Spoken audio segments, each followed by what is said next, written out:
NLJ Channel. November 2023. Dean Koontz 1997. Soul Survivor. Start. Dean Koontz. Soul Survivor.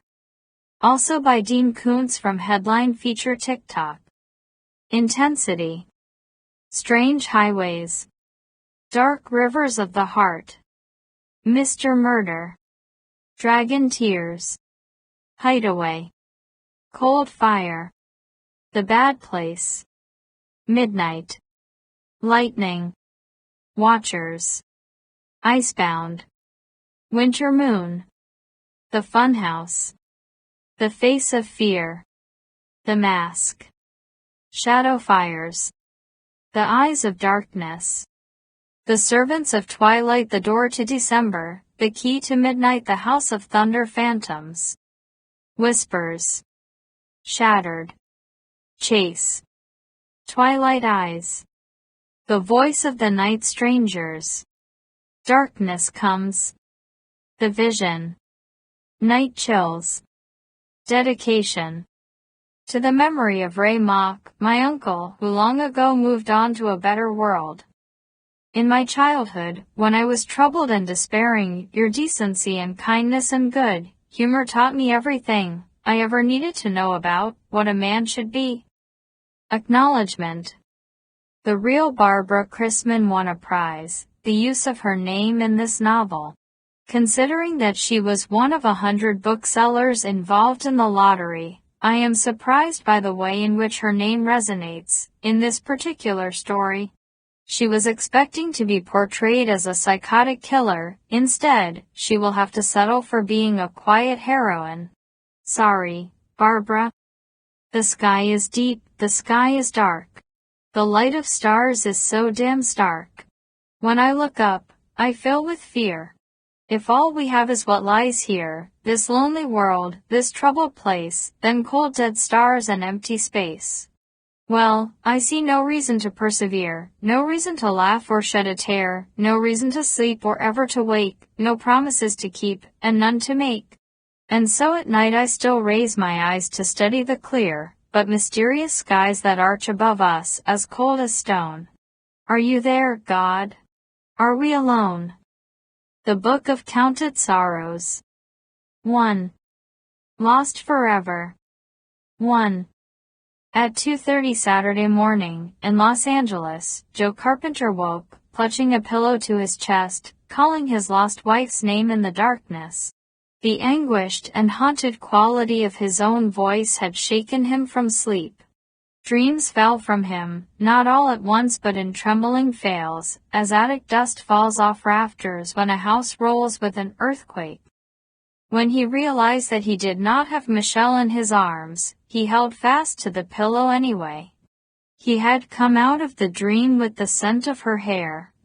Now he was afraid that any movement he made would cause that memory to fade and leave him with only the sour smell of his night sweat. Inevitably, no weight of stillness could hold the memory in all its vividness. The scent of her hair receded like a balloon rising, and soon it was beyond his grasp. Bereft, he got up and went to the nearest of two windows. His bed, which consisted of nothing but a mattress on the floor, was the only furniture, so he did not have to be concerned about stumbling over obstructions in the gloom. The studio apartment was one large room with a kitchenette, a closet, and a cramped bathroom, all over a two-car detached garage in Upper Laurel Canyon.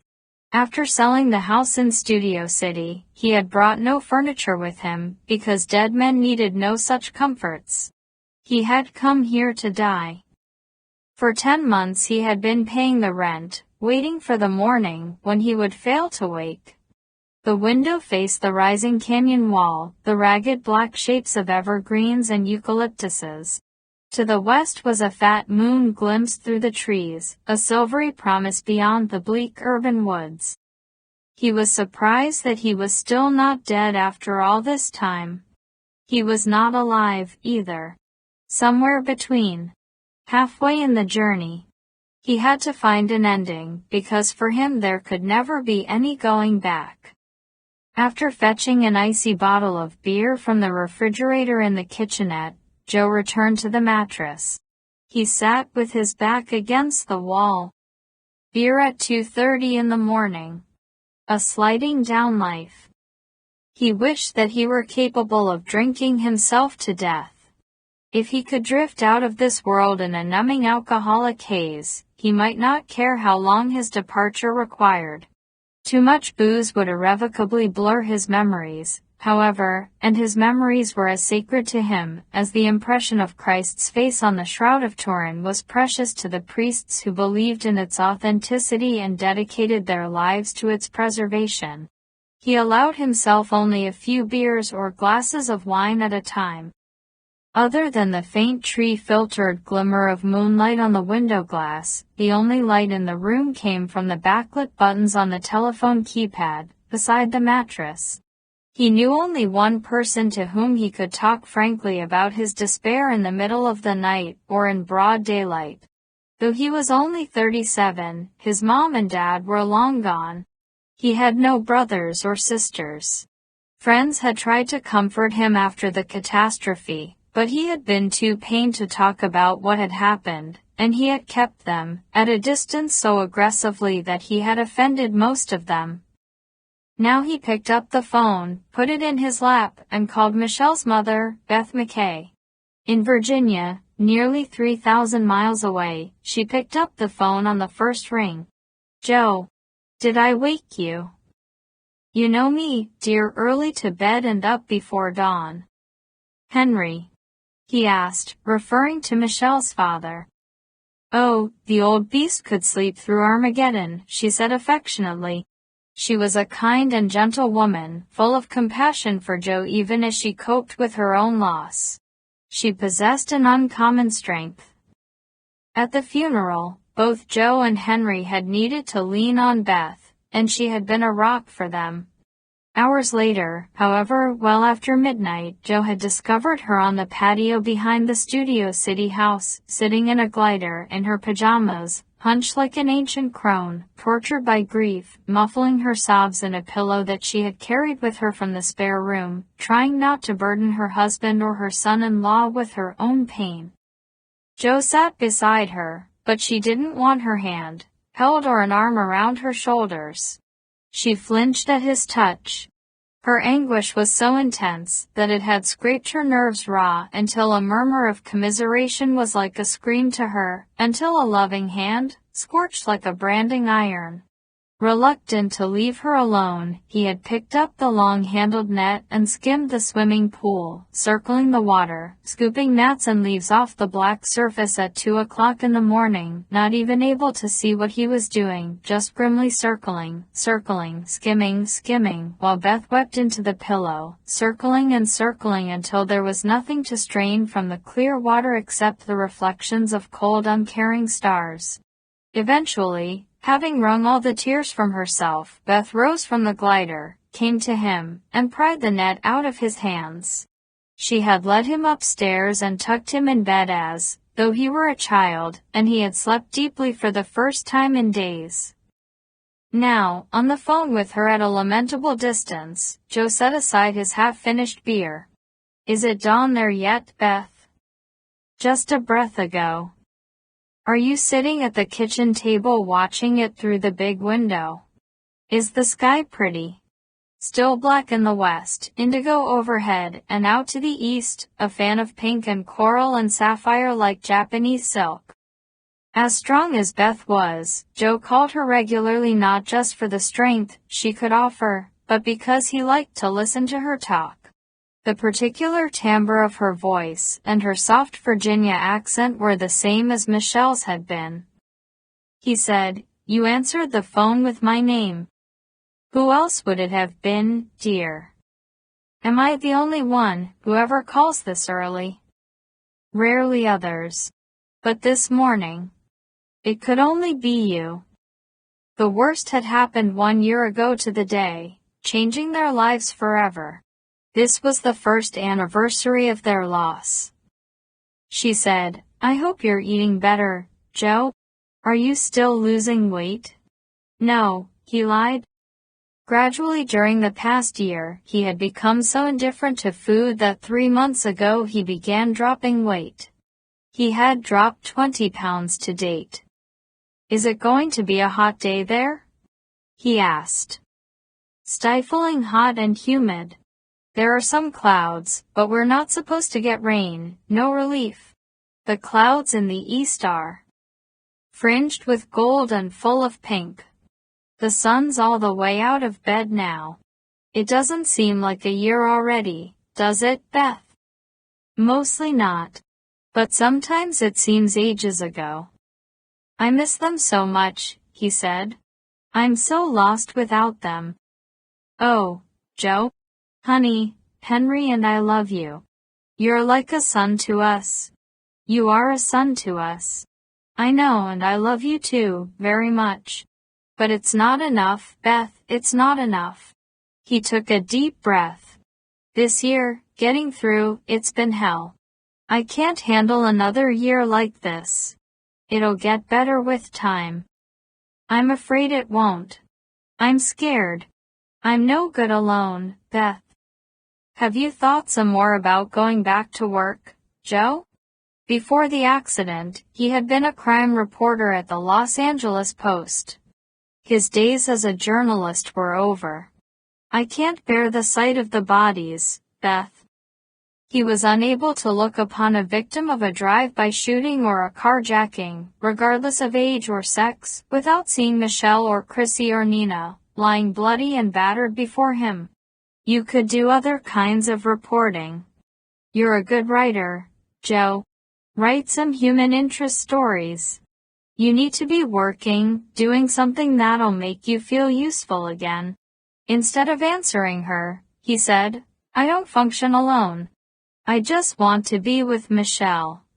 I want to be with Chrissy and Nina." "Someday you will be," she said, for in spite of everything, she remained a woman of faith. "I want to be with them now." His voice broke, and he paused to put it back together. "I'm finished here, but I don't have the guts to move on." "Don't talk like that, Joe." He didn't have the courage to end his life because he had no convictions about what came after this world. He did not truly believe that he would find his wife and daughters again in a realm of light and loving spirits. Lately, when he gazed at a night sky, he saw only distant suns in a meaningless void, but he couldn't bear to voice his doubt, because to do so would be to imply that Michelle's and the girls' lives had been meaningless as well. Beth said, "We're all here for a purpose." "They were my purpose. They're gone." "Then there's another purpose you're meant for. It's your job now to find it. There's a reason you're still here." "No reason," he disagreed. "Tell me about the sky, Beth." After a hesitation, she said, "The clouds to the east aren't gilded anymore. The pink is gone too.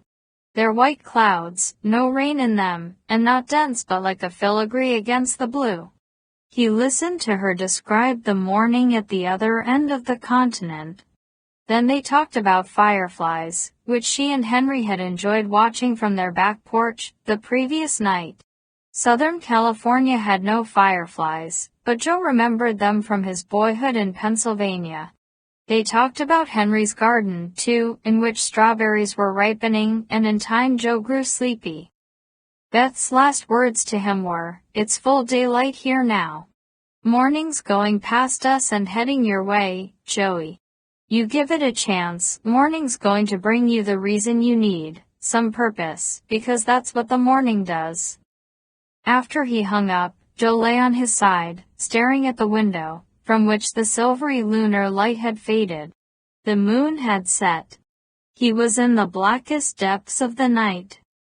When he returned to sleep, he dreamed not of any glorious approaching purpose, but of an unseen indefinable, looming menace, like a great weight falling through the sky above him. 2. Later Saturday morning, driving to Santa Monica, Joe Carpenter suffered an anxiety attack. His chest tightened, and he was able to draw breath only with effort. When he lifted one hand from the wheel, his fingers quivered like those of a palsied old man.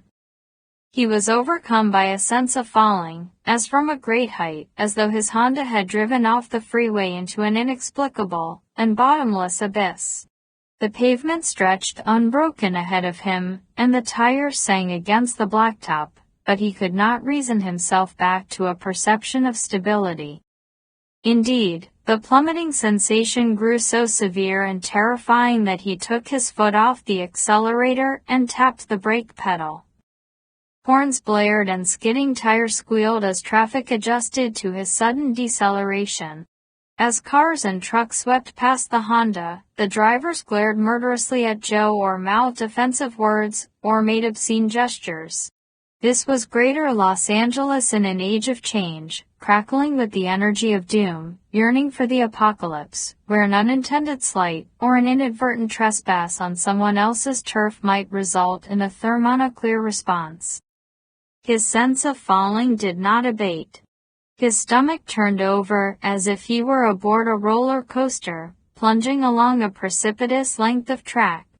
Although he was alone in the car, he heard the screams of passengers, faint at first and then louder, not the good-humored shrieks of thrill-seekers at an amusement park, but cries of genuine anguish. As though from a distance, he listened to himself whispering, "No, no, no, no." A brief gap in traffic allowed him to angle the Honda off the pavement. The shoulder of the freeway was narrow. He stopped as close as possible to the guardrail, over which lush oleander bushes loomed like a great cresting green tide. He put the car in park, but didn't switch off the engine. Even though he was sheathed in cold sweat, he needed the chill blasts of air conditioning to be able to breathe. The pressure on his chest increased. Each stuttering inhalation was a struggle, and each hot exhalation burst from him with an explosive wheeze. Although the air in the Honda was clear, Joe smelled smoke.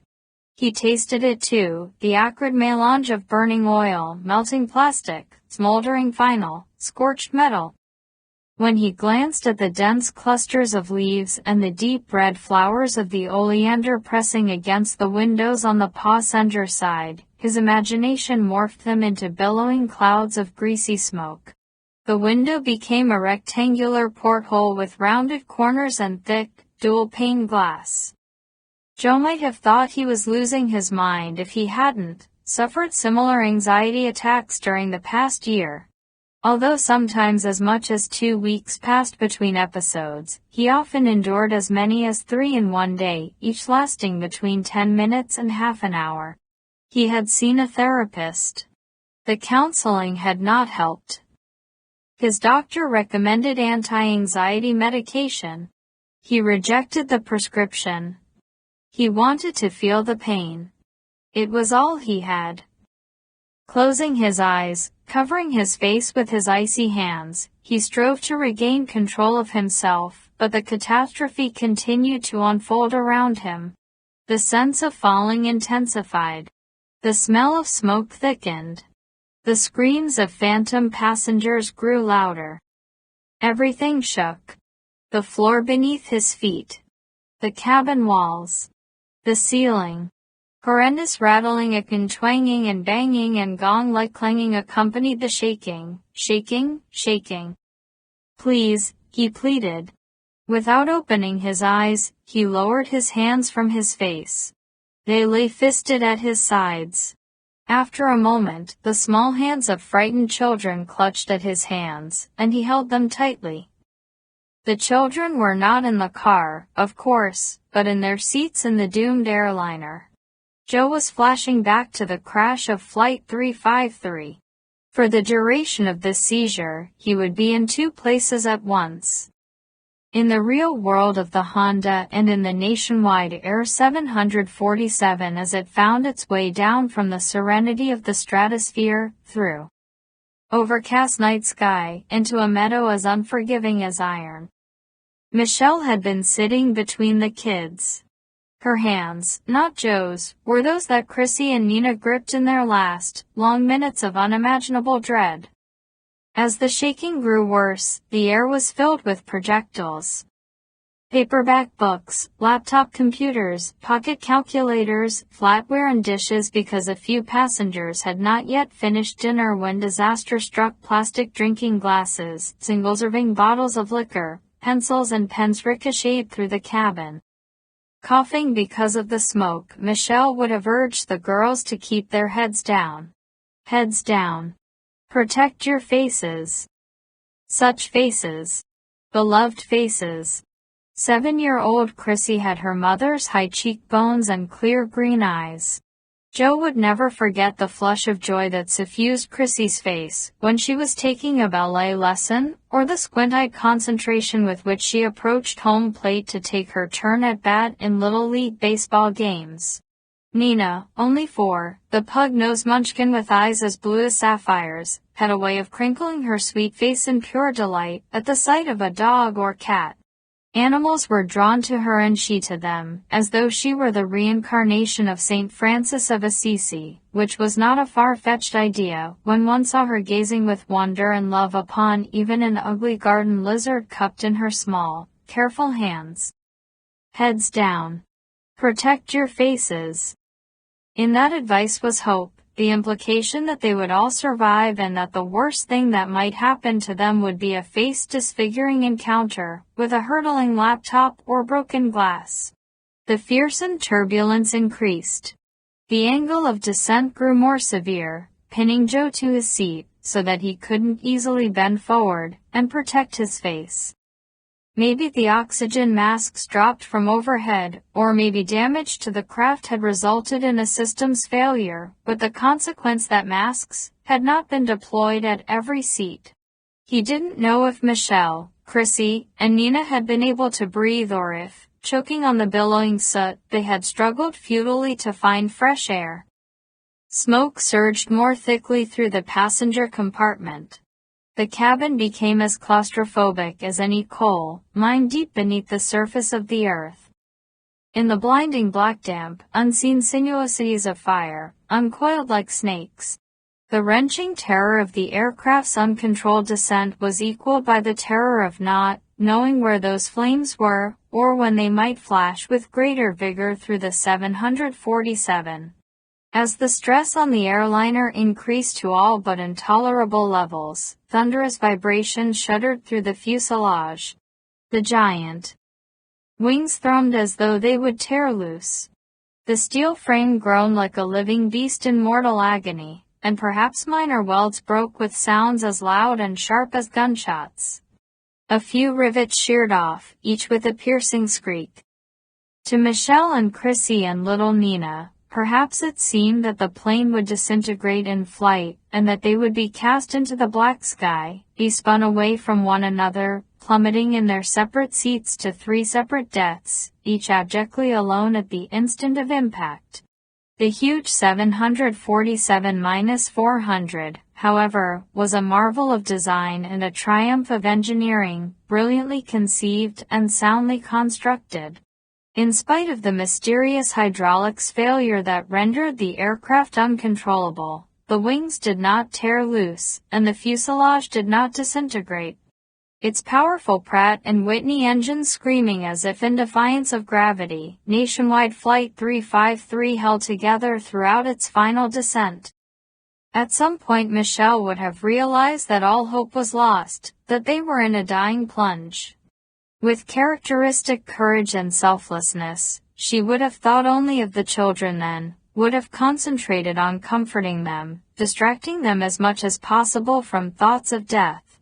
No doubt she leaned toward Nina, pulled her close, and in spite of the breath-stealing fumes, spoke into the girl's ear to be heard above the clamor. "It's okay, baby, we're together. I love you. Hold on to mommy. I love you. You're the best little girl who ever was."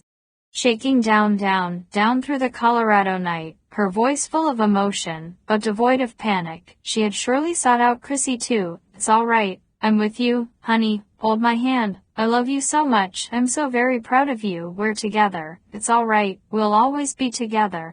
In the Honda alongside the freeway, Joe could hear Michelle's voice almost as if from memory, as though he had been with her as she had comforted the children.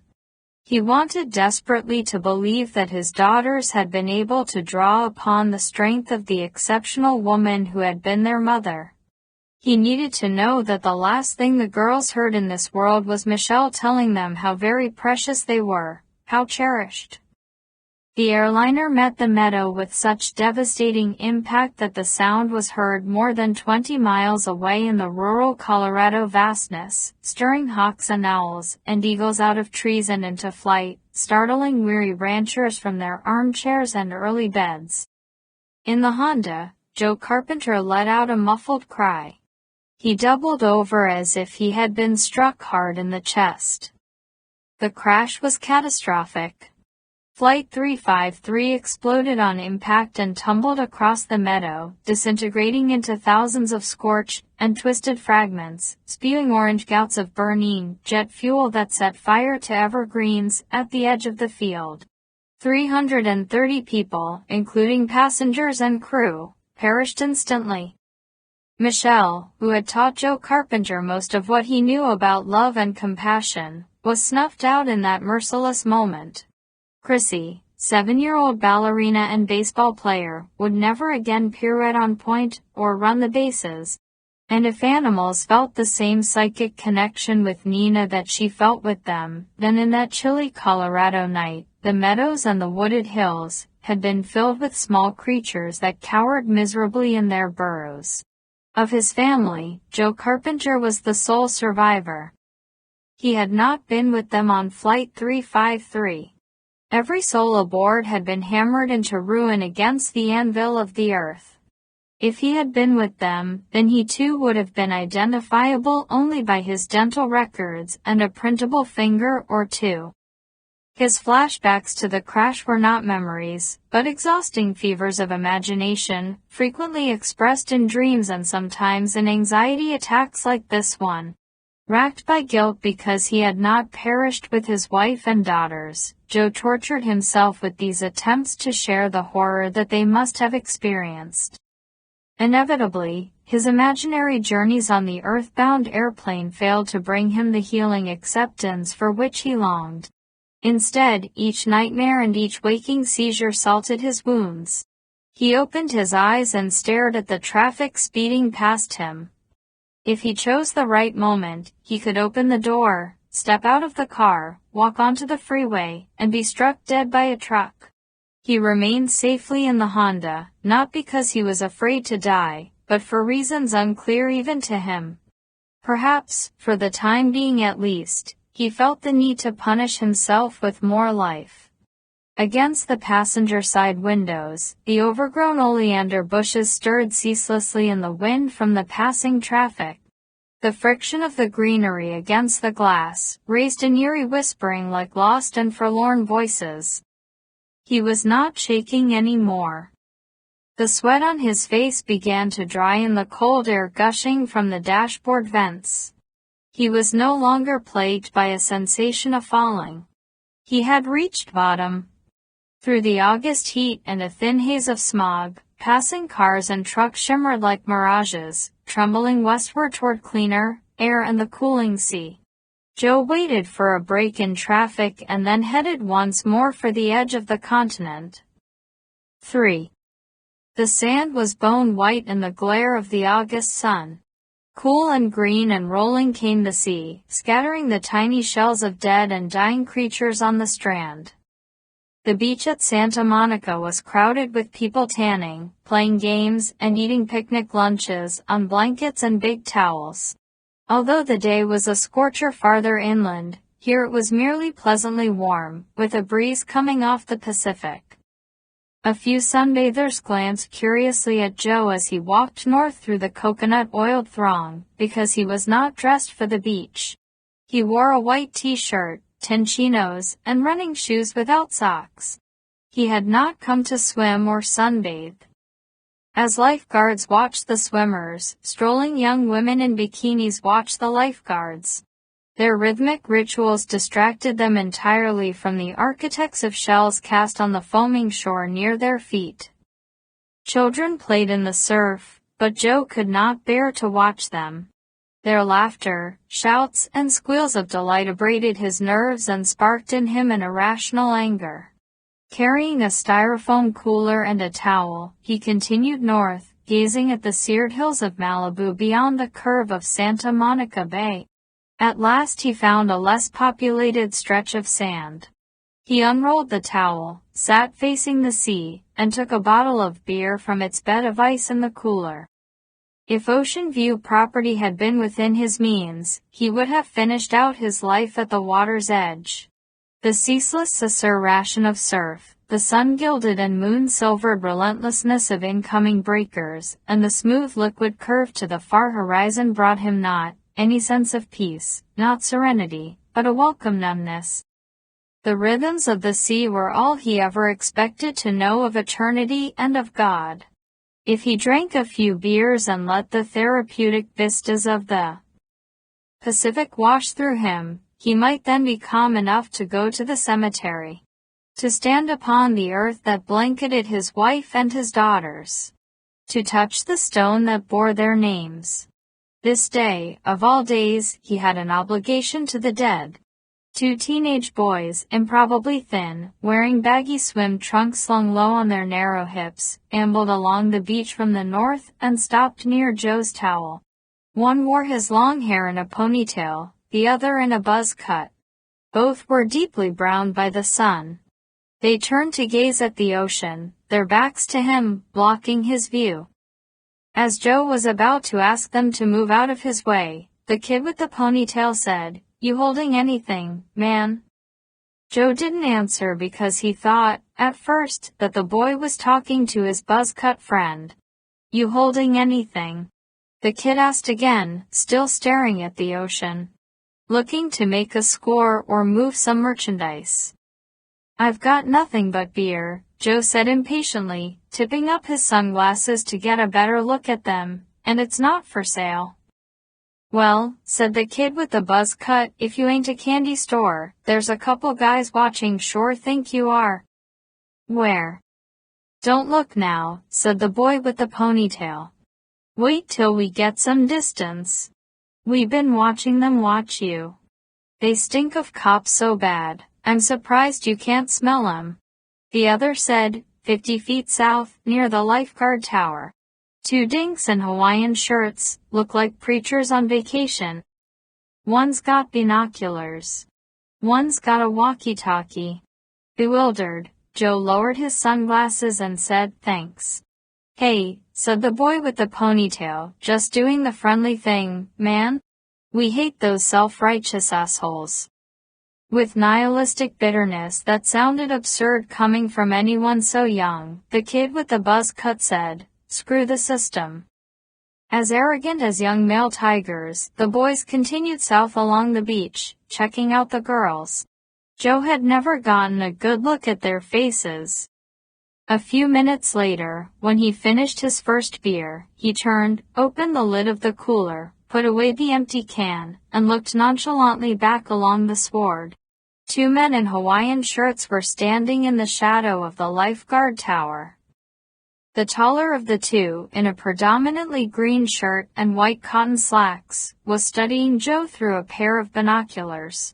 Alert to the possibility that he'd been spotted, he calmly turned with the binoculars to the south, as if interested not in Joe but in a group of bikini-clad teenagers. The shorter man wore a shirt that was mostly red and orange. His tan slacks were rolled at the cuffs. He was barefoot in the sand, holding his shoes and socks in his left hand. In his right hand, held down at his side, was another object, which might be a small radio, or a CD player. It might also be a walkie-talkie. The tall guy was cancerously tanned, with sun-bleached blonde hair, but the smaller man was pale, a stranger to beaches. Popping the tab on another beer and inhaling the fragrant foamy mist that sprayed from the can, Joe turned to the sea once more. Although neither of the men looked as if he'd left home this morning with the intention of going to the shore, they appeared no more out of place than Joe did. The kids had said that the watcher stank of cop, but even though he'd been a crime reporter for 14 years, Joe couldn't catch the scent. Anyway, there was no reason for the police to be interested in him. With the murder rate soaring, rape almost as common as romance, and robbery so prevalent that half the populace seemed to be stealing from the other half, the cops would not waste time harassing him for drinking an alcoholic beverage on a public beach. High on silent pinions, shining white, 3 seagulls flew northward from the distant pier, at first paralleling the shoreline. Then they soared over the shimmering bay and wheeled across the sky. Eventually Joe glanced back toward the lifeguard tower. The 2 men were no longer there. He faced the sea again. Incoming breakers broke, spilling shatters of foam on the sand. He watched the waves as a willing subject might watch a hypnotist's pendant swinging on a silver chain. This time, however, the tides did not mesmerize, and he was unable to guide his troubled mind into calmer currents. Like the effect of a planet on its moon, the calendar pulled Joe into its orbit, and he couldn't stop his thoughts from revolving around the date. August 15th, August 15th, August 15th. This first anniversary of the crash had an overwhelming gravity that crushed him down into memories of his loss. When the remains of his wife and children had been conveyed to him, after the investigation of the crash and the meticulous cataloging of both the organic and inorganic debris, Joe was given only fragments of their bodies. The sealed caskets were the size usually reserved for the burial of infants. He received them as if he were taking possession of the sacred bones of saints nestled in reliquaries. Although he understood the devastating effects of the airliner's impact, and though he knew that an unsparing fire had flashed through the debris, how strange it had seemed to Joe that Michelle's and the girl's physical remains should be so small. They had been such enormous presences in his life. Without them, the world seemed to be an alien place. He didn't feel as if he belonged here until he was at least 2 hours out of bed. Some days the planet turned 24 hours without rotating Joe into an accommodation with life. Clearly this was one of them. After he finished the second course, he put the empty can in the cooler. He wasn't ready to drive to the cemetery yet, but he needed to visit the nearest public restroom. Joe rose to his feet, turned, and glimpsed the tall blonde guy in the green Hawaiian shirt. The man, without binoculars for the moment, was not south near the lifeguard tower but north, about 60 feet away, sitting alone in the sand. To screen himself from Joe, he had taken a position beyond 2 young couples on blankets and a Mexican family that had staked their territory with folding chairs and 2 big yellow striped beach umbrellas. Casually Joe scanned the surrounding beach. The shorter of the 2 possible cops, the one wearing the predominantly red shirt, was not in sight. The guy in the green shirt studiously avoided looking directly at Joe. He cupped one hand to his right ear, as if were wearing a bad hearing aid and needed to block the music from the sunbathers' radios in order to focus on something else that he wanted to hear. At this distance, Joe could not be certain, but he thought the man's lips were moving. He appeared to be engaged in a conversation with his missing companion.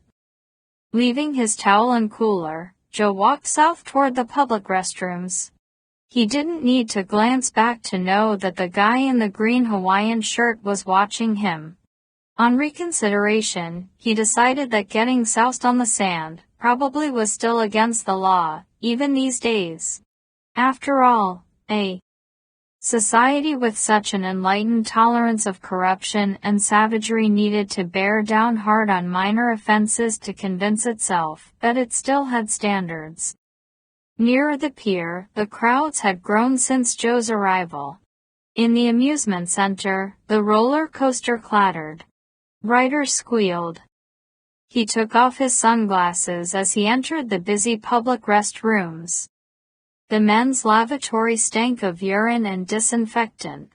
In the middle of the floor between the toilet stalls and the sinks, a large cockroach, half crushed but still alive, hitched around and around, in a circle, having lost all sense of direction and purpose. Everyone avoided it, some with amusement, some with disgust or indifference. After he had used a urinal, as he washed his hands, Joe studied the other men in the mirror, seeking a conspirator. He settled on a long-haired 14-year-old in swim trunks and sandals.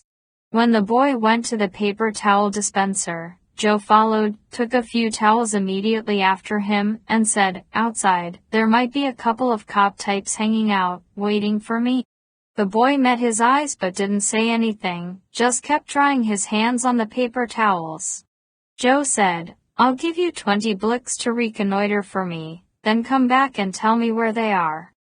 The kid's eyes were the purple-blue shade of a fresh bruise, and his stare was as direct as a punch. 30 blicks. Joe could not remember having been able to look so boldly and challengingly into an adult's eyes when he himself had been 14. Approached by a stranger with an offer like this, he would have shaken his head and left quickly. 15 now and 15 when I come back, said the kid. Wadding his paper towels and tossing them in the trash can, Joe said, 10 now, 20 when you come back. Deal. As he took his wallet from his pocket, Joe said, "One is about 6'2", tan, blonde, in a green Hawaiian shirt. The other is maybe 5'10", brown hair, balding, pale in a red and orange Hawaiian." The kid took the $10 bill, without breaking eye contact. "Maybe this is jive, there's nobody like that outside, and when I come back, you want me to go into one of those stalls with you to get the other 20. Joe was embarrassed, not for being suspected of pedophilia, but for the kid, who had grown up in a time and a place that required him to be so knowledgeable and street smart at such a young age. "No jive. 'Cause I don't jump that way." Understood. At least a few of the men present must have heard the exchange, but none appeared to be interested. This was a life and let live age. As the kid turned to leave, Joe said, "They won't be waiting right outside, easy to spot. They'll be at a distance, where they can see the place but aren't easily seen themselves." Without responding, the boy went to the door, sandals clacking against the floor tiles. "You take my 10 blicks and don't come back," Joe warned. "I'll find you and kick your ass." "Yeah, right," the kid said scornfully, and then he was gone. Returning to one of the rust-stained sinks, Joe washed his hands again, so he wouldn't appear to be loitering. 3 men in their 20s had gathered to watch the crippled cockroach, which was still chasing itself around one small portion of the lavatory floor. The beetle's track was a circle 12 inches in diameter. It twitched brokenly along that circumference with such insectal single-mindedness that the men, hands full of dollar bills, were placing bets on how fast it would complete each lap. Bending over the sink, Joe splashed handfuls of cold water in his face. The astringent taste and smell of chlorine was in the water, but any sense of cleanliness that it provided was more than countered by a stale, briny stink wafting out of the open drain. The building wasn't well ventilated. The still air was hotter than the day outside, reeking of urine and sweat and disinfectant, so noxiously thick that breathing it was beginning to sicken him. The kid seemed to be taking a long time. Joe splashed more water in his face, and then studied his beaded, dripping reflection in the streaked mirror. In spite of his tan and the new pinkness from the sun that he had absorbed in the past hour, he didn't look healthy. His eyes were gray, as they had been all his life. Once, however, it had been the bright gray of polished iron or wet indulines, now it was the soft dead gray of ashes, and the whites were bloodshot. A 4th man had joined the cockroach handicappers. He was in his mid-50s, 30 years older than the other 3, but trying to be one of them by matching their enthusiasm for pointless cruelty and sophomoric humor. The gamblers had become an obstruction to the restroom traffic. They were getting rowdy, laughing at the spasmodic progress of the insect, urging it on as though, it were a thoroughbred pounding across turf toward a finish line. Go, go, go, go, go. They noisily debated whether its pair of quivering antennae were part of its guidance system or the instruments with which it detected the scents of food and other roaches eager to copulate.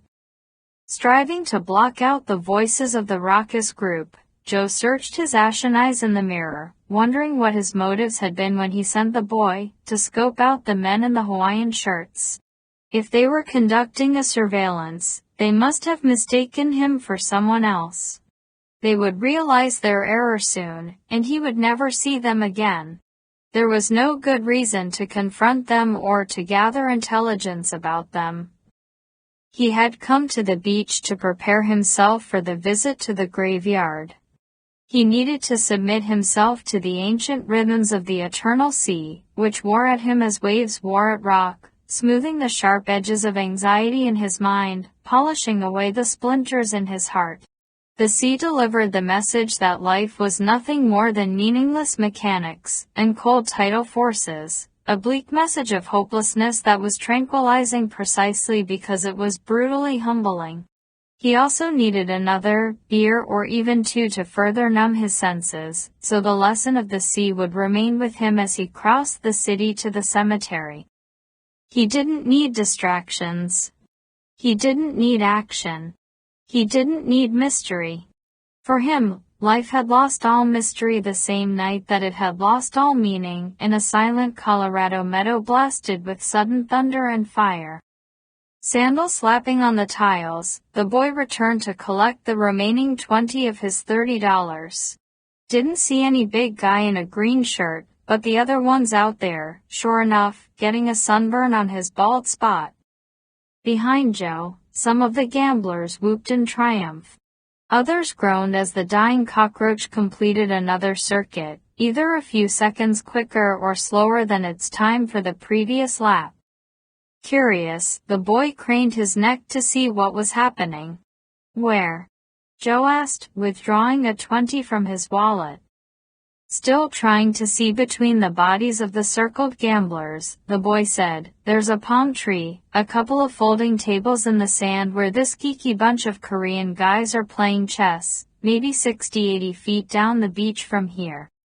Although high frosted windows let in hard, white sunshine and grimy fluorescent tubes shed bluish light overhead, the air seemed yellow, like an acidic mist. "Look at me," Joe said. Distracted by the cockroach races, the boy said, "Huh? Look at me." Surprised by the quiet fury in Joe's voice, the kid briefly met his gaze. Then those troubling eyes, the color of contusions, refocused on the $20 bill. "The guy you saw was wearing a red Hawaiian shirt?" Joe asked. "Other colors in it, but mostly red and orange, yeah." "What pants was he wearing?" "Pants. To keep you honest, I didn't tell you what else he was wearing. So if you saw him, now you tell me." "Hey, man, I don't know. Was he wearing shorts or trunks or pants? How am I supposed to know? You tell me." "White. Tan. I'm not sure. Didn't know I was supposed to do a damn fashion report. He was just standing there, you know, looking out of place, holding his shoes in one hand, socks rolled up in them." It was the same man whom Joe had seen with the walkie-talkie near the lifeguard station. From the gamblers came noisy encouragements to the cockroach, laughter, curses, shouted offers of odds, the making of bets. They were so loud now that their voices echoed harshly off the concrete block walls and seemed to reverberate in the mirrors with such force that Joe half expected those silvery surfaces to disintegrate. Was he actually watching the Koreans play chess or pretending? Joe asked. He was watching this place and talking to the cream pies. Cream pies. Couple of stone gorgeous bitches in thong bikinis. Man, you should see the redhead bitch in the green thong. On a scale of 1 to 10, she's a 12. Bring you all the way to attention, man. He was coming on to them. "Don't know what he thinks he's doing," said the kid. Loser like him, neither of those bitches will give him a shot. Don't call them bitches, Joe said. What? They're women. In the kid's angry eyes, something flickered like visions of switchblades. Hey, who the hell are you, the Pope? The acidic yellow air seemed to thicken, and Joe imagined that he could feel it eating away his skin. The swirling sound of flushing toilets inspired a spiraling sensation in his stomach. He struggled to repress sudden nausea. To the boy, he said, describe the women. With more challenge in his stare than ever, the kid said, totally stacked.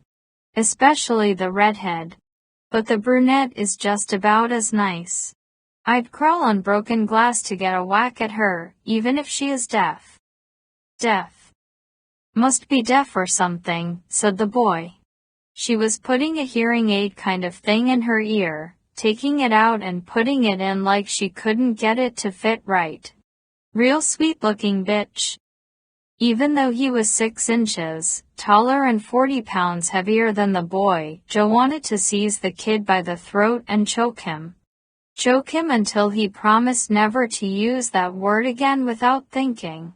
Until he understood how hateful it was and how it soiled him when he used it as casually as a conjunction. Joe was frightened by the barely throttled violence of his reaction, teeth clenched, arteries throbbing in neck and temples, field of vision abruptly constricted by a blood-dark pressure at the periphery. His nausea grew worse, and he took a deep breath, another, calming himself. Evidently, the boy saw something in Joe's eyes that gave him pause. He became less confrontational, turning his gaze once more to the shouting gamblers. Give me the 20. I earned it. Joe didn't relinquish the bill. Where's your dad? Say what? Where's your mother?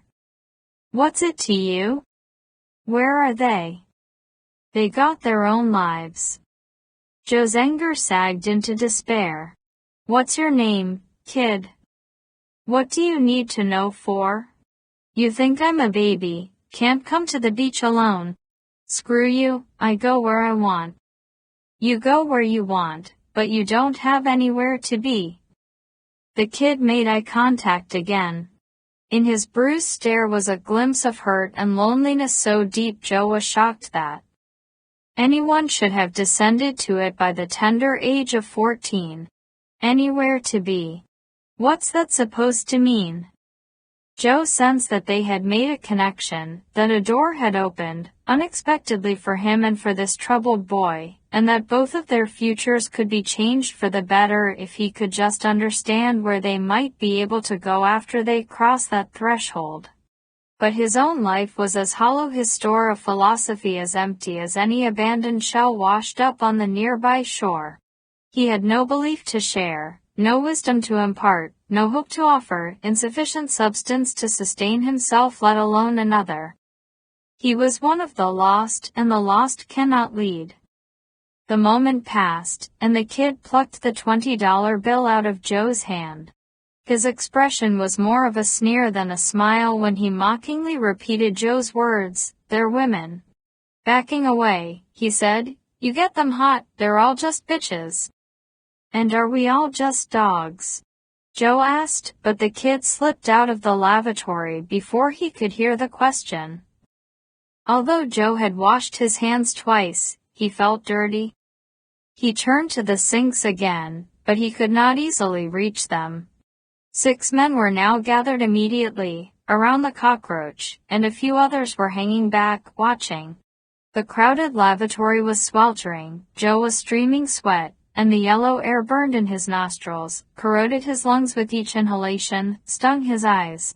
It was condensing on the mirrors, blurring the reflections of the agitated men, until they seemed not to be creatures of flesh and blood but tortured spirits glimpsed through an abattoir window, wet with sulphurous steam, in the deepest kingdom of the damned. The fevered gambler shouted at the roach, shaking fistfuls of dollars at it. Their voices blended into a single shrill ululation, seemingly senseless, a mad gibbering that rose in intensity and pitch until it sounded, to Joe, like a crystal-shattering squeal, piercing to the center of his brain and setting off dangerous vibrations in the core of him. He pushed between two of the men, and stamped on the crippled cockroach, killing it. In the instant of stunned silence that followed his intrusion, Joe turned away from the men, shaking, the shattering sound still tremulant in his memory, still vibrating in his bones. He headed toward the exit, eager to get out of there before he exploded. As one, the gamblers broke the paralytic grip of their surprise. They shouted angrily, as righteous in their outrage as churchgoers might be outraged at a filthy and drunken denizen of the streets, who staggered into their service to sag against the chancel, rail and vomit on the sanctuary floor. One of the men, with a face as sun-red as a slab of greasy ham, heat-cracked lips peeled back from snuff-stained teeth, seized Joe by one arm and spun him around. "What the shit you think you're doing, pal? Let go of me. I was winning money here, pal." The stranger's hand was damp on Joe's arm, dirty fingernails blunt but digging in to secure the slippery grip. "Let go. I was winning money here," the guy repeated. His mouth twisted into such a wrathful grimace that his chapped lips split, and threads of blood unraveled from the cracks. Grabbing the angry gambler by the wrist, Joe bent one of the dirty fingers back to break the bastard's grip. Even as the guy's eyes widened with surprise and alarm, even as he started to cry out in pain, Joe wrenched his arm up behind his back, twisted him around, and ran him forward, giving him the bum's rush, face first into the closed door of a toilet stall. Joe had thought his strange rage had been vented earlier as he had talked to the teenage boy, leaving only despair, but here it was again, disproportionate to the offense that seemed to have caused it, as hot and explosive as ever. He wasn't sure why he was doing this, why these men's callousness mattered to him, but before he quite realized the enormity of his overreaction, he battered the door with the guy's face, battered it again, and then a third time. The rage didn't dissipate, but with the blood-dark pressure, constricting his field of vision, filled with a primitive frenzy that leapt through him like 1,000 monkeys skirling through a jungle of trees and vines, Joe was nevertheless able to recognize that he was out of control. He let go of the gambler, and the man fell to the floor in front of the toilet stall. Shuddering with anger and with fear of his anger, Joe moved backward until the sinks prevented him from going any farther. The other men in the lavatory had eased away from him. All were silent. On the floor, the gambler lay on his back and scattered $1 and $5 bills, his winnings. His chin was bearded with blood from his cracked lips. He pressed one hand to the left side of his face, which had taken the impact with the door. It was just a cockroach, Christ's sake, just a lousy cockroach. Joe tried to say that he was sorry. He couldn't speak. "You almost broke my nose. You could have broke my nose. For a cockroach. Broke my nose for a cockroach." Sorry not for what he had done to this man, who had no doubt done worse to others, but sorry for himself, sorry for the miserable walking wreckage that he had become and for the dishonor that his inexcusable behavior brought to the memory of his wife and daughters. Joe nonetheless remained unable to express any regret. Choking on self-loathing as much as on the fetid air, he walked out of the reeking building into an ocean breeze that didn't refresh, a world as foul as the lavatory behind him. In spite of the sun, he was shivering because a cold coil of remorse was unwinding in his chest. Halfway back to his beach towel and his cooler of beer, all but oblivious of the sunning multitudes through which he weaved, he remembered the pale-faced man in the red and orange Hawaiian shirt. He didn't halt, didn't even look back, but slogged onward through the sand. He was no longer interested in learning who was conducting a surveillance of him, if that was what they were doing. He couldn't imagine why he had ever been intrigued by them. If they were police, they were bumblers, having mistaken him for someone else. They were not genuinely part of his life. He wouldn't even have noticed them if the kid with the ponytail hadn't drawn his attention to them. Soon they would realize their mistake and find their real quarry. In the meantime, to hell with them. More people were gravitating to the portion of the beach where Joe had established camp. He considered packing and leaving, but he wasn't ready to go to the cemetery. The incident in the lavatory had opened the stopcock on his supply of adrenaline, canceling the effects of the lulling serve and the 2 beers that he had drunk.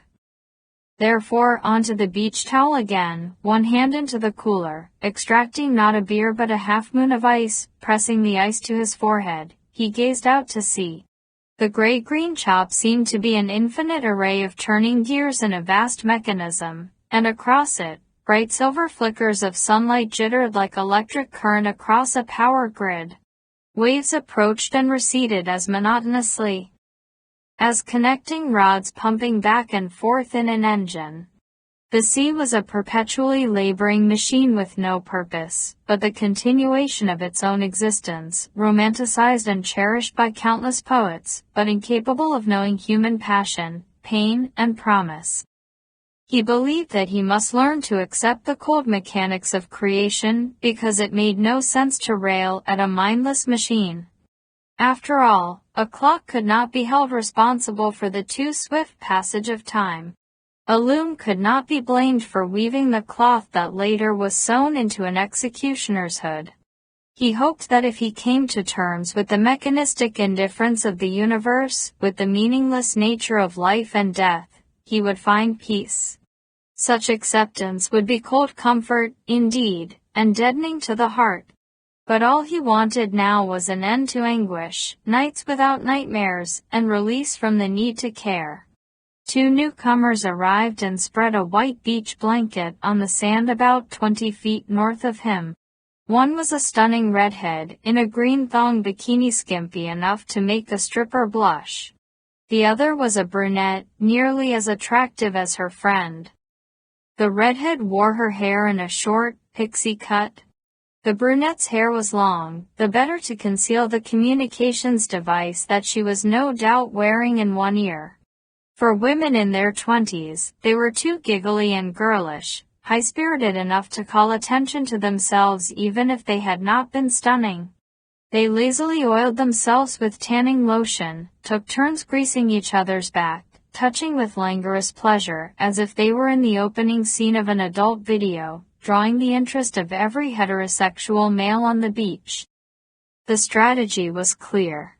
No one would suspect that he was under surveillance by operatives who concealed so little of themselves and concealed themselves so poorly.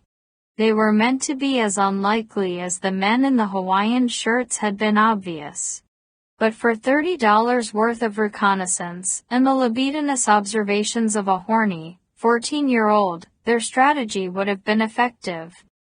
With long tan legs and deep cleavage and tight round rumps, maybe they were also meant to engage Joe's interest and seduce him into conversation with them.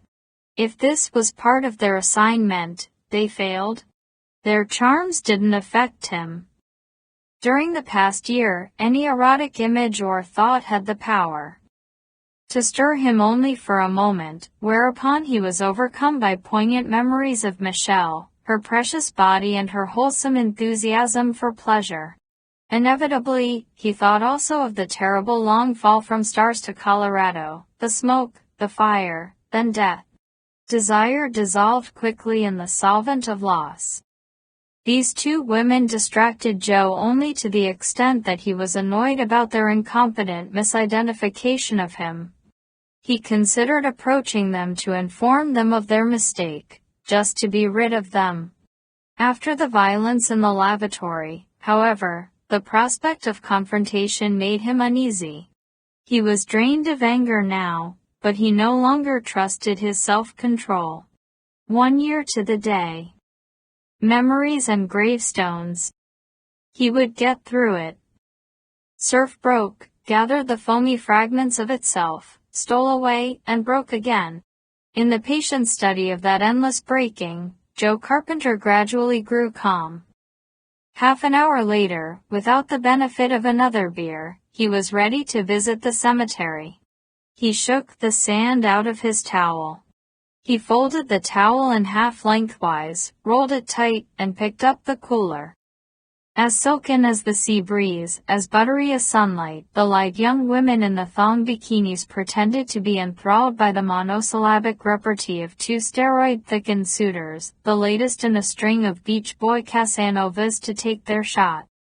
The direction of his gaze masked by his sunglasses, Joe could see that the beauty's interest in the beefcake was pretense. They were not wearing sunglasses, and while they chattered and laughed and encouraged their admirers, they glanced surreptitiously at Joe. He walked away and did not look back. As he took some of the beach with him in his shoes, so he strove to take the indifference of the ocean with him in his heart. Nevertheless, he could not help but wonder what police agency could boast such astonishingly beautiful women on its force. He had known some female cops who were as lovely and sexy as any movie star, but the redhead and her friend exceeded even celluloid standards. In the parking lot, he half expected the men in the Hawaiian shirts to be watching his Honda. If they had it staked out, their surveillance post was well concealed. Joe drove out of the lot and turned right on Pacific Coast Highway, checking his rear view mirror. He was not being followed. Perhaps they had realized theft error and were frantically looking for the right man. From Wilshire Boulevard to the San Diego Freeway, north to the Ventura Freeway, and then east, he drove out of the cooling influence of the sea breezes into the furnace heat of the San Fernando Valley. In the August glare, these suburbs looked as hot and hard-baked as kiln-fired pottery. 300 acres of low, rolling hills and shallow vales and broad lawns comprise the Memorial Park, a city of the deceased, Los Angeles of the dead, divided into neighborhoods by gracefully winding service roads. Famous actors and ordinary salesmen were buried here, rock miners and roll stars and reporters' families, side by side in the intimate democracy of death. Joe drove past two small burial services in progress, cars parked along the curb, ranks of folding chairs set up on the grass, mounds of grave earth covered with soft green tarps. At each site, the mourners sat hunched, stifled in their black dresses and black suits, oppressed by heat as well as by grief and by a sense of their own mortality. The cemetery included a few elaborate crypts and low-walled family garden plots, but there were no granite forests of vertical monuments and headstones. Some had chosen to entomb the remains of their loved ones in niches in the walls of communal mausoleums. Others preferred the bosom of the earth, where graves were marked only with bronze plaques and flat stone tablets flush with the ground, so as not to disturb the park-like setting.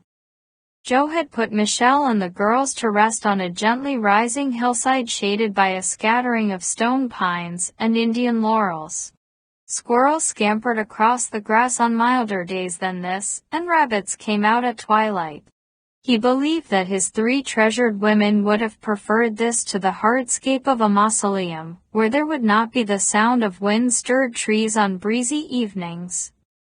Far beyond the second of the two burial services, he parked at the curb, switched off the engine, and got out of the Honda.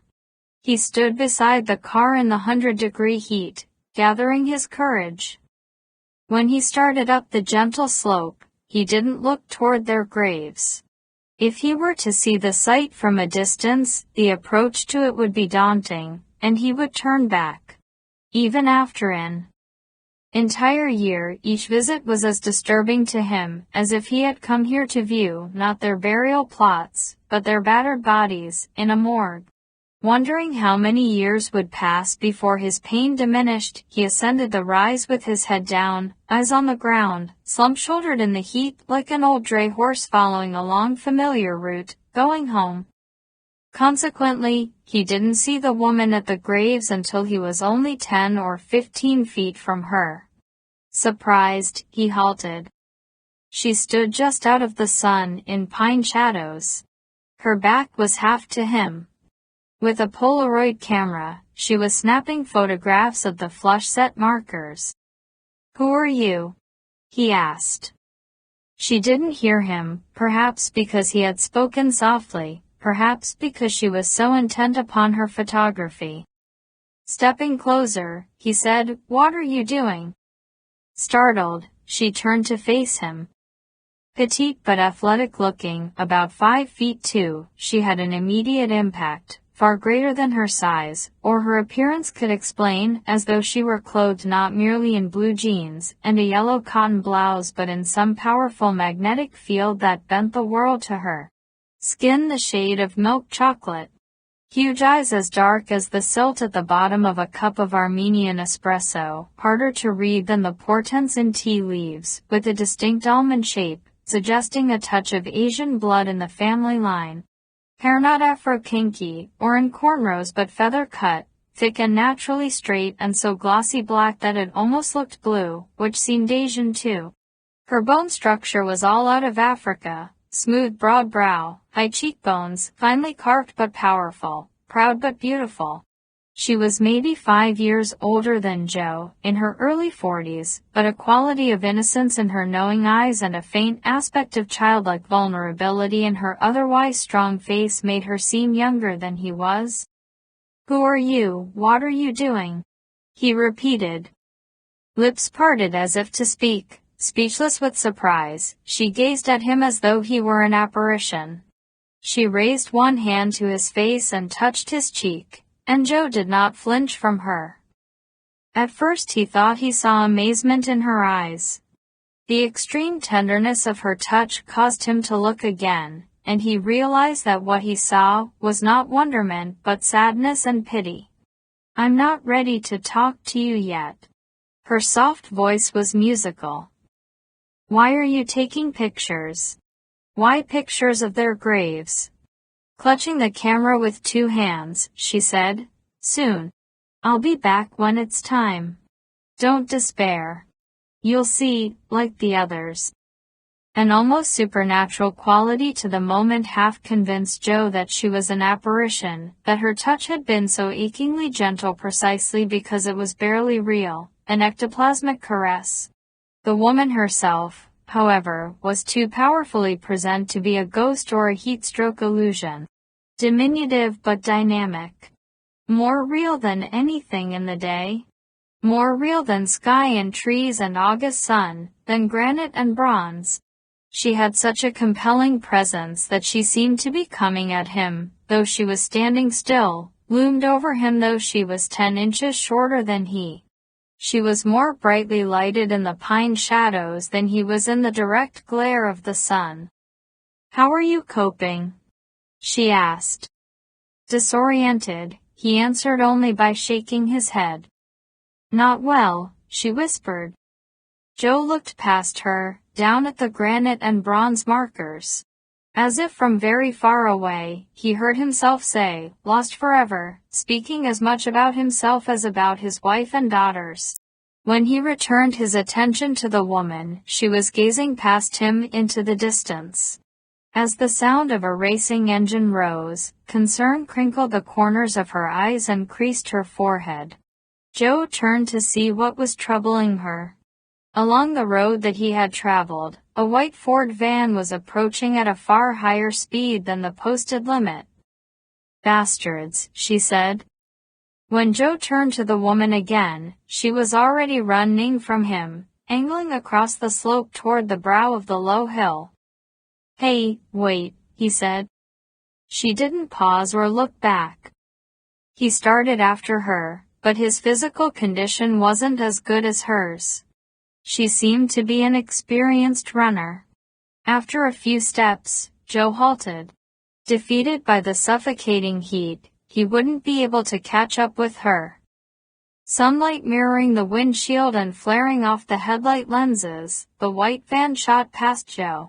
It paralleled the woman as she sprinted across the grave rows. Joe started back down the hill toward his car, not sure what he was going to do. Maybe he should give chase. What the hell was going on here?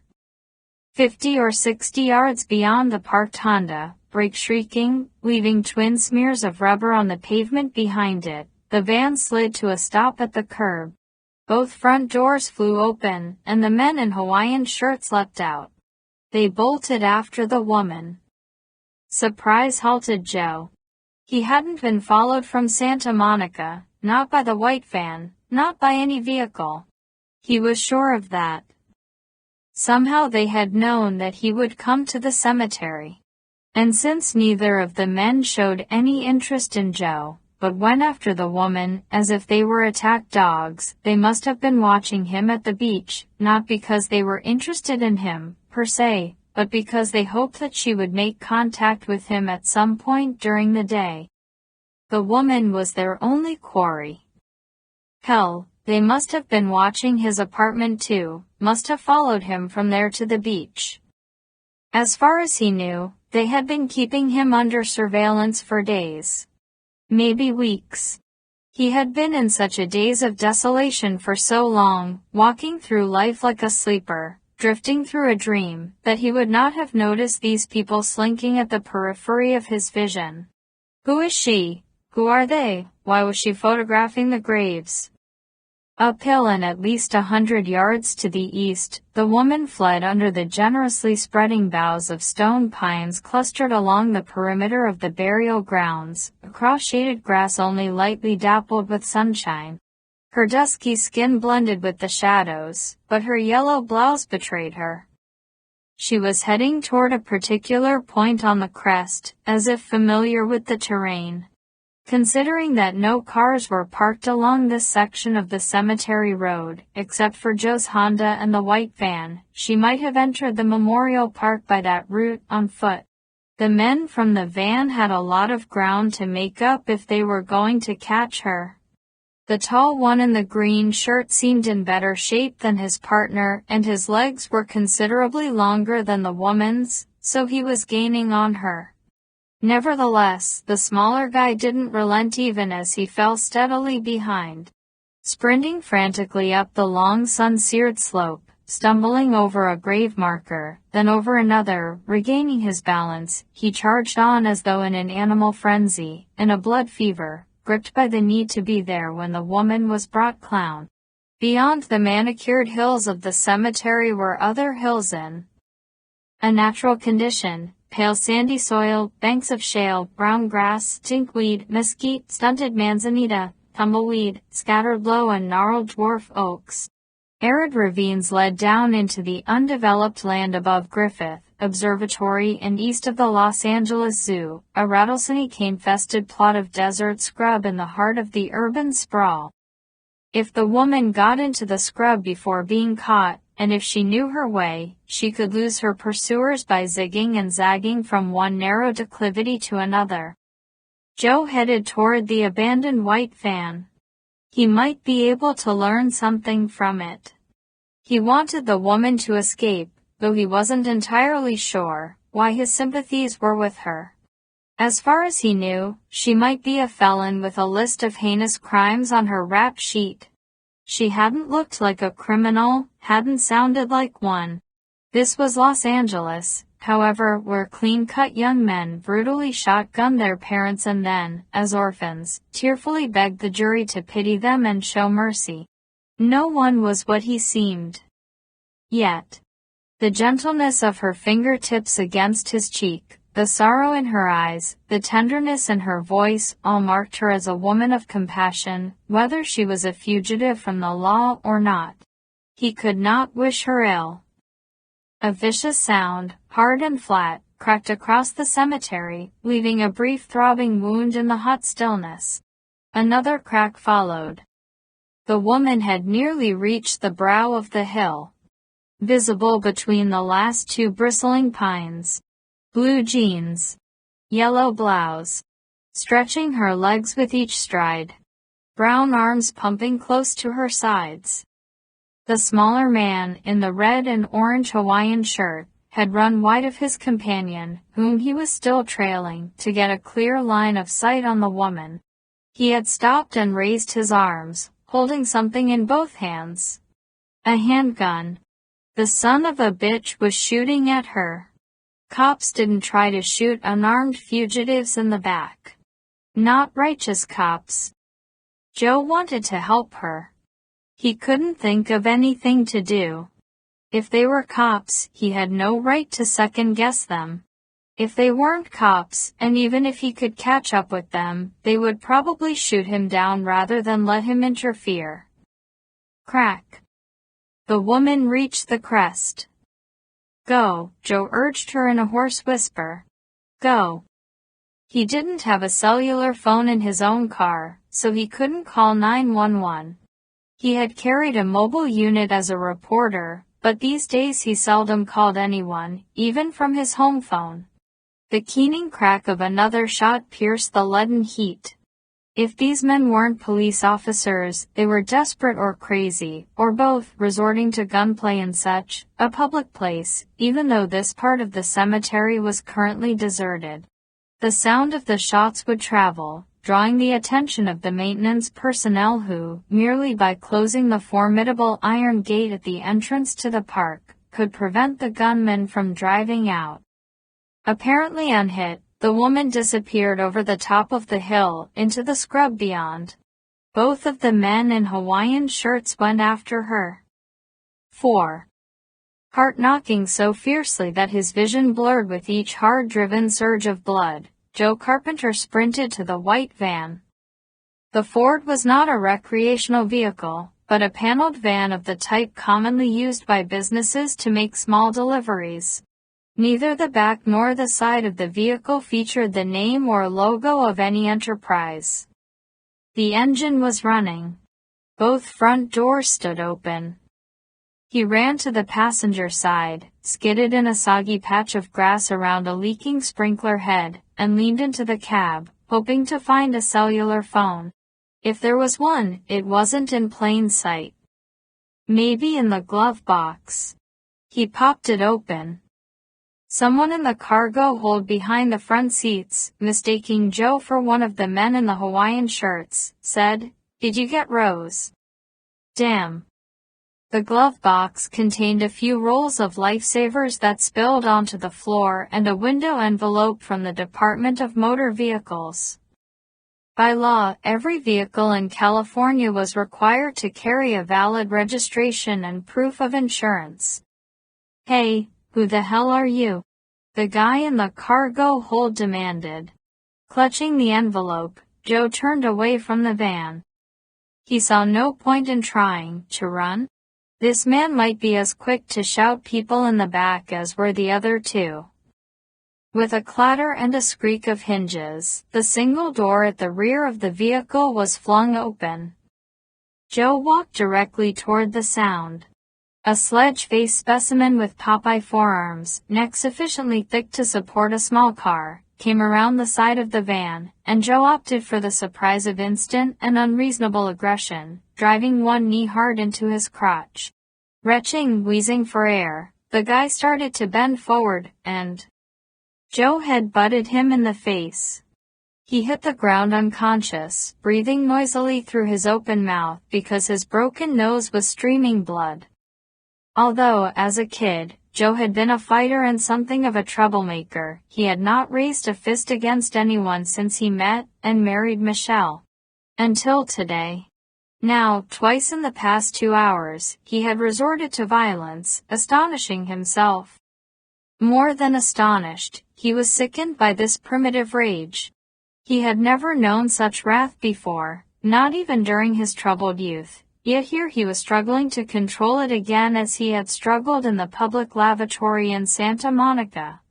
For the past year, the fall of Flight 353 had filled him with terrible despondency and grief, but he was beginning to realize that those feelings were like layers of oil atop another darker emotion that he had been denying. What filled the chambers of his heart to the brim was anger. If the universe was a cold mechanism, if life was a journey from one empty blackness to another, he could not rant at God because to do so was no more effective than screaming for help in the vacuum of deep space, where sound could not travel, or like trying to draw breath underwater.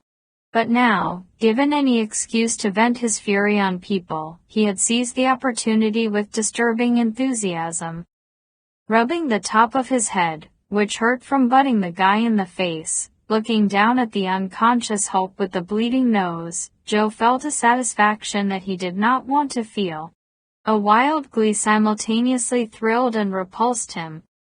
Dressed in a t-shirt promoting the video game Quake, baggy black pants, and red sneakers, the fallen man appeared to be in his late 20s, at least a decade younger than his two associates. His hands were massive enough to juggle cantaloupes, and a single letter was tattooed on the base phalange of each finger, thumbs excluded, to spell out anabolic, as an anabolic steroid. This was no stranger to violence. Nevertheless, although self-defense justified a preemptive strike, Joe was disturbed by the savage pleasure he took from such swift brutality. The guy sure didn't look like an officer of the law. Regardless of his appearance, he might be a cop, in which case assaulting him ensured serious consequences. To Joe's surprise, even the prospect of jail didn't diminish his twisted satisfaction in the ferocity with which he had acted. He felt half nauseated, half out of his mind, but more alive than he had been in a year. Exhilarated yet fearful of the moral depths into which this new empowering anger might take him, he glanced in both directions along the cemetery road. There was no oncoming traffic. He knelt beside his victim. Breath whistled wetly through the man's throat, and he issued a soft childlike sigh. His eyelids fluttered, but he did not regain consciousness while his pockets were searched. Joe found nothing but a few coins, a nail clipper, a set of house keys, and a wallet that contained the standard ID and credit cards. The guy's name was Wallace Morton Blick. He was carrying no police agency, badge or identification. Joe kept only the driver's license and returned the wallet to the pocket from which he had extracted it. The two gunmen had not reappeared from the rugged scrub land beyond the cemetery hill. They had scrambled over the crest, after the woman, little more than a minute ago. Even if she quickly slipped away from them, they weren't likely to give up on her and return after only a brief search. Wondering at his boldness, Joe quickly dragged Wallace Blick away from the rear corner of the white van. He tucked him close to the flank of the vehicle, where he was less likely to be seen by anyone who came along the roadway. He rolled him onto his side, so he would not choke on the blood that might be draining from his nasal passages down the back of his throat. Joe went to the open rear door. He climbed into the back of the van. The low rumble of the idling engine vibrated in the floorboard. The cramped cargo hold was lined on both sides with electronic communications, eavesdropping, and tracking equipment. A pair of compact command chairs, bolted to the floor, could be swiveled to face the arrayed devices on each side. Squeezing past the first chair, Joe settled into the second, in front of an active computer. The interior of the van was air-conditioned, but the seat was still warm because Blick had vacated it less than a minute ago. On the computer screen was a map. The streets had names meant to evoke feelings of peace and tranquility, and Joe recognized them as the service roads through the cemetery. A small blinking light on the map drew his attention. It was green, stationary, and located approximately where the van itself was parked. A second blinking light, this one red and also stationary, was on the same road, but some distance behind the van. He was sure that it represented his Honda. The tracking system no doubt utilized a CD-ROM with exhaustive maps of Los Angeles County and environs, maybe of the entire state of California or of the country coast to coast. A single compact disc had sufficient capacity to contain detailed street maps for all of the contiguous states and Canada. Someone had fixed a powerful transponder to his car. It emitted a microwave signal that could be followed from quite a distance. The computer utilized surveillance satellite uplinks to triangulate the signal, then placed the Honda on the map, relative to the position of the van, so they could track him without maintaining visual contact.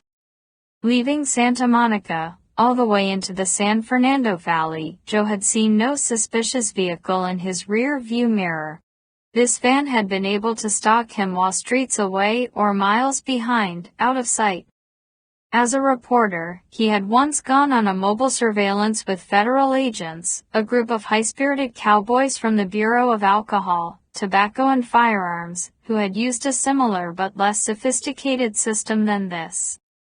Acutely aware that the battered Blick or one of the other two men might trap him here if he delayed too long, Joe swiveled in his chair, surveying the back of the van for some indication of the agency involved in this operation.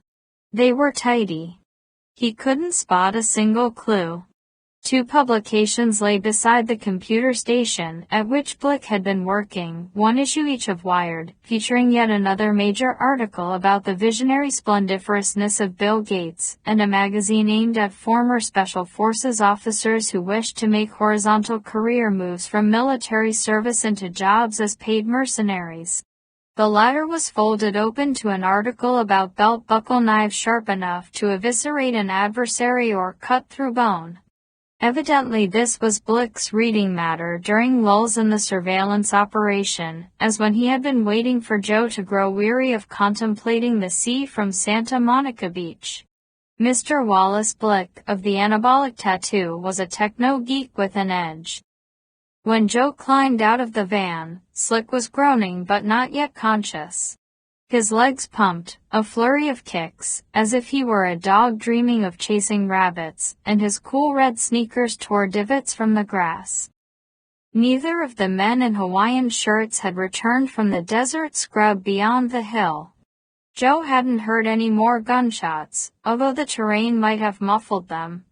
He hurried to his car. The door handle was bright with the kiss of the sun, and he hissed with pain when he touched it.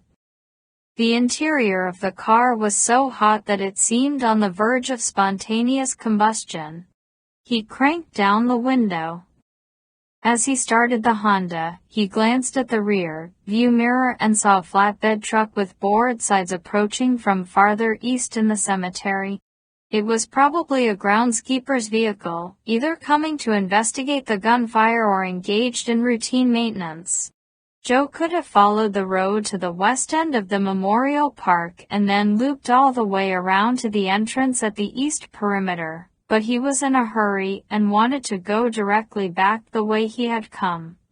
Overwhelmed by a feeling that he had stretched his luck too far, he could almost hear it ticking like a time bomb clock. Pulling away from the curb, he tried to hang a U-turn, but couldn't quite manage it in one clean sweep. He shifted into reverse and tramped on the accelerator hard enough to make the tire squeal against the hot pavement. The Honda shot backward. He braked and shifted into drive again. Tick, tick. Instinct proved reliable. Just as he accelerated toward the approaching groundskeeper's truck, the rear window on the driver's side of the car immediately behind his head exploded, spraying glass across the back seat. He didn't have to hear the shot to know what had happened. Glancing to the left, he saw the man in the red Hawaiian shirt, stopped halfway down the hillside, in a shooter's stance. The guy was as pale as a risen corpse, but dressed for a margarita party. Someone shouted hoarse, slurred curses. Blick. Crawling away from the van on his hands and knees, dazedly shaking his blocky head, like a pit bull wounded in a dog fight, spraying bloody foam from his mouth. Blick. Another round slammed into the body of the car with a hard thud followed by a brief trailing twang. With a rush of hot gibbering wind at the open and the shattered windows, the Honda spirited Joe out of range.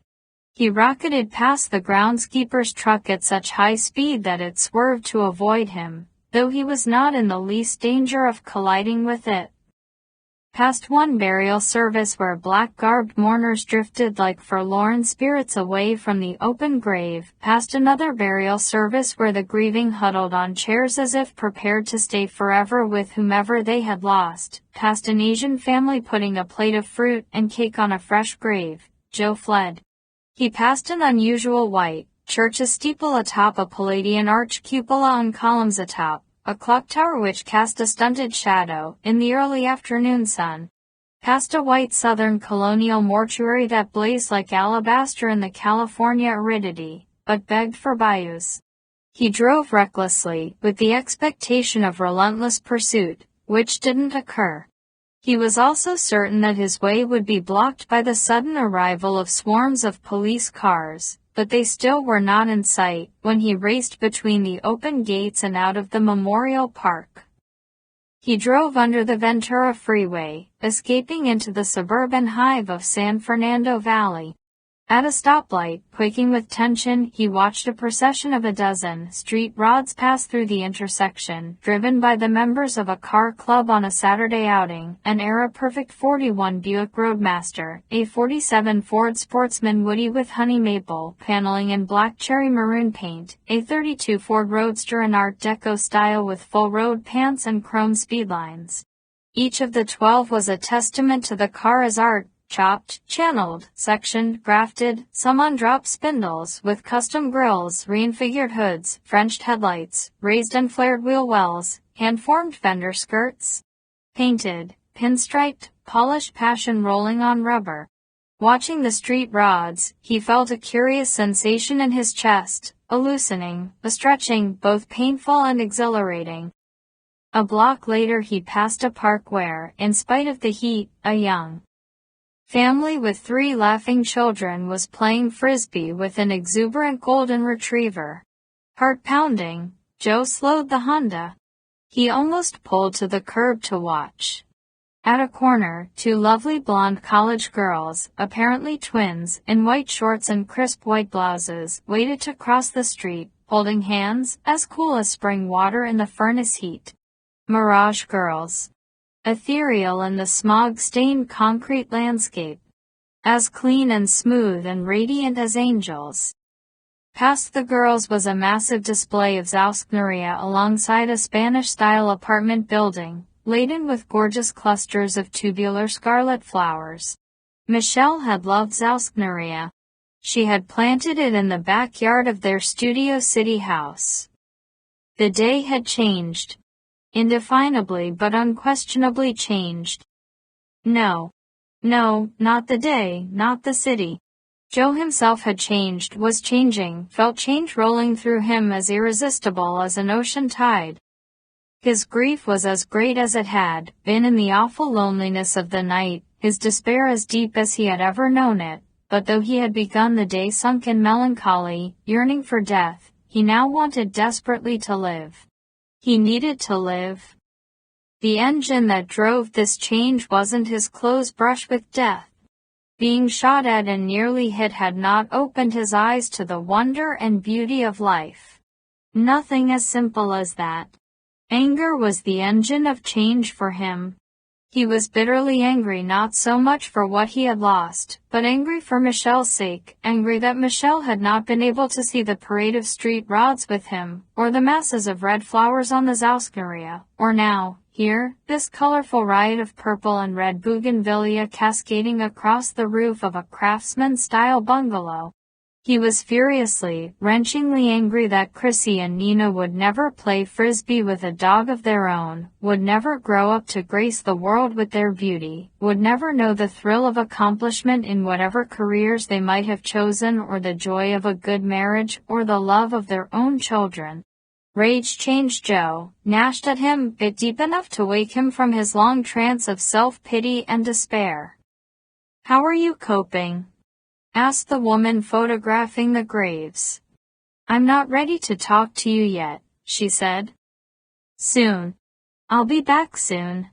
When it's time," she promised, as though she had revelations to make, truths to reveal. The men in Hawaiian shirts. The computer nerd thug in the Quake t-shirt. the redhead and the brunette in the thong bikinis. Teams of operatives keeping Joe under surveillance, evidently waiting for the woman to contact him. A van packed solid with satellite-assisted tracking gear, directional microphones, computers, high-resolution cameras. Gunmen willing to shoot him in cold blood because... Why? Because they thought the black woman at the graves had told him something he wasn't supposed to know. Because even being aware of her existence made him dangerous to them. Because they thought he might have come out of their van with enough information to learn their identities and intentions. Of course he knew almost nothing about them, not who they were, or what they wanted with the woman. Nevertheless, he could reach one inescapable conclusion. What he thought he knew about the deaths of his wife and daughters was either wrong or incomplete. Something wasn't kosher about the story of Nationwide Flight 353. He didn't even need journalistic instinct to arrive at this chilling insight. On one level, he had known it from the moment that he saw the woman at the graves. Watching her snap photographs of the plot markers, meeting her compelling eyes, hearing the compassion in her soft voice, racked by the mystery of her words, "I'm not ready to talk to you yet," he had known, by virtue of sheer common sense, that something was rotten. Now, driving through placid Burbank, he seethed with a sense of injustice, treachery. There was a hateful wrongness with the world beyond the mere mechanical cruelty of it. Deception. Deceit. Lies. Conspiracy. He had argued with himself that being angry with creation was pointless, that only resignation and indifference offered him relief from his anguish. And he had been right. Raging at the imagined occupant of some celestial throne was wasted effort, as ineffective as throwing stones to extinguish the light of a star. People, however, were a worthy target of his rage. The people who had concealed or distorted the exact circumstances of the crash of Flight 353. Michelle, Chrissy, and Nina could never be brought back. Joe's life could never be made whole again. The wounds in his heart could not be healed. Whatever hidden truth waited to be uncovered, learning it would not give him a future. His life was over, and nothing could ever change that, nothing, but he had a right to know precisely how and exactly why Michelle and Chrissy and Nina had died. He had a sacred obligation to them to learn what had really happened to that doomed 747. His bitterness was a fulcrum and his rage was a long lever, with which he would move the world, the whole damn world, to learn the truth, no matter what damage he caused or whom he destroyed in the process. On a tree-lined residential street, he pulled to the curb. He switched off the engine and got out of the car. He might not have much time before Blick and the others caught up with him. The queen palms hung dead limp and whisperless in the heat, which currently seemed to be as effective an embalming medium as a block of fly-trapping amber. Joe looked under the hood first, but the transponder wasn't there. He squatted in front of the car and felt along the underside of the bumper. Nothing. The clatter of a helicopter swelled in the distance, rapidly growing louder. Groping blindly inside the front wheel, while on the passenger side and then along the rocker panel, Joe found only road dirt and grease. Nothing was concealed inside the rear wheel well, either. The chopper shot out of the north, passing directly overhead at extremely low altitude, no more than 50 feet above the houses. The long graceful fronds of the queen palms shook and whipped in the downdraft. Joe looked up, alarmed, wondering if the crew of the chopper was looking for him, but his fear was pure paranoia and unjustified. Southbound, the aircraft roared away across the neighborhood without a pause. He hadn't seen any police seal, no lettering or insignia. The palms shuddered, shivered, then trembled into stillness once more. Groping again, Joe found the transponder expansion clamped to the energy absorber behind the Honda's rear bumper. With batteries, the entire package was the size of a pack of cigarettes. The signal that it sent was inaudible. It looked harmless. He placed the device on the pavement, intending to hammer it to pieces with his tire iron. When a gardener's truck approached along the street, hauling a fragrant load of shrub, prunings and burlap bundled grass, he decided to toss the still-functioning transponder among the clippings. Maybe the bastards would waste some time and manpower following the truck to the dump. In the car again, on the move, he spotted the helicopter a few miles to the south. It was flying in tight circles, then hovering, then flying in circles again. His fear of it had not been groundless. The craft was either over the cemetery or, more likely, above the desert scrub, north of the Griffith Observatory, searching for the fugitive woman. Their resources were impressive. 2. Searching behavior. 1. The Los Angeles Times booked more advertising than any newspaper in the United States, churning out fortunes for its owners even in an age when most print media were in decline. It was quartered downtown in an entire high-rise, which it owned and which covered one city block. Strictly speaking, the Los Angeles Post was not even in Los Angeles. It occupied an aging four-story building in Sun Valley, near the Burbank Airport, within the Metroplex but not within the LA city limits. Instead of a multiple-level underground garage, the Post provided an open lot surrounded by a chain-link fence topped with spirals of razor wire.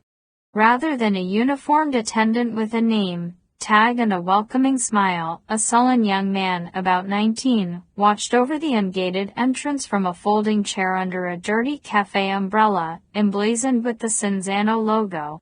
He was listening to rap music on a radio. Head shaved, left nostril pierced by a gold ring, fingernails painted black, dressed in baggy black jeans, with one carefully torn knee and a loose black t-shirt with the words, "Fear Nada" in red across his chest, he looked as if he were assessing the parts value of each arriving car to determine which would bring the most cash if stolen and delivered to a chop shop. In fact, he was checking for an employee sticker on the windshield, ready to direct visitors to on-street parking. The stickers were replaced every 2 years, and Joe's was still valid. 2 months after the fall of Flight 353, he had tendered his resignation, but his editor, Cesar Santos, had refused to accept it and had put him on an unpaid leave of absence, guaranteeing him a job when he was ready to return. He was not ready. He would never be ready. But right now he needed to use the newspaper's computers and connections.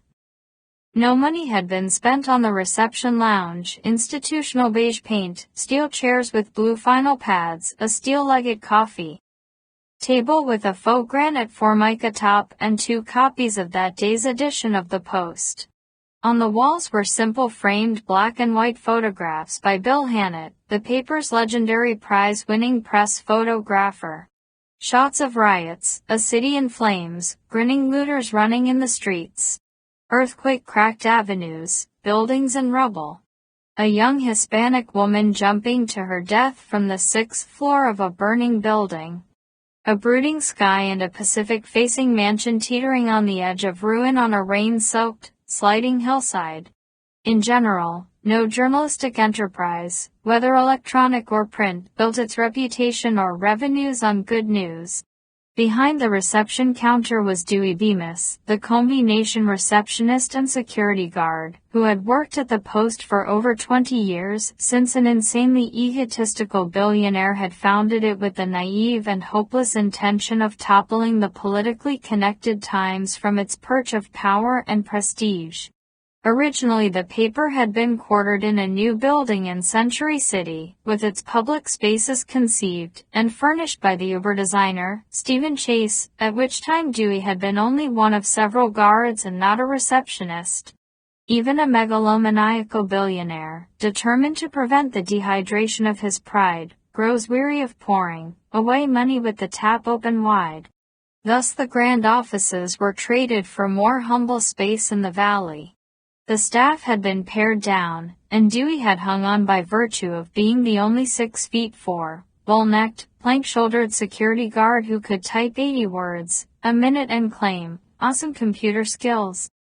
With the passage of time, the post had begun to break even. The brilliant and visionary Mr. Chase subsequently designed numerous striking interiors, which were celebrated in Architectural Digest and elsewhere, and then died in spite of his genius and talent, just as the billionaire would one day die in spite of his vast fortune, just as Dewey Bemis would die in spite of his commendable variety of skills and his infectious smile. "Joe," Dewey said, grinning, rising from his chair, a bearish presence extending his big hand across the counter. Joe shook hands. "How are you doing, Dewey?" Carver and Martin both graduated summa cum laude from UCLA in June, one going to law school now, the other medical, Dewey gushed, as if this news were only hours old and about to hit the front page of the next day's Post. Unlike the billionaire who employed him, Dewey's pride was not in his own accomplishments, but in those of his children. "My Julie," she finished her second year on scholarship at Yale with a 3.8 average, and this fall she takes over as editor of the student literary magazine, wants to be a novelist like this, Annie Proulx she's always reading over and over again minus with the sudden memory of Flight 353 passing through his eyes as obviously as a dimming cloud across a bright moon. Dewey silenced himself, ashamed to have been boasting about his sons and daughter to a man whose children were lost forever. "How's Lena?" Joe asked, inquiring about Dewey's wife. "She's good. She's okay, yeah, doing okay." Dewey smiled and nodded to cover his uneasiness, editing his natural enthusiasm for his family. Joe hated this awkwardness in his friends, their pity. Even after an entire year, here it was. This was one reason he avoided everyone from his old life. The pity in their eyes was genuine compassion, but to Joe, although he knew that he was being unfair, they also seemed to be passing a sad judgment on him for being unable to put his life back together. "I need to go upstairs, Dewey, put in a little time, do some research, if that's okay." Dewey's expression brightened. "You coming back, Joe?" "Maybe," Joe lied. "Back on staff." "Thinking about it." "Mr. Santos would love to hear that." "Is he here today?" "No.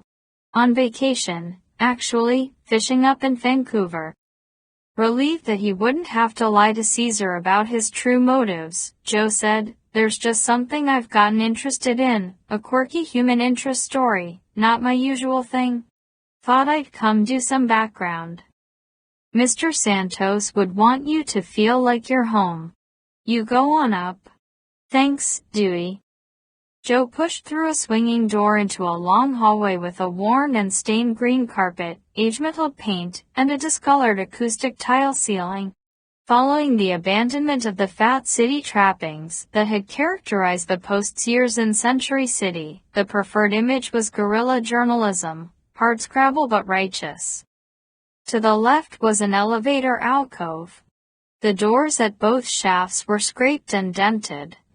The ground floor largely given over to file rooms, clerical offices, classified ad sales, and the circulation department was full of Saturday silence. In the quiet, Joe felt like an intruder. He imagined that anyone he encountered would perceive at once that he had returned under false pretenses. While he was waiting for an elevator to open, he was surprised by Dewey, who had hurried from the reception lounge to give him a sealed white envelope. "Almost forgot this. Lady came by few days ago, said she had some information on a story just right for you." "What story?" "She didn't say. Just that you'd understand this." Joe accepted the envelope as the elevator doors opened. Dewey said, "Told her you hadn't worked here 10 months, and she wanted your phone number. Of course I said I couldn't give it out. Or your address." Stepping into the elevator, Joe said, "Thanks, Dewey." Told her I'd send it on or call you about it. Then I discovered you moved and got a new phone, unlisted, and we didn't have it. Can't be important, Joe assured him, indicating the envelope. After all, he was not actually returning to journalism. As the elevator doors started to close, Dewey blocked them.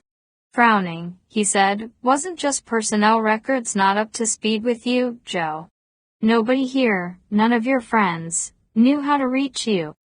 "I know." Dewey hesitated before he said, "You've been way down, huh?" "Pretty far," Joe acknowledged. "But I'm climbing back up. Friends can hold the ladder steady, make it easier." Touched, Joe nodded. "Just remember," Dewey said. "Thanks." Dewey stepped back, and the doors closed. The elevator rose, taking Joe with it. The third floor was largely devoted to the newsroom, which had been subdivided into a maze of somewhat claustrophobic modular workstations, so that the entire space could not be seen at once. Every workstation had a computer, telephone, ergonomic chair, and other fundamentals of the trade. This was very similar to the much larger newsroom at the Times. The only differences were that the furniture and the reconfigurable walls at the Times were newer and more stylish than those at the Post. The environment there was no doubt purged of the asbestos and formaldehyde that lent the air here its special astringent quality, and even on a Saturday afternoon, the Times would be busier per square foot of floor space than the Post was now. Twice over the years, Joe had been offered a job at the Times, but he had declined. Although the Gray Lady, as the competition was known in some circles, was a great newspaper, it was also the ad-fad voice of the status quo. He believed he'd be allowed and encouraged to do better and more aggressive reporting at the Post, which was like an asylum at times, but also heavy on ballsy attitude and gonzo style, with a reputation for never treating a politician's handout as real news and for assuming that every public official was either corrupt or incompetent, sex-crazed or power-mad. A few years ago, after the Northridge earthquake, seismologists had discovered unsuspected links between a fault that ran under the heart of LA and one that lay beneath a series of communities in the San Fernando Valley. A joke swept the newsroom regarding what losses the city would suffer if one tumbler destroyed the Times downtown and the Post in Sun Valley. Without the Post, according to the joke, Angelenos wouldn't know which politicians and other public servants were stealing them blind, accepting bribes from known drug dealers, and having sex with animals. The greater tragedy, however, would be the loss of the £6 Sunday edition of the Times, without which no one would know what stores were conducting sales. If the Post was as obstinate and relentless as a rat terrier crazed by the scent of rodents, which it was redeemed, for Joe, by the nonpartisan nature of its fury. Furthermore, a high percentage of its targets were at least as corrupt as it wanted to believe they were. Also, Michelle had been a featured columnist and editorial writer for the Post. He met her here, courted her here, and enjoyed their shared sense of being part of an underdog enterprise. She had carried their 2 babies in her belly through so many days of work in this place. Now, he found this building haunted by memories of her. In the unlikely event that he could eventually regain emotional stability and con himself into believing life had a purpose worth the struggle, the face of that one dear ghost would rock him every time he saw it. He would never be able to work at the Post again. He went directly to his former workstation in the metro section, grateful that no old friends saw him. His place had been assigned to Randy Colway, a good man, who wouldn't feel invaded if he found Joe in his chair. Tacked to the noteboard were photographs of Randy's wife, their 9-year-old son, Ben, and 6-year-old Lisbeth. Joe looked at them for a long moment and then not again. After switching on the computer, he reached into his pocket and withdrew the Department of Motor Vehicles envelope that he'd filched from the glove box of the white van at the cemetery. It contained the validated registration card. To his surprise, the registered owner wasn't a government body or a law enforcement agency. It was something called Medst Incorporated. He had not been expecting a corporate operation, for God's sake. Wallace Blick and his trigger-happy associates in the Hawaiian shirts didn't seem entirely like cops or federal agents, but they smelled a lot more like the law than they did like any corporate executives Joe had ever encountered. Next, he accessed the Post's vast file of digitized back issues. Included was every word of every edition the newspaper had published since its inception, minus only the cartoons, horoscopes, crossword puzzles, and the like. Photographs were included. He initiated a search for Medst and found 6 mentions. They were small items from the business pages. He read them complete. Medst, a New Jersey corporation, had begun as an air ambulance service in several major cities. Later it had expanded to specialize in the nationwide express delivery of emergency medical supplies, refrigerated or otherwise delicately preserved blood and tissue samples, as well as expensive and frangible scientific instruments. The company even undertook to carry samples of highly contagious bacteria and viruses between cooperating research laboratories in both the public and military sectors. For these tasks, it maintained a modest fleet of aircraft and helicopters. And unmarked white fans. 8 years ago, Medst had been bought by Tenologic Incorporated, a Delaware corporation with a score of wholly owned subsidiaries in the medical and computer industry. Its computer-related holdings were all companies developing products, mostly software, for the medical and medical research communities. When Joe ran a search on Tenologic, he was rewarded with 41 stories, mostly from the business pages. The first 2 articles were so dry, however, so full of investment and accounting jargon, that the reward quickly began to seem like punishment. He ordered copies of the 4 longest articles for review later. While those were sliding into the printer tray, he asked for a list of stories the Post had published about the crash of nationwide Flight 353. A series of headlines, with accompanying dates, appeared on the screen. Joe had to steel himself to scan this story file. He sat for a minute or 2 with his eyes closed, breathing deeply, trying to conjure in his mind's eye an image of surf breaking on the beach at Santa Monica. Finally, with teeth clenched so tightly that his jaw muscles twitched continuously, he called up story after story, scanning the contents.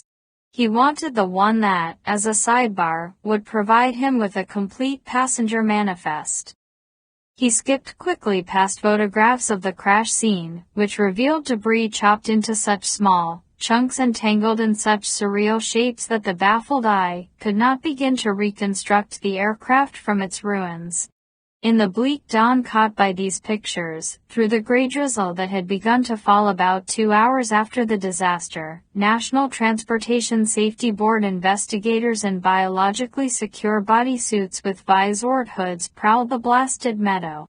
Looming in the background were scorched trees, gnarled black limbs clawing at the low sky. He searched for and found the name of the NTSB GO team leader in charge of the investigation, Barbara Christman, and the 14 specialists working under her. A couple of the articles included photos of some of the crew and passengers. Not all of the 330 souls aboard was pictured. The tendency was to focus on those victims who were Southern Californians, returning home rather than on Easterners who had been coming to visit. Being part of the Post family, Michelle and the girls were prominently featured. 8 months ago, upon moving into the apartment, in reaction to a morbid and obsessive preoccupation with family albums and loose snapshots, Joe had packed all the photos in a large cardboard box, reasoning that rubbing a wound retarded healing. He had taped the box shut and put it at the back of his only closet. Now, in the course of his scanning, when their faces appeared on the screen, he was unable to breathe, though he had thought he would be prepared. Michelle's publicity shot, taken by one of the Post's staff photographers, captured her beauty but not her tenderness, not her intelligence, not her charm, not her laughter. A mere picture was so inadequate, but still it was Michelle. Still. Chrissy's photo had been snapped at a post-Christmas party for children of the paper's employees. She was caught in a grin, eyes shining. How they shone. And little Nina, who sometimes wanted it pronounced Nina and other times Nina, was smiling that slightly lopsided smile that seemed to say she knew magical secrets. Her smile reminded Joe of a silly song he sometimes sang to her when he put her to bed. Before he realized what he was doing, he found his breath again and heard himself whispering the words, Nina, Nina, have you seen her? Nina, Nina, no one fina. A breaking inside him threatened his self-control. He clicked the mouse to get their images off the screen. But that didn't take their faces out of his mind, clearer than he had seen them since packing their photos away. Bending forward in the chair, covering his face, shuddering, he muffled his voice in his cold hands. Oh, shit. Oh, shit. Surf breaking on a beach, now as before, tomorrow as today. Clocks and looms. Sunrises, sunsets, phases of the moon. Machines clicking, ticking. Eternal rhythms, meaningless motions. The only sane response is indifference. He lowered his hands from his face. Sat up straight again. Tried to focus on the computer screen. He was concerned that he would draw attention to himself. If an old acquaintance looked in this three-walled cubicle to see what was wrong, Joe might have to explain what he was doing here, might even have to summon the strength to be sociable. He found the passenger manifest for which he had been searching. The Post had saved him time and effort by listing separately those among the dead who had lived in Southern California. He printed out all their names, each of which was followed by the name of the town in which the deceased resided. I'm not ready to talk to you yet, the photographer of graves had said. To him, from which he had inferred that she would have things to tell him later. Don't despair. You'll see, like the others. See what? He had no idea. What could she possibly tell him that would alleviate his despair? Nothing. Nothing. Like the others. You'll see, like the others. What others? Only one answer satisfied him, other people who had lost loved ones, on Flight 353, who had been as desolate as he was, people to whom she had already spoken. He wasn't going to wait for her to return to him. With Wallace Blick and associates after her, she might not live long enough to pay him a visit and quench his curiosity. When Joe finished sorting and stapling the printouts, he noticed the white envelope that Dewey Bemis had given him at the elevator downstairs. Joe had propped it against a box of Kleenex to the right of the computer and promptly forgotten about it. As a crime reporter with a frequently seen byline, he had from time to time received story tips from newspaper readers who, to put it charitably, were not well glued together. They earnestly claimed to be the terrified victims of vicious harassment by a secret cult of Satanists operating in the city's parks department, or to know of sinister tobacco industry executives who were plotting to lace baby formula with nicotine, or to be living across the street from a nest of spider-like extraterrestrials, trying to pass as a nice family of Korean immigrants. Once, when cornered by a pinwheel-eyed man who insisted that the mayor of Los Angeles was not human, but a robot controlled by the audio animatronics department at Disneyland, Joe had lowered his voice and said, with nervous sincerity, "Yes, we've known about that for years. But if we print a word of it, the people at Disney will kill us all." He had spoken with such conviction that the nutbell had exploded backward and fled. Consequently, he was expecting a crayon-scrawled message about evil psychic Martians living among us as Mormons or the equivalent. He tore open the envelope. It contained a single sheet of white paper folded in thirds. The 3 neatly typed sentences initially impressed him as a singularly cruel variation on the usual paranoid shriek, "I have been trying to reach you, Joe. My life depends on your discretion. I was aboard Flight 353. Everyone aboard the airliner had perished." He didn't believe in ghost mail from the other side, which probably made him unique among his contemporaries in this new age city of angels. At the bottom of the page was a name, Rose Tucker. Under the name was a phone number with a Los Angeles area code. No address was provided. Lightly flushed by the same anger that had burned so hotly in him earlier, and which could easily become ablaze again, Joe almost snatched up the phone to call Miss Tucker. He wanted to tell her what a disturbed and vicious piece of garbage she was, wallowing in her schizophrenic fantasies, psychic vampire sucking on the misery of others to feed some sick need of her own, and then he heard, in memory, the words that Wallace Blick first said to him in the cemetery.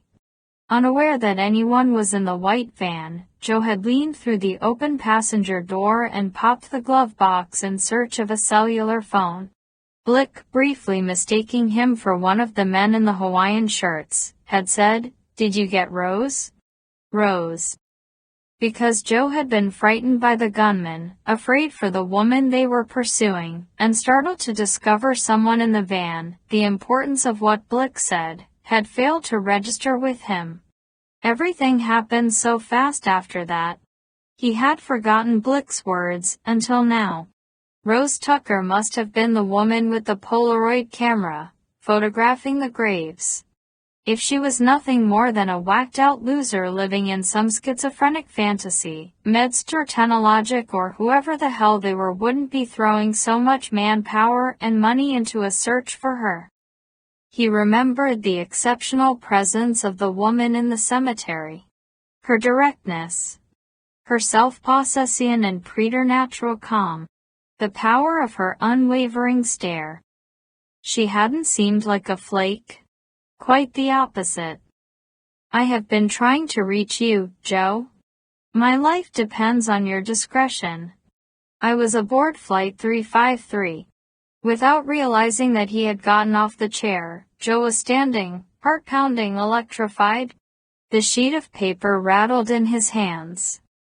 He stepped into the aisle, behind the modular workstation, and surveyed what he could see of the subdivided newsroom, seeking someone with whom he could share this development.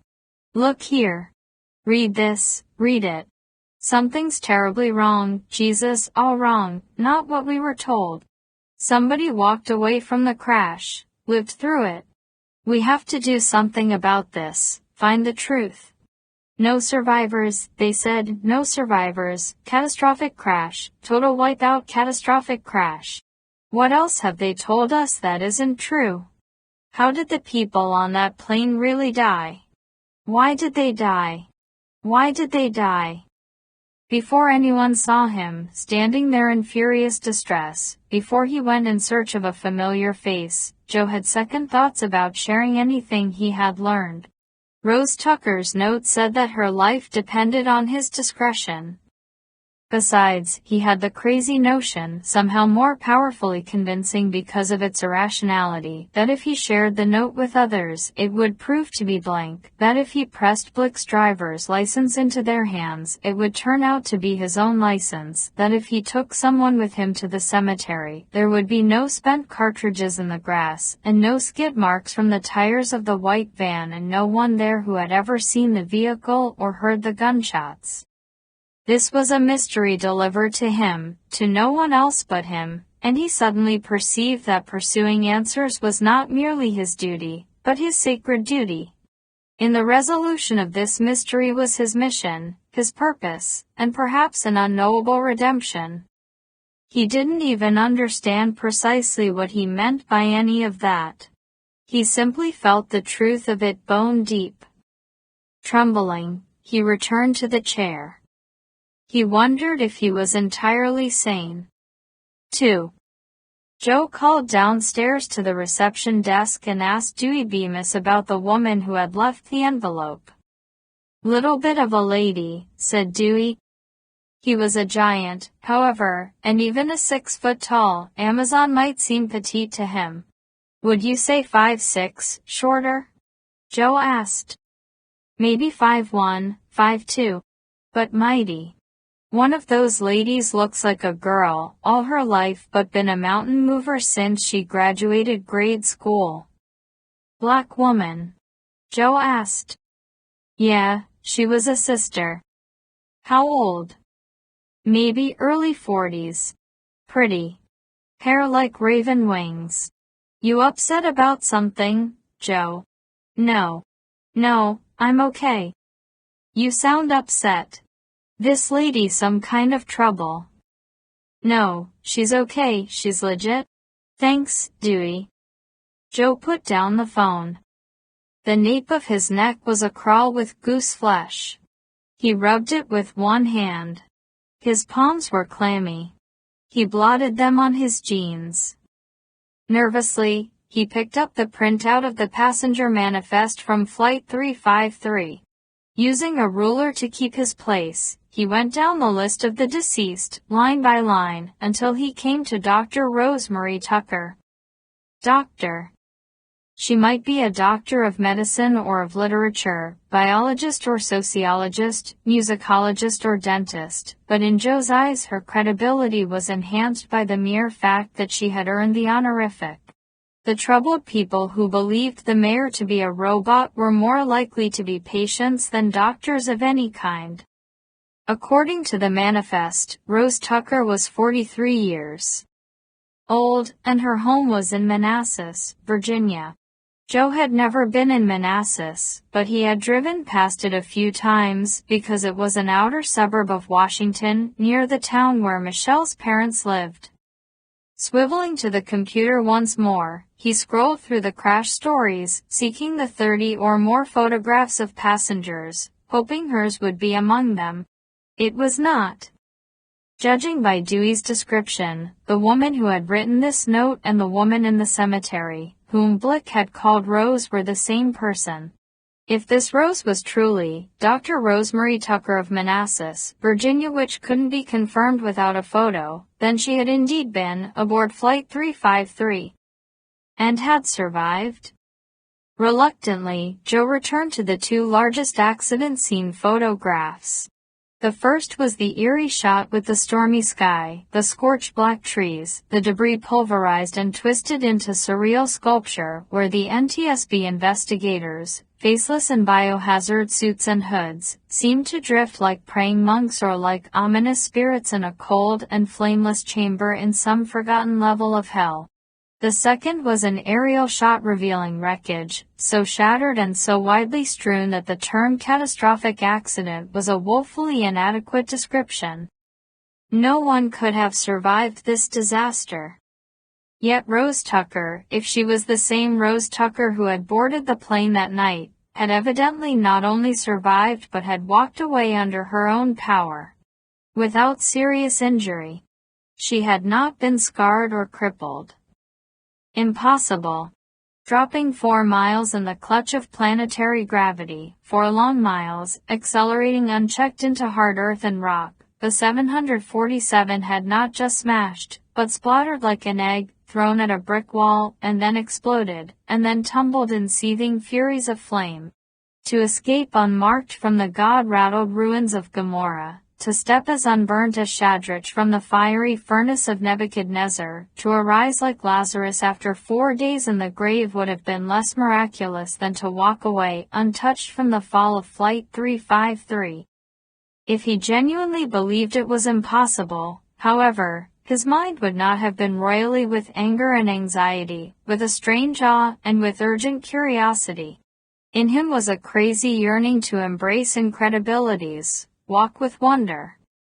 He called directory assistance in Maryland, seeking a telephone number for Dr. Rosemary Tucker. He expected to be told that there was no such listing or that her service had been disconnected. After all, officially she was dead. Instead, he was given a number. She could not have walked away from the crash and gone home and picked up her life without causing a sensation. Besides, dangerous people were hunting her. They would have found her if she had ever returned to Manassas.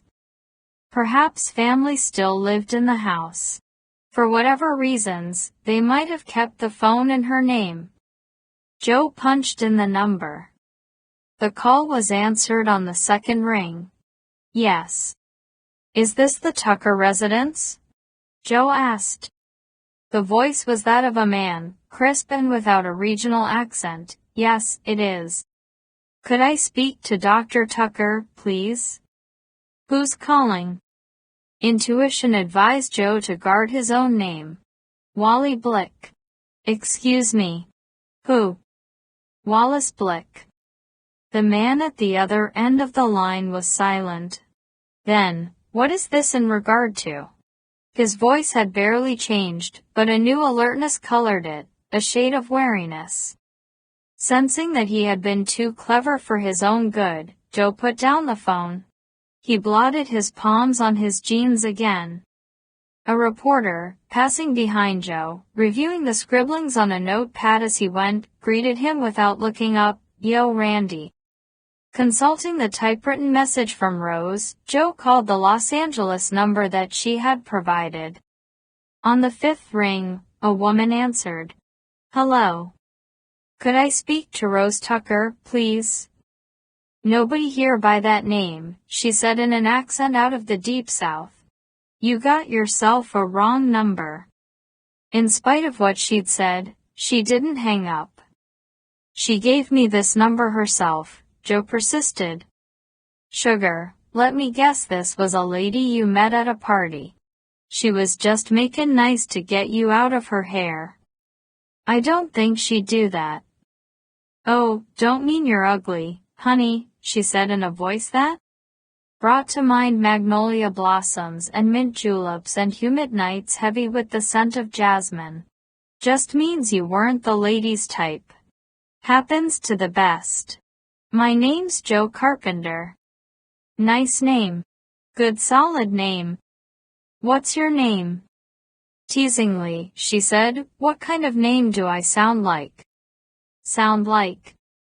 Maybe an Octavia or a Juliet. More like a Demi. Like in Demi Moore the movie star. She said disbelievingly. You have that sexy, smoky quality in your voice. Honey, my voice is pure grits and collard greens. Under the grits and collard greens, there's smoke. She had a wonderful fulsome laugh. Mr. Joe Carpenter, middle name Slick. Okay, I like Demi. Listen, Demi, I'd sure like to talk to Rose. Forget this old Rose person. Don't you pine away for her, Joe, not after she gives you a fake number. Big C, lots of fish. Joe was certain that this woman knew Rose and that she had been expecting him to call. Considering the viciousness of the enemies pursuing the enigmatic Dr. Tucker, however, Demi's circumspection was understandable. She said, what do you look like when you're being honest with yourself, sugar? 6 foot tall, brown hair, gray eyes. Handsome. Just presentable. How old are you, presentable Joe? Older than you. 37. You have a sweet voice. You ever go on blind dates? Demi was going to set up a meeting after all. He said, blind dates. Nothing against them. So how about with sexy smoky little me, she suggested with a laugh. Sure. When? You free tomorrow evening? I was hoping sooner. Don't be so eager, presentable Joe. Takes time to set these things up right, so there's a chance it'll work, so no one gets hurt, so there's no broken hearts. By Joe's interpretation, Dearney was telling him that she was going to make damn sure the meeting was put together carefully, that the site needed to be scouted and secured in order for Rose's safety to be guaranteed. And maybe she couldn't get in touch with Rose with less than a 24-hour notice. Besides, sugar, a girl starts to wonder why you're so pitiful desperate if you're really presentable. All right. Where tomorrow evening? I'm going to give you the address of a gourmet coffee shop in Westwood. We'll meet out front at 6, go in and have a cup, see do we like each other. If I think you really are presentable and you think I'm as sexy smoky as my voice, why, then it could be a shinin' night of golden memories. You have a pen and paper? Yes, he said, and he wrote down the name and address of the coffee shop as she gave it to him. Now do me one favor, sugar. You have a paper there with this phone number on. Tear it to bitty pieces and flush it down to John. When Joe hesitated, Demi said, won't be no good ever again, anyway, and she hung up. The 3 typed sentences would not prove that Dr. Tucker had survived Flight 353 or that something about the crash was not kosher. He could have composed them himself. Dr. Tucker's name was typed, as well, so there was no evidentiary signature. Nevertheless, he was loath to dispose of the message. Although it would never prove anything to anyone else, it made these fantastic events seem more real to him. He called Demi's number again to see if she would answer it in spite of what she had said. To his surprise, he got a recorded message from the telephone company informing him that the number he had called was no longer in service. He was advised to make sure that he had entered the number correctly and then to call 411 for directory assistance. He tried the number again with the same result. Neat trick. He wondered how it had been done. Demi clearly was more sophisticated than her gritsam-colored green's voice. As Joe returned the handset to the cradle, the telephone rang, startling him so much that he let go of it, as if he had burned his fingers. Embarrassed by his edginess, he picked it up on the 3rd ring. Hello. Los Angeles Post. A man asked. Yes. Is this Randy Colway's direct line? That's right. Are you Mr. Colway? Startlement and the interlude with Demi had left Joe slow on the uptake. Now he recognized the uninflected voice as that of the man who had answered the phone at Rose Marie Tucker's house in Manassas, Virginia. Are you Mr. Colway? The caller asked again. I'm Wallace Blick, Joe said. Mr. Carpenter. Chills climbed the ladder of his spine, vertebra to vertebra, and Joe slammed down the phone. They knew where he was. The dozens of modular workstations no longer seemed like a series of comfortably anonymous nooks. They were a maze with too many blind corners. Quickly he gathered the printouts and the message that Rose Tucker had left for him. As he was getting up from the chair, the phone rang again. He didn't answer it. On his way out of the newsroom, he encountered Dan Shavers, who was returning from the photocopying center, with a sheaf of papers in his left hand and his unlit pipe in the right. Shavers, utterly bald with a luxuriant black beard, wore pleated black dress slacks, red and black checkered suspenders over a gray and white pinstripe shirt, and a yellow bow tie.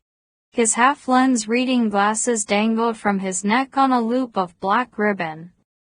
A reporter and columnist on the business desk, Shavers was as pompous and as awkward at small talk as he thought he was charming. However, he was benign in his self-delusion and touching in his mistaken conviction that he was a spellbinding raconteur.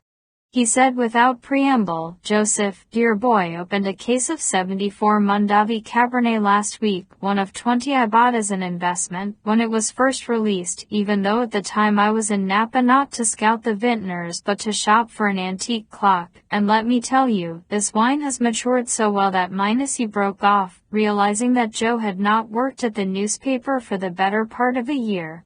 Fumblingly, he tried to offer his condolences regarding that terrible thing, that awful thing, all those poor people, your wife and the children. aware that Randy Colway's telephone was ringing again farther. Back in the newsroom, Joe interrupted Shavers, intending to brush him off, but then he said, "Listen, Dan, do you know a company called Technologic?" "Do I know them?" Shavers wiggled his eyebrows. "Very Amosine, Joseph. You do know them. What's the story, Dan? Are they a pretty large conglomerate? I mean, are they powerful?" "Oh, very profitable, Joseph, absolutely uncanny at recognizing cutting-edge technology in startup companies and then acquiring them or backing entrepreneurs who need cash to develop their ideas. Generally medically related technology, but not always.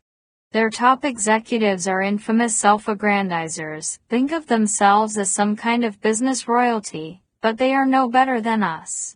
They, too, answer to he who must be obeyed." Confused, Joe said, "He who must be obeyed." As do we all, said Shaver, smiling and nodding, raising his pipe to bite the stem. Colway's phone stopped ringing. The silence made Joe more nervous than the insistent, trilling tone had done. They knew where he was. "Got to go," he said, walking away as Shavers began to tell him about the advantages of owning Technologic corporate bonds. He proceeded directly to the nearest men's room. Fortunately, no one else was in the lavatory, no old acquaintances to delay him. In one of the stalls, Joe tore Rose's message into small pieces. He flushed it down the toilet, as Demi had requested, waiting to confirm that every scrap vanished, flushing a second time to be sure that nothing was caught in the drain. Medst. Technologic. Corporations conducting what appeared to be a police operation. Their long reach, from Los Angeles to Manassas, and their unnerving omniscience, argued that these were corporations with powerful connections beyond the business world, perhaps to the military. Nevertheless, regardless of the stakes, it made no sense for a corporation to protect its interests with hitmen brazen enough to shoot at people in public places or anywhere else, for that matter. Regardless of how profitable Technologic might be, big black numbers at the bottom of the balance sheet did not exempt corporate officers and executives from the law, not even here in Los Angeles, where the lack of money was known to be the root of all evil. Considering the impunity with which they seemed to think they could use guns, the men that he had encountered must be military personnel or federal agents. Joe had too little information to allow him even to conjecture what role Medst and Technologic played in the operation. All the way along the third-floor hall to the elevators, he expected someone to call his name and order him to stop. Perhaps one of the men in the Hawaiian shirts. Or Wallace Blick. Or a police officer. If the people seeking Rose Tucker were federal agents, they would be able to obtain help from local police. For the time being, Joe would have to regard every man in uniform as a potential enemy.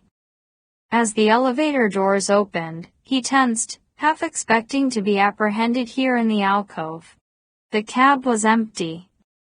On the way down to the first floor, he waited for the power to be cut off. When the doors opened on the lower alcove, he was surprised to find it deserted. In all his life, he had never previously been in the grip of paranoia, such as this. He was overreacting to the events of the early afternoon and to what he had learned since arriving at the offices of the Post. He wondered if his exaggerated reactions, spells of extreme rage, spiraling fear were a response to the past year of emotional deprivation. He had allowed himself to feel nothing whatsoever but grief, self-pity, and the terrible hollowness of incomprehensible loss. In fact, he'd striven hard not to feel even that much. He had tried to shed his pain, to rise from the ashes like a drab phoenix, with no hope except the cold peace of indifference. Now that events forced him to open himself to the world again, he was swamped by emotion as a novice surfer was overwhelmed by each cresting wave. In the reception lounge, as Joe entered, Dewey Bemis was on the telephone.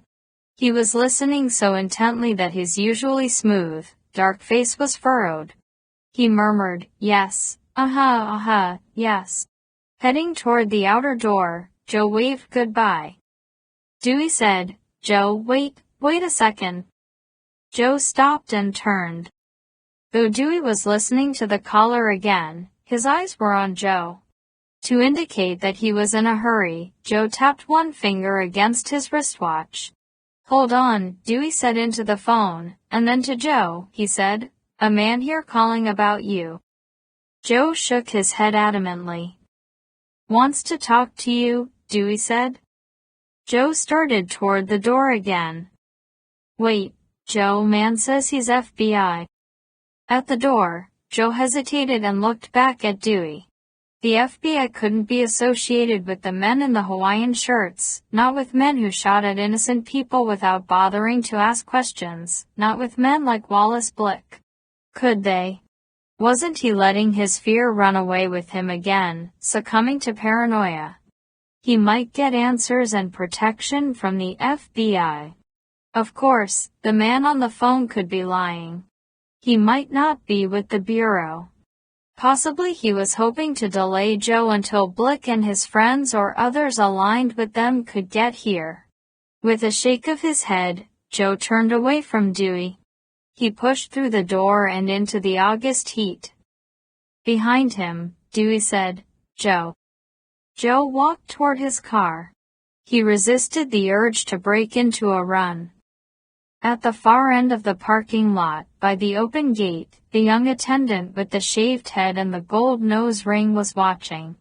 In this city where sometimes money mattered more than fidelity or honor or merit, style mattered more than money, fashions came and went even more frequently than principles and convictions, leaving only the unchanging signal colors of youth gangs as a sartorial tradition. This kid's look, punk grunge neopunk whatever, was already as dated as spats, making him look less threatening than he thought and more pathetic than he would ever be able to comprehend. Yet under these circumstances, his interest in Joe seemed ominous. Even at low volume, the heartbeat of rap music thumped through the blistering air. The interior of the Honda was hot but not intolerable.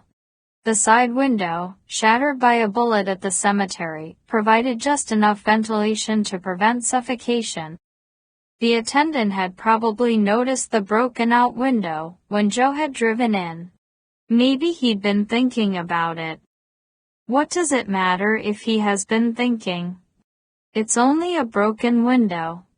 He was certain the engine wouldn't start, but it did. As Joe backed out of the parking slot, Dewey Bemis opened the reception lounge door and stepped outside onto the small concrete stoop under the awning that bore the logo of the Post. The big man looked not alarmed but puzzled. Dewey wouldn't try to stop him. They were friends, after all, or had once been friends, and the man on the phone was just a voice. Joe shifted the Honda into drive. Coming down the steps, Dewey shouted something. He didn't sound alarmed.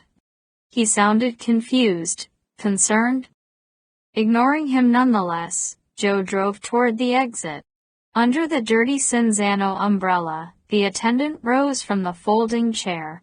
He was only 2 steps from the rolling gate that would close off the lot. Atop the chain-link fence, the coils of razor wire flared with silver reflections of late afternoon sunlight. Joe glanced at the rear-view mirror. Back there, Dewey was standing with his hands on his hips. As Joe went past the Cinzano umbrella, the attendant didn't even come forth out of the shade. Watching with heavy-lidded eyes, as expressionless as an iguana, he wiped sweat off his brow with one hand, black fingernails glistening. Through the open gate and turning right into the street, Joe was driving too fast. The tires squealed and sucked wetly at the sun-softened blacktop, but he didn't slow down. He went west on Strathern Street and heard sirens by the time that he turned south on Lancashire Boulevard. Sirens were part of the music of the city. Day and night, they didn't necessarily have anything to do with him. Nevertheless, all the way to the Ventura Freeway, under it, and then west on Moore Park. He repeatedly checked the rear view mirror for pursuing vehicles, either marked or unmarked. He was not a criminal. He should have felt safe going to the authorities to report the men in the cemetery, to tell them about the message from Rosemary Tucker, and to report his suspicions about Flight 353. On the other hand, in spite of being on the run for her life, Rose apparently hadn't sought protection from the cops, perhaps because there was no protection to be had. My life depends on your discretion. He had been a crime reporter long enough to have seen more than a few cases in which the victim had been targeted not because of anything he had done, not because of money or other possessions that his assailant desired, but merely because of what he had known. A man with too much knowledge could be more dangerous than a man with a gun. What knowledge Joe had about Flight 353 seemed, however, to be pathetically inadequate. If he was a target merely because he knew that Rose Tucker existed and that she claimed to have survived the crash, then the secret she possessed must be so explosive that the power of them could be measured only in megatonnage. As he drove west toward Studio City, he thought of the red letters emblazoned on the black t-shirt, worn by the attendant at the post parking lot, "Fear Nada." That was a philosophy Joe could never embrace. He feared so much. More than anything, he was tormented by the possibility that the crash had not been an accident, that Michelle and Chrissy and Nina died not at the whim of fate, but by the hand of man. Although the National Transportation Safety Board hadn't been able to settle on a probable cause, hydraulic control system's failure, complicated by human error, was one possible scenario and one with which he had been able to live because it was so impersonal, as mechanical and cold as the universe itself. He would find it intolerable, however, if they had perished from a cowardly act of terrorism, or because of some more personal crime, their lives sacrificed to human greed or envy or hatred. He feared what such a discovery would do to him. He feared what he might become, his potential for savagery, the hideous ease with which he might embrace vengeance and call it justice. 3. In the current atmosphere of fierce competitiveness that marked their industry, California bankers were keeping their offices open on Saturdays, some as late as 5 o'clock. Joe arrived at the Studio City branch of his bank 20 minutes before the doors closed. When he sold the house here, he had not bothered to switch his account to a branch nearer his owner-room apartment in Laurel Canyon. Convenience wasn't a consideration when time no longer mattered. He went to a window where a woman named Heather was tending to paperwork as she waited for last-minute business. She had worked at this bank since Joe had first opened an account a decade ago. "I need to make a cash withdrawal," he said, after the requisite small talk, "but I don't have my checkbook with me." "That's no problem," she assured him. It became a small problem, however, when Joe asked for $20,000 in $100 bills. Heather went to the other end of the bank and huddled in conversation with the head teller, who then consulted the assistant manager. This was a young man, no less handsome than the current, hottest movie hero. Perhaps he was one of the legion of would-be stars who labored in the real world to survive while waiting for the fantasy of fame. They glanced at Joe as if his identity was now in doubt. Taking in money, banks were like industrial vacuum cleaners. Giving it out, they were clogged faucets. Heather returned with a guarded expression and the news that they were happy to accommodate him, though there were, of course, procedures that must be followed. At the other end of the bank, the assistant manager was talking on his phone, and Joe suspected that he himself was the subject of the conversation. He knew he was letting his paranoia get the better of him again, but his mouth went dry and his heartbeat increased. The money was his. He needed it. That Heather had known Joe for years, in fact, attended the same Lutheran church where Michelle had taken Chrissy and Nina to Sunday school and services did not obviate her need to see his driver's license. The days of common trust and common sense were so far in America's past that they seemed not merely to be ancient history, but to be part of the history of another country altogether. He remained patient.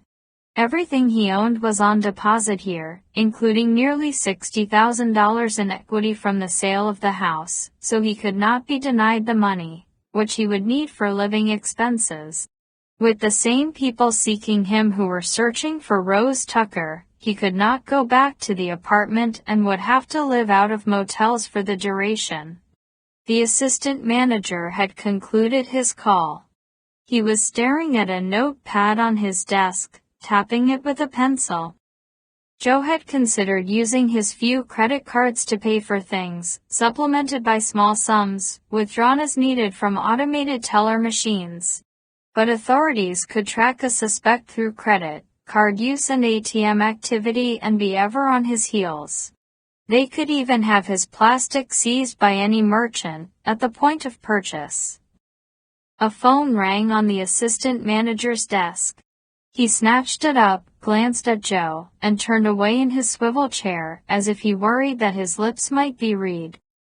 After procedures were followed and everyone was satisfied that Joe was neither his own evil twin nor a bold impersonator in a clever rubber mask, the assistant manager, his phone conversation concluded, slowly gathered the $100 bills from other tellers, drawers and from the vault. He brought the required sum to Heather and, with a fixed and uneasy smile, watched as she counted it for Joe. Perhaps it was imagination, but Joe felt they disapproved of his carrying so much money, not because it put him in danger, but because these days people who dealt in cash were stigmatized. The government required banks to report cash transactions of $5,000 or more, ostensibly to hamper attempts by drug lords to launder funds through legitimate financial institutions. In reality, no drug lord was ever inconvenienced by this law, but the financial activities of average citizens were now more easily monitored. Throughout history, cash or the equivalent diamonds, gold coins had been the best guarantor of freedom and mobility. Cash meant the same things to Joe and nothing more. Yet from Heather and her bosses, he continued to endure a surreptitious scrutiny that seemed to be based on the assumption that he was engaged in some criminal enterprise or, at best, was on his way for a few days of unspeakable debauchery in Las Vegas.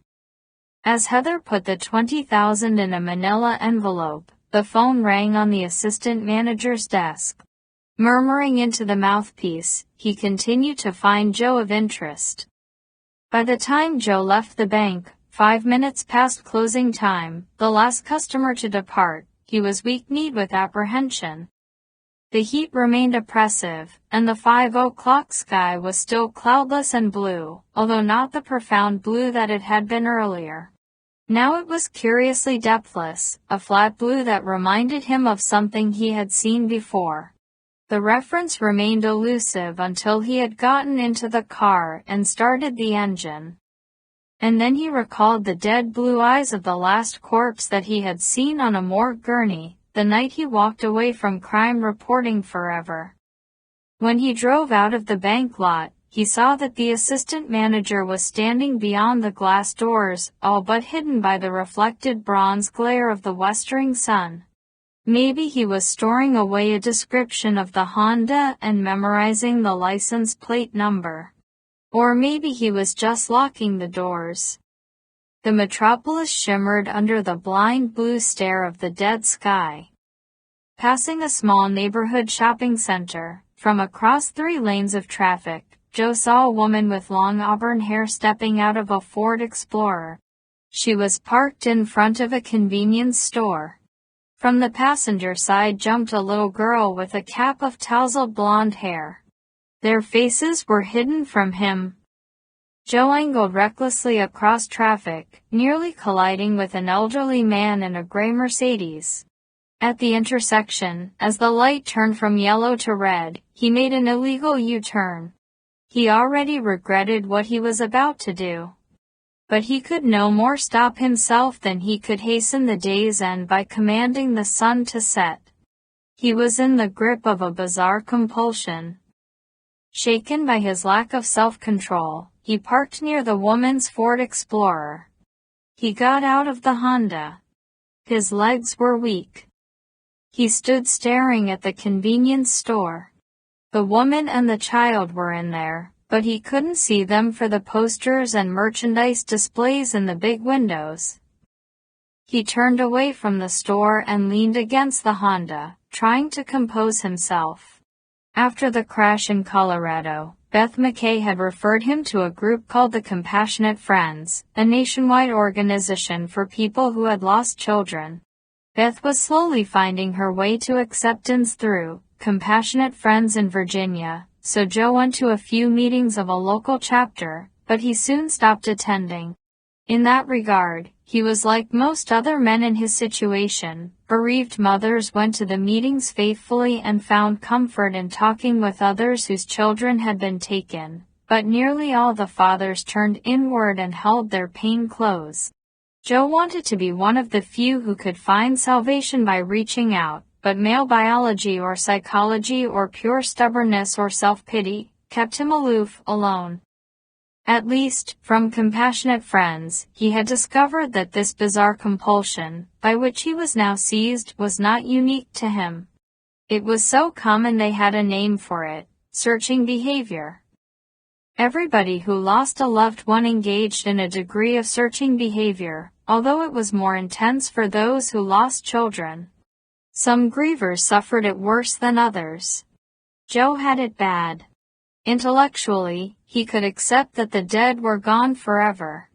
Emotionally, on a primal level, he remained convinced that he would see them again.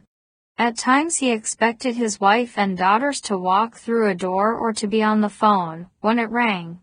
Driving, he was occasionally overcome by the certainty that Chrissy and Nina were behind him in the car, and he turned, breathless with excitement, more shocked by the emptiness of the back seat than he would have been to find that the girls were indeed alive again, and with him. Sometimes he saw them on a street, on a playground, in a park, on the beach. They were always at a distance, walking away from him. Sometimes he let them go, but sometimes he was compelled to follow, to see their faces, to say, "Wait for me, wait. I'm coming with you." Now he turned away from the Honda. He went to the entrance of the convenience store. Opening the door, he hesitated. He was torturing himself.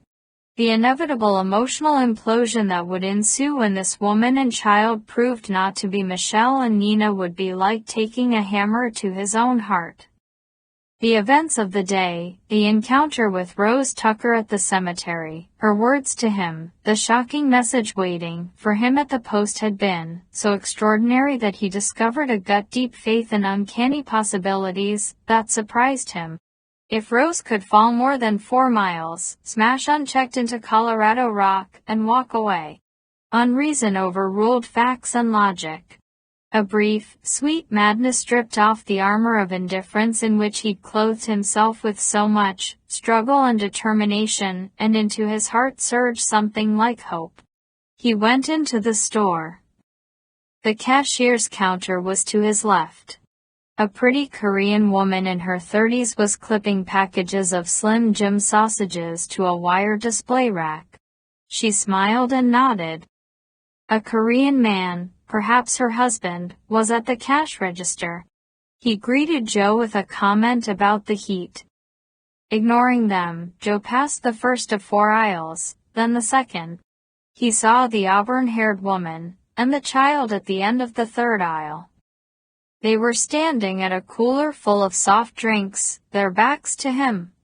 He stood for a moment at the head of the aisle, waiting for them to turn toward him. The woman was in white ankle-tie sandals, white cotton slacks, and a thyme green blouse. Michelle had owned similar sandals, similar slacks. Not the blouse, that he could recall. The little girl, Nina's age, Nina's size, was in white sandals like her mother's, pink shorts, and a white t-shirt. She stood with her head cocked to one side, swinging her slender arms, the way Nina sometimes stood. Nina, have you seen her? Joe was halfway down the aisle before he realized that he was on the move. He heard the little girl say, "Please, root beer, please." Then he heard himself say, "Nina," because Nina's favorite drink had been root beer. Nina. Michelle. The woman and the child turned to him. They were not Nina and Michelle. He had known they would not be the woman and the girl whom he had loved. He was operating not on reason but on a demented impulse of the heart. He had known. Yet when he saw they were strangers, he felt as though he had been punched in the chest. Stupidly, he said, "You." "I thought." "Standing there." "Yes," the woman said, puzzled and wary. Don't let her go," he told the mother, surprised by the hoarseness of his own voice. "Don't let her go, out of your sight, on her own. They vanish, they're gone unless you keep them close." Alarm flickered across the woman's face. With the innocent honesty of a 4-year-old, piping up in a concerned and helpful tone, the little girl said, "Mister, you need to buy some soap. You sure smell. The soap's over that way, I'll show you." The mother quickly took her daughter's hand, pulled her close. Joe realized that he must, indeed, smell. He had been on the beach in the sun for a couple of hours, and later in the cemetery, and more than once he'd broken into a sweat of fear. He'd had nothing to eat during the day, so his breath must be sour with the beer that he had drunk at the shore.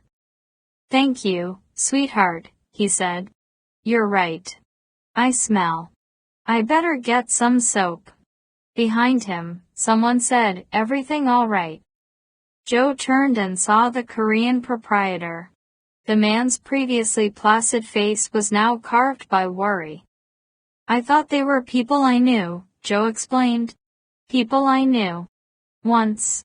He realized that he had left the apartment this morning without shaving.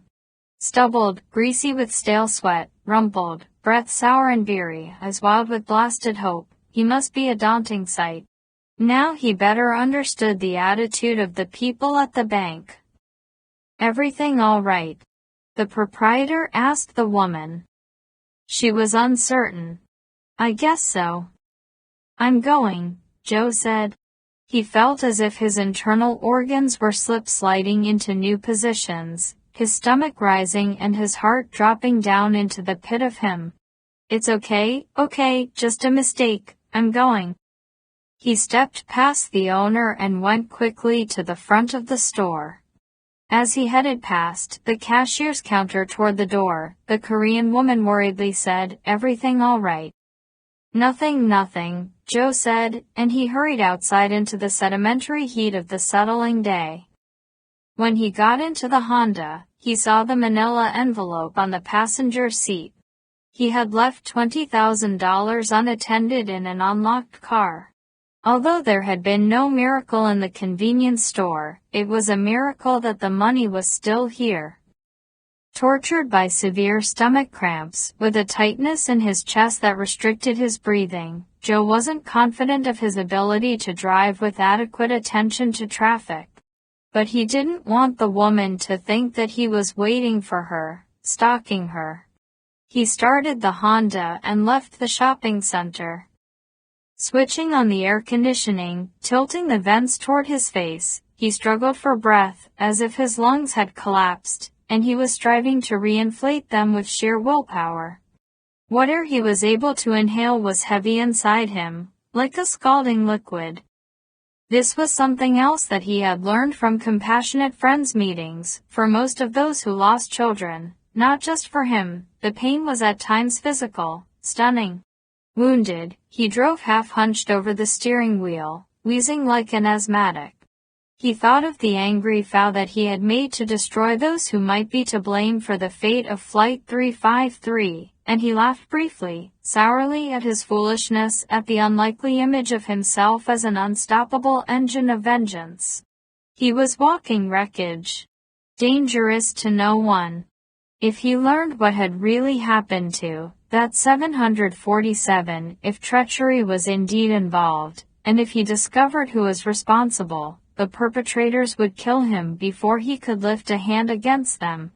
They were powerful, with apparently vast resources. He had no chance of bringing them to justice. Nevertheless, he'd keep trying. The choice to turn away from the hunt was not his to make. Compulsion drove him. Searching behavior. At a Kmart, Joe purchased an electric razor and a bottle of aftershave. He bought a toothbrush, toothpaste, and toiletries. The glare of the fluorescent lights cut at his eyes. One wheel on his shopping cart wobbled noisily, louder in his imagination than in reality, exacerbating his headache. Shopping quickly, he bought a suitcase, 2 pair of blue jeans, a gray sports coat corduroy, because the fall lines were already on display in August, underwear, t-shirts, athletic socks, and a new pair of Nikes. He went strictly by the stated size, trying nothing. After leaving Kmart, he found a modest, clean motel in Malibu on the ocean, where later he might be able to sleep to the rumble of the surf. He shaved, showered, and changed into clean clothes. By 7:30, with an hour of sunlight left, he drove east to Culver City, where Thomas Lee Vadence's widow lived. Thomas had been listed on the passenger manifest for Flight 353, and his wife, Nora, had been quoted by the Post. At a McDonald's, Joe bought 2 cheeseburgers and a cola. In the steel-tethered book at the restaurant's public phone, he found a number and an address for Nora Vadence. From his previous life as a reporter, he had a Thomas Brothers Guide, the indispensable book of Los Angeles, County street maps, but he thought he knew Mrs. Vadence's neighborhood. While he drove, he ate both of the burgers and washed them down with the cola. He was surprised by his own sudden hunger. The single-story house had a cedar shingle roof, shingled walls, white trim, and white shutters. It was an odd mix of California ranch house and New England coastal cottage, but with its flagstone walkway and neatly tended beds of impatiens and agapantha, it was charming. The day was still warm. Heat shimmered off the flagstones. With an orange-pink glow growing in the western sky, and purple twilight just sliding into view in the east, Joe climbed 2 steps onto the porch and rang the bell. The woman who answered the door was about 30 years old and pretty in a fresh-faced way. Although she was a brunette, she had the fair complexion of a redhead, with freckles and green eyes. She was in khaki shorts and a man's threadbare white shirt with the sleeves rolled up. Her hair was in disarray and damp with sweat, and on her left cheek was a smudge of dirt. She looked as if she had been doing housework and crying. "Mrs. Vadence?" Joe asked. Yes. Although he had always been smooth about ingratiating himself with an interviewee when he had been a reporter, he was awkward now. He felt too casually dressed for the serious questions that he had come to ask. His jeans were loose, the waistband gathered and cinched with a belt, and because the air was hot, he'd left the sports coat in the Honda. He wished he'd bought a shirt instead of just t-shirts. "Mrs. Vadence, I was wondering if I could speak with you, Minus." "I'm very busy right now, Minus." "My name's Joe Carpenter. My wife died on the plane. And my 2 little girls." Her breath caught in her throat. "Then, 1 year ago." "Yes. Tonight." She stepped back from the door. "Come in." He followed her into a cheery, predominantly white and yellow living room with chintz drapes and pillows. A dozen Lyodro porcelains stood in a lighted corner display case. She asked Joe to have a seat. As he settled in an armchair, she went to a doorway and called, "Bob. Bob, we have a visitor." "I'm sorry to bother you on a Saturday night," Joe said. Returning from the doorway and perching on the sofa, The woman said, "Not at all. But I'm afraid I'm not the Mrs. Vadens you came to see. I'm not Nora. My name's Clarice. It was my mother-in-law who lost her husband in the accident." From the back of the house, a man entered the living room, and Clarice introduced him as her husband. He was perhaps 2 years older than his wife, tall, lanky, crew-cut, with a pleasant and self-confident manner. His handshake was firm and his smile easy, but under his tan was a paleness, in his blue eyes a sorrow. As Bob Vaden sat on the sofa beside his wife, Clarice explained that Joe's family had perished in the crash. To Joe, she said, "It was Bob's dad we lost, coming back from a business trip." Of all the things that they might have said to one another, they established their bond by talking about how they had first heard the dreadful news out of Colorado. Clarice and Bob, a fighter pilot assigned to Miramar Naval Air Station north of San Diego, had been out to dinner with 2 other pilots and their wives. They were at a cozy Italian restaurant and, after dinner, moved into the bar, where there was a television set. The baseball game was interrupted for a bulletin about Nationwide Flight 353. Bob had known his dad was flying that night from New York to LA and that he often traveled nationwide, but he hadn't known the flight number. Using a bar phone to call Nationwide at LAX, he was quickly connected with a public relations officer who confirmed that Thomas Lee Vadens was on the passenger manifest. Bob and Clarice had driven from Miramar to Culver City in record time, arriving shortly after 11 o'clock. They didn't call Nora, Bob's mother, because they didn't know if she had heard. If she was still unaware of the news, they wanted to tell her in person, rather than over the phone. When they arrived just after midnight, the house was brightly lighted, the front door unlocked. Nora was in the kitchen, making corn chowder, a big pot of corn chowder, because Tom loved her corn chowder, and she was baking chocolate chip cookies, with pecans because Bob loved those cookies too. She knew about the crash, knew that he was dead, out there just east of the Rockies, but she needed to be doing something for him. They had been married when Nora was 18 and Tom was 20, had been married for 35 years, and she had needed to be doing something for him. "In my case, I didn't know until I got to the airport to pick them up," Joe said. They'd been to Virginia to visit Michelle's folks, and then 3 days in New York, so the girls could meet their Aunt Delia for the first time. "I arrived early, of course, and first thing when I went into the terminal, I checked the monitors to see if their flight was on time. It was still shown as on time, but when I went up to the gate where it was supposed to arrive, airline personnel were greeting people as they approached the area, talking to them in low voices, leading some of them away to a private lounge. This young man came up to me, and before he opened his mouth, I knew what he was going to say. I wouldn't let him talk. I said, 'No, don't say it, don't you dare say it.' When he tried to speak anyway, I turned away from him, and when he put a hand on my arm, I knocked it off. I might have punched him to keep him from talking, except by then there were 3 of them, him and 2 women, around me, close around me. It was as if I didn't want to be told, because being told was what made it real, that it wouldn't be real, you know, wouldn't actually have happened, if they didn't say it." They were all silent, listening to the remembered voices of last year, the voices of strangers with terrible news. "Mom took it so hard for a long time," Clarice said at last, speaking of her mother-in-law as fondly as if Nora had been her own mother. She was only 53, but she really didn't want to go on without Tom. They were minus. "So close," Bob finished.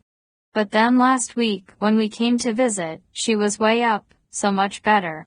She'd been so bitter, depressed and bitter, but now she was full of life again.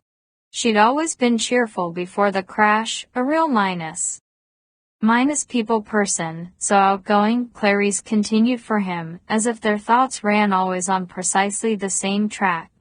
"And Suddenly here again last week was the woman we'd always known and missed for the past year. Dread washed through Joe and he realized they were speaking of Nora Fadence as one speaks of the dead. What's happened? From a pocket of her khaki shorts, Clarice had taken a Kleenex. She was blotting her eyes. Last week she said she knew now that Tom wasn't gone forever, that no one was ever gone forever. She seemed so happy. She was minus. Radiant, Bob said, taking his wife's hand in his. Joe, we don't know why really, with the depression gone and her being so full of plans for the first time in a year. But 4 days ago, my mom, she committed suicide. The funeral had been held the previous day. Bob and Clarice didn't live here. They were staying only through Tuesday, packing Nora's clothes and personal effects for distribution to relatives and the Salvation Army thrift shop. It's so hard, Clarice said, unrolling and then re-rolling the right sleeve on her white shirt as she talked. She was such a sweet person. I shouldn't be here right now, Joe said, getting up from the armchair. This isn't a good time. Rising quickly, extending one hand almost pleadingly, Bob Vaden said, No, please, sit down. Please. We need a break from the sorting. The packing. Talking to you. Well. He shrugged. He was all long arms and legs, graceful before but not now. We all know what it's like. It's easier because minus. Because we all know what it's like, Clarice finished. After a hesitation, Joe sat in the armchair again. I only have a few questions. And maybe only your mother could have answered them. Having readjusted her right sleeve, Clarice unrolled and then re-rolled the left. She needed to be doing something while she talked. Maybe she was afraid that her unoccupied hands would encourage her to express the grief that she was striving to control. Perhaps by covering her face, by twisting and pulling her hair, or by curling into fists and striking something. Joe. This heat. Would you like something cold to drink? No thanks. Quick is better, and I'll go. What I wanted to ask your mother was if she'd been visited by anyone recently. By a woman who calls herself Rose. Bob and Clarice exchanged a glance, and Bob said, Would this be a black woman? A quiver passed through Joe. Yes. Small, about 5'2", but with real presence. Mom wouldn't say much about her, Clarice said, but this Rose came once, and they talked, and it seemed as if something she told Mom was what made all the difference. We got the idea she was some sort of minus. Spiritual advisor or something, Bob finished. At first, we didn't like the sound of it, thought it might be someone taking advantage of Mom, her being so down and vulnerable. We thought maybe this was some new age crazy or minus. A con artist, Clarice continued, now leaning forward from the sofa to straighten the silk flowers in an arrangement on the coffee table. Someone trying to rip her off or just mess with her mind. But when she talked about Rose, she was so minus. Full of peace. It didn't seem this could be bad, not when it made Mom feel so much better. Anyway minus. She said this woman wasn't coming back, Bob finished. Mom said, thanks to Rose, she knew Dad was somewhere safe. He hadn't just died and that was the end. He was somewhere safe and fine. She wouldn't tell us how she'd come around to this faith, when she'd never even been a churchgoer before, Clarice added. Wouldn't say who Rose was or what Rose had told her. Wouldn't tell us much at all about the woman, Bob confirmed. Just that it had to be a secret now, for a little while, but that eventually minus. Everyone would know. Eventually everyone would know what? Joe asked. That Dad was somewhere safe, I guess, somewhere safe and fine. No, Clarice said, finishing with the silk flowers, sitting back on the sofa, clasping her hands in her lap. I think she meant more than that. I think she meant eventually everyone would know that none of us ever just dies, that we go on somewhere safe. Bob sighed. I'll be frank with you, Joe. It made us a little nervous, hearing this superstitious stuff coming from my mother, who was always so down to earth. But it made her happy, and after the awfulness of the past year we didn't see what harm it could do. Spiritualism was not what Joe had expected. He was uneasy if not downright disappointed. He had thought that Dr. Rose Tucker knew what had really happened to Flight 353 and was prepared to finger those responsible. He had never imagined that what she had to offer was merely mysticism, spiritual counseling. Do you think she had an address for this Rose, a telephone number? Clarice said, No. I don't think so. Mom was mysterious about it. To her husband, she said, Show him the picture. It's still in her bedroom, Bob said, rising from the sofa. I'll get it. What picture? Joe asked Clarice as Bob left the living room. Strange. It's one this Rose brought to Nora. It's kind of creepy, but Mom took comfort from it. It's a photo of Tom's grave. The photograph was a standard color print taken with a Polaroid camera. The shot showed the headstone at Thomas Lee Vadence's grave, his name, the dates of his birth and death, the words cherished husband and beloved father. In memory, Joe could see Rosemary Tucker in the cemetery. I'm not ready to talk to you yet. Clarice said, Mom went out and bought the frame. She wanted to keep the picture behind glass. It was important to her that it not get damaged. While we were staying here last week, 3 full days, she carried it with her everywhere, Bob said. Cooking in the kitchen, sitting in the family room watching TV, outside on the patio, when we were barbecuing, always with her. Even when we went out to dinner, Clarice said. She put it in her purse. It's just a photograph, Joe said, puzzled.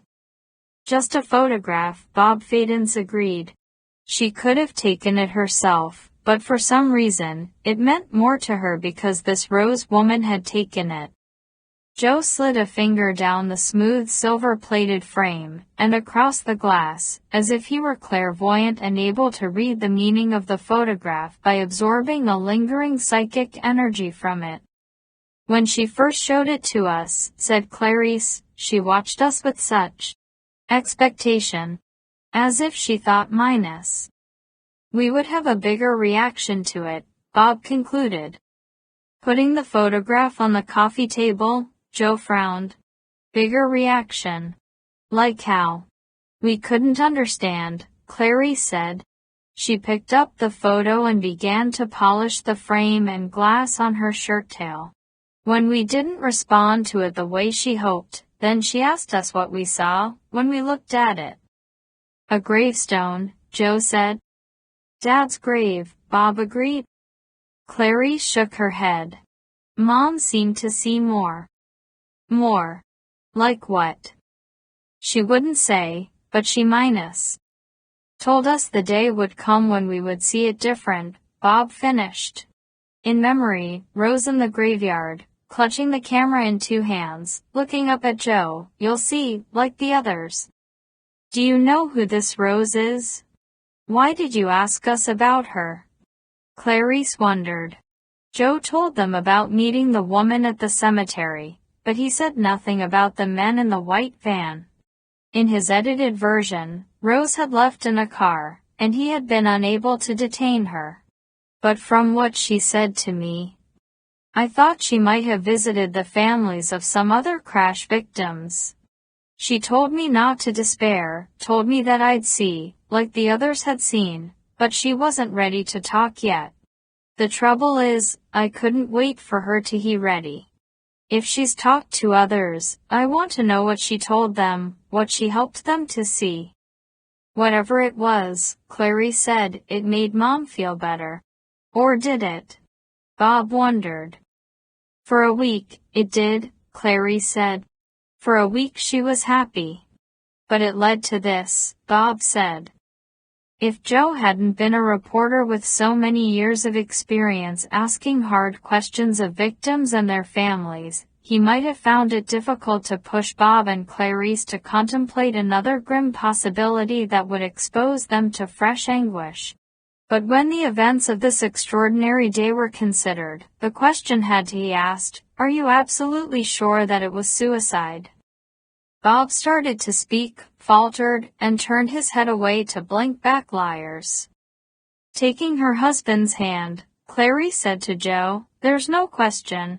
Nora killed herself. Did she leave a note? No, Clarice said. Nothing to help us understand. She was so happy, you said. Radiant. If minus. She left a videotape, Clarice said. You mean, saying goodbye? No. It's this strange. This terrible. She shook her head, face twisting with distaste, at a loss for words to describe the video. Then, it's this thing. Bob let go of his wife's hand and got to his feet. I'm not much of a drinking man, Joe, but I need a drink for this. Dismayed, Joe said, I don't want to add to your suffering minus. No, it's all right, Bob assured him. We're all of us out of that crash together, survivors together, family of a sort, and there shouldn't be anything you can't talk about with family. You want a drink? Sure. Clarice, don't tell him about the video until I'm back. I know you think it'll be easier on me if you talk about it when I'm not in the room, but it won't. Bob Fadens regarded his wife with great tenderness, and when she replied, I'll wait, her love for him was so evident that Joe had to look away. He was too sharply reminded of what he had lost. When Bob was out of the room, Clarice started to adjust the arrangement of silk flowers again. Then she sat with her elbows on her bare knees, her face buried in her hands. When finally she looked up at Joe, she said, He's a good man. I like him. Good husband, good son. People don't know him, they see the fighter pilot, served in the Gulf War, tough guy. But he's gentle too. Sentimental streak a mile wide, like his dad. Joe waited for what she really wanted to tell him. After a pause, she said, We've been slow to have children. I'm 30, Bob's 32. There seemed to be so much time, so much to do first. But now our kids will grow up without ever knowing Bob's dad or mom, and they were such good people. It's not your fault, Joe said. It's all out of our hands. We're just passengers on this train, we don't drive it, no matter how much we like to think we do. Have you really reached that level of acceptance? Trying. Are you even close? Shit, no. She laughed softly. Joe hadn't made anyone laugh in a year, except Rose's friend on the phone earlier. Although pain and irony colored Clarice's brief laughter, there was also relief in it. Having affected her this way, Joe felt a connection with life that had eluded him for so long. After a silence, Clarice said, Joe, could this Rose be an evil person? No. Just the opposite.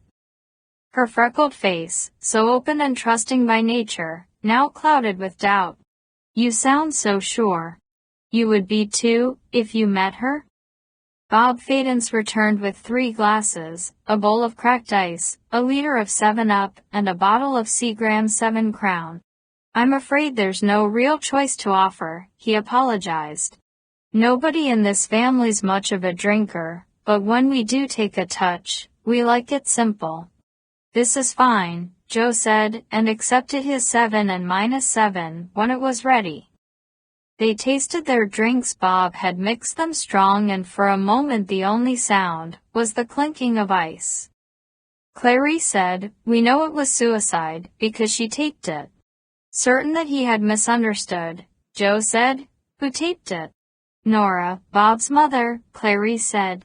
She videotaped her own suicide. Twilight evaporated in a steam of crimson and purple light, and out of that neon vapor, night coalesced against the windows of the yellow and white living room. Quickly and succinctly, with commendable self-control, Clarice revealed what she knew of her mother-in-law's horrible death. She spoke in a low voice, yet every word was bell-note, clear, and seemed to reverberate through Joe until he gradually began to tremble with the cumulative vibrations. Rob Fadens finished none of his wife's sentences. He remained silent throughout, looking at neither Clarice nor Joe. He stared at his drink, to which he resorted frequently. The compact Sanyo 8mm camcorder that had captured the death was Tom Vadens's toy. It had been stored in the closet in his study since before his death, aboard Flight 353. The camera was easy to use. Fuzzy logic technology automati, Cully adjusted the shutter speed and white balance. Though Nora had never had much experience with it, she could have learned the essentials of its operation in a few minutes. The Nikkei battery had not contained much juice after a year in the closet. Therefore, Nora Vadens had taken time to recharge it, indicating a chilling degree of premeditation. The police found the AC adapter and the battery charger plugged into an outlet on the kitchen counter. Tuesday morning of this week, Nora went outside to the back of the house and set the camcorder on a patio table. She used 2 paperback books as shims to tilt the camera to the desired angle, and then she switched it on. With the videotape rolling, she positioned a final strap patio chair 10 feet from the lens. She revisited the camcorder to peer through the viewfinder, to be sure that the chair was in the center of the frame. After returning to the chair and slightly repositioning it, she completely disrobed in view of the camcorder, neither in the manner of a performer nor with any hesitancy, but simply as though she were getting ready for a bath. She neatly folded her blouse, her slacks, and her underwear, and she put them aside on the flagstone floor of the patio. Naked, she walked out of camera range, apparently going into the house, to the kitchen. In 40 seconds, when she returned, she was carrying a butcher knife. She sat in the chair, facing the camcorder. According to the medical examiner's preliminary report, at approximately 10 minutes past 8 o'clock Tuesday morning, Nora Vadens, in good health and previously thought to be of sound mind, having recently rebounded from depression over her husband's death, took her own life. Gripping the handle of the butcher knife in both hands, with savage force, she drove the blade deep into her abdomen. She extracted it and stabbed herself again. The third time, she pulled the blade left to right, eviscerating herself. Dropping the knife, she slumped in the chair, where she bled to death in less than 1 minute. The camcorder continued to record the corpse to the end of the 20-minute 8mm cassette. 2 hours later, at 10:30, Takashi Mishima, a 66-year-old Japanese gardener on his scheduled rounds, discovered the body and immediately called the police. When Clarice finished, Joe could say nothing, only, "Jesus." Bob added whiskey to their drinks. His hands were shaking, and the bottle rattled against each glass. Finally Joe said, "I gather the police have the tape." "Yeah," Bob said. "Until the hearing or inquest, or whatever it is they have to hold. So I hope this video is second-hand knowledge to you. I hope neither of you had to see it." "I haven't," Bob said. "But Clarice did." She was staring into her drink. "They told us what was in it." But neither Bob nor I could believe it, even though they were the police, even though they had no reason to lie to us. So I went into the station on Thursday morning, before the funeral, and watched it. We had to know. And now we do. When they give us the tape back, I'll destroy it. Bob should never see it. Never. Though Joe's respect for this woman was already high, she rose dramatically in his esteem. "There are some things I'm wondering about," he said. "If you don't mind some questions." Go ahead, Bob said. We have a lot of questions about it too. 1,000 damn questions. First, it doesn't sound like there could be any possibility of duress. Clarice shook her head. It's not something you could force anyone to do to herself, is it? Not just with psychological pressure or threats. Besides, there wasn't anyone else in camera range, and no shadows of anyone. Her eyes didn't focus on anyone off camera. She was alone. When you described the tape, Clarice, it sounded as if Nora was going through this like a machine. That was the way she looked during most of it. No expression, her face just slack. During most of it. So there was a moment she showed emotion. Twice. After she'd almost completely undressed, she hesitated before taking off her panties. She was a modest woman, Joe. One more weird thing about all of this. Eyes closed, holding his cold glass of 7 and -7 against his forehead, Bob said, even if we accept that she was so mentally disturbed she could do this to herself, it's hard to picture her videotaping herself naked. Or wanting to be found that way. Clarice said, there's a high fence around the backyard. Thick bougainvillea on it. The neighbors couldn't have seen her. But Bob's right. She wouldn't want to be found like that. Anyway, as she was about to take off the panties, she hesitated. Finally that dead, slack look dissolved. Just for an instant, this terrible expression came across her face. Terrible how? Joe asked. Grimacing as she conjured the grisly video in her mind, Clarice described the moment as if she were seeing it again. Her eyes are flat, blank, the lid's a little heavy. Then all of a sudden they go wide and there's depth to them, like normal eyes. Her face wrenches. First so expressionless but now torn with emotion. Shock. She looks so shocked, terrified. A lost expression that breaks your heart. But it lasts only a second or two, maybe 3 seconds, and now she shudders, and the look is gone, and she's as calm as a machine again. She takes off her panties, folds them, and puts them aside. Was she on any medication? Joe asked. Any reason to believe she might have overdosed on something that induced a fugue state or a severe personality change? Clarice said, her doctor tells us he hadn't prescribed any medication for her. But because of her demeanor on the video, the police suspect drugs. The medical examiner is running toxicological tests. Which is ridiculous, Bob said forcefully. My mother would never take illegal drugs. She didn't even like to take aspirin. She was such an innocent person, Joe, as if she wasn't even aware of all the changes for the worse in the world over the last 30 years, as if she was living decades behind the rest of us and happy to be there. There was an autopsy, Clarice said. No brain tumor, brain lesions, no medical condition that might explain what she did. You mentioned a second time when she showed some emotion. Just before she stabbed herself. It was just a flicker, even briefer than the first. Like a spasm. Her whole face wrenched as if she were going to scream.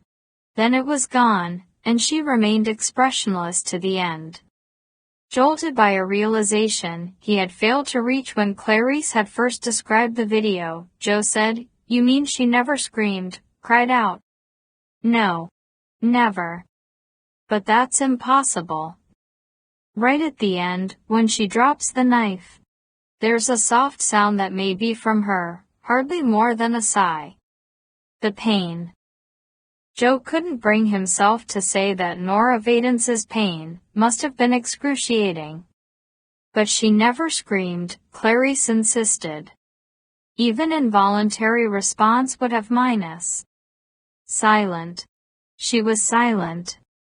The microphone was working.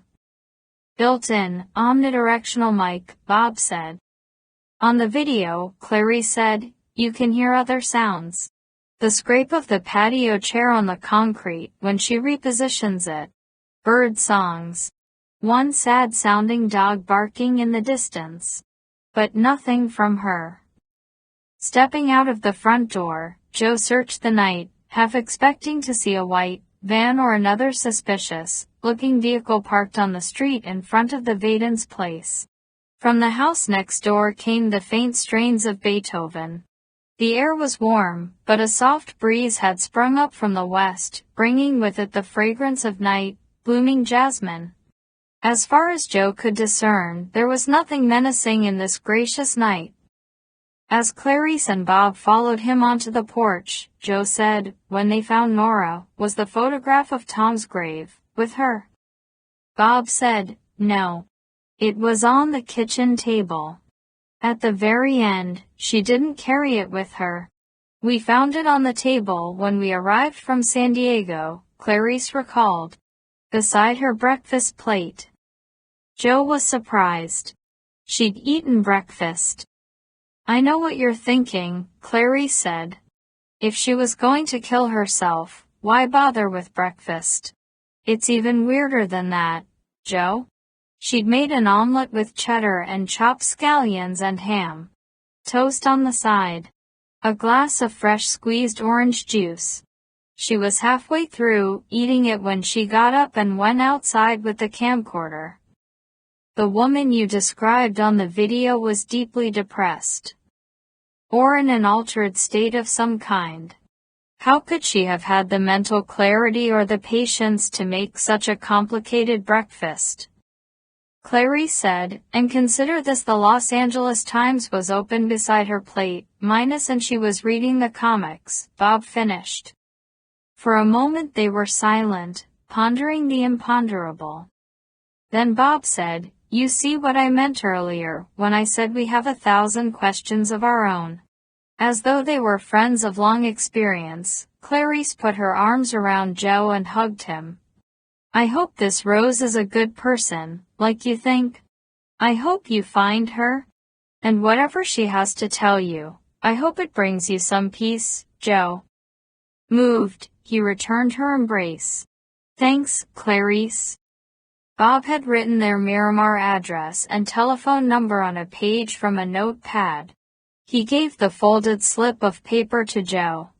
In case you have any more questions. Or if you learn anything that might help us understand. They shook hands. The handshake became a brotherly hug. Clarice said, what'll you do now? He checked the luminous dial of his watch. It's only a few minutes past 9. I'm going to try to see another of the families tonight. Be careful, she said. I will. Something's wrong, Joe. Something's wrong big time. I know. Bob and Clarice were still standing on the porch, side by side, watching Joe as he drove away. Although he'd finished more than half of his second drink, Joe felt no effect from the 7 and -7. He had never seen a picture of Nora Vadens. Nevertheless, the mental image he held of a faceless woman in a patio chair with a butcher knife was sufficiently sobering to counter twice the amount of whiskey that he had drunk. The metropolis glowed, a luminous fungus festering along the coast. Like spore clouds, the sour ILO radiance rose and smeared the sky. Nevertheless, a few stars were visible, icy, distant light. A minute ago, the night had seemed gracious, and he had seen nothing to fear in it. Now it loomed, and he repeatedly checked his rear-view mirror. 4.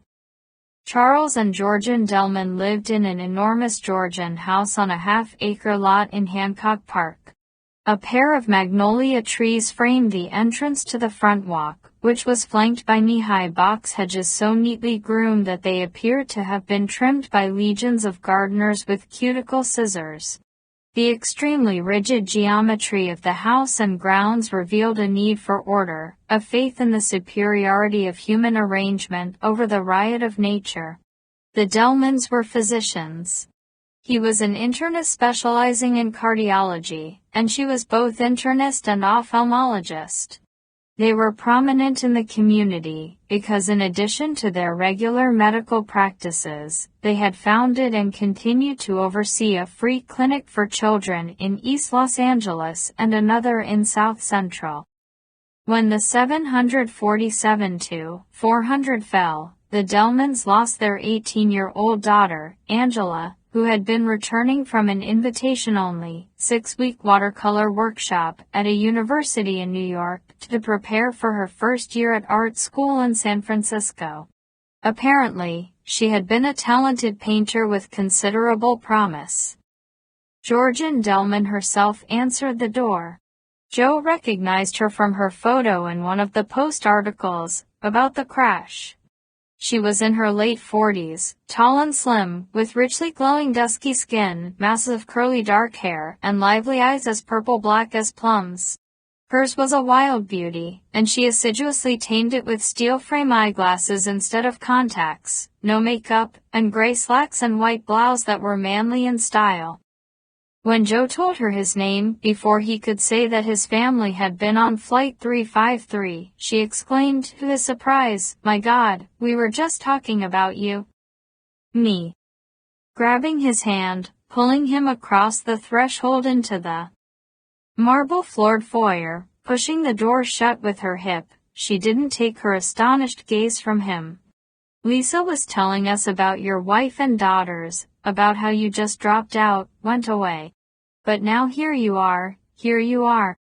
Lisa," he said, perplexed. This night, at least, the sober physician disguise of her severe clothes and steel-rimmed spectacles could not conceal the sparkling depths of Georgian Delman's natural ebullience. She threw her arms around Joe and kissed him on the cheek, so hard that he was rocked back on his heels.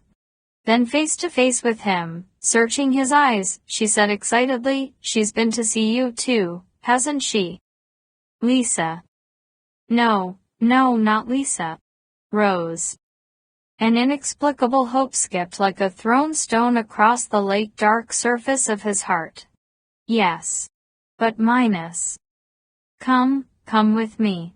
Clutching his hand again, pulling him out of the voyeur, and along a hall toward the back of the house, she said, "We're back here at the kitchen table, me and Charlie and Lisa." At meetings of the Compassionate Friends, Joe had never seen any bereaved parent capable of this effervescence. He'd never heard of such a creature, either. Parents who lost young children spent 5 or 6 years, sometimes a decade or even more, striving, often fruitlessly, merely to overcome the conviction that they themselves should be dead instead of their offspring, that outliving their children was sinful or selfish or even monstrously wicked. It wasn't much different for those who, like the Delmans, had lost an 18-year-old. In fact, it was no different for a 60-year-old parent who lost a 30-year-old child. Age had nothing to do with it. The loss of a child at any stage of life is unnatural, so wrong that purpose is difficult to rediscover. Even when acceptance is achieved and a degree of happiness attained, joy often remains elusive forever, like a promise of water in a dry well once brimming, but now holding only the deep, damp smell of past sustenance. Yet here was Georgian Delman, flushed and sparkling, girlishly excited, as she pulled Joe to the end of the hallway and through a swinging door. She seemed not merely to have recovered from the loss of her daughter in one short year, but to have transcended it. Joe's brief hope faded because it seemed to him that Georgian Delman must be out of her mind or incomprehensibly shallow. Her apparent joy shocked him. The lights were dimmed in the kitchen, but he could see the space was cozy in spite of being large, with a maple floor, maple cabinetry, and sugar-brown granite counters.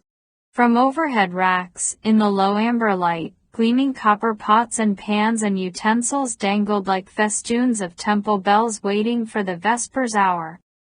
Leading Joe across the kitchen to a breakfast table in a bay window alcove, Georgian Delman said, "Charlie, Lisa, look who's here. It's almost a miracle, isn't it?" Beyond the beveled glass windows was a backyard and pool, which outdoor lighting had transformed into a storybook scene full of sparkle and glister. On the oval table this side of the window were 3 decorative, glass oil lamps with flames a dance on floating wicks. Beside the table stood a tall, good-looking man with thick, silver hair, Dr. Charles Delman. As Georgian approached with Joe in tow, she said, "Charlie, it's Joe Carpenter." The Joe Carpenter. Staring at Joe with something like wonder, Charlie Delman came forward and vigorously shook his hand. "What's happening here, son?" "I wish I knew," Joe said. "Something strange and wonderful is happening," Delman said, as transported by emotion as was his wife. Rising from a chair at the table, blonde hair further gilded by the lambent light of the oil lamps, was the Lisa to whom Georgian had referred. She was in her 40s, with the smooth face of a college girl and faded denim eyes that had seen more than one level of hell. Joe knew her well. Lisa Pecatone. She worked for the Post. A former colleague. She was an investigative reporter specializing in stories about particularly heinous criminals, serial killers, child abusers, rapists who mutilated their victims, driven by an obsession that Joe had never fully understood, prowling the bleakest chambers of the human heart, compelled to immerse herself in stories of blood and madness, seeking meaning in the most meaningless acts of human savagery. He sensed that a long time ago, she had endured unspeakable offenses, had come out of childhood with a beast on her back, and could not shrive herself of the demon memory other than by struggling to understand what could never be understood. She was one of the kindest people he had ever known, and one of the angriest, brilliant and deeply troubled, fearless but haunted, able to write prose, so fine that it could lift the hearts of angels or strike terror into the hollow chests of devils. Joe admired the hell out of her. She was one of his best friends, yet he had abandoned her with all of his other friends, when he had followed his lost family into a graveyard of the heart.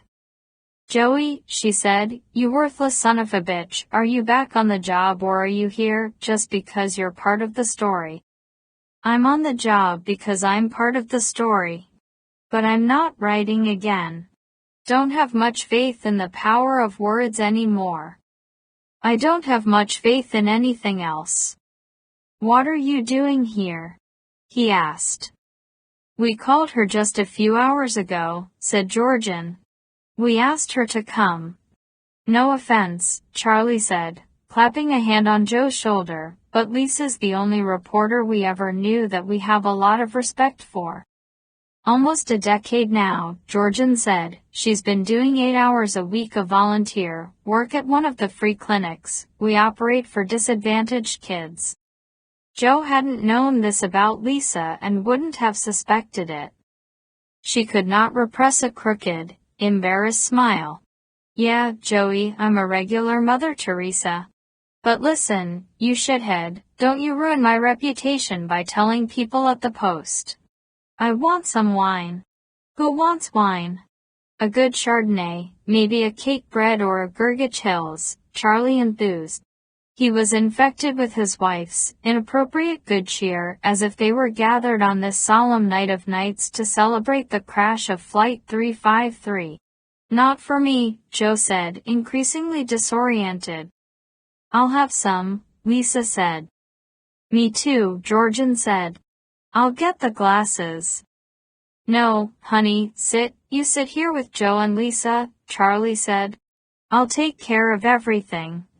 As Joe and the women settled into chairs around the table, Charlie went to the far end of the kitchen. Georgian's face was aglow with light from the oil lamps. "This is incredible, just incredible. Rose has been to see him too, Lisa." Lisa Pecatone's face was half in lamplight, but half in shadow. "When, Joe?" "Today in the cemetery. Taking photographs of Michelle's and the girls' graves.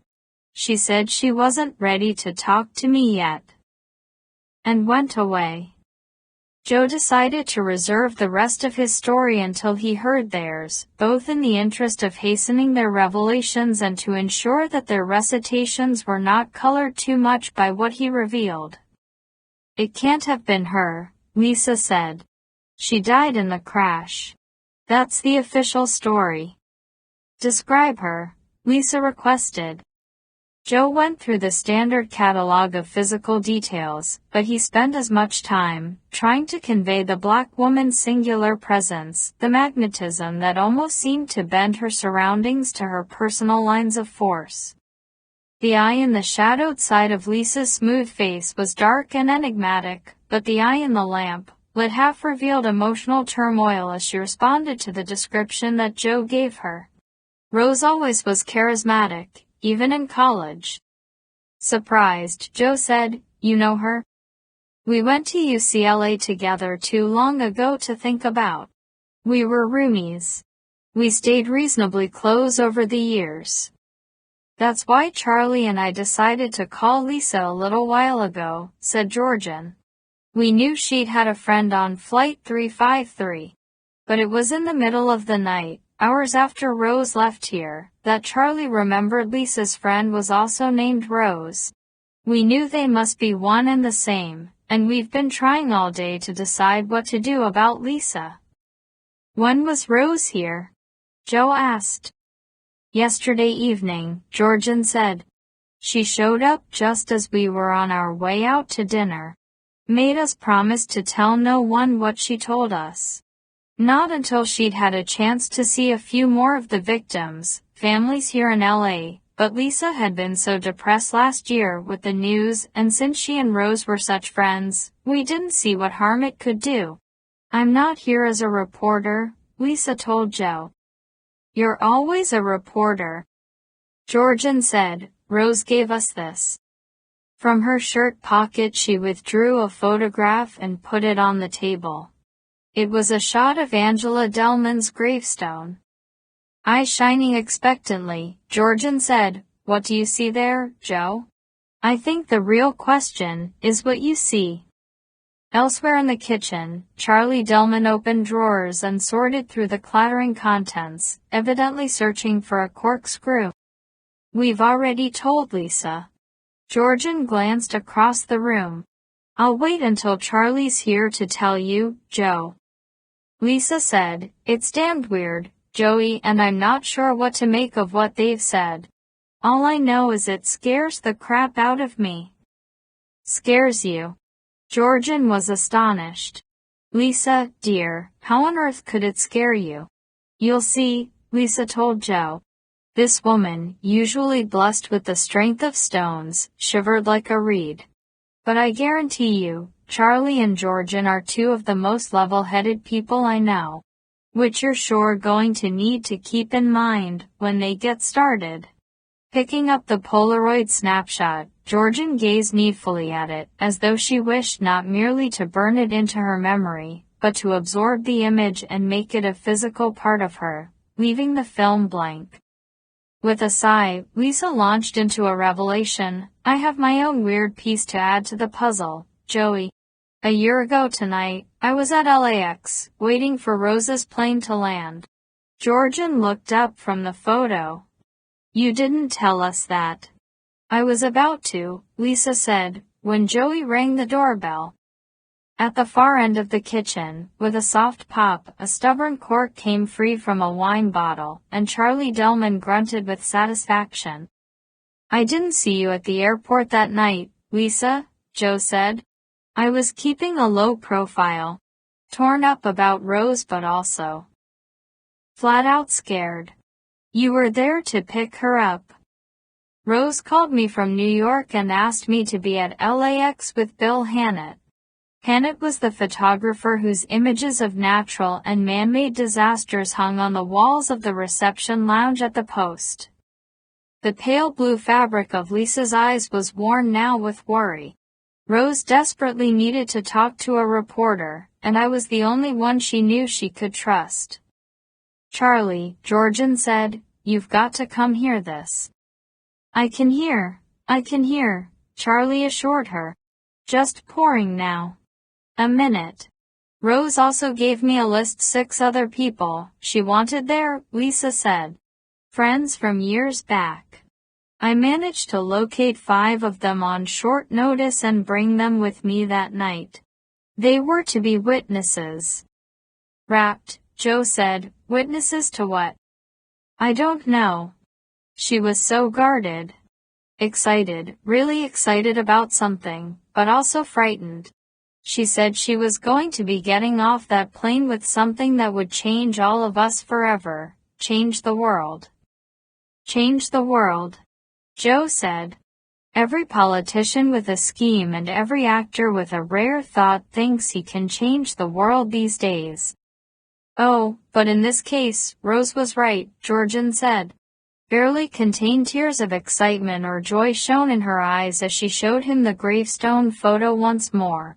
It's wonderful.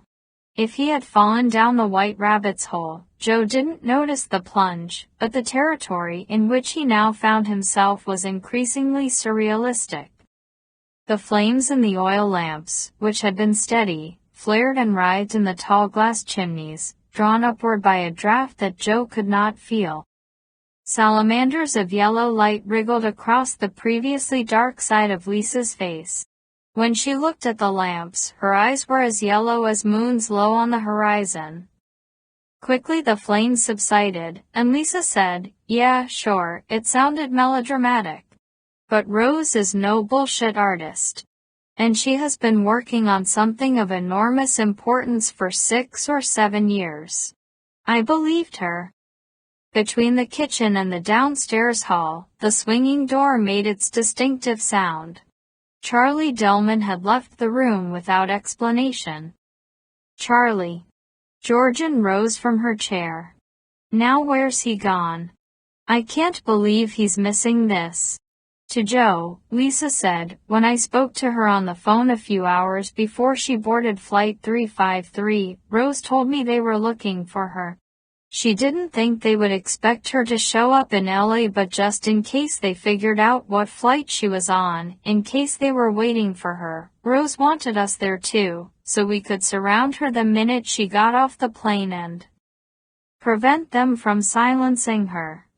She was going to give me the whole story right there at the debarkation gate. They? Joe asked. Georgian had started after Charlie to see where he'd gone, but interest in Lisa's story got the better of her, and she returned to her chair. Lisa said, Rose was talking about the people she works for. Technologic. You've been busy today, Joey.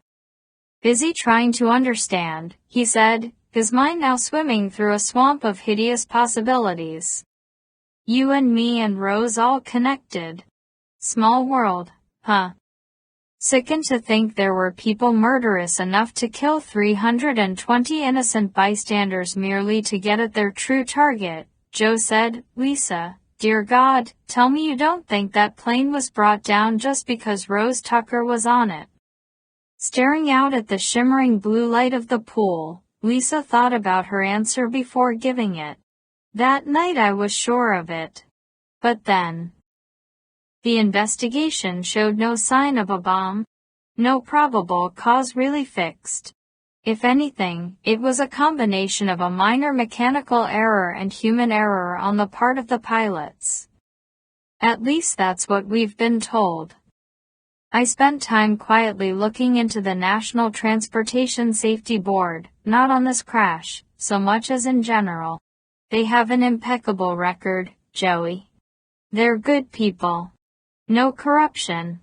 They're even pretty much above politics. Georgian said, but I believe Rose thinks she was responsible for what happened. She's convinced that her being there was the cause of it. But if she's even indirectly responsible for the death of your daughter, Joe said, why do you find her so wonderful? Georgian's smile was surely no different from the one with which she had greeted and charmed him at the front door.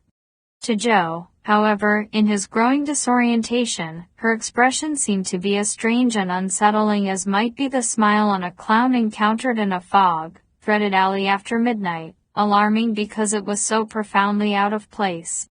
Through her disturbing smile, she said, "You want to know why, Joe? Because this is the end of the world as we know it." To Lisa, Joe said exasperatedly, "Who is Rose Tucker? What does she do for Technologic?" "She's a geneticist, and a brilliant one, specializing in recombinant DNA research." Georgian held up the Polaroid again, as if Joe should be able to grasp at once how the photo of a gravestone and genetic engineering were related. "Exactly what she was doing for Technologic," Lisa said. "I never knew. That's what she was going to tell me when she landed at LAX a year ago tonight. Now, because of what she told Georgian and Charlie yesterday, I can pretty much figure it out. I just don't know how to believe it." Joe wondered about her odd locution, not whether to believe it, but how to believe it. "What is Technologic besides what it appears to be?" he asked. Lisa smiled thinly. "You have a good nose, Joe. A year off hasn't dulled your sense of smell. From things Rose said over the years, vague references, I think you're looking at a singularity in a capitalist world, a company that can't fail." "Can't fail?" Georgian asked. "Because behind it there's a generous partner that covers all the losses." "The military?" Joe wondered. "Or some branch of government. Some organization with deeper pockets than any individual in the world. I got the sense, from Rose, that this project wasn't funded with just $100 million of research and development funds. We're talking major capital on the line here. There were billions behind this." From upstairs came the boom of a gunshot. Even muffled by intervening rooms, the nature of the sound was unmistakable. The three of them came to their feet as one, and Georgian said, "Charlie?" Perhaps because he had so recently sat with Bob and Clarice in that cheery, yellow living room in Culver City, Joe immediately thought of Nora Vaden's naked in the patio chair, the butcher knife grasped in both hands with the point toward her abdomen. In the wake of the gunshot's echo, the silence settling down through the house seemed as deadly as the invisible and rain of atomic radiation in the sepulchral stillness following nuclear thunder. Alarm growing, Georgian shouted, "Charlie." As Georgian started away from the table, Joe restrained her. "No, wait. I'll go. Call 911 and I'll go." Lisa said, "Joey minus." "I know what this is," he said sharply enough to forestall further discussion. He hoped that he was wrong, that he didn't know what was happening here, that it had nothing to do with what Nora Vadens had done to herself. But if he was right, then he couldn't allow Georgian to be the first on the scene. In fact, she shouldn't have to see the aftermath at all, not now or later. "I know what this is. Call 911, Joe repeated as he crossed the kitchen and pushed through the swinging door into the downstairs hall. In the foyer, the chandelier dimmed and brightened, like the flickering lights in one of those old prison movies, when the governor's call came too late and the condemned man was fried in the electric chair.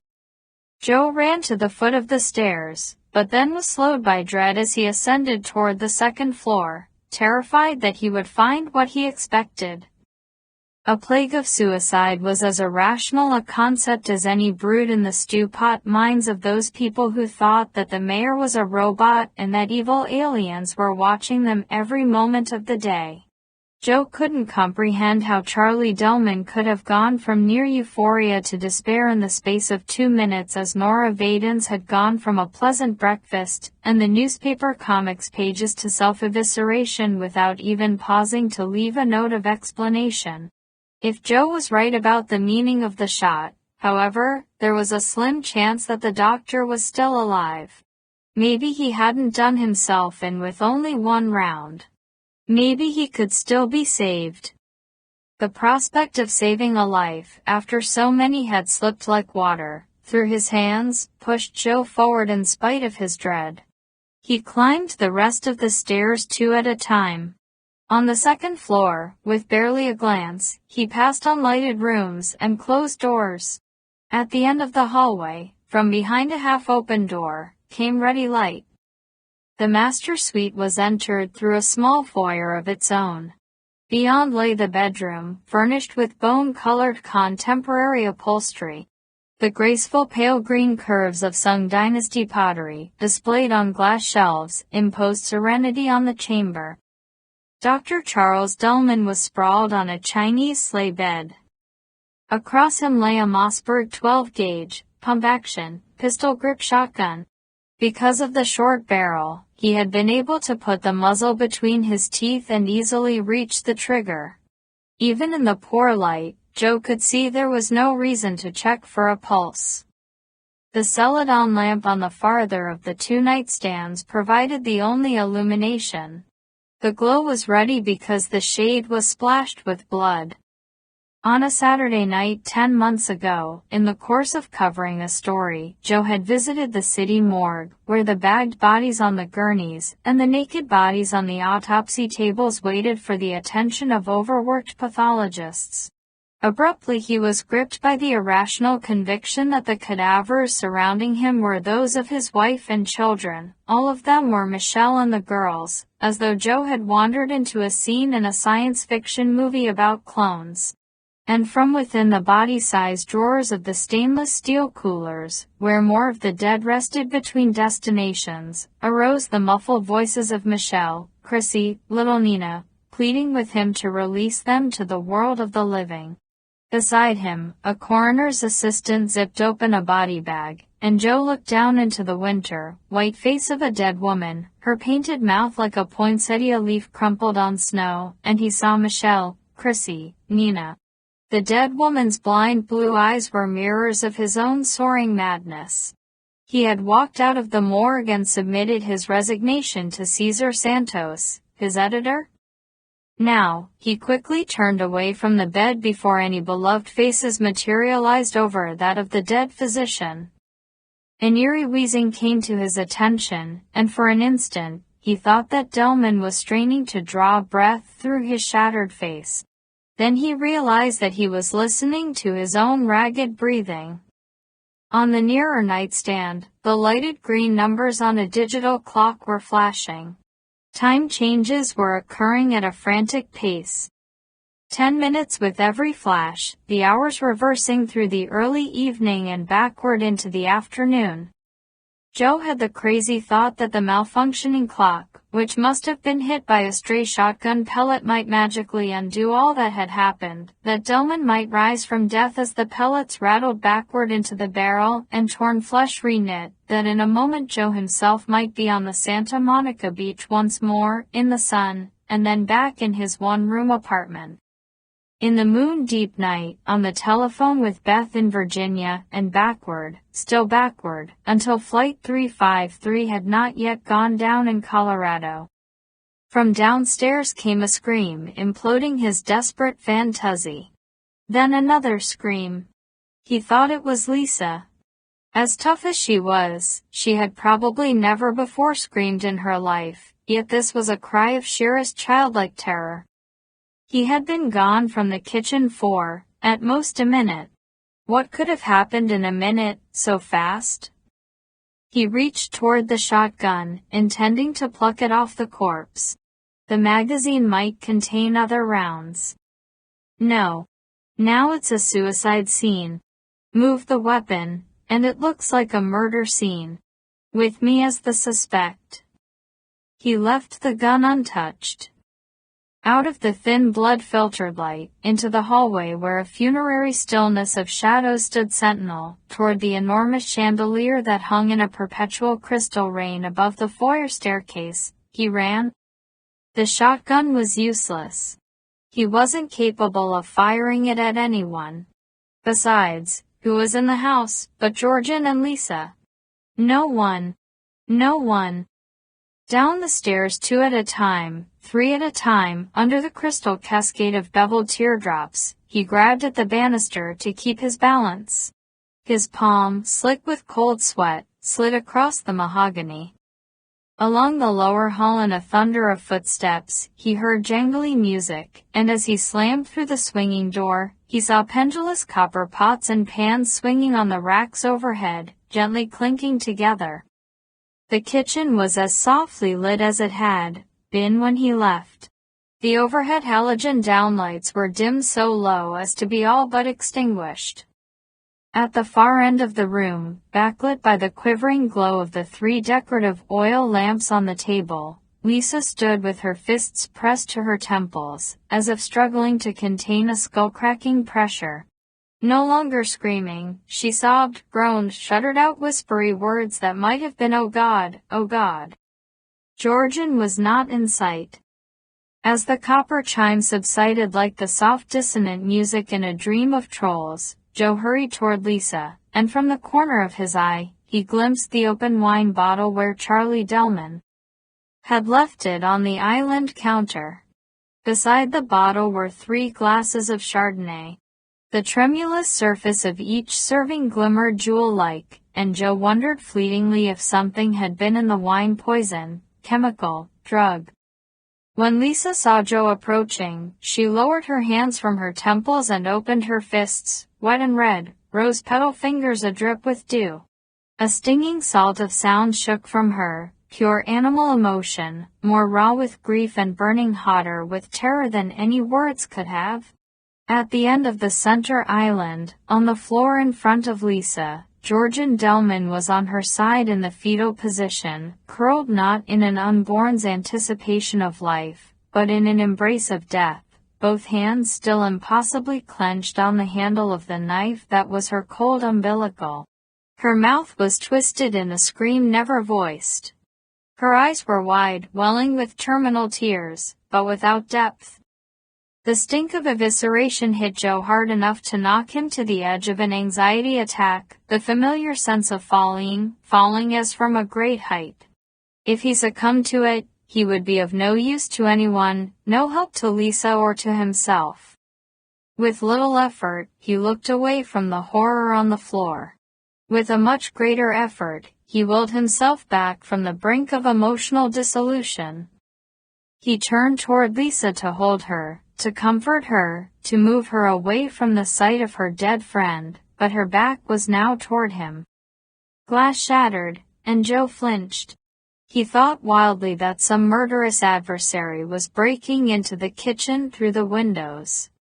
The breaking was not windows, but glass oil lamps, which Lisa had grasped like bottles, by their tall chimneys. She had smashed the bulbous bases together, and a viscous spray of oil had burst from them. Bright points of flame irised whiter on the tabletop, became glaring pools of fire. Joe grabbed her and tried to pull her away from the spreading blaze, but without a word, she wrenched loose of him and seized the 3rd lamp. Lisa. Granite and bronze ignited in the Polaroid of Angela Delman's grave, image and medium curling like a black burnt leaf. Lisa tipped the 3rd lamp, pouring the oil and the floating wick across the front of her dress. For an instant Joe was immobilized by shock. The oil washed Lisa, but somehow the slithering spot of flame slipped along the bodice and waist of her dress, and was extinguished in the skirt. On the table, the blazing pools overlapped, and molten streams flowed to all edges. Incandescent drizzle sizzled to the floor. Joe reached for her again, but as if dipping into a wash basin, she scooped handfuls of flames off the table, splashing them against her breast. As Lisa's oil-soaked clothes exploded with fire, Joe snatched his hand back from her and cried, "No." Without a scream, which at least she had managed in reaction to Georgian's suicide, without a groan or even as much as a whimper, she raised her hands, in which balls of flame roiled. She stood briefly like the ancient goddess Diana with fiery moons balanced on her palms, and she brought her hands to her face, to her hair. Joe reeled backward from the burning woman, from the sight that scorched his heart, from the hideous stench that withered him, from an insoluble mystery that left him empty of hope. He collided with cabinetry.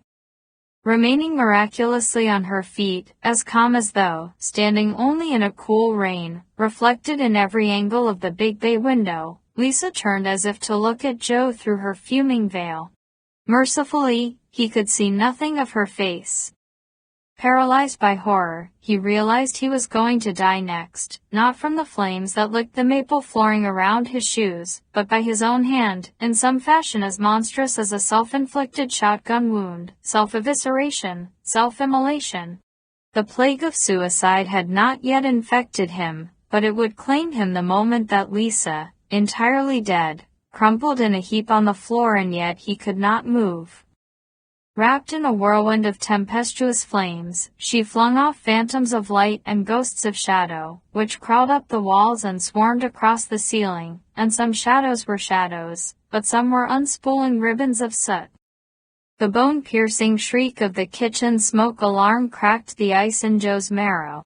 He was jarred out of his trance. He ran with the phantoms and the ghosts, out of that hell, past suspended copper pots like bright, blank faces in a forge light, past 3 glasses of Chardonnay sparkling with images of flames and now the color of claret. Through the swinging door, along the hallway, across the foyer, Joe felt closely pursued by something more than the blatting of the smoke alarm, as though a killer had been in the kitchen, after all, standing so still in a darkish corner that he had watched unnoticed. At the front door, as Joe grasped the knob, he expected a hand to drop upon his shoulder, expected to be spun around and confronted by a smiling assassin. From behind him came not a hand and not, as he might have expected, a blast of heat, but a hissing cold that first prickled the nape of his neck and then seemed to drill into the summit of his spine, through the base of his skull. He was so panicked that he did not remember opening the door or leaving the house, but found himself crossing the porch, casting off the chill. He hurried along the brick walk between the perfect box hedges. When he reached the pair of matched magnolias, where large flowers like the white faces of monkeys peered from among the glossy leaves, he glanced back. He was not, after all, being pursued by anyone. The residential street was quiet, but for the muffled blaring of the smoke alarms in the Delman house, no traffic at the moment, no one out for a walk in the warm August night. On nearby porches and lawns, no one had yet been drawn outside by the commotion.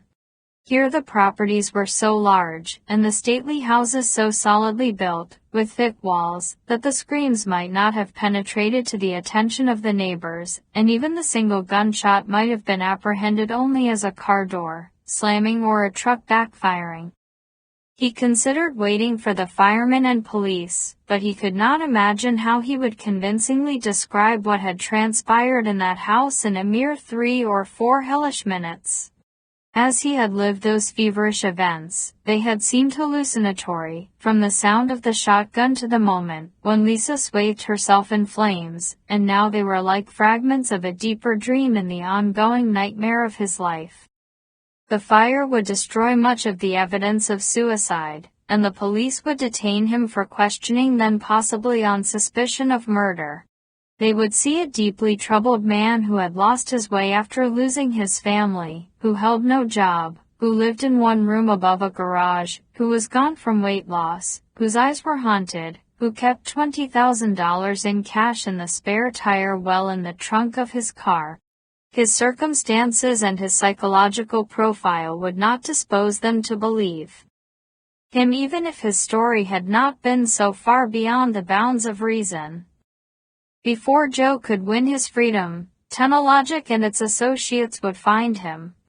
They had tried to shoot him down, merely because Rose might have told him something they didn't want known, and now he knew more than he'd known then, even if he didn't have any idea what the hell to make of it. Considering Technologic's suspected connections to political and military power grids, Joe more likely than not would be killed in jail during a meticulously planned altercation with other prisoners well paid to waste him. If he survived jail, he would be followed on his release and eliminated at the first opportunity. Trying not to break into a run and thereby draw attention to himself, he walked to the Honda across the street. At the Delman house, kitchen windows exploded.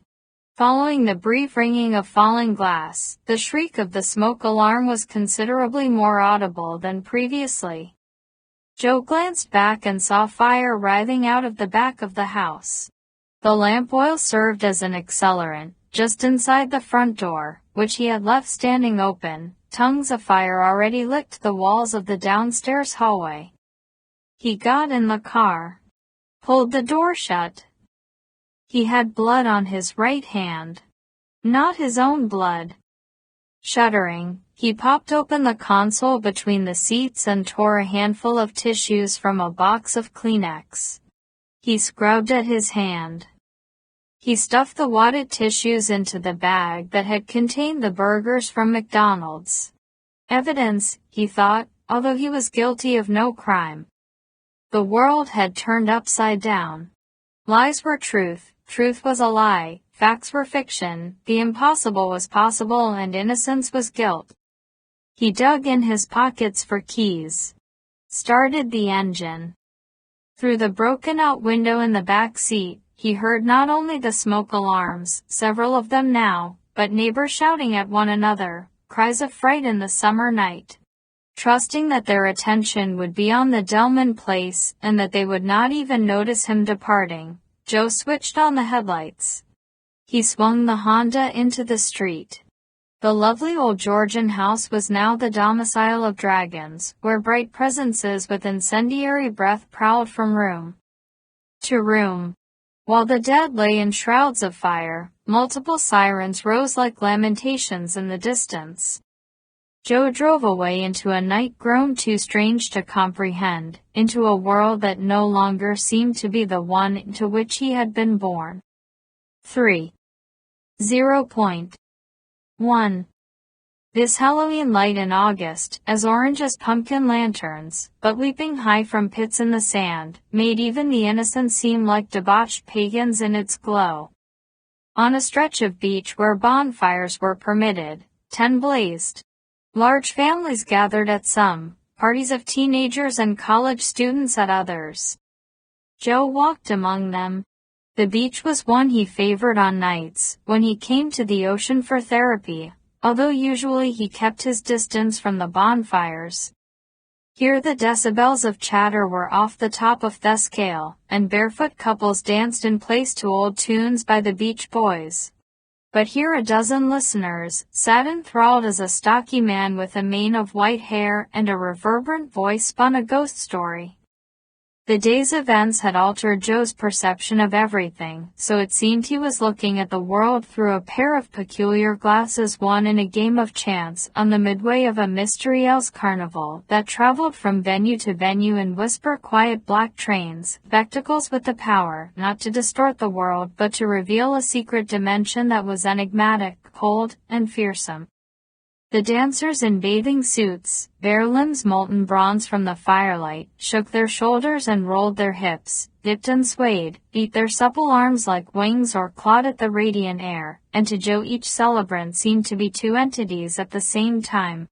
Each was a real person, yes, but each was also a marionette, controlled by an unseen puppet master, string-tugged into postures of jubilation, winking glass eyes and cracking wooden smiles and laughing with the thrown voices of hidden ventriloquists, for the sole purpose of deceiving Joe into believing that this was a benign world that merited delight. He passed a group of 10 or 12 young men, in swimming trunks. Their discarded wetsuits glistened like piles of sealskins, or flayed eels or some other harvest of the sea. Their appended surfboards cast Stonehenge shadows across the sand. Testosterone levels were so high among them that the air virtually smelled of it, so high that it made them not rowdy but slow and murmurous, almost somnambulant with primal male fantasies. The dancers, the storyteller and his audience, the surfers, and everyone else whom Joe passed watched him warily. This was not his imagination. Though their glances were mostly surreptitious, he was aware of their attention. He wouldn't have been surprised if all of them worked for Technologic or for whoever funded Technologic. On the other hand, Although wading deep in paranoia, he was still sane enough to realize that he carried with him the unspeakable things he had seen at the Delman house and that these horrors were visible in him. The experience carved his face, painted a dull sheen of desolation in his eyes, and sculpted his body into angles of rage and dread. When he passed, the people on the beach saw a tormented man, and they were all city dwellers, who understood the danger of tormented men. He found a bonfire surrounded by 20 or more utterly silent young men and women with shaved heads. Each of them wore a sapphire blue robe and white tennis shoes, and each had a gold ring in his or her left ear.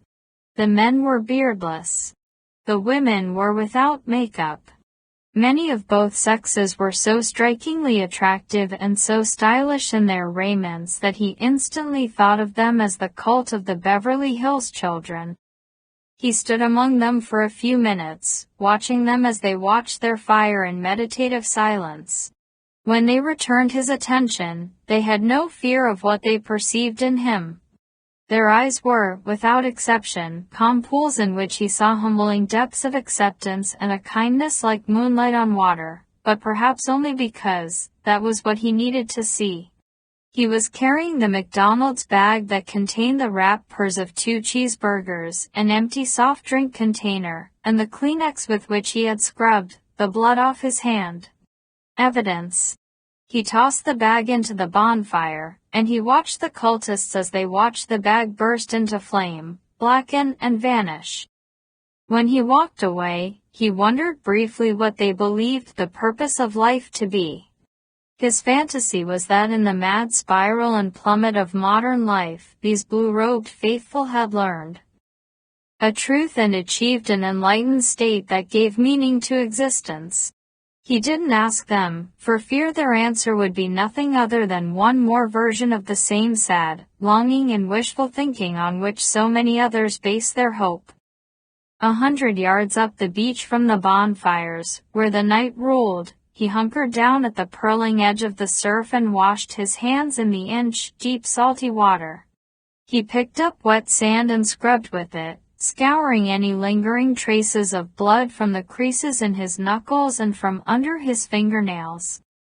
After a final rinse of his hands, without bothering to take off his socks and Nikes or to roll up his jeans, he walked into the sea. He moved into the black tide and stopped after he passed the break line of the quiet surf, where the water was above his knees. The gentle waves wore only thin frayed collars of phosphorescent foam. Curiously, though the night was clear, and pierced by a moon, within 100 yards the sea rolled naked, black, invisible. Denied the pacifying vista that had drawn him to the shore, Joe found some solace in the surging tide that pressed against his legs, and in the low, dumb grumble of the great watery machine. Eternal rhythms, meaningless motions, the peace of indifference. He tried not to think about what had happened at the Delman house. Those events were incomprehensible. Thinking about them would not lead to understanding. He was dismayed to feel no grief and so little anguish about the Delmans and Lisa's deaths. At meetings of the Compassionate Friends, he had learned that following the loss of a child, parents often reported a disturbing inability to care about the suffering of others. Watching television news of freeway wrecks, apartment building fires, and heinous murders, one sat numb and unaffected. Music that had once stirred the heart, art that had once touched the soul, now had no effect.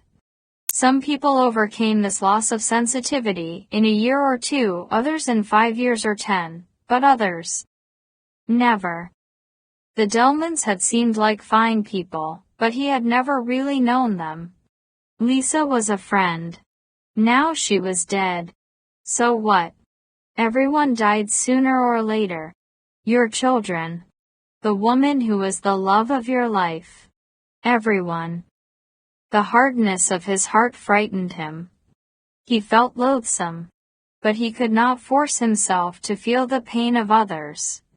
Only his own. From the sea he sought the indifference to his losses that he already felt to the losses of others. Yet he wondered what manner of beast he would become if even the deaths of Michelle and Chrissy and Nina no longer mattered to him.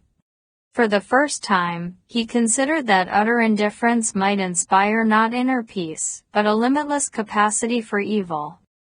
The busy service station and the adjacent 24-hour convenience store were 3 blocks from his motel.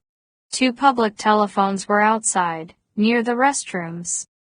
A few fat moths, white as snowflakes, circled under the cone-shaped downlights that were mounted along the building eaves.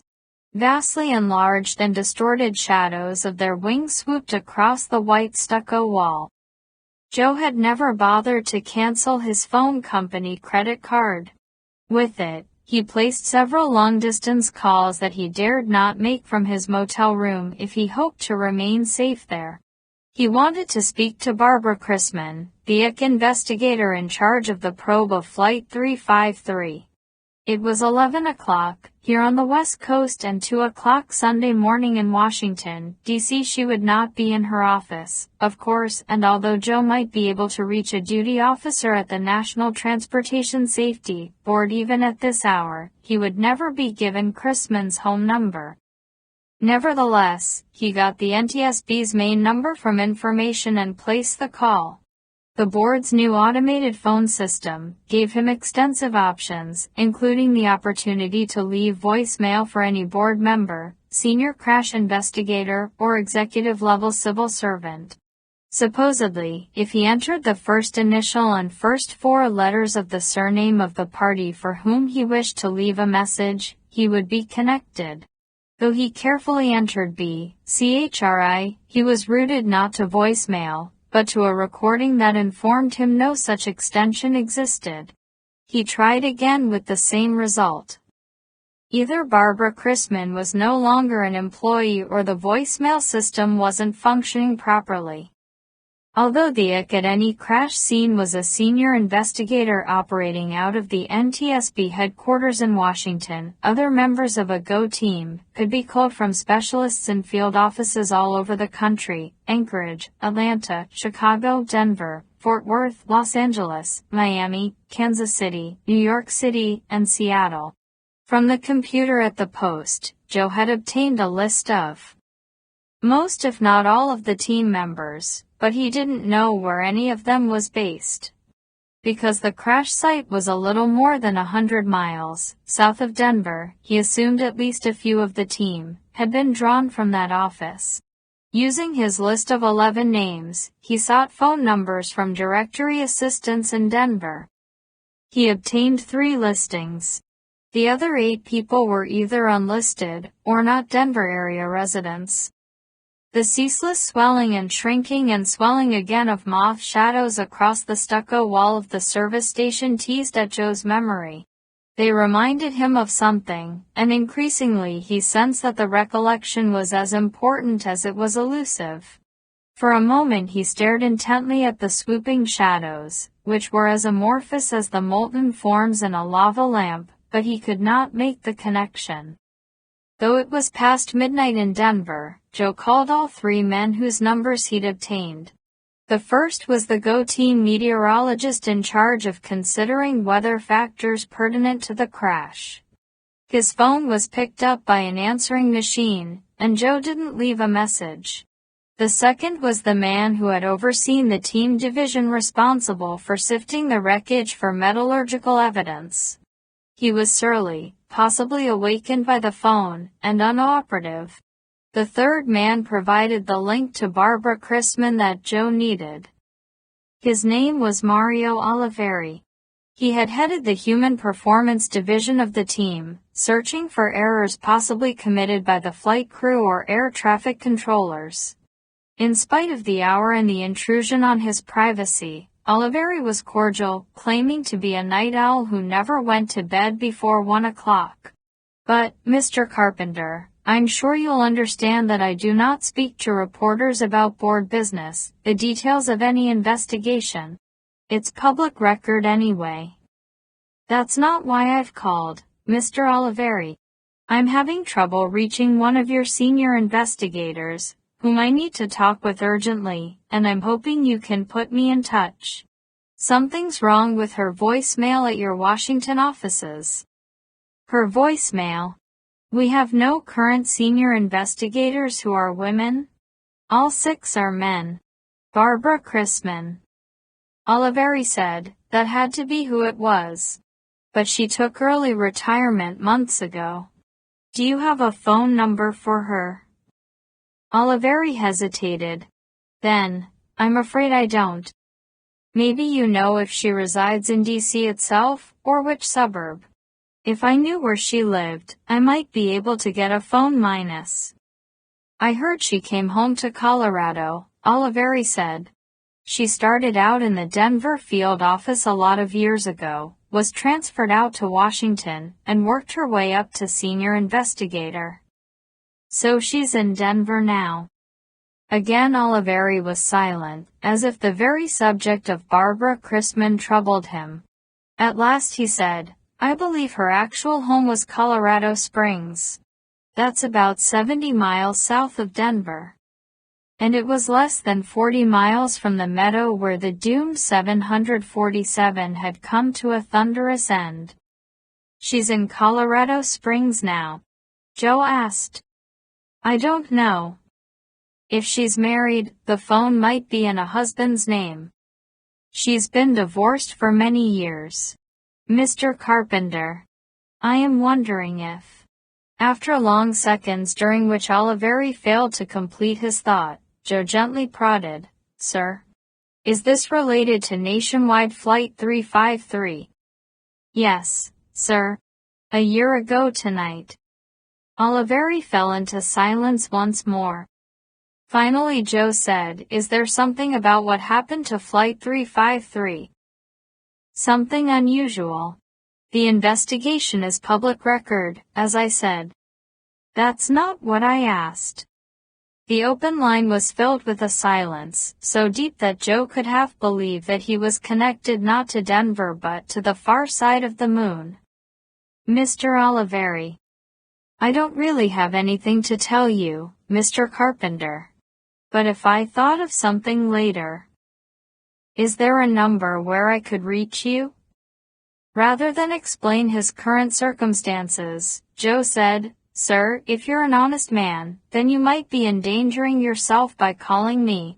There are some damned nasty people who would suddenly be interested in you if they knew we were in touch. What people?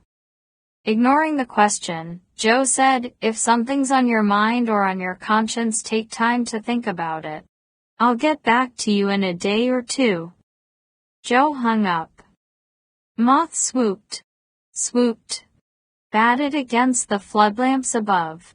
Clichés on the wing, moths to the flame. The memory continued to elude Joe. He called directory assistance in Colorado Springs. The operator provided him with a number for Barbara Chrisman. She answered on the second ring. She did not sound as though she had been awakened. Perhaps some of these investigators, who had walked through the unspeakable carnage of major air disasters, did not always find their way easily into sleep. Joe told her his name and where his family had been 1 year ago this night, and he implied that he was still an active reporter with the Post. Her initial silence had the cold, moon-far quality of Oliveri's. Then she said, Are you here? Excuse me. Where are you calling from? Here in Colorado Springs. No. Los Angeles. Oh, she said, and Joe thought he heard the faintest breath of regret when she exhaled that word. He said, Ms. Chrisman, I have some questions about Flight 353 that I would minus. I'm sorry, she interrupted. I know you've suffered terribly, Mr. Carpenter. I can't even conceive the depth of your anguish, and I know it's often difficult for family members to accept their losses in these horrible incidents, but there's nothing I could say to you that would help you find that acceptance or minus. I'm not trying to learn acceptance, Ms. Chrisman. I'm trying to find out what really happened to that airliner. It's not unusual for people in your position to take refuge in conspiracy theories, Mr. Carpenter, because otherwise the loss seems so pointless, so random and inexplicable. Some people think we're covering up for airline incompetence or that we've been bought off by the Airline Pilots Association and that we've buried proof the flight crew was drunk or on drugs. This was just an accident, Mr. Carpenter. But if I were to spend a lot of time with you on the phone, trying to persuade you of that, I'd never convince you and I'd be encouraging you in this denial fantasy.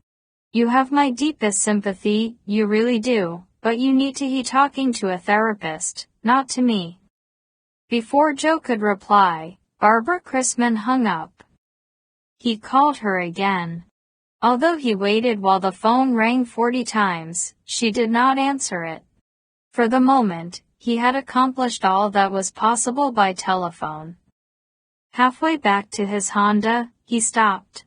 He turned and studied the side of the service station again, where the exaggerated and weirdly distorted shadows of moths washed across the white stucco, like nightmare phantoms gliding through the pale mists of a dream.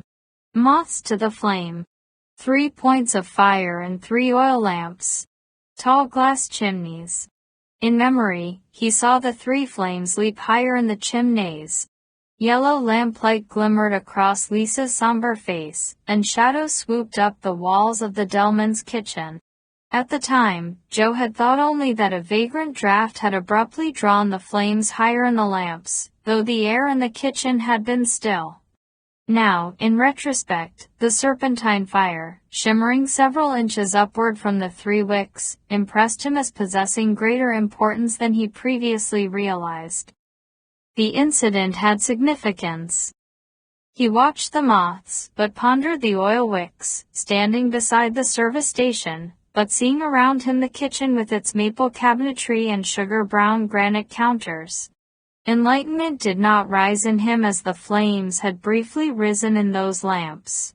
Strive as he might, he could not identify the significance that he intuited. He was weary, exhausted, battered from the trauma of the day. Until he was rested, he could not trust either his senses or his hunches. On his back in the motel bed, head on a foam pillow, heart on a rock of hard memory, Joe ate a chocolate bar that he'd bought at the service station. Until the final mouthful, he could discern no flavor whatsoever. With the last bite, the taste of blood flooded his mouth as though he had bitten his tongue. His tongue was not cut, however, and what plagued him was the familiar taste of guilt. Another day had ended, and he was still alive and unable to justify his survival. Except for the light of the moon at the open balcony door and the green numerals of the digital alarm clock, the room was dark. He stared at the ceiling light fixture, which was vaguely visible and only visible at all because the convex disk of glass was lightly frosted with moonglow. It floated like a ghostly visitant above him. He thought of the luminous Chardonnay in the 3 glasses on the counter in the Delmans' kitchen. No explanation there.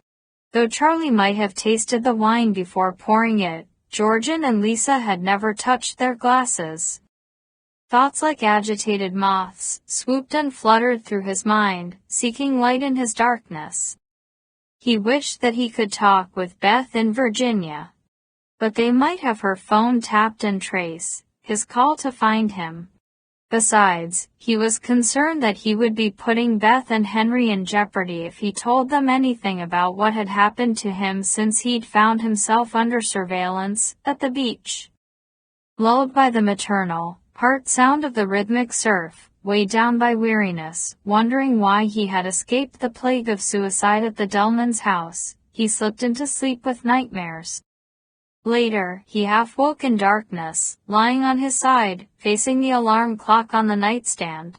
The glowing green numbers reminded him of those on the clock in Charles Delman's bloodied bedroom, time flashing backward in 10-minute increments. Joe had supposed that a stray shotgun pellet must have struck the clock, damaging it. Now, in a swoon of sleep, he perceived that the explanation was different from what he had thought, something more mysterious and more significant than a mere bead of lead. The clock and the oil lamps. Numbers flashing, flames leaping. Connections. Significance. Dreams reclaimed him briefly, but the alarm woke him long before dawn. He had been out less than 3.5 hours, but after a year of restless nights, he was refreshed even by this much sleep. Following a quick shower, as Joe dressed, he studied the digital clock. Revelation eluded him now, as it had eluded him when he had been sotted with sleep. Joe drove to LAX while the coast was still waiting for dawn. He purchased a same-day round-trip ticket to Denver. The return flight would bring him back to Los Angeles in time to keep the 6 o'clock meeting with Demi She of the sexy, smoky voice at the coffee house in Westwood. As he was on his way to the gate where his plane was already boarding, he saw 2 young men in blue robes at the check-in desk for a flight to Houston. Their shaved heads, the gold rings in their left ears, and their white tennis shoes identified them as members of the same cult as the group that he had encountered around the bonfire on the beach only hours earlier. One of these men was black, the other was white, and both were carrying neck laptops. The black man checked his wristwatch, which appeared to be a gold Rolex. Whatever their religious beliefs might be, they evidently didn't take vows of poverty or have much in common with the Hare Krishnas. Although this was the first time Joe had been aboard an aircraft since receiving the news about Michelle and the girls a year earlier, he was not nervous during the trip to Denver. Initially he worried that he would have an anxiety attack and begin to relive the plunge of Flight 353 as he had so often imagined it. But after just a few minutes, he knew that he would be all right. He wasn't apprehensive about dying in another crash. For firstly, if he perished in the same way that his wife and daughters had been taken, he would be calm and without fear on the long ride down into the earth, because such a fate would seem like a welcome return to balance in the universe, an open circle closed, a wrongness made right, at last. Of greater concern to him was what he might learn from Barbara Christman at the far end of his journey. He was convinced that she didn't trust the privacy of telephone conversations, but would talk with him face to face. He didn't think he had imagined the note of disappointment in her voice when she learned that he was not calling her from Colorado Springs. Likewise, her speech about the dangers of believing in conspiracy theories and the need for grief therapy, although compassionate and well-stated, sounded to Joe as though it had been intended less for him than for the ears of eavesdroppers. If Barbara Christman was carrying a burden that she longed to put down, the solution to the mystery of Flight 353 might be close at hand. Joe wanted to know the whole truth, needed to know, but dreaded knowing. The peace of indifference would forever be beyond his reach if he learned that men, not fate, had been responsible for taking his family from him. The journey toward this particular truth was not an ascension toward a glorious light, but a descent into darkness, chaos, the maelstrom. He brought the printouts of 4 articles about Technologic, which he had gotten from Randy Colway's computer at the Post. The business section prose was so dry, however, and his attention span so short after only 3.5 hours of sleep that he wasn't able to concentrate. He dozed fitfully across the Mojave Desert and the Rockies, 2 hours and 15 minutes of half-formed dreams lit by oil lamps, and the glow of digital clocks, in which understanding seemed about to wash over him but from which he woke still thirsty for answers. In Denver, the humidity was unusually high and the sky overcast. To the west, the mountains lay buried under slow avalanches of early morning fog. In addition to his driver's license, he had to use a credit card as ID to obtain a rental car. He put down a cash deposit, however, trying to avoid the actual use of the card, which might leave a trail of plastic for anyone who was tracking him. Though no one on the plane or in the terminal had seemed to be especially interested in him, Joe parked the car at a shopping center, not far from the airport, and searched it inside and out, under the hood and in the trunk, for a transponder like the one that he had found on his Honda the previous day. The rental Ford was clean. From the shopping center, he wove a tangled course along service streets, checking his rear view mirror for a tail. Convinced that he was not being followed, he finally picked up Interstate 25 and drove south. Mile by mile, Joe pushed the Ford harder, eventually ignoring the speed limit because he became increasingly convinced that if he didn't get to Barbara Chrisman's house in time, he would find her dead by her own hand. Eviscerated, immolated, or with the back of her head blown out. 2. In Colorado Springs, Joe found Barbara Chrisman's address in the telephone book. She lived in a diminutive jewel box Victorian, Queen Anne style, exuberantly decorated with elaborate millwork. When she came to the door in answer to the bell, she spoke before Joe had a chance to identify himself. "Even sooner than I expected you. Are you Barbara Chrisman? Let's not do this here. I'm not sure you know who I minus." "Yes, I know. But not here." "Where? Is that your car at the curb?" she asked. "The rental Ford. Park it in the next block." 2 blocks. "Wait there, and I'll pick you up." She closed the door. Joe stood on the porch a moment longer, considering whether he should ring the bell again. Then he decided that she wasn't likely to be planning to run out on him. 2 blocks south of Chrisman's house, he parked beside a grade school playground. The swings, seesaws, and jungle gyms were unused on this Sunday morning. Otherwise, he would have parked elsewhere to be safe from the silvery laughter of children. He got out of the car and looked north. There was no sign of the woman yet. Joe consulted his wristwatch. 10 minutes till 10 o'clock, Pacific time, an hour later here. In 8 hours, he would have to be back in Westwood to meet Demi and Rose. Along the sleepy street came a cat's paw of warm wind, searching the boughs of the pine trees for hidden birds. It rustled the leaves. On the branches of a nearby group of paper birches with trunks as luminous white as choirboy surplices. Under a sky gray-white with lowering mist to the west and drear with gunmetal thunderheads to the east, the day seemed to carry a heavy freight of dire portents. The flesh prickled on the nape of Joe's neck, and he began to feel as exposed as a red bullseye target on a shooting range. When a Chevy sedan approached from the south, and Joe saw 3 men in it, he moved casually around to the passenger side of the rental car, using it for cover in the event that they opened fire on him. They passed without glancing in his direction. A minute later, Barbara Chrisman arrived in an emerald green Ford Explorer. She smelled faintly of bleach and soap, and he suspected she had been doing the laundry when he'd rung her bell. As they headed south from the grade school, Joe said, "Ms. Chrisman, I'm wondering where have you seen a photograph of me?" "Never have," she said. "And call me Barbara." "So, Barbara. When you opened your door a bit ago, how did you know who I was? Hasn't been a stranger at my door in ages.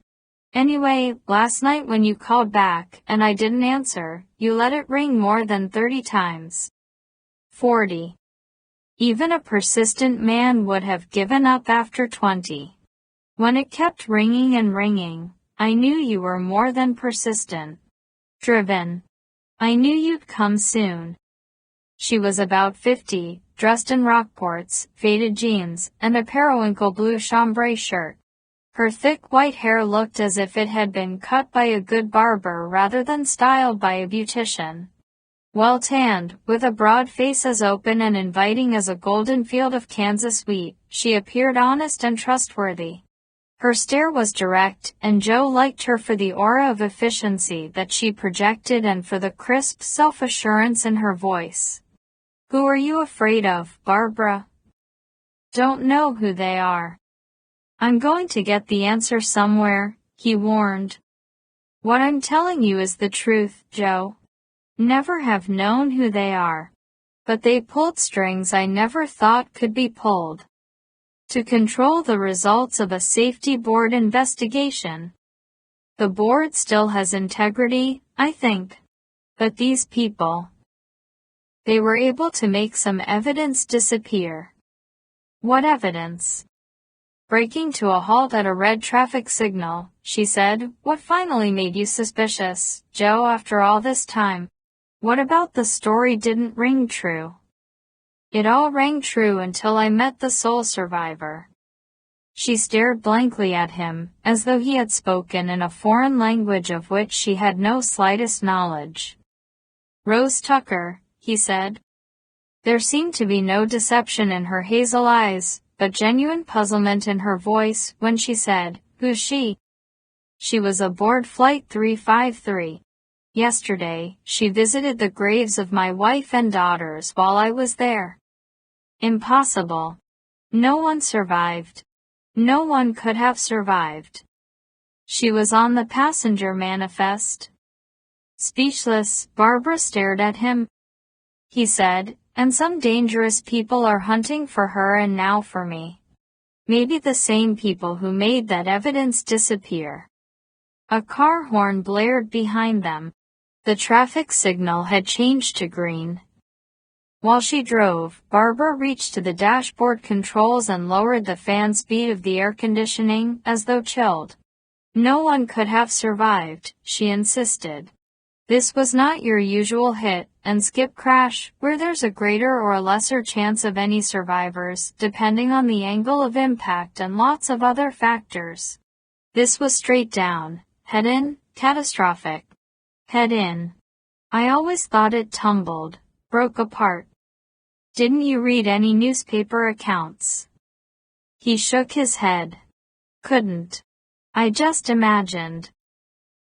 Not a hit and skip like most, she repeated.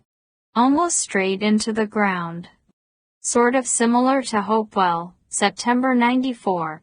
A USAIR 737 went down in Hopewell Township, on its way to Pittsburgh, and was just obliterated. Being aboard Flight 353 would have been. I'm sorry, Joe, but it would have been like standing in the middle of a bomb blast. A big bomb blast. There were some remains they were never able to identify. So little left to identify. The aftermath of something like this. It's more gruesome than you can imagine, Joe. Worse than you want to know, believe me. He recalled the small caskets in which his family's remains had been conveyed to him, and the strength of the memory compressed his heart into a small stone. Eventually, when he could speak again, he said, My point is that there were a number of passengers for whom the pathologists were unable to find any remains. People who just ceased to exist in an instant. Disappeared. A large majority of them, she said, turning onto State Highway 115 and heading south under a sky as hard as an iron kettle. Maybe this Rose Tucker didn't just disintegrate on impact like the others. Maybe she disappeared because she walked away from the scene. Walked. The woman I met wasn't disfigured or crippled. She appeared to have come through it, without a scar. Adamantly shaking her head, Barbara said, She's lying to you, Joe. Flat out lying. She wasn't on that plane. She's playing some sort of sick game. I believe her. Why? Because of things I've seen. What things? I don't think I should tell you. Knowing. That might put you as deep in the hole as I am. I don't want to endanger you any more than I have to. Just by coming here, I might be causing you trouble. After a silence, she said, You must have seen something pretty extraordinary to make you believe in a survivor. Stranger than you can imagine. Still. I don't believe it, she said. Good. That's safer. They had driven out of Colorado Springs, through suburbs, into an area of ranches, traveling into increasingly rural territory. To the east, high plains dwindled into an arid flatness. To the west, the land rose gradually through fields and woods toward foothills half screened by gray mist. He said, "You're not just driving aimlessly, are you? If you want to fully understand what I'm going to tell you, it'll help to see." She glanced away from the road, and her concern for him was evident in her kind eyes. "Do you think you can handle it, Joe? We're going there." "Yes. If you can handle it." Joe closed his eyes and strove to suppress a welling anxiety. In his imagination, he could hear the screaming of the airliner's engines. The crash scene was 30 to 40 miles south and slightly west of Colorado Springs. Barbara Chrisman was taking him to the meadow where the 747 had shattered like a vessel of glass. "Only if you can handle it," she said gently.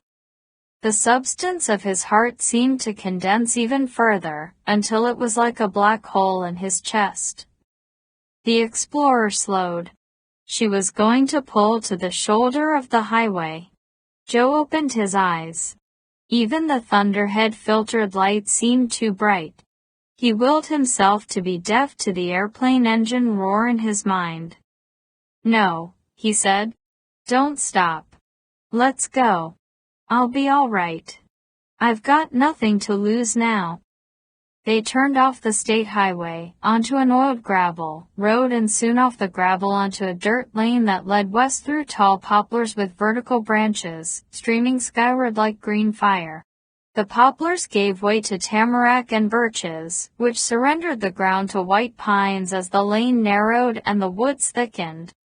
Increasingly pitted and rutted, wandering among the trees, as though weary and losing its way, the lane finally pulled a blanket of weeds across itself and curled up to rest under a canopy of evergreen boughs. Parking and switching off the engine, Barbara said, "We'll walk from here. It's no more than half a mile, and the brush isn't especially thick."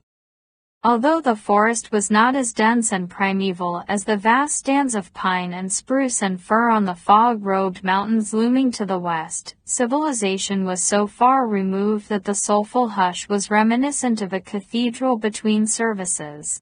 Broken only by the snapping of twigs and the soft crunch of dry pine needles underfoot, this prayerful silence was, for Joe, as oppressive as the imagined roar of jet engines that sometimes shook him into an anxiety attack. It was a stillness full of eerie, disturbing expectation. He trailed Barbara between columns of tall trees, under green vaults. Even in the late morning, the shadows were as deep as those in a monastery cloister. The air was crisp with the aroma of pine, musty with the scent of toadstools and natural mulch. Step by step, a chill as damp as ice melt seeped from his bones and through his flesh, then out of his brow, his scalp, the nape of his neck, the curve of his spine. The day was warm, but he was not. Eventually he could see an end to the ranks of trees, an open space past the last of the white pines. Though the forest had begun to seem claustrophobic, he was now reluctant to forsake the crowding greenery for the revelation that lay beyond. Shivering, he followed Barbara through the last trees into the bottom of a gently rising meadow. The clearing was 300 yards wide from north to south and twice that long from the east, where they had entered it, to the wooded crest at the west end. The wreckage was gone, but the meadow felt haunted. The previous winter's melting snow and the heavy spring rains had spread a healing poultice of grass across the torn, burnt land. The grass and a scattering of yellow wildflowers, however, could not conceal the most terrible wound in the earth, a ragged-edged, ovate depression approximately 90 yards by 60 yards. This enormous crater lay uphill from them, in the northwest quadrant of the meadow. "Impact point," Barbara Chrisman said. They set out side by side, walking toward the precise place where 750,000 pounds had come screaming out of the night, sky into the earth, but Joe quickly fell behind Barbara and then came to a stop altogether. His soul was as gouged as this field, plowed by pain. Barbara returned to Joe and, without a word, slipped her hand into his. He held tightly to her, and they set out again.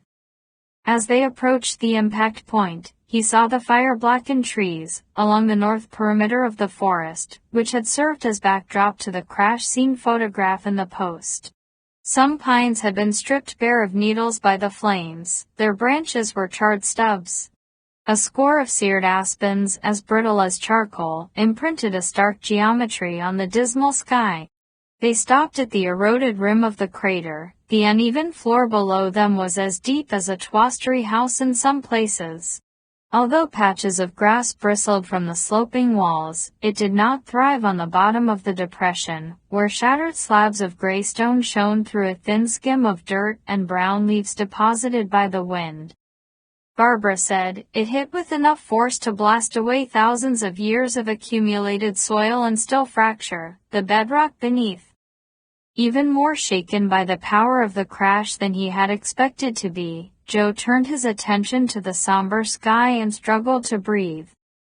An eagle appeared out of the mountain mists to the west, flying eastward on a course as unwaveringly straight as a latitude line on a map.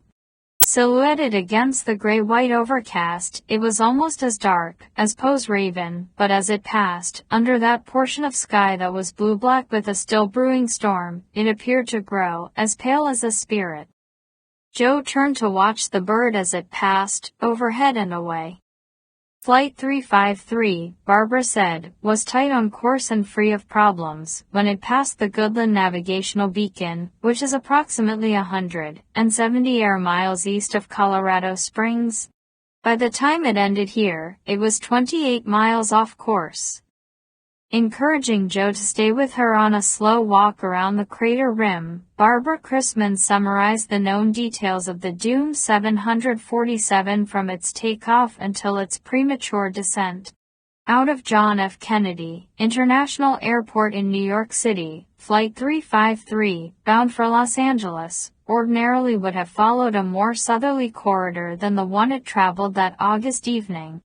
Due to thunderstorms throughout the South and tornado warnings in the southern Midwest, another route was considered. More important, the headwinds on the northerly corridor were considerably less severe than those on the southern. By taking the path of least resistance, flight time and fuel consumption could be substantially reduced. Consequently, the nationwide flight route planning manager assigned the aircraft to Jet Route 146. Departing JFK only 4 minutes behind schedule, the nonstop to LAX sailed high over northern Pennsylvania, Cleveland, the southern curve of Lake Erie, and southern Michigan. Routed south of Chicago, it crossed the Mississippi River from Illinois to Iowa at the city of Davenport. In Nebraska, passing the Lincoln Navigational Beacon, Flight 353 adjusted course southwest toward the next major, forward beacon at Goodland in the northwest corner of Kansas. The battered flight data recorder, salvaged from the wreckage, eventually revealed that the pilot made the proper course correction from Goodland toward the next major, forward beacon at Blue Mesa, Colorado. But about 110 miles past Goodland, something went wrong. Although it experienced no loss of altitude or airspeed, the 747 began to veer off its assigned flight path, now traveling west-southwest at a 7-degree deviation from Jet Route 146.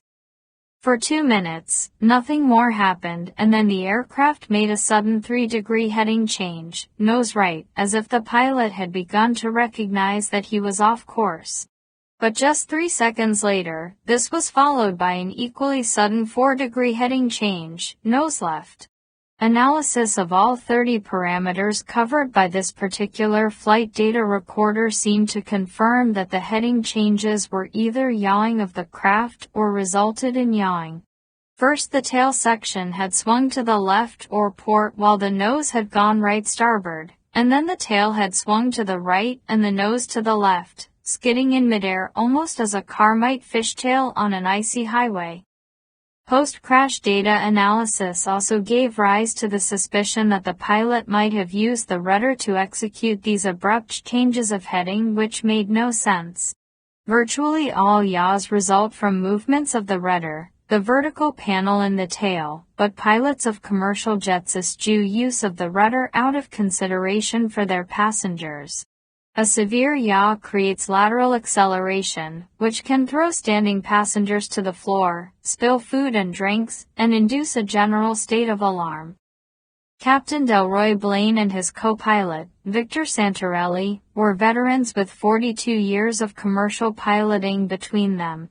For all heading changes, they would have used the aileron's hinged panels on the trailing edge of each wing, which facilitate gentle banking turns. They would have resorted to the rudder only in the event of engine failure on takeoff, or when landing in a strong crosswind.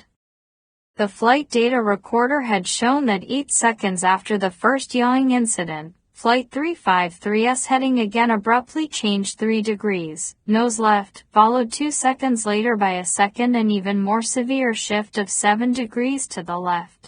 Both engines were at full performance, and bore no responsibility for the heading change or the subsequent disaster. As the front of the plane swung sharply to port, the starboard wing would have been moving faster through the air, rapidly gaining lift. When the starboard wing lifted, it forced the port wing down. During the next fateful 22 seconds, the banking angle grew to 146 degrees, while the nose-down pitch reached 84 degrees. In that incredibly short span of time, the 747 went from Earth, parallel flight to a deadly roll while virtually standing on end. Pilots with the experience of Blaine and Santarelli should have been able to correct the yaw quickly, before it became a roll. Even then, they should have been able to pull the aircraft out of the roll before it became an inevitable plunge. Under any scenario that the human performance experts could conceive, the captain would have turned the control wheel hard to the right and would have used the ailerons to bring the 747 back to level flight. Instead, perhaps because of a singular hydraulic system's failure that defeated the pilot's efforts, nationwide Flight 353 rolled into a steep dive. With both jet engines still firing, it rocketed into this meadow, splashing millenniums of accumulated soil as if it were water, boring to the bedrock with an impact powerful enough to crack the steel blades of the Pratt and Whitney power plants as though they were made of balsa wood, sufficiently loud to shake all the winged residents out of the trees halfway up the slopes of distant Pikes Peak. Halfway around the impact crater, Barbara and Joe stopped, now facing east toward beetling thunderheads, less concerned about the pending storm than about the brief thunder of that year-ago night. 3 hours after the crash, the headquarters contingent of the investigating team departed Washington from National Airport. They made the journey in a Gulfstream jet owned by the Federal Aviation Administration. During the night, Pueblo County fire and police officials had quickly ascertained that there were no survivors. They pulled back so as not to disturb evidence that might help the NTSB arrive at an understanding of the cause of the disaster, and they secured the perimeter of the crash site. By dawn, the GO team arrived in Pueblo, Colorado, which was closer to the incident than Colorado Springs. They were met by regional FAA officials who were already in possession of the flight data recorder and cockpit voice recorder from Nationwide. 353. Both devices emitted signals by which they could be located, therefore, swift retrieval from the wreckage had been possible even in darkness and even from the relative remoteness of the site. The recorders were put on the Gulfstream and flown back to the Safety Board's labs in Washington, Barbara said. The steel jackets were badly battered, even breached, but we were hopeful the data could be extracted. In a caravan of four-wheel drive vehicles driven by county emergency response personnel, the Safety Board team was conveyed to the crash site for its initial survey. The secured perimeter extended to the gravel road that turned off State Route 115 and gathered along both sides of the paved highway. In that vicinity were fire trucks, black and whites, ambulances, drab sedans from federal and state agencies, coroner's vans, as well as scores of cars and pickups belonging to the genuinely concerned, the curious, and the ghoulish. "It's always chaos," Barbara said. "Lots of television vans with satellite dishes. Nearly 150 members of the press. They clamored for statements when they saw us arrive, but we didn't have anything to say yet, and we came directly up here to the site." Her voice trailed away. She shoved her hands into the pockets of her jeans. No wind was at play. No bees moved among the wildflowers. The surrounding woods were full of motionless monk trees that had taken vows of silence. Joe lowered his gaze from the silent storm clouds, black with throttled thunder, to the crater where the thunder of Flight 353 was now only a memory held, deep in fractured stone. "I'm okay," he assured Barbara, though his voice was thick. "Go on. I need to know what it was like." After another half-minute of silence during which she gathered her thoughts and decided how much to tell him, Barbara said, "When you arrive with the Go team, the first impression is always the same. Always. The smell. You never ever forget the stench. Jet fuel. Smoldering vinyl and plastic, even the new blended thermoplastics and the phenolic plastics burn under extreme conditions. There's the stink of seared insulation, melted rubber, and roasted flesh, biological wastes from the ruptured laboratory, holding tanks, and from the bodies." Joe forced himself to continue looking into the pit, because he would need to go away from this place with a new strength that would make it possible for him to seek justice against all odds, regardless of the power of his adversaries. "Ordinarily," Barbara said, "in even terribly violent crashes, you see some pieces of wreckage large enough to allow you to envision the aircraft as it once was. A wing. The empennage. A long section of fuselage. Depending on the angle of impact, you sometimes even have the nose and cockpit mostly intact. In the case of Flight 353, the debris was so finely chopped, so gnarled, so compacted that on first look, it was impossible to see that it had been a plane. It seemed to us that a huge portion of the mass must be missing. But it was all here in the meadow and scattered some distance into the trees uphill, west and north. All here. But for the most part there was nothing bigger than a car door. All I saw that I could identify at first glance was a portion of an engine, and a 3-unit passenger seat module." "Was this the worst crash in your experience?" Joe asked. "Never seen one worse. Only 2 others to equal it, including the Pennsylvania crash in '94, Hopewell, USAir Flight 427, en route to Pittsburgh. The one I mentioned earlier. I wasn't the ick on that one, but I saw it. The bodies here. How were they when you arrived?" "Joe, you said no one could have survived? Why are you so sure?" "You don't want to know the why." When he met her eyes, she looked away from him. "These are images that haunt your sleep, Joe. They wear away a part of your soul. The bodies," he insisted. With both hands, she pressed her white hair back from her face. She shook her head. She put her hands in her pockets again. Joe drew a deep breath, exhaled with a shudder, and repeated his question. "The bodies. I need to know everything I can learn. Any detail about this might be helpful. And even if this isn't much help, it'll keep my anger high. Right now, Barbara, I need the anger to be able to go on. No bodies intact. None at all. None even close to intact." How many of the 320 were the pathologists finally able to identify? "To find at least a few teeth from, body parts, something, anything to tell who they were. Her voice was flat, studiedly emotionless, but almost a whisper. I think slightly more than 100. Broken, severed, mangled, he said, hammering himself with the hard words. Far worse. All that immense hurtling energy released in an instant. You don't even recognize most of the biological debris as being human. The risk of infectious disease was high from blood and tissue contamination, so we had to pull out and revisit the site only in biologically secure gear. Every piece of wreckage had to be carted away and documented by the structural specialists, of course. So to protect them we had to set up 4 decontamination stations out along the gravel road. Most of the wreckage had to be processed there before it moved on to a hangar at Pueblo Airport.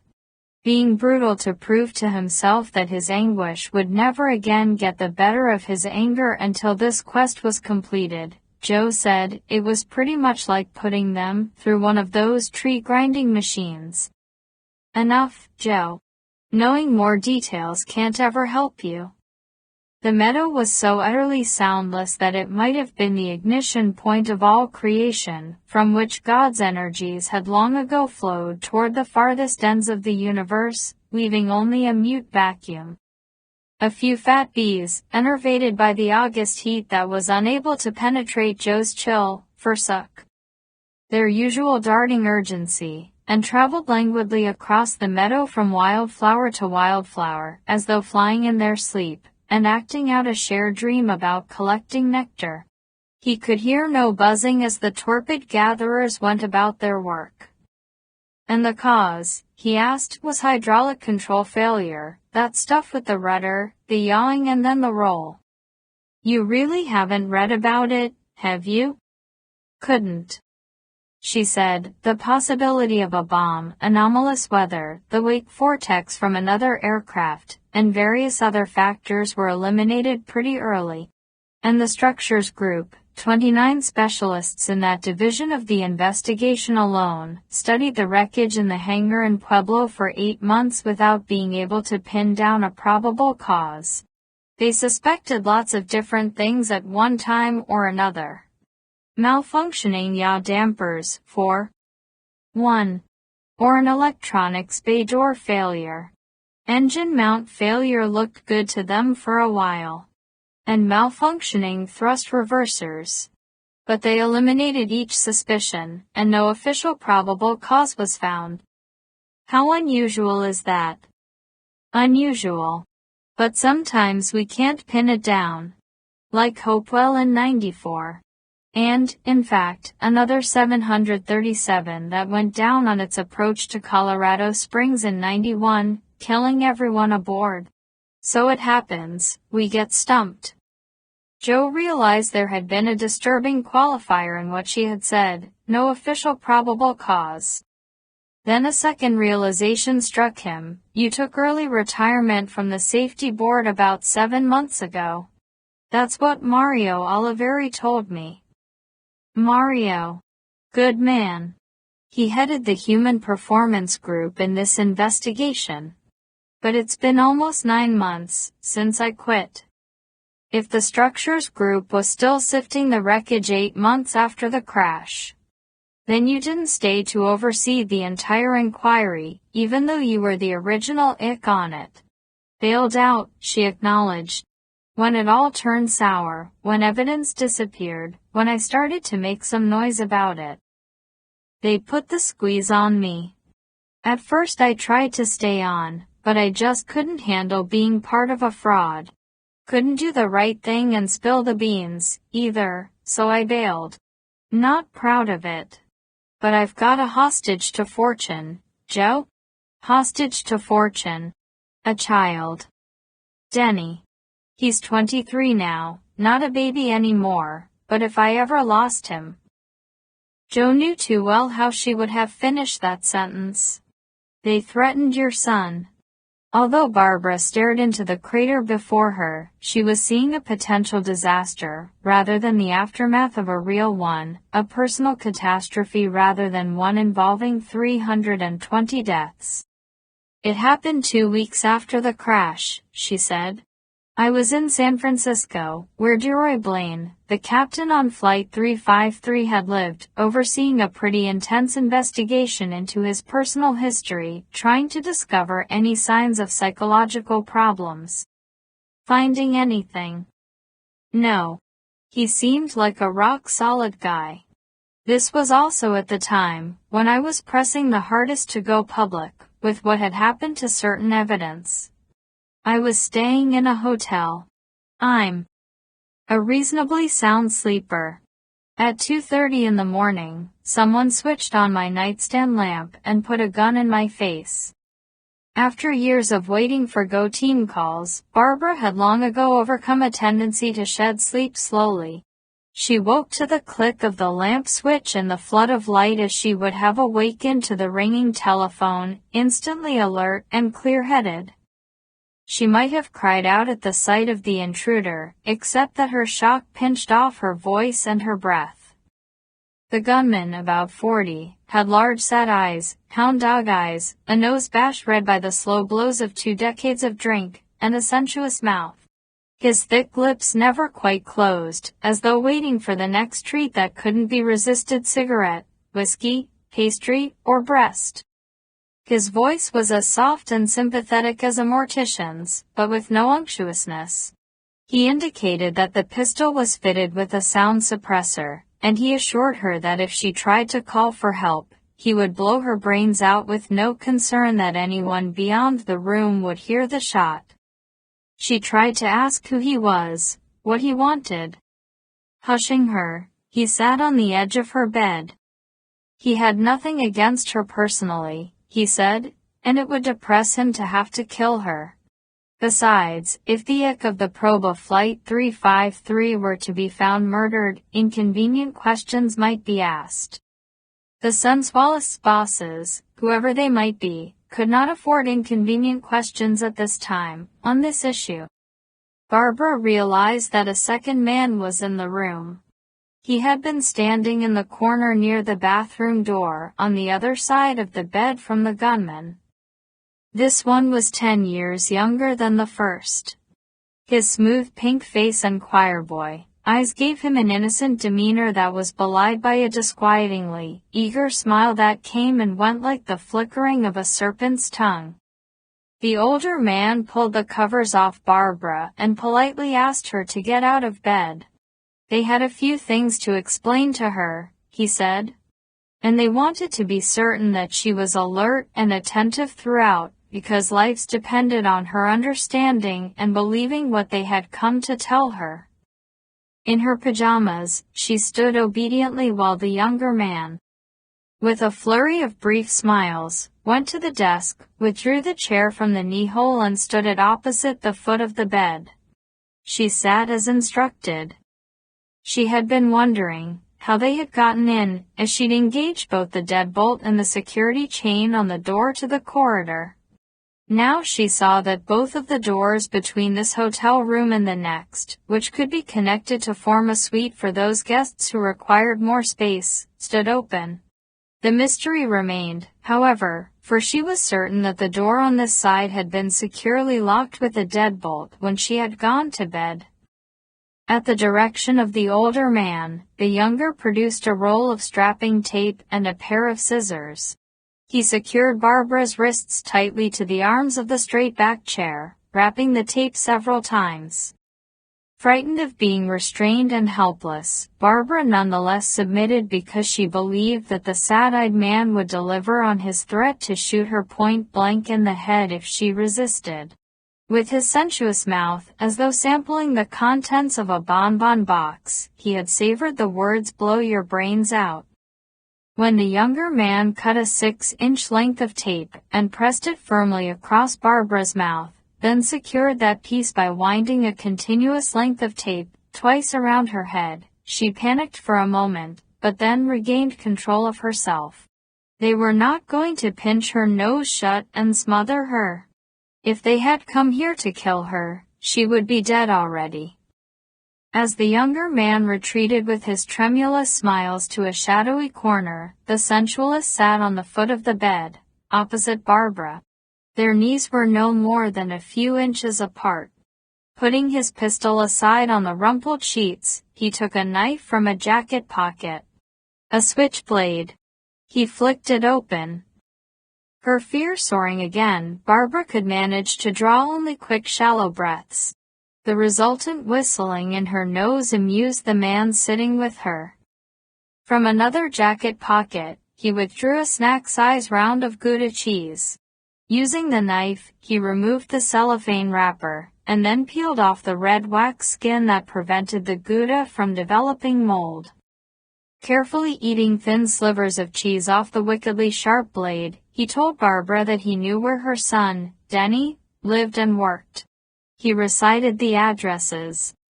He also knew that Denny had been married to Rebecca for 13 months, 9 days, and he consulted his watch, calculated 15 hours. He knew that Rebecca was 6 months pregnant with their first child, a girl, whom they were going to name Felicia. To prevent harm from befalling Denny and his bride, Barbara was expected to accept the official story about what had happened to the tape from the cockpit voice recorder on Flight 353, a story that she had rejected in discussions with her colleagues and that she had set out to disprove. She was also expected to forget what she had heard on the enhanced version of that tape. If she continued to seek the truth of the situation or attempted to express her concerns to either the press or the public, Denny and Rebecca would disappear. In the deep basement of a private redoubt soundproofed and equipped for prolonged and difficult interrogations, the sensualist and his associates would shackle Denny, tape open his eyes, and force him to watch while they killed Rebecca and the unborn child. Then they would surgically remove one of his fingers every day for 10 days, taking elaborate measures to control bleeding, shock, and infection. They would keep him alive and alert, though steadily less whole. On the 11th and 12th days, they would remove his ears. They had a full month of imaginative surgery planned. Every day, as they took another piece of him, they would tell Denny that they would release him to his mother, without further harm, if she would only agree to cooperate with them in a conspiracy of silence that was, after all, in the national interest. Vitally important defense matters were involved here. This would not be entirely true. The part about the national interest was true, from their point of view, at least, even though they could not, of course, explain to Barbara how the knowledge she possessed was a threat to her country. The part about her being able to earn Denny's release by cooperation would not be true, however, because once she failed to honor a pledge of silence, she would not be given a second chance, and her son would be forever lost to her. They would deceive Denny solely to ensure that he would spend the last month of his life desperately, wondering why his mother had so stubbornly condemned him to such excruciating pain and horrible disfigurement. By the end, half mad or worse, in deep spiritual misery, he would curse her vehemently and beg God to let her rot in hell.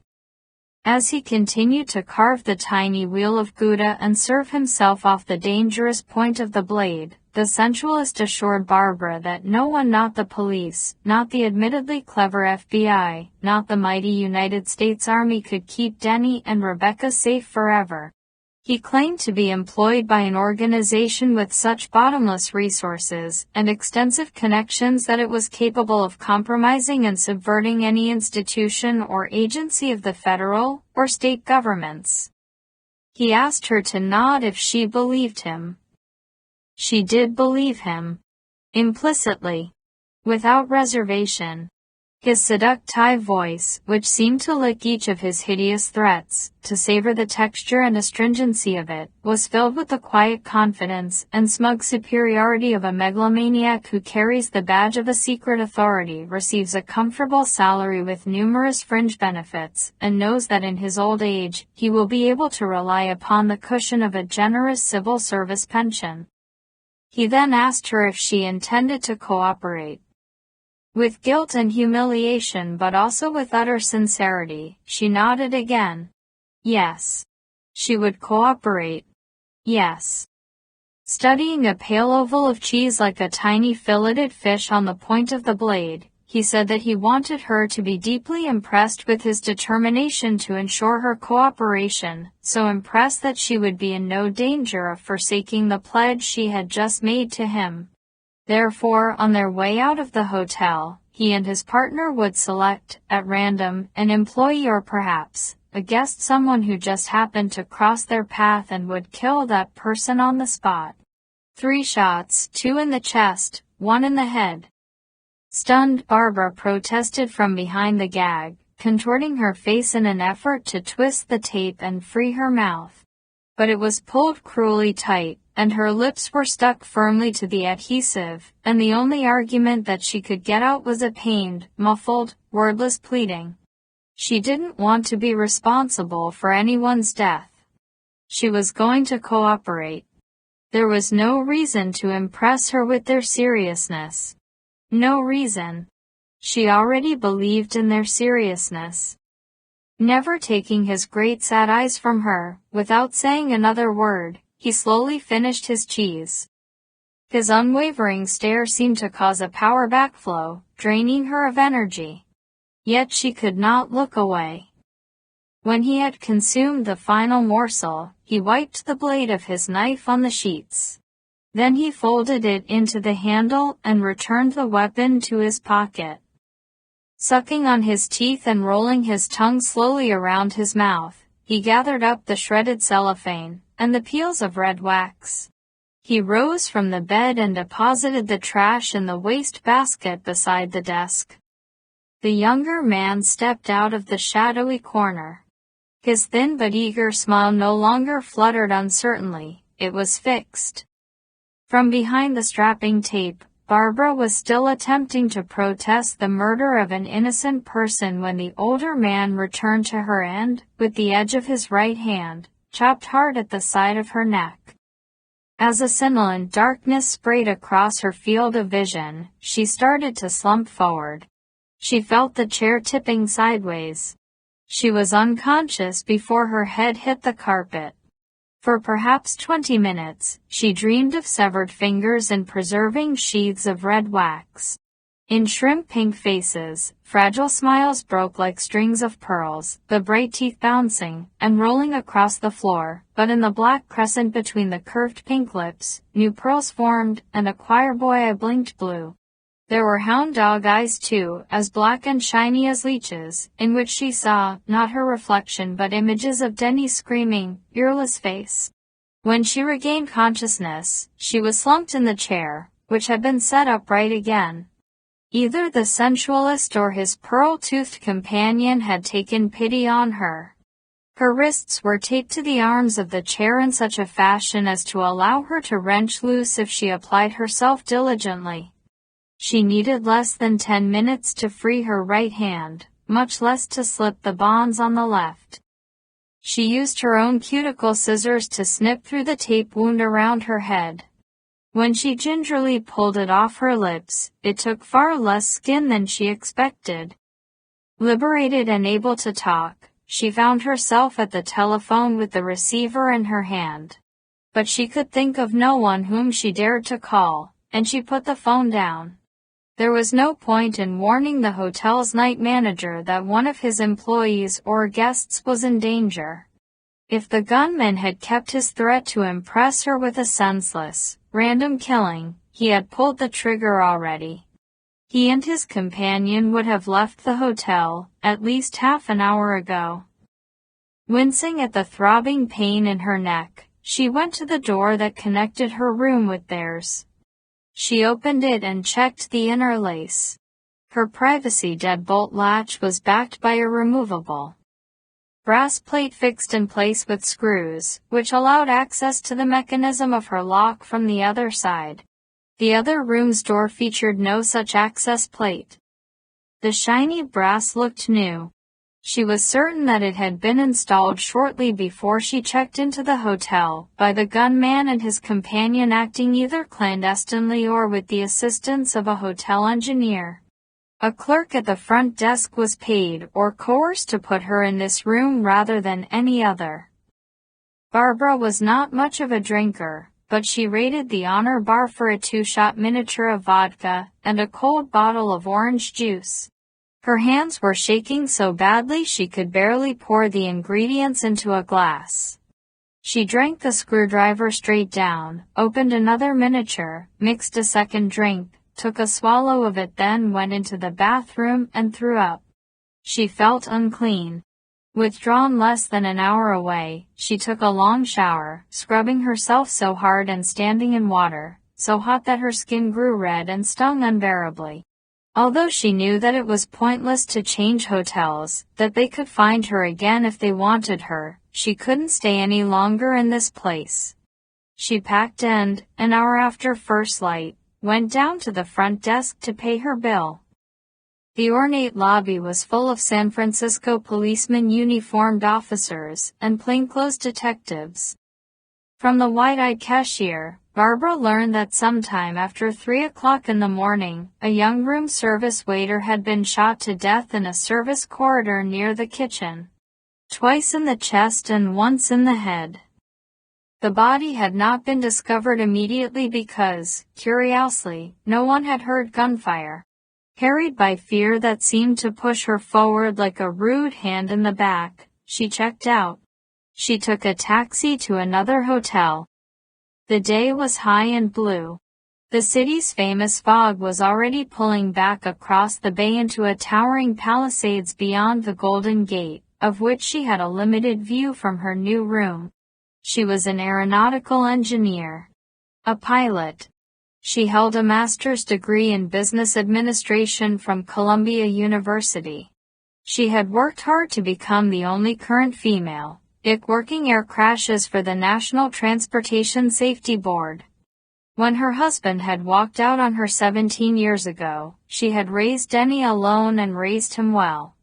Now all that she had achieved seemed to have been gathered into the hand of the sad-eyed sensualist, wadded with the cellophane and the peels of red wax, and thrown into the trash can. After canceling her appointments for the day, Barbara hung the Do Not Disturb sign on the door. She closed the draperies and curled on the bed in her new room. Quaking fear became quaking grief. She wept uncontrollably for the dead room service waiter whose name she didn't know, for Denny and Rebecca and unborn Felicia whose lives now seemed perpetually suspended on a slender thread, for her own loss of innocence and self-respect, for the 320 people aboard Flight 353, for justice thwarted and hope lost. A sudden wind groaned across the meadow, playing with old dry aspen leaves, like the devil counting souls and casting them away. "I can't let you do this," Joe said. "I can't let you tell me what was on the cockpit voice recorder if there's any chance. It's going to put your son and his family in the hands of people like that." "It's not for you to decide, Joe." "The hell it's not.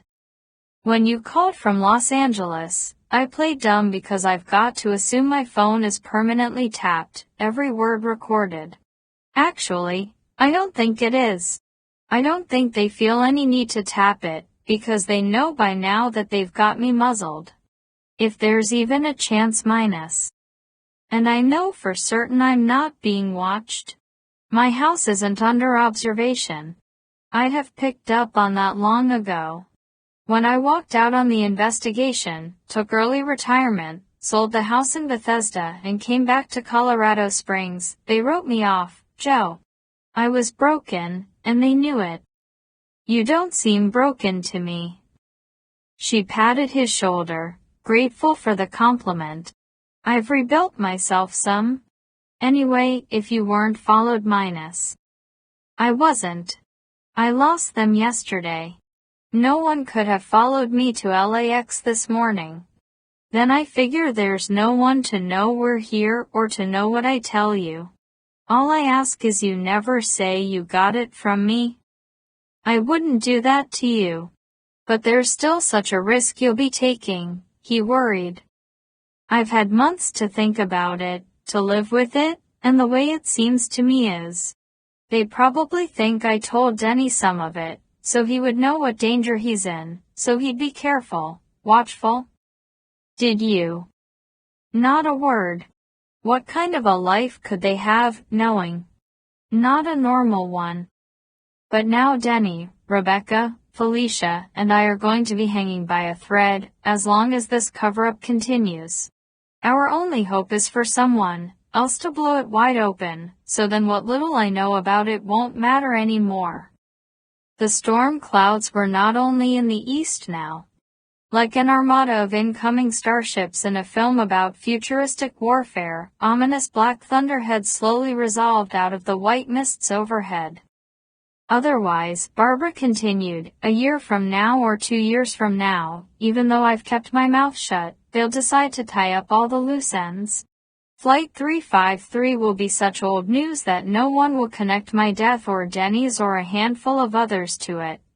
No suspicions will be raised if something happens to those of us with incriminating bits of information. These people, whoever the hell they are, they'll buy insurance with a car accident here, a fire there, a faked robbery to cover a murder, a suicide.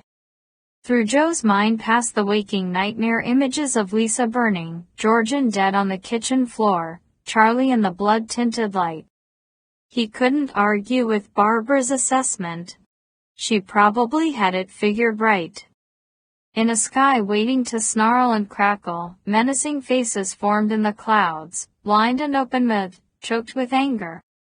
Taking her first fateful step toward revelation, Barbara said, the flight data recorder and the cockpit voice recorder arrived in Washington on the Gulf Stream, and were in the labs by 3 o'clock Eastern Time the day after the crash.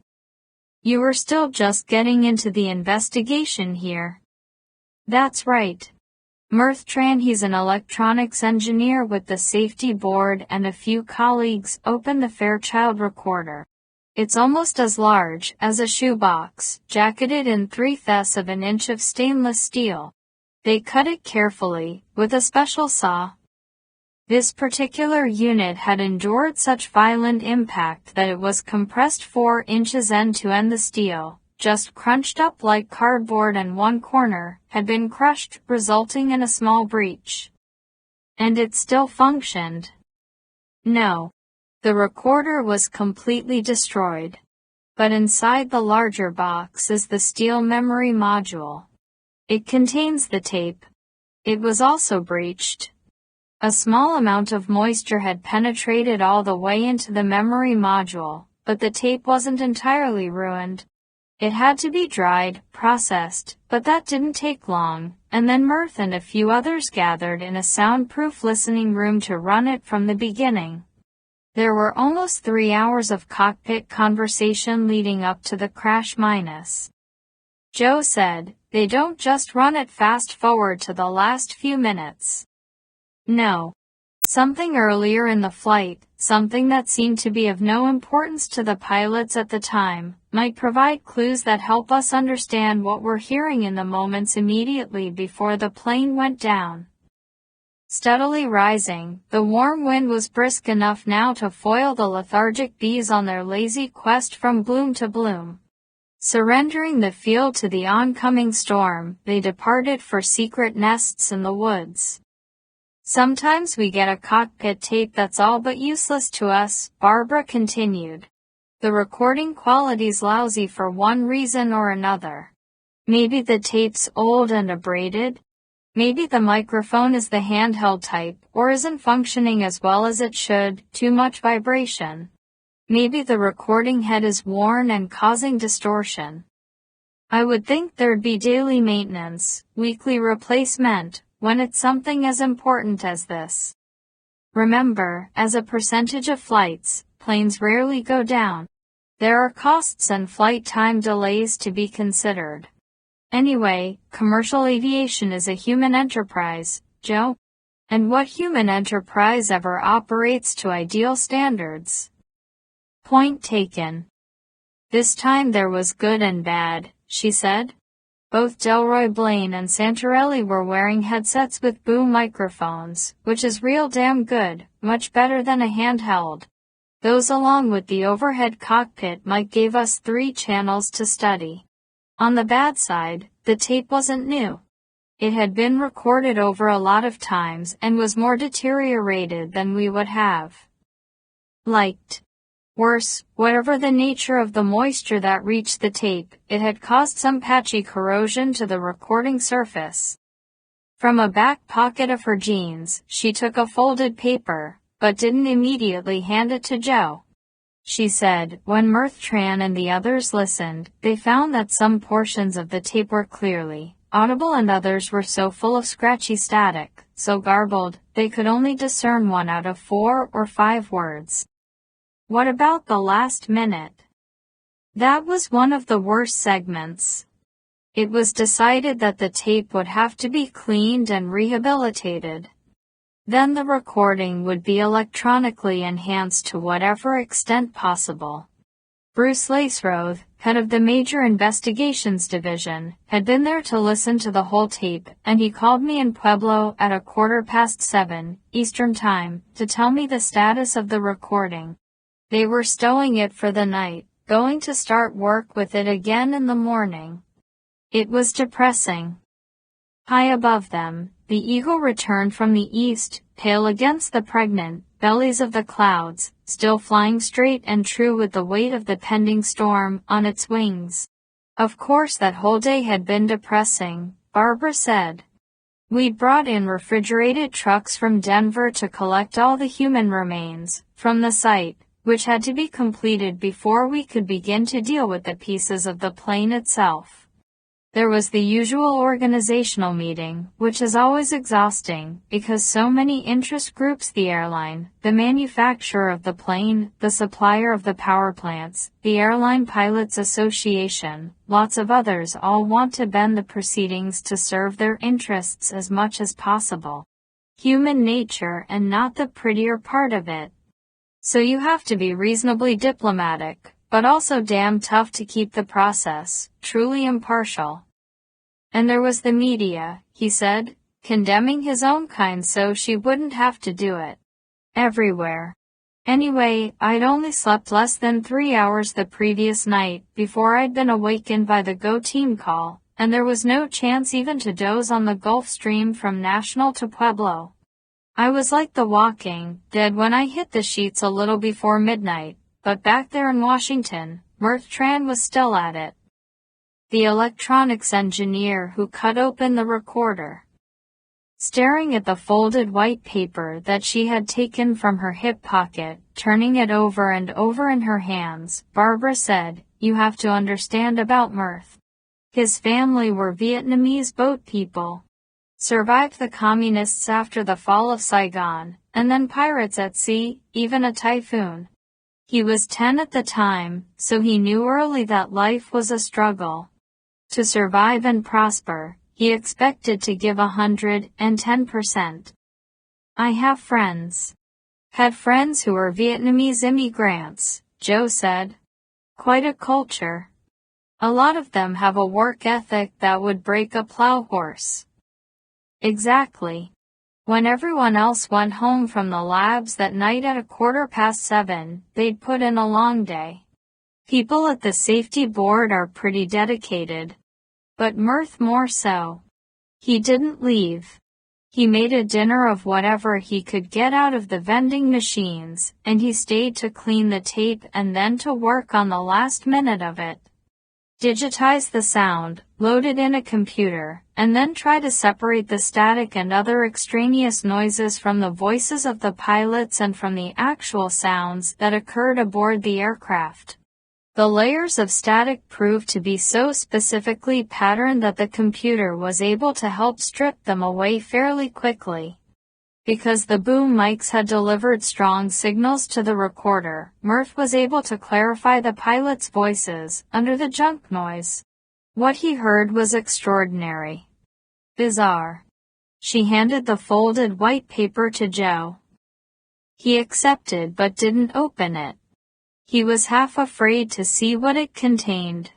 At 10 minutes till 4 in the morning Washington time, 10 till 2 in Pueblo, Mirth called me, Barbara said.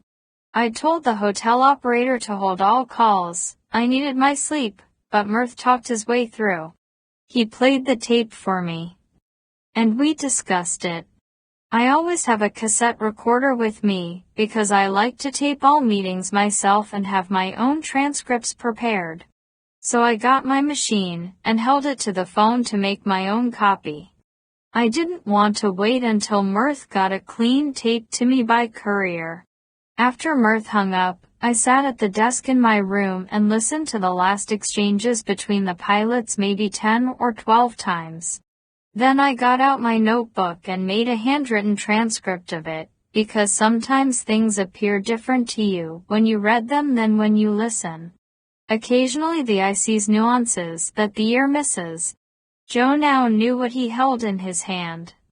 He could tell by the thickness that there were 3 sheets of paper.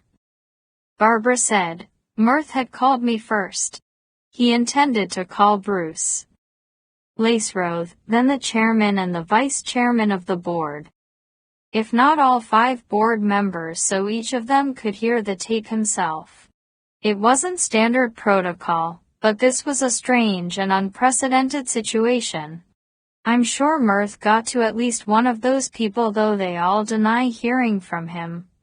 We'll never know for sure, because Mirth Tran died in a fire at the lab shortly before 6 o'clock that same morning, approximately 2 hours after he called me, in Pueblo. Jesus. A very intense fire. An impossibly intense fire. Surveying the trees that surrounded the meadow, Joe expected to see the pale faces of watchers in the deep shadows of the woods. When he and Barbara had first arrived, the sight had struck him as remote, but now he felt as exposed, arid, vulnerable as if he had been standing in the middle of any intersection in L.A.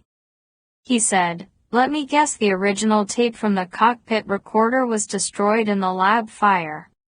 Supposedly burned to powder, vanished, no trace, gone, goodbye," Barbara said. "What about the computer that was processing the digitized version?" "Scorched garbage. Nothing in it salvageable." "But you still have your copy." She shook her head. "I left the cassette in my hotel room while I went to a breakfast meeting. The contents of the cockpit tape were so explosive, I didn't intend to share it right away with everyone on the team. Until we'd had time to think it through, we needed to be careful about when and how we released it." "Why?" "The pilot was dead, but his reputation was at stake. His family would be devastated if he was blamed. We had to be absolutely sure. If the cause was laid in Captain Blank's lap, then tens of millions, even hundreds of millions of dollars worth of wrongful death litigation would ensue. We had to act with due diligence. My plan was to bring Mario back to my room after breakfast to hear the tape, just the 2 of us." "Mario Oliveri," Joe said, referring to the man in Denver who had told him last night that Barbara had retired and moved back to Colorado Springs. "Yeah. As head of the Human Performance Group, Mario's thoughts were more important to me at that moment than anyone's. But just as we were finishing breakfast, we got word about the fire at the labs, about poor Mirth.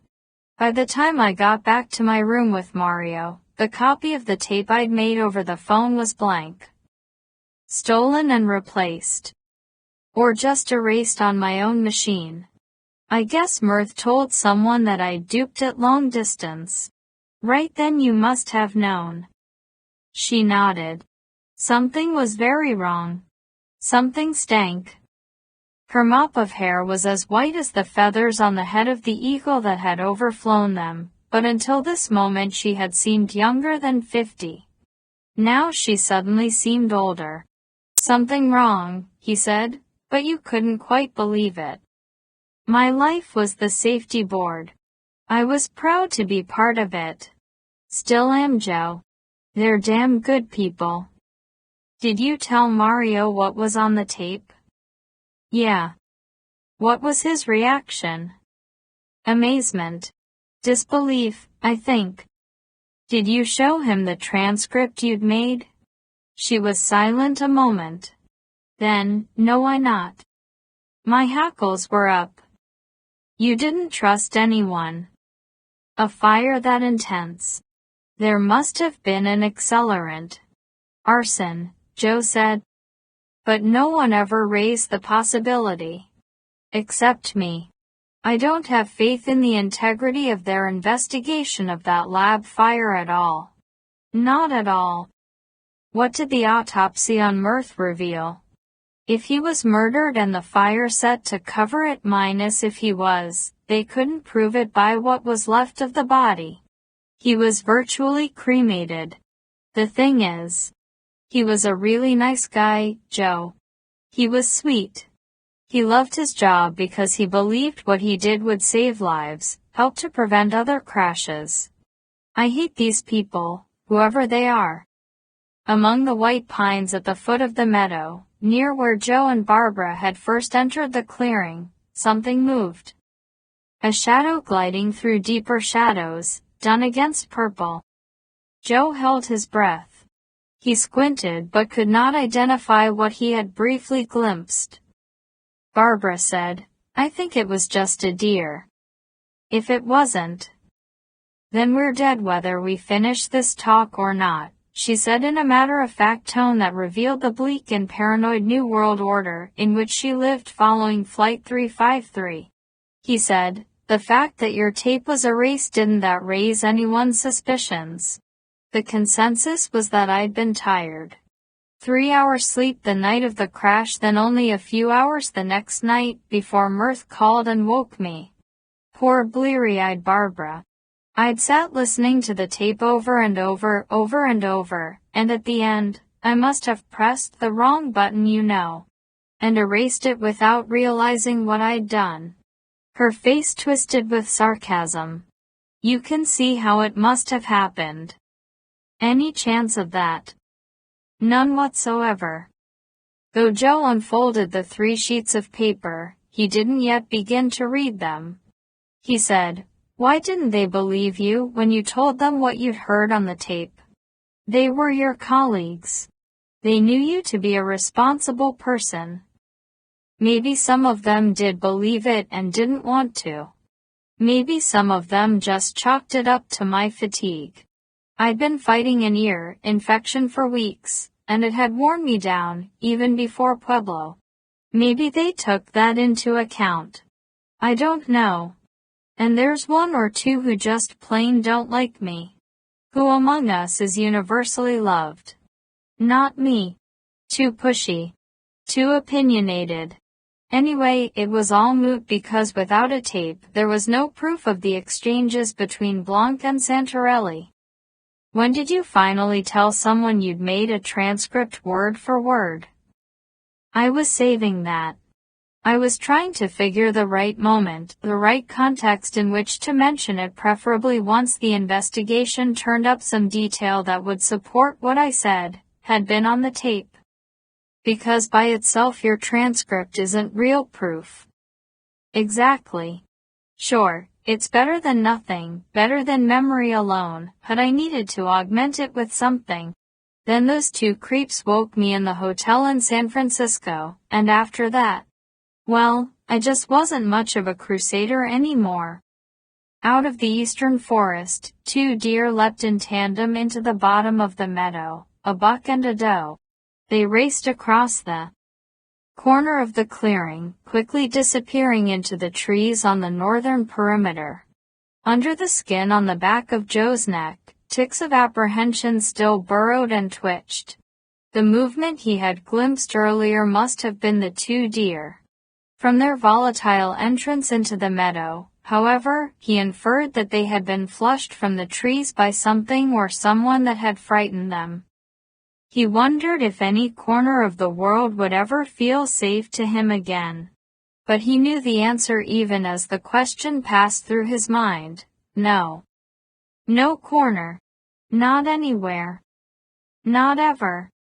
He said, "Who do you suspect inside the safety board?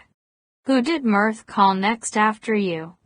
Because that person is probably the one who told him not to pass the word any further and then arranged to have him killed and the evidence burned. It could have been any of them he was intending to call. They were all his superiors, and he would have obeyed their instructions. I'd like to think it can't be Bruce Laceroth, because he's a bedrock guy. He started out a grunt like the rest of us did, worked his way up. The 5 board members, on the other hand, are presidential appointees, approved by the Senate for 5-year terms. Political hacks. No, actually, the great majority of the board members over the years have been straight shooters, trying to do their best. Most of them are a credit to the agency, and others we just endure. Once in a while, yeah, one of them is slime in a suit. What about the current chairman and vice chairman? You said Mirthtran was going to call them, supposing he wasn't able to reach Laceroth first. They're not your ideal public servants. Maxine Walsh is the chairman. An attorney, young and politically ambitious, looking out for number one, a real piece of work. Wouldn't give you 2 cents for her. Vice chairman. Hunter Parkman. Pure political patronage. He's old money, so Lai doesn't need the job, but he likes being a presidential appointee and talking crash lore at parties. Give you 15 cents for him. Although he had continued to study the woods at the foot of the meadow, Joe had seen no further movement among those trees. Far to the east, a vein of lightning pulsed briefly through the dark muzzle of the storm. He counted the seconds between the silver flash and the rumble of thunder, translating time to distance, and ascertained that the rain was 5 or 6 miles from them. Barbara said, "I've given you only a Xerox of the transcript I wrote down that night. I've hidden the original away. God knows why, since I'll never use it." Joe was torn between a rage to know, and a fear of knowing. He sensed that in the exchanges between Captain Blaine and First Officer Santarelli, he would discover new dimensions to the terror that his wife and daughters had endured. Finally, Joe focused his attention on the first page, and Barbara watched over his shoulder as he followed the text with one finger to allow her to see where he was reading. Sounds of First Officer Santarelli returning to his seat from the lavatory. His initial comments are captured by the overhead cockpit microphone before he puts on his headset with the boom mic. Santarelli, get to LA, unintelligible. I'm going to chow down on so much unintelligible hummus, tabbouleh, lemon with string cheese, big plate full of kibbe till I bust. There's this Armenian place, it's the best. You like Middle East food? 3 seconds of silence. Santarelli, Roy. Something up. 2 seconds of silence. Santarelli, what's this? What are we? Roy, you off the autopilot. Blaine, one of their names is Dr. Louis Blum. Santarelli, what? Blaine, one of their names is Dr. Keith Ramlock. Santarelli, with audible concern, what's this on the McDo? You been in the FMIC, Roy? When Joe inquired, Barbara said, the 747-400S use digitized avionics. The instrument panel is dominated by 6 of the largest cathode ray tubes made for the display of data. And the McDo means McDo, the multifunction control and display unit. There's one beside each pilot seat, and they're interconnected, so anything one pilot enters is updated on the other's unit. They control the Honeywell/Sperry FMIC, the flight management computer. The pilots input the flight plan and the load sheet through the McDo keyboards, and all en route flight plan changes are also actuated with the McDos. So Santarelli comes back from the John and sees that Blaine has made changes to the flight plan. Is that unusual? Depends on weather, turbulence, unexpected traffic, holding patterns because of airport problems at the destination. But at this point in a coast-to-coast flight little past the midpoint in pretty good weather, with everything apparently ticking along routinely. Barbara nodded. Yeah, Santarelli would wonder why they were making flight plan changes under the circumstances. but I think the concern in his voice results more from Blaine's unresponsiveness and from something unusual he saw on the McDo, some plan change that didn't make sense. Which would be? As I said earlier, they were 7 degrees off course. Santarelli wouldn't have felt that happening when he was in the lavatory. It started soon after he was off the flight deck, and it was a gradual, really gentle bank. He might have sensed something, but there's no reason he would have realized the change was so big. Who are these doctors Blom and Ramlock? I don't have a clue. But read on. It gets weirder. Blaine, they're doing bad things to me. Santarelli, Captain, what's wrong here? Blaine, they're mean to me. Santarelli, hey, are you with me here? Blaine, make them stop. Barbara said. Blaine's voice changes there. It's sort of odd all the way through this, but when he says make them stop, there's a tremor in it, a fragility, as if he's actually in. Not pain so much but emotional distress. Santarelli, Captain. Roy, I'm taking over here now. Blaine, are we recording? Santarelli, what? Blaine, make them stop hurting me. Santarelli, worriedly, gonna be minus. Blaine, are we recording? Santarelli, gonna be all right now. A hard sound like a punch. A grunt, apparently from Santarelli. Another punch. Santarelli falls silent. Blaine, are we recording? As a timpani of thunder drummed an overture in the east, Joe said, he sucker punched his co-pilot. Or hit him with some blunt object, maybe something he'd taken out of his flight bag and hidden beside his seat while Santarelli was in the lay, something he was ready with. Premeditation. What the hell? Probably hit him in the face, because Santarelli went right out. He's silent for 10 or 12 seconds, and then she pointed to the transcript. We hear him groaning. Dear God. On the tape, Blaine's voice now loses the tremor, the fragility. There's a bitterness that makes your skin crawl. Blaine, make them stop, or when I get the chance. When I get the chance, I'll kill everybody. Everybody. I will. I'll do it. I'll kill everybody, and I'll like it. The transcript rattled in Joe's hands. He thought of the passengers on 353, some dozing in their seats, others reading books, working on laptops, leaving through magazines, knitting, watching a movie, having a drink, making plans for the future, all of them complacent, none aware of the terrifying events occurring in the cockpit.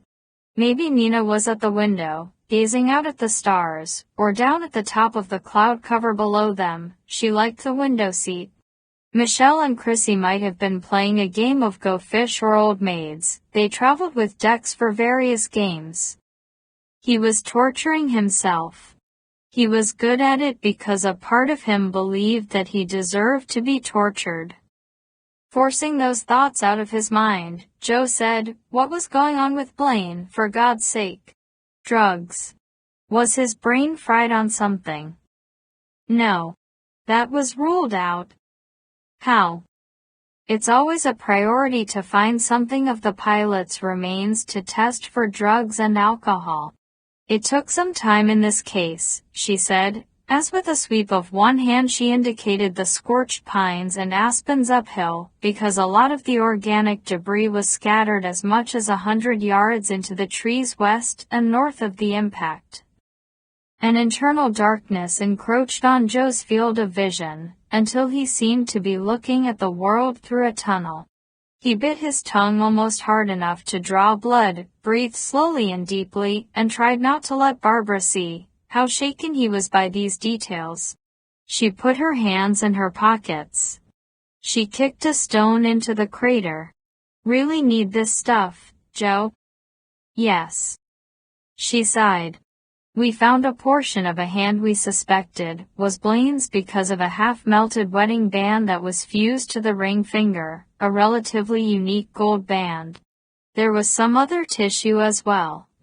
With that we identified minus. Fingerprints. No, those were burned off. But his father's still alive, so the Armed Forces DNA Identification Laboratory was able to confirm it was Blaine's tissue through a DNA match with a blood sample that his dad supplied. Reliable. 100%. Then the remains went to the toxicologists. There were minute amounts of ethanol in both Blaine and Santorelli, but that was just the consequences of putrefaction. Blaine's partial hand was in those woods more than 72 hours before we found it. Santorelli's remains 4 days. Some ethanol related to tissue decay was to be expected. But otherwise, they both passed all the toxicologicals. They were clean and sober. Joe tried to reconcile the words on the transcript with the toxicological findings. He couldn't. He said, "What are the other possibilities?" A stroke. "No, it just didn't sound that way on the tape I listened to," Barbara said. Blaine speaks clearly, with no slurring of the voice whatsoever. And although what he's saying is damn bizarre, it's nevertheless coherent. No transposition of words, no substitution of inappropriate words. Frustrated, Joe said, "Then what the hell? A nervous breakdown, psychotic episode." Barbara's frustration was no less than Joe's, but where the hell did it come from? Captain Delroy Michael Blaine was the most rock-solid psychological specimen you'd ever want to meet. Totally stable guy. Not totally. Totally stable guy, she insisted. Passed all the company psychological exams. Loyal family man. Faithful husband. A Mormon, active in his church. No drinking, no drugs, no gambling. Joe, you can't find one person out there who ever saw him in a single moment of aberrant behavior. By all accounts he wasn't just a good man, not just a solid man but a happy man. Lightning glimmered. Wheels of rolling thunder clattered along steel rails in the high east. Pointing to the transcript, Barbara showed Joe where the 747 made the first sudden 3-degree heading change, nose right, which precipitated a yaw.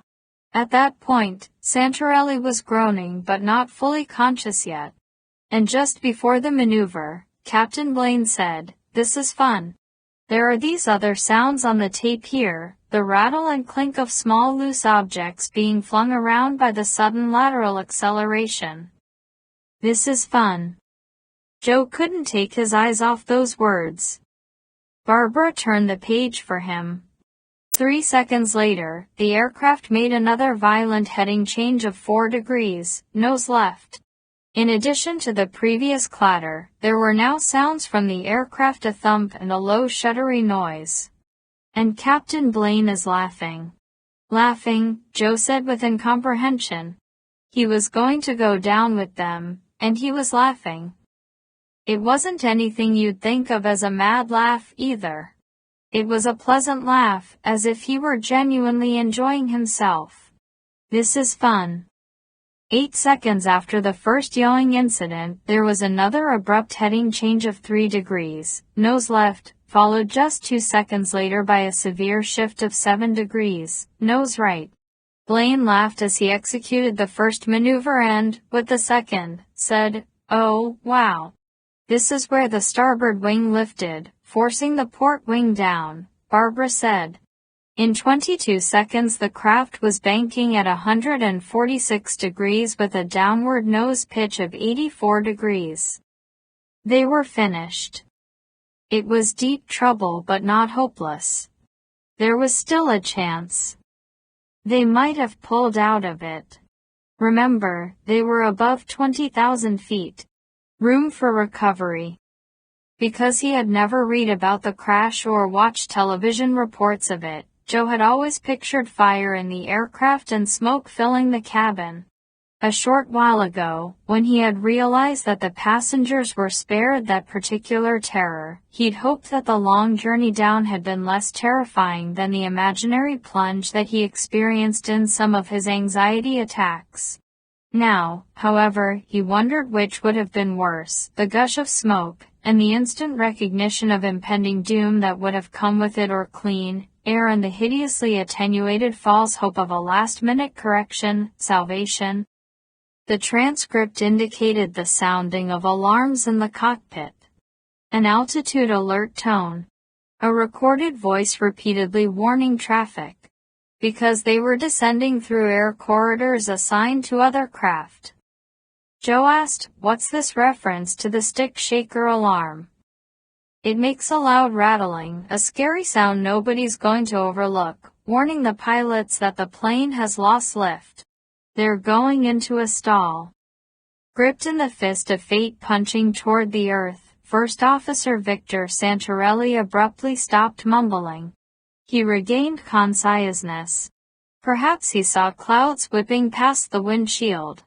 Or perhaps the 747 was already below the high overcast, affording him a ghostly panorama of onrushing Colorado landscape, faintly luminous in shades of gray from dusty pearl to charcoal, with the golden glow of Pueblo scintillant to the south. Or maybe the cacophony of alarms and the radical data flashing on the 6 big display screens told him in an instant all that he needed to know. He had said, "Oh, Jesus." His voice was wet and nasal, Barbara said, which might have meant that Blanc broke his nose. Even reading the transcript, Joe could hear Santorelli's terror and his frantic determination to survive. Santarelli, "Oh, Jesus. No, Jesus, no." Blaine, laughter, wooed up. "Here we go, Dr. Ramlock. Dr. Blom, here we go." Santarelli, pull. Blaine, laughter, wooed up. Laughter, are we recording? Santarelli, pull up. Santarelli is breathing rapidly, wheezing. He's grunting, struggling with something, maybe with Blaine, but it sounds more like he's fighting the control wheel. If Blaine's respiration rate is elevated at all, it's not registering on the tape. Santarelli, shit. Blaine, are we recording? Baffled, Joe said, "Why does he keep asking about it being recorded?" Barbara shook her head. "I don't know." "He's a pilot for how long?" "Over 20 years. He'd know the cockpit voice recorder is always working." "Right. He should know." "Yeah. But he's not exactly in his right mind, is he?" Joe read the final words of the 2 men. Santarelli, pull. Blaine, oh, wow. Santarelli, Mother of God. Blaine, oh, yeah. Santarelli, no. Blaine, childlike excitement, oh, yeah. Santarelli, Susan. Blaine, now. Look. Santarelli begins to scream. Blaine, cool. Santarelli's scream is 3.5 seconds long, blasting to the end of the recording, which is terminated by impact. Wind swept the meadow grass. The sky was swollen with a waiting deluge. Nature was in a cleansing mood. Joe folded the 3 sheets of paper. He tucked them into a jacket pocket. For a while he couldn't speak. Distant lightning. Thunder. Clouds in motion. Finally, gazing into the crater, Joe said, Santorelli's last word was a name. Susan. Who is she? His wife. I thought so. At the end, no more entreaties to God, no more pleas for divine mercy. At the end, a bleak acceptance. A name said lovingly, with regret and terrible longing, but perhaps also with a measure of hope. And in the mind's eye, not the cruel earth hurtling, nearer or the darkness after, but a cherished face. Again, for a while, Joe could not speak. 3. From the impact crater, Barbara Christman led Joe farther up the sloping meadow and to the north, to a spot no more than 20 yards from the cluster of dead, charred aspens. Here somewhere, in this general area, if I remember right, she said. But what does it matter? When they had first stood together in this field, she had told him that on her arrival, The morning after the crash, the debris was so finely chopped it didn't appear to be the wreckage of an airliner. Virtually no piece was larger than a car door. Only two objects were immediately recognizable, a portion of one of the engines and a 3-unit passenger seat module. He said, 3 seats, side by side. Yes. Upright. Yes. What's your point? Could you identify what part of the plane the seats were from? Joe minus. From what part of the plane? He repeated patiently. Couldn't have been from first class, and not from business class on either the main deck or the upper, because those are all 2-seat modules. The center rows in economy class have 4 seats, so it had to come from the port or starboard rows in economy. Damaged. Of course. Badly. Not as badly as you'd expect. Burned. Not entirely. Burned at all. As I remember. There were just a few small scorch marks, a little soot. In fact, wasn't the upholstery virtually intact? Her broad, clear face now clouded with concern. Joe, no one survived this crash. Was the upholstery intact? He pressed. As I remember, it was slightly torn. Nothing serious. Blood on the upholstery. I don't recall. Any bodies in the seats? No. Body parts? No. Lap belt still attached? I don't remember. I suppose so. If the lap belts were attached minus no, it's ridiculous to think minus. Michelle and the girls were in economy, he said. Barbara chewed on her lip, looked away from him, and stared toward the oncoming storm. Joe, your family wasn't in those seats. I know that, he assured her. I know. But how he wished. She met his eyes again. He said, they're dead. They're gone. I'm not in denial here, Barbara. So you're back to this Rose Tucker. If I can find out where she was sitting on the plane, and if it was either the port or starboard side in economy, that's at least some small corroboration. Of what? Her story. Corroboration, Barbara said disbelievingly. That she survived. Barbara shook her head. You didn't meet Rose, he said. She's not a flake. I don't think she's a liar. She has such power, presence. On the wind came the ozone smell of the eastern lightning, that theater curtain scent which always rises immediately before the rain makes its entrance. In a tone of tender exasperation, Barbara said, they came down 4 miles, straight in, nose in, no hit and skip, the whole damn plane shattering around Rose Tucker, unbelievable explosive. I understand that. God knows, I really don't mean to be cruel, Joe, but do you understand? After all you've heard, do you? Tremendous explosive force all around this Rose. Impact force great enough to pulverize stone. Other passengers and crew. In most cases the flesh is literally stripped off their bones in an instant, stripped away as clean as if boiled off. Shredded. Dissolved. Disintegrated. And the bones themselves splintered and crushed like breadsticks. Then in the second instant, even as the plane is still hammering into the meadow, a spray of jet fuel, a spray as fine as an aerosol mist explodes. Everywhere fire. Geysers of fire, rivers of fire, rolling tides of inescapable fire. Rose Tucker didn't float down in her seat like a bit of dandelion fluff and just stroll away through the inferno. Joe looked at the sky, and he looked at the land at his feet, and the land was the brighter of the two. He said, you've seen pictures, news film, of a town hit by a tornado, everything smashed flat and reduced to rubble, so small that you could almost sift it through a colander, and right in the middle of the destruction is one house, untouched or nearly so. That's a weather phenomenon, a caprice of the wind. But this is simple physics, Joe. Laws of matter and motion. Caprice doesn't play a role in physics. If that whole damn town had been dropped 4 miles, then the one surviving house would have been rubble too. Some of the families of survivors? Rose has shown them something that lifts them up. What? I don't know, Barbara. I want to see. I want her to show me too. But the point is, they believe her when she says she was aboard that airplane. It's more than mere belief. He remembered George and Delman's shining eyes. It's a profound conviction. Then she's a con artist without equal. Joe only shrugged.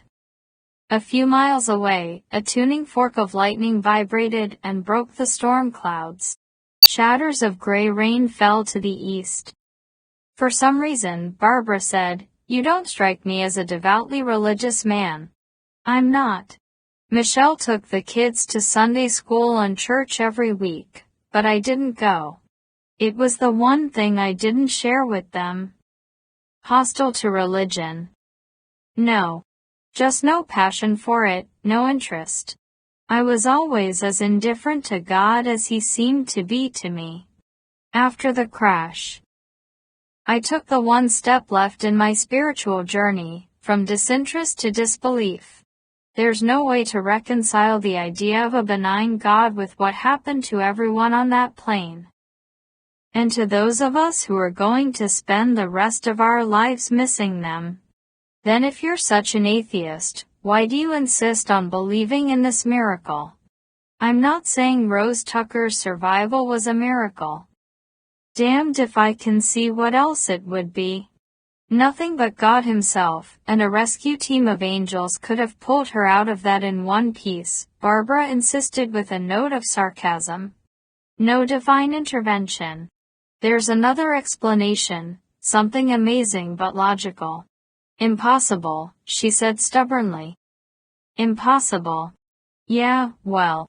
So was everything that happened in the cockpit with Captain Blaine. She held his gaze while she searched for an answer in the deep and orderly files of her mind. She was not able to find one.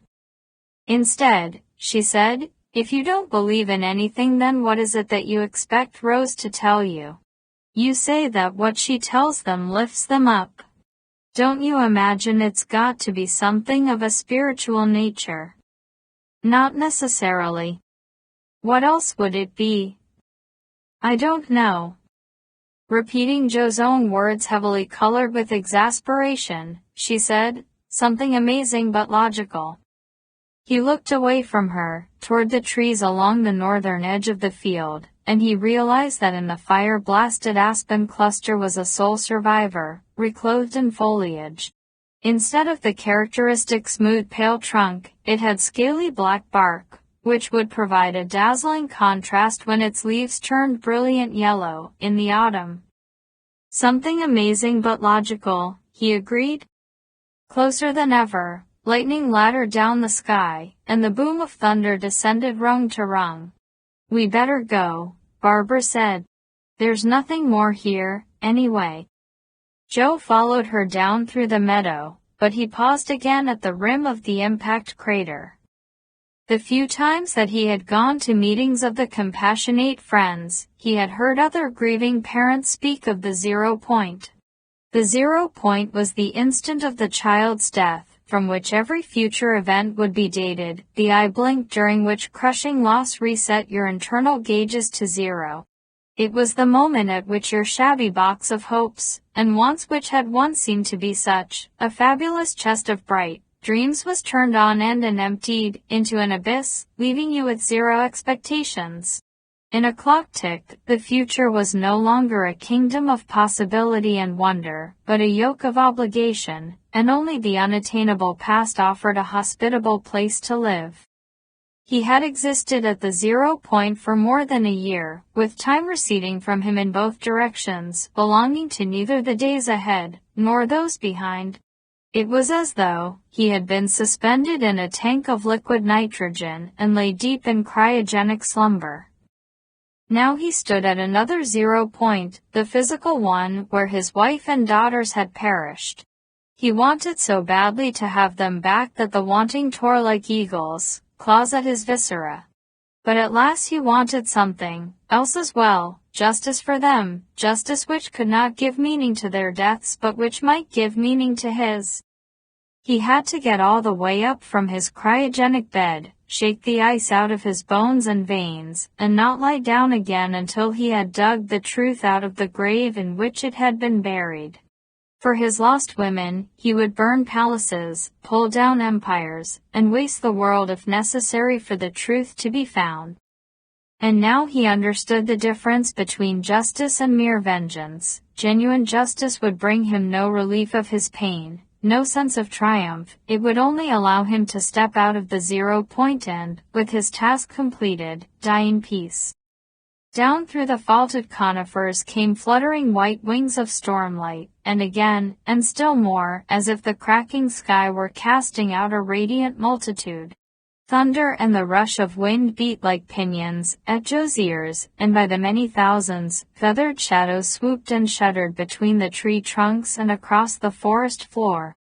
Just as he and Barbara reached her Ford Explorer at the weedy end of the narrow dirt lane, a great fall of rain hissed and roared through the pines. They piled inside, their hair and faces jeweled.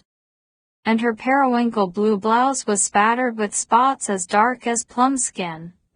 They didn't encounter whatever had frightened the deer from cover, but Joe was pretty sure now that the culprit had been another animal. In the run to beat the rain, he had sensed only wild things, crouching not the far deadlier threat of men. Nevertheless, the crowding conifers seemed to provide ideal architecture for assassins. Secret bowers, blinds, ambushments, green dark lairs. As Barbara started the Explorer and drove back the way they had come, Joe was tense, surveying the woods, waiting for the bullet. When they reached the gravel road, he said, the two men that Blaine named on the cockpit tape, Dr. Blom and Dr. Ramlock. Have you tried to find out who they are? Launched a search for them. When I was in San Francisco, I was prying into Delroy Blaine's background, looking for any personal problems that might have put him in a precarious psychological condition. I asked his family and friends if they'd heard those names. No one had. You checked Blaine's personal records, appointment calendars, his checkbook. Yeah, nothing. And Blaine's family physician says he never referred his patient to any specialists with those names. There's no physician, psychiatrist, or psychologist in the San Francisco area by those names. That's as far as I carried it. Because then I was awakened by those bastards in my hotel room, a pistol in my face, and told to butt out. To the end of the gravel road and onto the paved state route, where sizzling silver rain danced in a froth on the blacktop, Barbara fell into a troubled silence. Her brow was creased, but not Joe sensed. Because the inclement weather required that she concentrate on her driving. The lightning and thunder had passed. Now the storm threw all its energy into wind and rain. Joe listened to the monotonous thump of the windshield wipers. He listened as well to the hard-driven drops snapping against the glass, which seemed at first to be a meaningless random rattle, but gradually he began to think that he perceived hidden patterns even in the rhythms of the rain. Barbara found perhaps not a pattern, but an intriguing puzzle piece that she had overlooked. I'm remembering something peculiar, but Joe waited. But I don't want to encourage you in this weird delusion of yours. Delusion. She glanced at him. This idea that there might have been a survivor. He said, encourage me. Encouragement isn't something I've had much of in the past year. She hesitated but then sighed. There was a rancher, not far from here, who was already asleep when Flight 353 went down. People who work the land go to bed early in these parts. The explosion woke him. And then someone came to his door. Who? The next day, he called the county sheriff, and the sheriff's office put him in touch with the investigation command center. But it didn't seem to amount to much. Who came to his door in the middle of the night? A witness, Barbara said. To the crash. Supposedly. She looked at him, but then quickly returned her attention to the rain-swept highway. In the context of what Joe had told her, this recollection seemed by the moment to grow more disturbing to Barbara. Her eyes pinched at the corners, as if she were straining to see, not through the downpour but more clearly into the past, and her lips pressed together as she debated whether to say more. A witness to the crash, Joe prompted. I can't remember why, of all places, she went to this ranch house or what she wanted there. She. The woman who claimed to have seen the plane go down. There's something more, Joe said. Yeah. As I recall. She was a black woman. His breath went stale in his lungs, but at last he exhaled and said, Did she give this rancher her name? I don't know. If she did, I wonder if he'd remember it. At the turnoff from the state route, the entrance road to the ranch was flanked by tall, white posts that supported an overhead sign bearing graceful green letters on a white background, Loose Change Ranch. Under those 3 words, in smaller letters and in script, Jeff and Mercy Ealing. The gate stood open. The oiled gravel lane was flanked by white, ranch fencing that divided the fields into smaller pastures. They passed a big riding ring, exercise yards, and numerous white stables trimmed in green. Barbara said, I wasn't here last year, but one of my people gave me a report on it. Coming back to me now. It's a horse ranch. They breed and race quarter horses. Also breed and sell some show horses like Arabians, I think. The pasture grass, alternately churned by wind and flattened by the pounding rain, was not currently home to any horses. The riding ring and the exercise yards were deserted. In some of the stables, the top of the Dutch door at each stall was open. Here and there, from the safety of their quarters, horses peered out at the storm. Some were nearly as dark as the spaces in which they stood, but others were pale or dappled. The large and handsome ranch house, white clapboard with green shutters, framed by groupings of aspens, had the deepest front porch that Joe had ever seen. Under the heavy cape of gloom thrown down by the thunderheads, a yellow glow as welcoming as hearthlight filled many of the windows. Barbara parked in the driveway turnaround. She and Joe ran through the rain previously as warm as bath water, but now cooler to the screen porch. The door swung inward with a creak of hinges and the singing of a worn tension spring, sounds so rounded in tone that they were curiously pleasing. They spoke of time passed at a gentle pace, of gracious neglect rather than dilapidation. The porch furniture was white, wicker with green cushions, and ferns cascaded from wrought iron stands. The house door stood open, and a man of about 60, in a black rain slicker, waited to one side on the porch.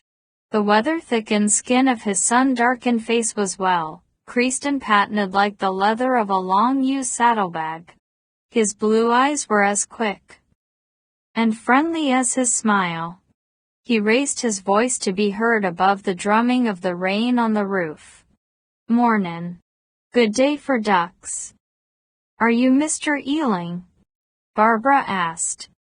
That would be me, said another man in a black slicker as he appeared in the open doorway. He was 6 inches taller and 20 years younger than the man who had commented on the weather.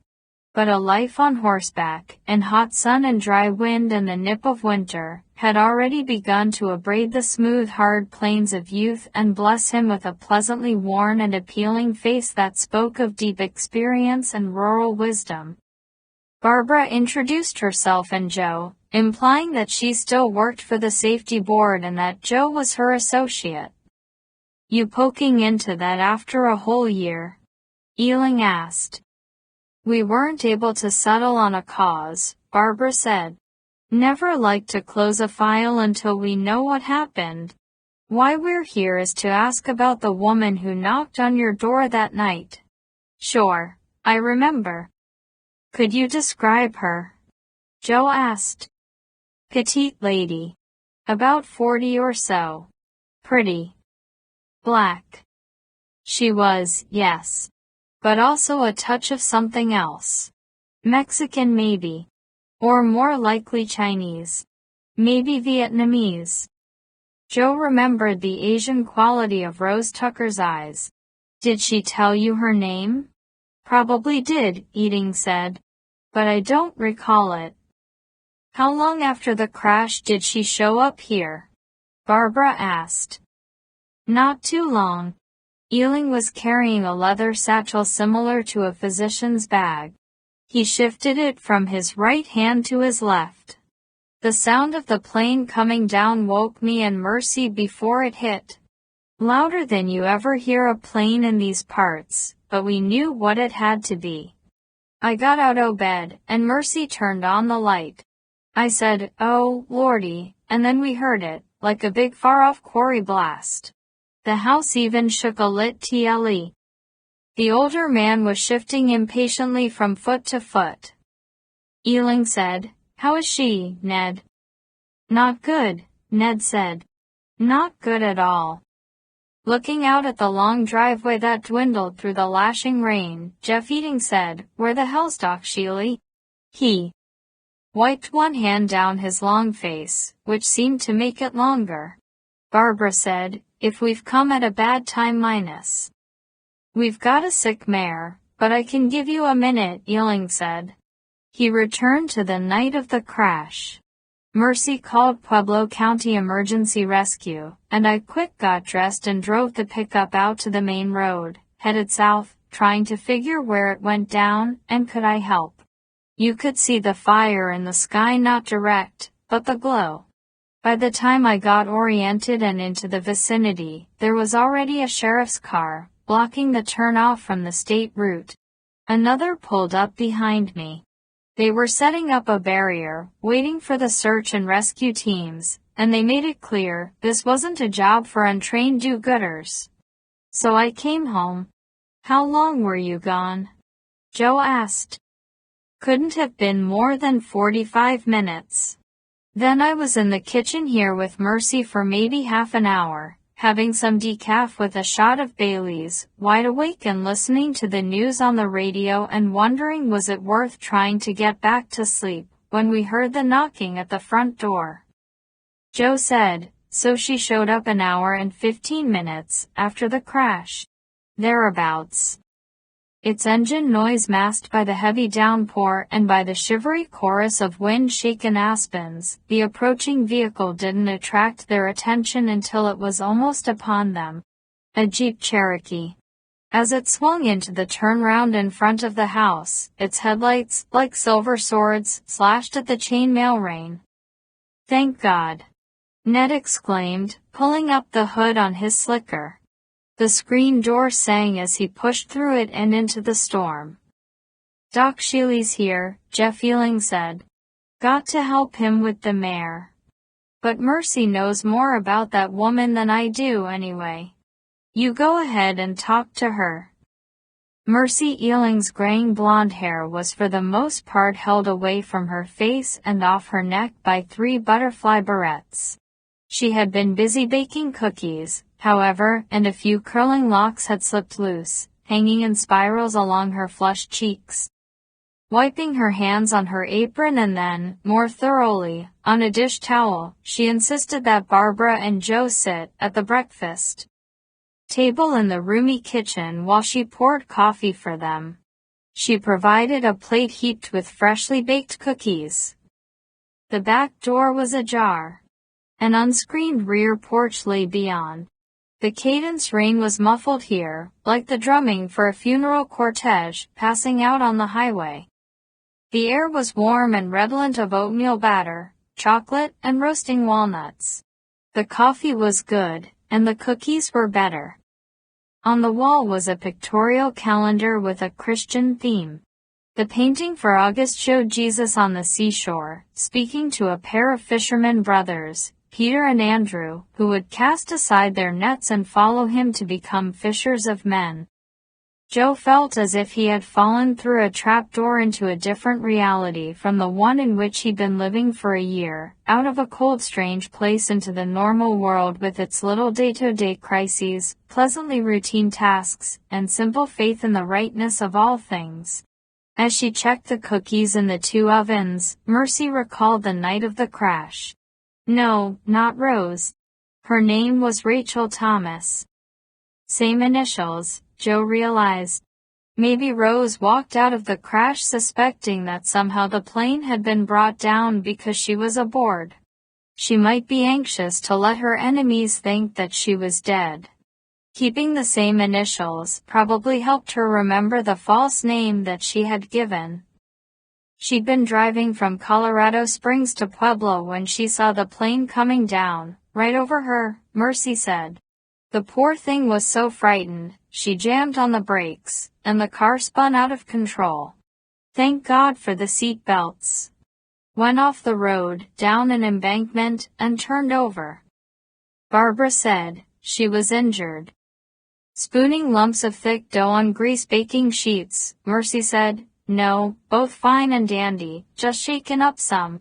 It was only a little embankment. Rachel, she had dirt on her clothes, bits of grass and weeds stuck to her, but she was okay. Oh, shaky as a leaf in a gale, but okay. She was such a sweet thing, I felt so sorry for her.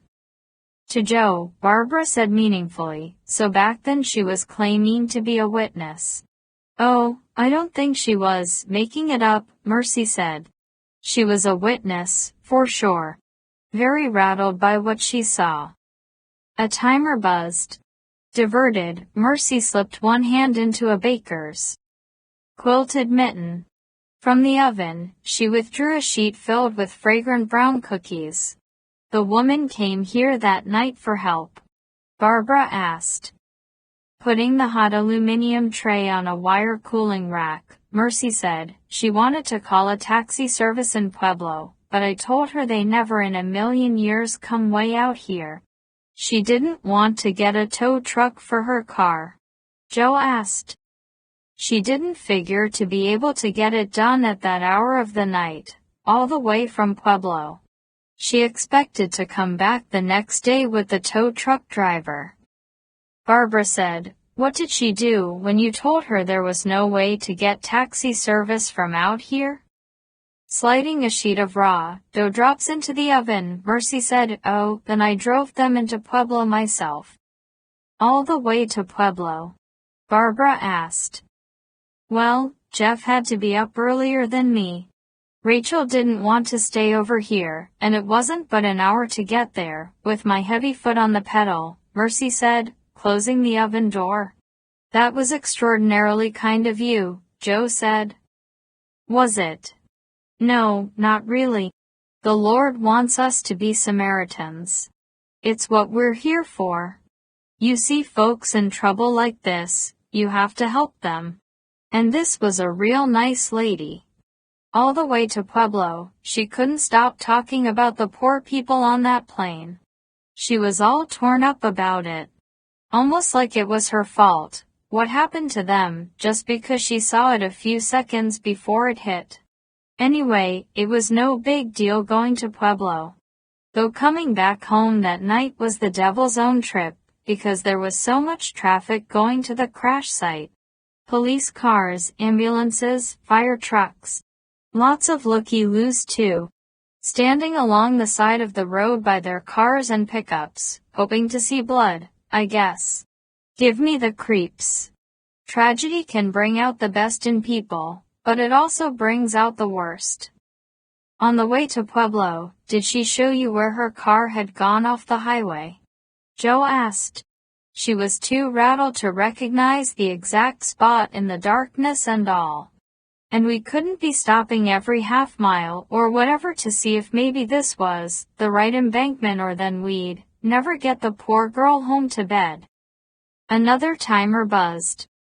Putting on the quilted mitten again and opening the door on the second oven, Mercy said, she was so popped, all sleepy-eyed. She didn't care about tow trucks, just about getting home to bed. Joe felt certain that there had been no car. Rose walked out of the burning meadow, into the woods, all but blind as she left the blaze for the dark, but desperately determined to get away before anyone discovered that she was alive, somehow sure that the 747 had been brought down because of her. Terrified, in a state of shock, horrified by the carnage, lost in the wilds, she had preferred to risk death from starvation and exposure rather than be found by a rescue team and perhaps fall into the hands of her eerily powerful enemies. Soon, by great good luck, she reached a ridge from which she was able to see, through the trees, the distant lights of the Loose Change Ranch. Pushing aside her empty coffee cup, Barbara said, "Mercy, where did you take this woman in Pueblo? Do you remember the address?" Holding the baking sheet half out of the oven to examine the cookies, Mercy said, "She never told me an address, just directed me street to street until we got to the house. No doubt it was one that Rose had chosen at random, as it was unlikely that she knew anyone in Pueblo." "Did you see her go inside?" Joe asked. "I was going to wait until she unlocked the door and was inside. But she thanked me, said God bless, and I should scoot back home." "Could you find the place again?" Barbara asked. Deciding that the cookies needed an additional minute, Mercy slid the tray back into the oven, pulled off the mitten and said, "Sure. Nice big house in a real nice neighborhood. But it wasn't Rachel's. It belonged to her partner in the medical practice. Did I say she was a doctor down in Pueblo?" "But you didn't actually see her go into this place?" Joe asked. He assumed that Rose waited until Mercy was out of sight, then walked away from the house and found transportation out of Pueblo. Mercy's face was red and dewy from the oven heat. Plucking 2 paper towels off a roll and blotting the sweat from her brow, she said, "No. Like I said, I dropped them off in front, and they went up the walk." Them. The poor sleepy little thing. Such a dear. She was the daughter of Rachel's partner. Startled, Barbara glanced at Joe, then leaned forward in her chair toward Mercy. There was a child. Such a little angel, sleepy but not cranky at all. Joe flashed back to Mercy's mention of seat belts, plural, and 2 other things she had said that suddenly required a more literal interpretation than he had given them. "You mean Rose? Rachel had a child with her." "Well, didn't I say?" Mercy looked puzzled, tossing the damp paper towel into a waste can. "We didn't realize there was a child," Barbara said. "I told you," Mercy said, perplexed by their confusion. "Back a year ago, when the Vela came around from your board, I told him all about Rachel and the little girl, about Rachel being a witness." Looking at Joe, Barbara said, "I didn't remember that. I guess I did well even to remember this place at all." Joe's heart turned like a wheel long stilled on a rusted axle. Unaware of the tremendous impact that her revelation had on Joe, Mercy opened the oven door to check the cookies once more. "How old was the girl?" he asked. "Oh, about 4 or 5, Mercy said. Premonition weighed on Joe's eyes, and when he closed them, the darkness behind his lids swarmed with possibilities that he was terrified to consider. Can you describe her?" Mercy said, "She was just a little slip of a doll of a thing. Cute as a button, but then they're all pretty darn cute at that age, aren't they?" When Joe opened his eyes, Barbara was staring at him, and her eyes brimmed with pity for him. She said, "Careful. It can't lead where you hope." Mercy placed the hot baking sheet full of finished cookies on a second wire rack. Joe said, "What color was her hair?" "She was a little blonde." He was moving around the table before he realized that he had risen from his chair. Having picked up a spatula, Mercy was scooping the cookies off the cooler of the 2 baking sheets, transferring them to a large platter. Joe went to her side. "Mercy, what color were this little girl's eyes?" "Can't say I remember." "Try." "Blue, I guess," she said, sliding the spatula under another cookie. "You guess." "Well, she was blonde." He surprised her by taking the spatula from her and putting it aside on the counter. "Look at me, Mercy. This is important." From the table, Barbara warned him again. "Easy, Joe. Easy." He knew that he should heed her warning. Indifference was his only defense. Indifference was his friend and his consolation. Hope is a bird that always flies, the light that always dies, a stone that crushes when it can't be carried any farther. Yet with a recklessness that frightened him, he felt himself shouldering that stone, stepping into the light, reaching toward those white wings. "Mercy," he said, "not all blondes have blue eyes, do they?" Face to face with him, captured by his intensity, Mercy Ealing said, "Well, I guess they don't. Some have green eyes, don't they?" "Yes. If you think about it, I'm sure you've even seen blondes with brown eyes." "Not many. But some," he said. Premonition swelled in him again. His heart was a bucking horse now, iron-shod hooves kicking the stallboards of his ribs. "This little girl," he said, "are you sure she had blue eyes?" "No. Not sure at all." "Could her eyes have been gray?" "I don't know." "Think. Try to remember." Mercy's eyes swam out of focus as memory pulled her vision to the past, but after a moment, she shook her head. "I can't say they were gray, either." "Look at my eyes, Mercy." She was looking. He said, "They're gray." "Yes." "An unusual shade of gray." "Yes." "With just the faintest touch of violet to them?" "I see it," she said. "Could this girl, Mercy, could this child have had eyes like mine?" She appeared to know what answer he needed to hear, even if she could not guess why. Being a good-hearted woman, she wanted to please him. At last, however, she said, "I don't really know. I can't say for sure." A sinking sensation overcame Joe, but his heart continued to knock hard enough to shake him. Keeping his voice calm, he said, "Picture the girl's face." He put his hands on Mercy's shoulders. "Close your eyes and try to see her again." She closed her eyes. "On her left cheek," Joe said. "Beside her earlobe. Only an inch in from her earlobe. A small mole." Mercy's eyes twitched behind her smooth lids as she struggled to burnish her memory. "It's more of a beauty mark than a mole," Joe said. "Not raised but flat. Roughly the shape of a crescent moon."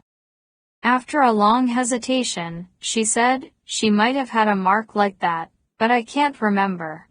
Her smile, a little lopsided, a little crooked, turned up at the left corner of her mouth. "She didn't smile that I remember. She was so sleepy. And a little dazed. Sweet but withdrawn." Joe could not think of another, distinguishing feature that might jar Mercy Ealing's memory. He could have regaled her for hours with stories about his daughter's grace, about her charm, about her humor and the musical quality of her laughter.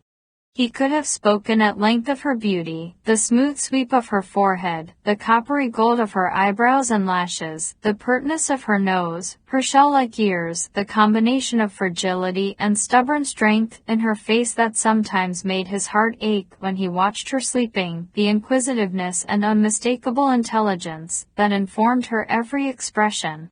Those were subjective impressions, however, and no matter how detailed such descriptions were, they could not lead Mercy to the answers that he had hoped to get from her.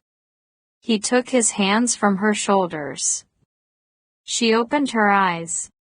Joe picked up the spatula he had taken from her. He put it down again. He didn't know what he was doing. She said, "I'm sorry." "It's okay. I was hoping. I thought. I don't know. I'm not sure what I was thinking." Self-deceit was a suit that didn't fit him well, and even as he lied to Mercy Ealing, he stood naked to himself, excruciatingly aware of what he had been hoping, thinking. He'd been in a fit of searching behavior again, not chasing anyone into a convenience store this time, not stalking an imagined Michelle through a mall or department store, not rushing to a schoolyard fence for a closer glimpse of a Chrissy who was not Chrissy after all, but heart-deep in searching behavior nonetheless. The coincidence of this mystery child sharing his lost daughter's age and hair color had been all that he needed to send him racing pell-mell once more in pursuit of false hope. "I'm sorry," Mercy said, clearly sensing the precipitous downward spiral of his mood. Her eyes, the mole, the smile. "Just don't ring a bell." "But I remember her name." Rachel called her Nina. Behind Joe at the table, Barbara got up so fast that she knocked over her chair. 4. At the corner of the back porch, the water falling through the downspout produced a gargle of phantom voices, eager and quarrelsome, guttural and whispery, spitting out questions in unknown tongues. Joe's legs felt rubbery. He leaned with both hands on the wet railing. Rain blew under the porch eaves, spattering his face. In answer to his question, Barbara pointed toward the low hills and the woods to the southwest. The crash site was that way. "How far?" Mercy stood in the open kitchen door. "Maybe half a mile as the crow flies. Maybe a little farther." Out of the torn meadow into the forest where the fire died quickly because it had been a wet summer that year, farther into the darkness of the trees, thrashing through the thin underbrush, as adjusting grudgingly to the gloom, perhaps onto a deer trail that allowed easy passage, perhaps across another meadow, to the hilltop from which the ranch lights could be seen. Rose might have led or mostly carried the child. Half a mile as the crow flies, but twice or three times as far when one followed the contours of the land and the way of the deer. 1.5 miles on foot, Joe said. "Impossible," Barbara said. "Very possible. She could have done it." "I'm not talking about the hike."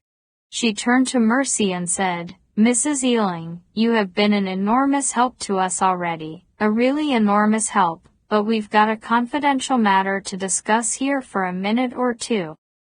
"Oh, of course, I understand. You just take all the time you want," said Mercy, hugely curious but still too polite to intrude. She backed off the threshold and closed the kitchen door. "Only 1.5 miles," Joe repeated. "On the horizontal," Barbara said, moving close to him, putting a hand on his shoulder. "Only 1.5 miles on the horizontal, but more than 4 miles on the vertical, straight down, sky to ground. That's the part one can't accept, Joe." He was struggling with it himself. To believe in survivors required faith or something very like it, and he was without faith by choice and by necessity. To put faith in a God would require him to see meaning in the suffering that was the weft of human experience, and he could see no meaning to it. On the other hand, to believe that this miracle of survival resulted somehow from the scientific research in which Rose was engaged to contemplate that humankind could reach successfully for godlike power, Shadrach saving Shadrach from the furnace, Lazarus raising Lazarus from the grave, required him to have faith in the transcendent spirit of humankind. Its goodness. Its beneficent genius. After 14 years as a crime reporter, he knew men too well to bend his knee before the altar in the first church of humanity, the divine. Men had a genius for arranging their damnation, but few if any were capable of their own salvation. With her hand still on Joe's shoulder, being tough with him, but in the spirit of sisterly counseling, she said, "First you want me to believe there was one survivor of that Holocaust. Now it's two. I stood in the smoking ruins, in the slaughterhouse, and I know that the odds against anyone walking out of there on her own 2 feet are billions to 1. Granted. No greater than billions to 1. Astronomical, immeasurable. All right. So there simply are no odds whatsoever that 2 could have come through it, none, not even an infinitesimal chance." He said, "There's a lot I haven't told you, and most of it I'm not going to tell you now, because you're probably safer not knowing. But one thing. This Rose Tucker is a scientist who's been working on something big for years, government or military financing behind it, something secret and very damn big." "What?" "I don't know. But before she boarded the flight in New York, she called a reporter out in Los Angeles, an old friend of hers, and set up an interview with trusted witnesses at the arrival gate at LAX. She said she was bringing something with her that would change the world forever." Barbara searched his eyes, obviously seeking some sign that he was not serious about this change, the world overnight fantasy. She was a woman of logic and reason, impressed by facts and details, and experience had shown her that solutions were found at an inchworm's pace, in a journey of countless small steps. As an investigator, for years she dealt with puzzles that presented her with literally millions of pieces and that were hugely more complex than virtually any homicide case to which any police detective was ever assigned, mysteries of human action and machine failure that were solved not with miracles, but with drudgery. Joe understood the look in her eyes, because investigative journalism was not unlike her own work. "Just what are you saying?" she pressed. "That when the plane rolls and plummets, Rose Tucker takes a squeeze bottle out of her purse, some fabulous new topical lotion that confers temporary invulnerability on the user, sort of like a sunscreen, and quickly coats herself." Joe almost laughed. This was the first time he'd felt like laughing in ages. "No, of course not." "Then what?" "I don't know. Something. Sounds like a big nothing." "Something?" he insisted. With the forge fire of lightning now gone and with the crack of thunder silenced, the churning clouds had an iron dark beauty. In the distance the low wooded hills were veiled in mists of enigma, the hills across which she had come that night, untouched out of fire and destruction. Skirling wind made cottonwoods and aspens dance, and across the fields, billows of rain whirled like skirts in a tarantella. He had hope again. It felt good. Exhilarating. Of course that was why hope was dangerous. The glorious lifting up, the sweet sense of soaring, always too brief, and then the terrible fall that was more devastating because of the sublime heights from which it began. But maybe it was worse never to hope at all. He was filled with wonder and quickening expectation. He was scared too.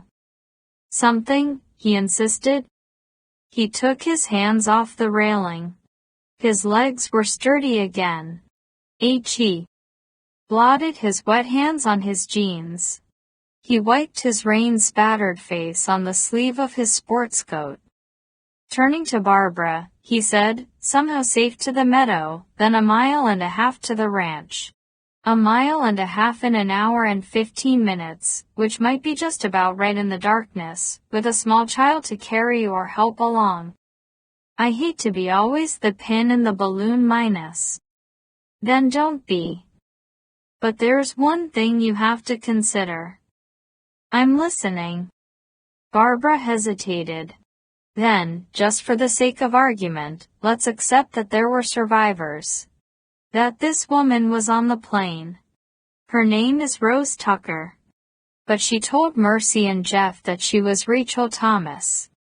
So, if she doesn't give them her real name, why does she give them Nina's real name? These people who are after Rose. They're not after Nina, they don't care about Nina.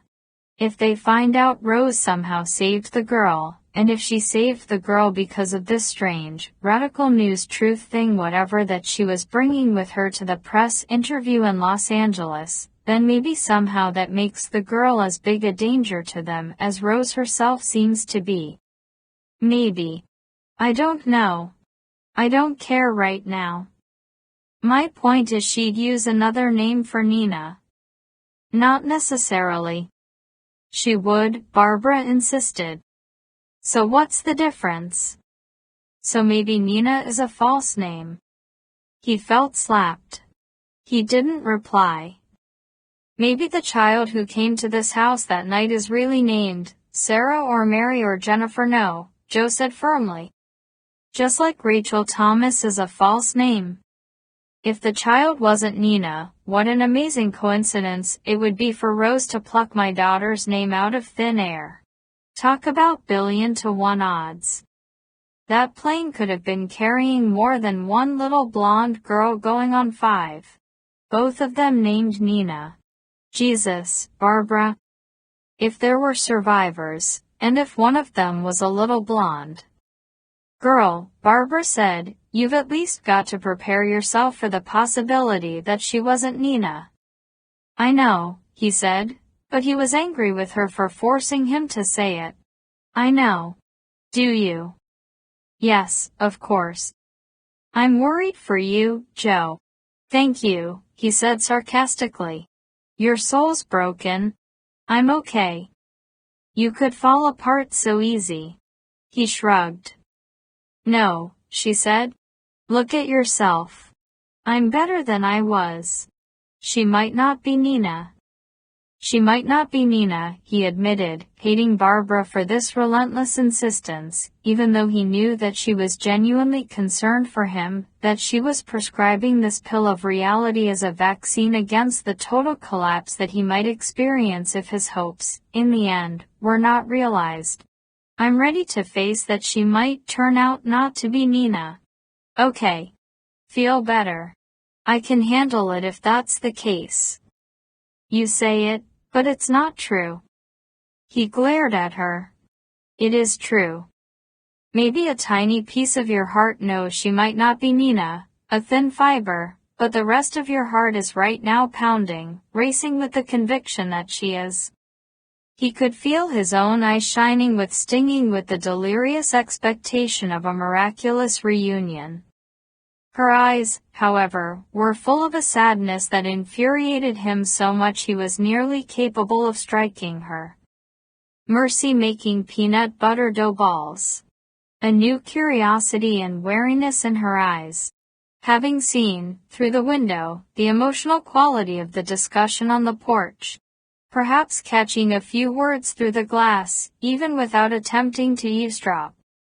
Nevertheless, she was a Samaritan, with Jesus and Andrew and Minion Peter marking the month of August as a reminder for her, and she still wanted to do her best to help. No, actually, the girl never said her name. Rachel introduced her. The poor child never spoke 2 words. She was so tired, you see, so sleepy, and maybe in shock a little from the car rolling over. Not hurt, mind you. Not a mark on her. But her little face was as white and shiny as candle wax. Heavy-eyed and not really with us. Half in a sort of trance. I worried about her, but Rachel said she was okay, and Rachel was a doctor, after all, so then I didn't worry about it that much. The little doll slept in the car all the way to Pueblo. Mercy rolled a ball of dough between her palms. She put the pale sphere on a baking sheet and flattened it slightly with the gentle pressure of her thumb. Rachel had been to Colorado Springs to visit family for the weekend, and she'd taken Nina with her because Nina's dad and mom were on an anniversary cruise. At least that's how I understood it. Mercy began to fill a brown paper lunch bag with the cooled cookies that were stacked on the platter. Not the usual thing, I mean. A black doctor and a white doctor in practice together in these parts, and not usual, either, to see a black woman with a white child around here. But I take all that to mean the world's getting to be a better place at last, more tolerant, more loving. She folded the top of the bag twice and handed it to Barbara. Thank you, Mercy. To Joe, Mercy Ewing said, I'm sure sorry I couldn't be more help to you. You've been a lot of help, he assured her. He smiled. And there's cookies.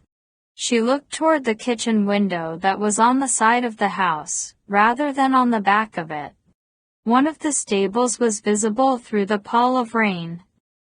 She said, a good cookie does lift the spirit, doesn't it? But sure wish I could do more than make cookies for Jeff today. He dearly loves that mare. Glancing at the calendar with the religious theme, Joe said, how do you hold on to your faith, Mercy? How in a world with so much death, planes falling out of the sky and favorite mares being taken for no reason? She didn't seem surprised or offended by the question. I don't know. Sometimes it's hard, isn't it? I used to be so angry that we couldn't have kids. I was working at some record for miscarriages. And then I just gave up. You want to scream at the sky sometimes. And there's nights you lie awake. But then I think, well, this life has its joys too. And, anyway, it's nothing but a place we have to pass through on our way to somewhere better. If we live forever, it doesn't matter so much what happens to us here. Joe had been hoping for a more interesting answer. Insightful. Penetrating. Homespun wisdom. Something he could believe. He said, the mare will matter to Jeff. And it matters to you because it matters so much to him. Picking up another lump of dough, rolling it into a pale moon. A tiny planet, she smiled and said, oh, if I understood it, Joe, then I wouldn't be me. I'd be God. And that's a job I sure wouldn't want. How so? It's got to be even sadder than our end of things, don't you think? He knows our potential but has to watch us forever falling short, all the cruel things we do to one another, the hatred and the lies, the envy and greed, and the endless coveting. We see only the ugliness people do to those around us, but he sees it all. The seat he's in has a sadder view than ours. She put the ball of dough on the cookie sheet and impressed upon it the mark of her thumb. A moment of pleasure, waiting to be baked, to be eaten, to lift the spirit. The veterinarian's Jeep station wagon was still in the driveway, parked in front of the Explorer. A Weimaraner was lying in the back of the vehicle. As Joe and Barbara climbed into the Ford and slammed the doors, the dog raised its noble silver-gray head and stared at them through the rear window of the Jeep. By the time that Barbara slipped the key into the ignition and started the Explorer, the humid air filled with the aromas of oatmeal chocolate chip cookies and damp denim. The windshield quickly clouded with the condensation of their breath. If it's Nina, you're Nina, Barbara said, waiting for the air conditioner to clear the glass. Then where has she been for this whole year? With Rose Tucker somewhere. And why would Rose keep your daughter from you? Why such awful cruelty? It's not cruelty. You hit on the answer yourself, out there on the back porch. Why do I suspect the only time you listen to me is when I'm full of shit? Joe said, somehow, since Nina survived with Rose, survived because of Rose, now Rose's enemies will want Nina too. If Nina had been sent home to me, she'd have been a target. Rose is just keeping her safe. The pearly condensation retreated toward the edges of the windshield. Barbara switched on the wipers. From the rear window of the Jeep Cherokee, the Weimaraner still watched them without getting to its feet. Its eyes were luminous amber. Rose is keeping her safe, he repeated. That's why I've got to learn everything. I can about Flight 353 and stay alive long enough to find a way to break the story wide open.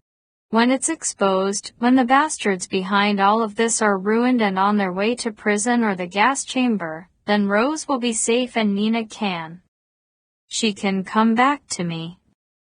If this Nina is your Nina, she reminded him. If she is, yes.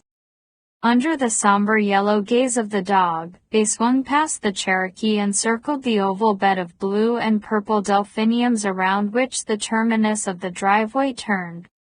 You think we should have asked Mercy to help us find the house in Pueblo where she dropped Rose and the girl that night? Barbara wondered. No point. Nothing there for us. They never went inside that house.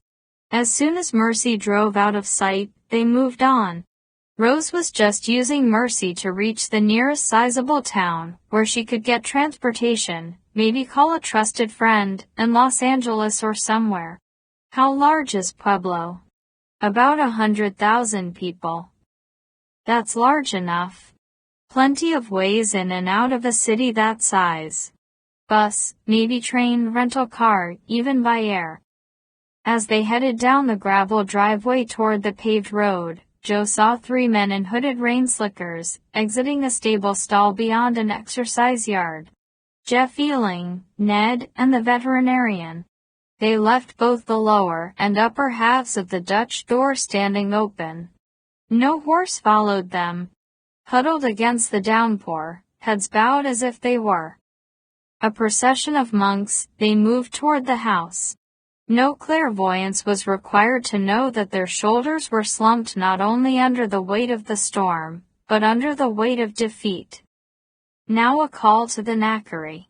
A beloved mare to be transported and rendered.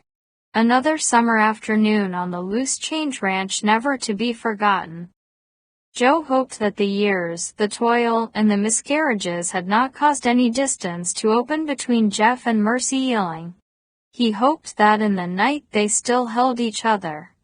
The gray storm light was so dim that Barbara switched on the headlights.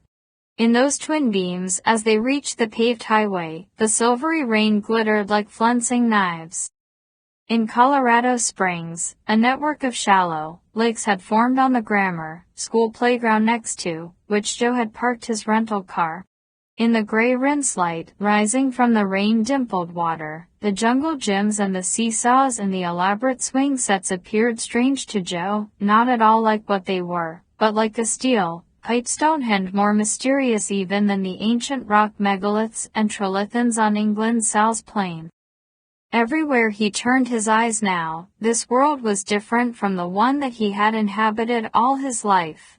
The change had begun the previous day, when he'd gone to the cemetery.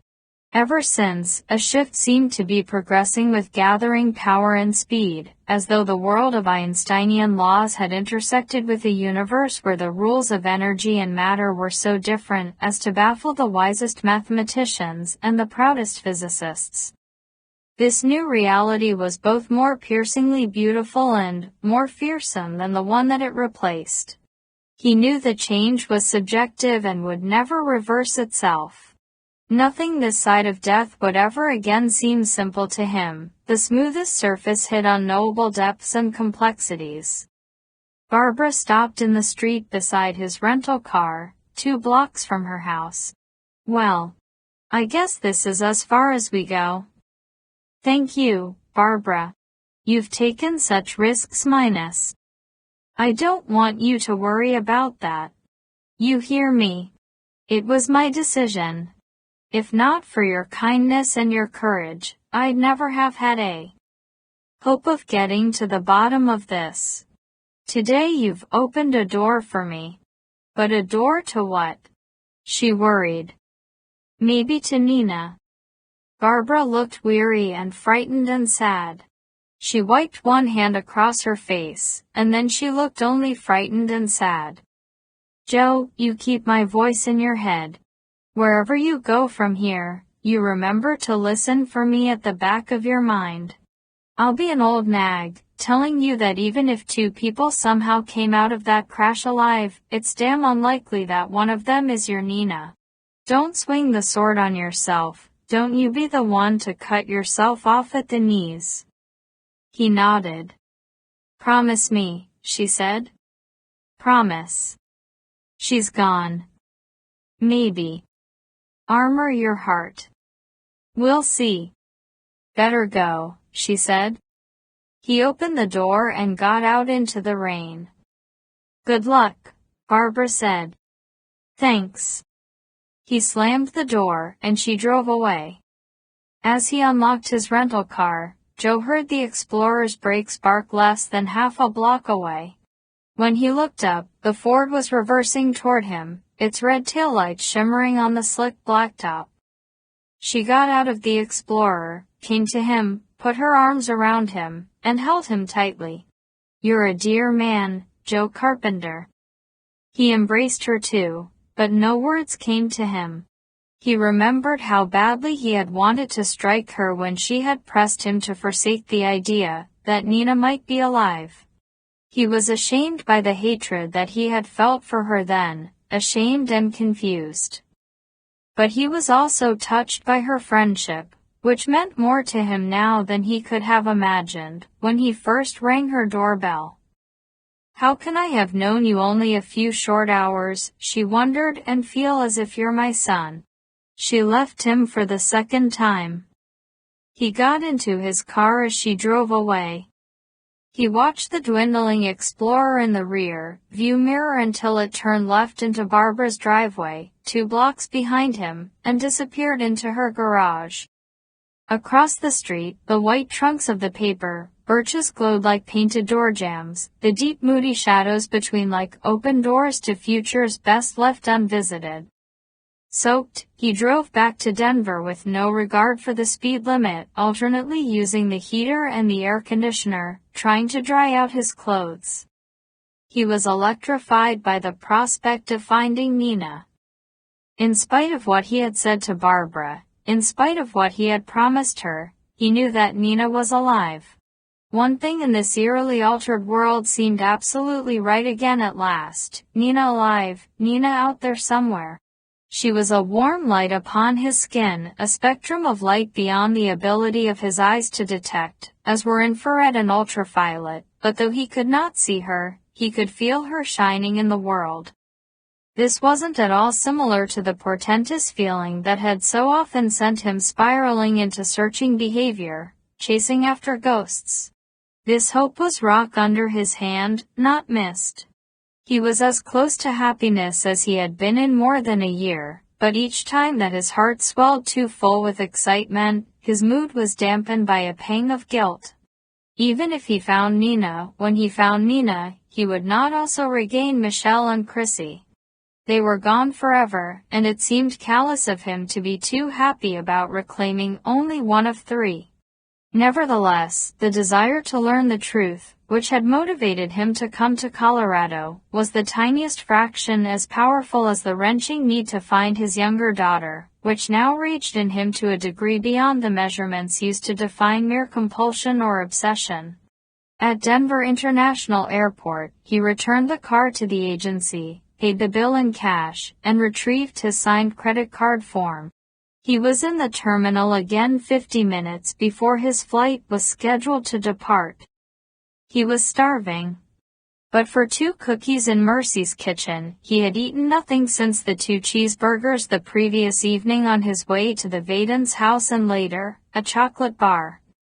He found the nearest restaurant in the terminal. He ordered a club sandwich with French fries and a bottle of Heineken. Bacon had never tasted half as good as it did now. He licked mayonnaise from his fingertips. The fries had a satisfying crunch, and the crisp dill pickle snapped with a spray of sour juice. For the first time since another August, he not only consumed his food but relished it. On his way to the boarding gate, with 20 minutes to spare, he suddenly took a detour to the men's room. He thought he was going to be sick. By the time he got into a stall and latched the door, his nausea passed. Instead of throwing up, he leaned his back against the door and wept. He hadn't cried in many months, and he didn't know why he was crying now. Maybe because he was on the trembling edge of happiness with the thought of seeing Nina again. Or maybe because he was scared of never finding her or of losing her a second time.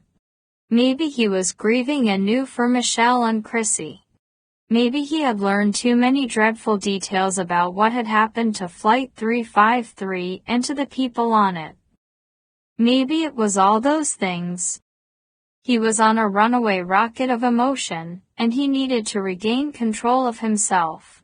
He wasn't going to be effective in his search for Rose and Nina if he swung wildly between euphoria and despair.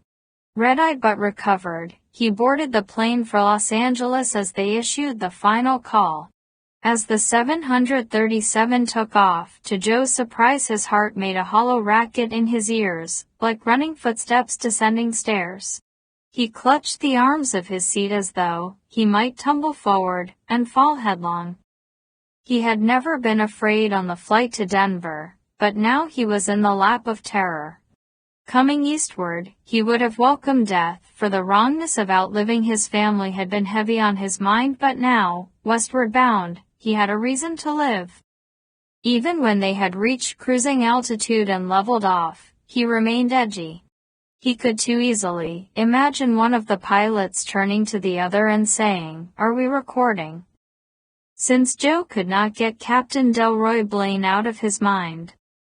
Anyway, he withdrew the 3 folded pages of the transcript from an inner jacket pocket. Reviewing it, he might see something that he had missed before, and he needed to keep his mind occupied, even if with this. The flight wasn't heavily booked, a third of the seats empty. He had a window seat with no immediate neighbor, so he was afforded the privacy he needed. In response to his request, a flight attendant brought a pen and notepad. As he read through the transcript, he extracted Blaine's dialogue and printed it on the notepad. Standing apart from First Officer Victor Santorelli's increasingly frantic statements and shorn of Barbara's descriptions of sounds and pauses, the captain's words might allow for the discovery of nuances otherwise not easy to spot. When he was done, Joe folded the transcript and returned it to his coat pocket. Then he read from the notepad. One of their names is Dr. Louis Blum. One of their names is Dr. Keith Ramlock. They're doing bad things to me. They're mean to me. Make them stop. Are we recording? Make them stop hurting me. Are we recording? Are we recording? Make them stop, or when I get the chance. When I get the chance, I'll kill everybody. Everybody. I will. I'll do it. I'll kill everybody, and I'll like it. This is fun. Wooda. Here we go, Dr. Rumlock. Dr. Blum, here we go. Wooda. Are we recording? Are we recording? Oh, wow. Oh, yeah. Oh, yeah. Now. Look. Cool. Joe didn't see anything new in the material, but something he had noticed before was more obvious when Blaine's dialogue was. Read in this extracted format. Although the captain was speaking in the voice of an adult, some of the things he was saying had a distinct childlike quality. They're doing bad things to me. They're mean to me. Make them stop. Make them stop hurting me. This was neither the phrasing nor the word choice most adults would use to accuse tormentors or to ask for help. His longest speech, a threat to kill everybody and like it, was petulant and childish as well, especially when immediately followed by the observation, "This is fun." Wooda. Here we go. Wooda. Oh, wow. Oh, yeah. Blaine's reaction to the roll and plunge of the 747 was like that of a boy thrilling to the arrival of a roller coaster at the crown of the first hill on the track and, then, to the first stomach-rolling drop. According to Barbara, the captain had sounded unafraid, and there was no more terror in his words than in his tone of voice. Now. Look. Those words were spoken 3.5 seconds before impact, as Blaine watched the nightscape bloom like a black rose beyond the windscreen. He seemed gripped not by fear but by a sense of wonder. Cool. Joe stared at that final word for a long time until the shiver it caused had passed, until he could consider all the implications of it with a measure of detachment. Cool. To the end, Blaine reacted like a boy on an amusement park ride. He had exhibited no more concern for his passengers and crew than a thoughtless and arrogant child might exhibit for the insects that he tortured with matches. Cool. Even a thoughtless child, as selfish as only the very young and the incurably immature can be, would nonetheless have shown some fear for himself. Even a determinedly suicidal man, having leapt off a high ledge, would cry out in mortal fear if not regret as he hurtled toward the pavement. Yet this captain, in whatever altered state he occupied, watched oblivion approach with no apparent concern, even with delight, as though he recognized no physical threat to himself. Cool. Delroy Blaine. Family man. Faithful husband. Devout Mormon. Stable, loving, kind, compassionate. Successful, happy, healthy. Everything to live for. Cleared by the toxicological tests. What's wrong with this picture? Cool. A useless anger rose in Joe. It was not aimed at Blaine, who surely was a victim, too, though he didn't initially appear to be one. This was the simmering anger of his childhood and adolescence, undirected and therefore likely to swell like the ever-hotter steam in a boiler with no pressure release valve. He tucked the notepad into his jacket pocket. His hands curled into fists. Unclenching them was difficult. He wanted to strike something. Anything. Until he broke it. Until his knuckles split and bled. Such blind anger always reminded him of his father. Frank Carpenter had not been an angry person. The opposite. He never raised his voice in other than amusement and surprise and happy exclamation. He was a good man, inexplicably good and oddly optimistic, considering the suffering with which fate saddled him. Joe, however, had been perpetually angry for him. He could not remember his dad with two legs. Frank had lost the left one when his car was broadsided by a pickup truck driven by a 19-year-old drunk with lapsed insurance. Joe was not yet 3 years old at the time. Frank and Donna, Joe's mother, had been married with little more than 2 paychecks, and their work clothes. To save money, they carried only liability coverage with their car. The drunk driver had no assets, and they received no compensation from any insurance company for the loss of the limb. The leg was amputated halfway between knee and hip. In those days there were no highly effective prostheses. Besides, a false leg with any sort of functioning knee was expensive. Frank became so agile and quick with one leg and a crutch that he joked about entering a marathon. Joe had never been ashamed of his father's difference. He knew his dad not as a one-legged man with a peculiar lurching gait, but as a bedtime storyteller, an indefatigable player of Uncle Wiggily and other games, a patient softball coach. The first serious fight he'd gotten into was when he was 6. In first grade. A kid named Les Olner had referred to Frank as a stupid cripple. Although Olner was a bully and bigger than Joe, his superior size was an insufficient advantage against the savage, animal fury with which he was confronted. Joe beat the shit out of him. His intention was to put out Olner's right eye, so he would know what it was like to live with one of two, but a teacher pulled him off the battered kid before he could half blind him. Afterward, he felt no remorse. He still didn't. He was not proud of this. It was just the way he felt. Dorma knew that her husband's heart would break a little if he learned his boy had gotten into trouble over him. She devised and enforced Joe's punishment herself, and together they concealed the incident from Frank. That was the beginning of Joe's secret life of quiet rage and periodic violence. He grew up looking for a fight and usually finding one, but he chose the moment and the venue to ensure that his dad was unlikely to learn of it.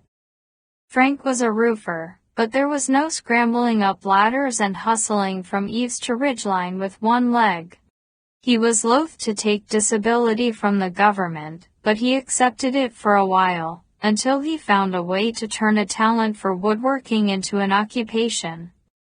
He made jewelry boxes, lamp bases, and other items inlaid with exotic woods in intricate patterns, and he found shops that would carry his creations. For a while, he cleared a few dollars more than the disability payments, which he relinquished. A seamstress and a combination, tailor shop and dry cleaners, Donna came home from work every day with hair curled from the steam press, humidity and smelling of benzene and other liquid solvents. To this day, when Joe entered a dry cleaning establishment, his first breath brought vividly to mind his mother's hair, and her honey brown eyes, which as a child he'd thought were faded from a darker brown by steam and chemicals. 3 years after losing the leg, Frank began suffering pain in his knuckles, and then his wrists. The diagnosis was rheumatoid arthritis. A vicious thing, this disease. And in Frank, it progressed with uncommon speed, a fire spreading through him, the spinal joints in his neck, his shoulders, hips, his one remaining knee. He shut down his woodworking business. There were government programs providing assistance, though never enough and always with the measure of humiliation that bureaucrats dished out with a hateful and often unconscious generosity. The church helped too, and charity from the local parish was more compassionately provided and less humbling to receive. Frank and Donna were Catholics. Joe went to Mass with them faithfully, but without faith. In 2 years, already hampered by the loss of one leg, Frank was in a wheelchair. Medical knowledge has advanced dramatically in 30 years, but in those days, treatments were less effective than they are now, especially in cases as severe as Frank's.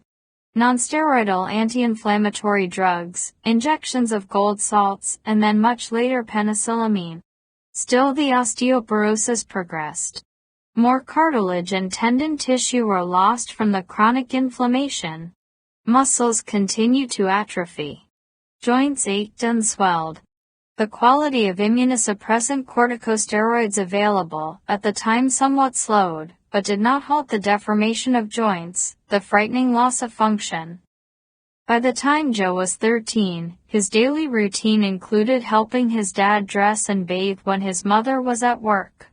From the first, he never resented any tasks that fell to him. To his surprise, he found within himself a tenderness that was a counterweight to the omnipresent anger that he directed at God, but that he inadequately relieved on those unlucky boys with whom he periodically picked fights.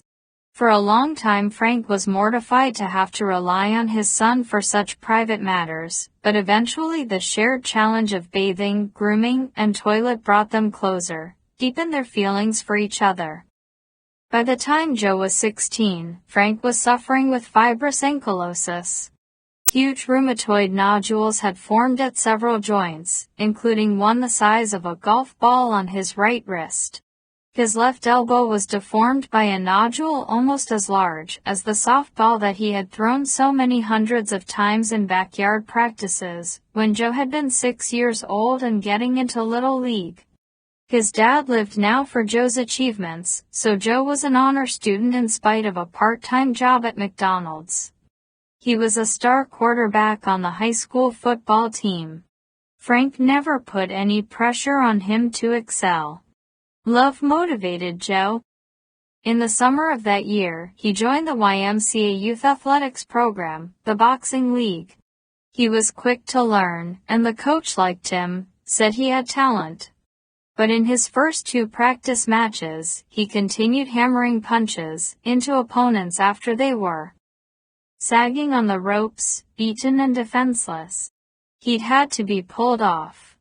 To them, boxing was recreation and self-defense, but to Joe it was savage therapy. He didn't want to hurt anyone, not any specific individual, but he did hurt them. Consequently, he was not permitted to compete in the league. Frank's chronic pericarditis, arising from the rheumatoid arthritis, led to a virulent infection of the pericardium, which ultimately led to heart failure. Frank died 2 days before Joe's 18th birthday. The week following the funeral mass, Joe visited the same church after midnight, when it was deserted. He'd had too many beers. He sprayed black paint on all the stations of the cross. He overturned a cast stone statue of Our Lady and smashed a score of the ruby-red glasses from the votive candle rack. He might have done considerably more damage if he had not quickly been overcome by a sense of futility. He could not teach remorse to God. He could not express his pain with sufficient power to penetrate the steel veil between this world and the next. If there was a next. Slumping in the front pew, he wept. He sat there less than a minute, however, because suddenly he felt that weeping in the church might seem to be an admission of his powerlessness. Ludicrously, he thought it important that his tears not be misconstrued as an acceptance of the cruelty with which the universe was ruled. He left the church and was never apprehended for the vandalism. He felt no guilt about what he'd done and again, no pride. For a while he was crazy, and then he went to college, where he fit in, because half of the student body was crazy too, with youth, and the faculty with tenure. His mother died just 3 years later, at the age of 47. Lung cancer, spreading to the lymphatic system. She had never been a smoker. Neither had his father. Maybe it was the fumes of the benzene and other solvents in the dry cleaner shop. Maybe it was weariness, loneliness, and a way out. The night she died, Joe sat at her bedside in the hospital, holding her hand, putting cold compresses on her brow, and slipping slivers of ice into her parched mouth, when she asked for them, while she spoke sporadically, half coherently, about a Knights of Columbus dinner dance to which Frank had taken her when Joe was only 2. A year before the accident and amputation. There was a big hand with 18 fine musicians. Playing genuine dance music, not just shake-in-place rock minus and roll.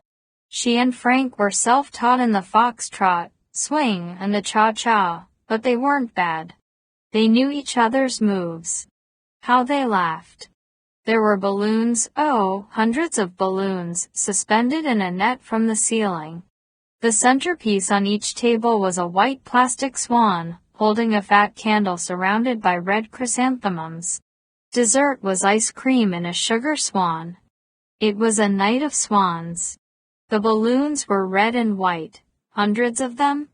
Holding her close in a slow dance, he whispered in her ear that she was the most beautiful woman in the room, and oh how he loved her.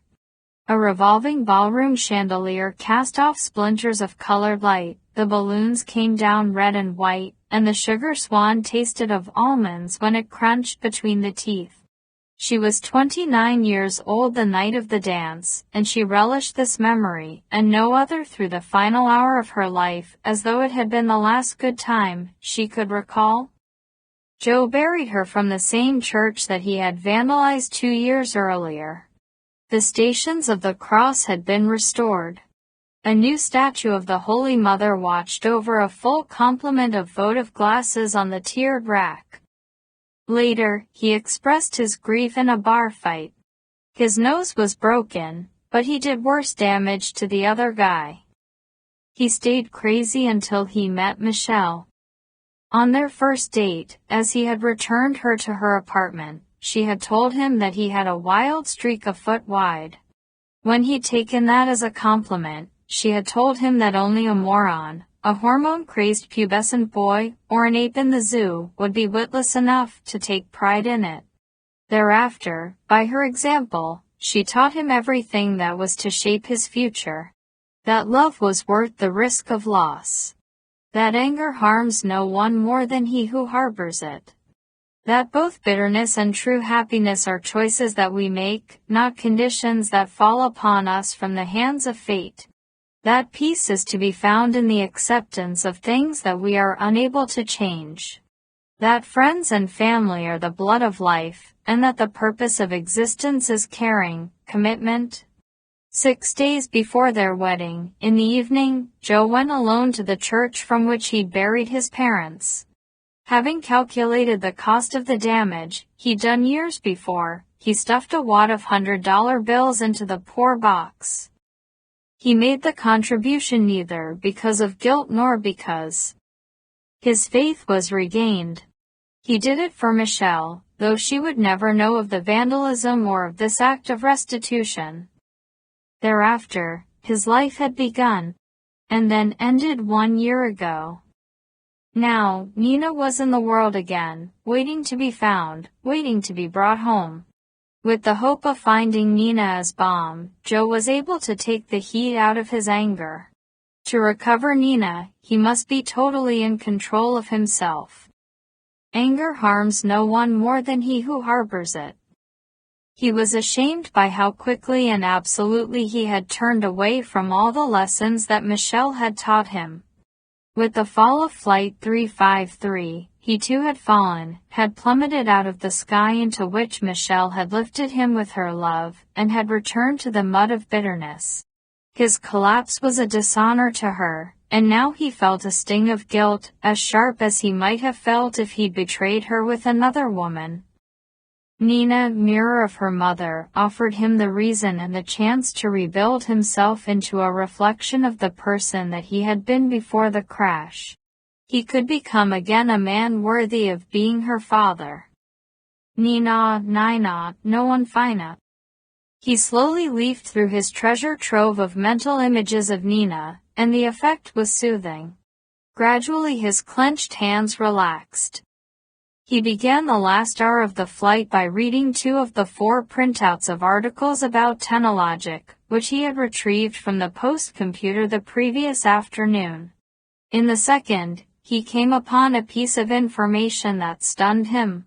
39% of Technologic stock, the largest single block, was owned by Neller at Fils, a Swiss holding company with extensive and diverse interests in drug research, medical publishing, general publishing, and the film and broadcasting industries.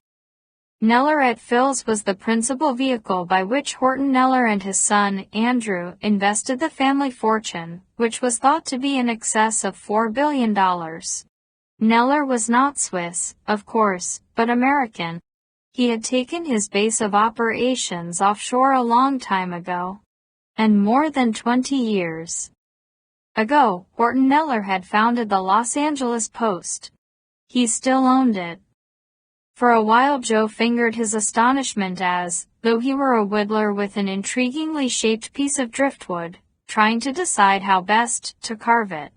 As in raw wood, something waited here to be discovered by the craftsman's hand. His knives were his mind and his journalistic instinct. Horton Neller's investments were widespread, so it might mean nothing whatsoever that he owned pieces of both Technologic and the Post. Probably pure coincidence. He owned the Post outright and was not an absentee publisher concerned only about profit. Through his son, he exerted control over the editorial philosophy and the repertorial policies of the newspaper. He might not be so intimately involved, however, with Technologic Incorporated. His stake in that corporation was large, but not in itself a controlling interest, so perhaps he was not engaged in the day-to-day operations, treating it only as a stock investment. In that case, he was not necessarily personally aware of the top-secret research Rose Tucker and her associates had undertaken. And he was not necessarily carrying any degree of responsibility for the destruction of Flight 353. Joe recalled his encounter the previous afternoon with Dan Shavers, the business page columnist at the Post. Shavers pungently characterized the Technologic executives, infamous self-aggrandizers, think of themselves as some kind of business royalty, but they are no better than us. They, too, answer to he who must be obeyed. He who must be obeyed. Horton Neller.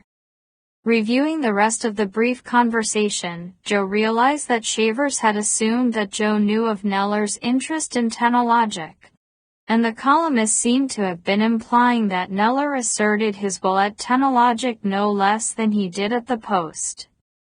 Joe also flashed back to something Lisa Peccatone had said in the kitchen at the Delman house when the relationship between Rose Tucker and Technologic was mentioned. You and me and Rosie all connected. Small world, huh? At the time, he had thought she was referring to the fact that Flight 353 had become a spring point in the arcs of all their lives. Maybe what she really meant was that all of them worked for the same man. Joe had never met Horton Neller, who had become something of a recluse over the years. He'd seen photographs, of course. The billionaire, now in his late 60s, was silver-haired and round-faced, with pleasing if somewhat blurred features. He looked like a muffin on which, with icing, a baker had painted a grandfather face. He did not appear to be a killer. He was known as a generous philanthropist. His reputation was not that of a man who would hire assassins or condone murder in the maintenance or expansion of his empire. Human beings, however, were different from apples and oranges. The flavor of the peel did not reliably predict the taste of the pulp.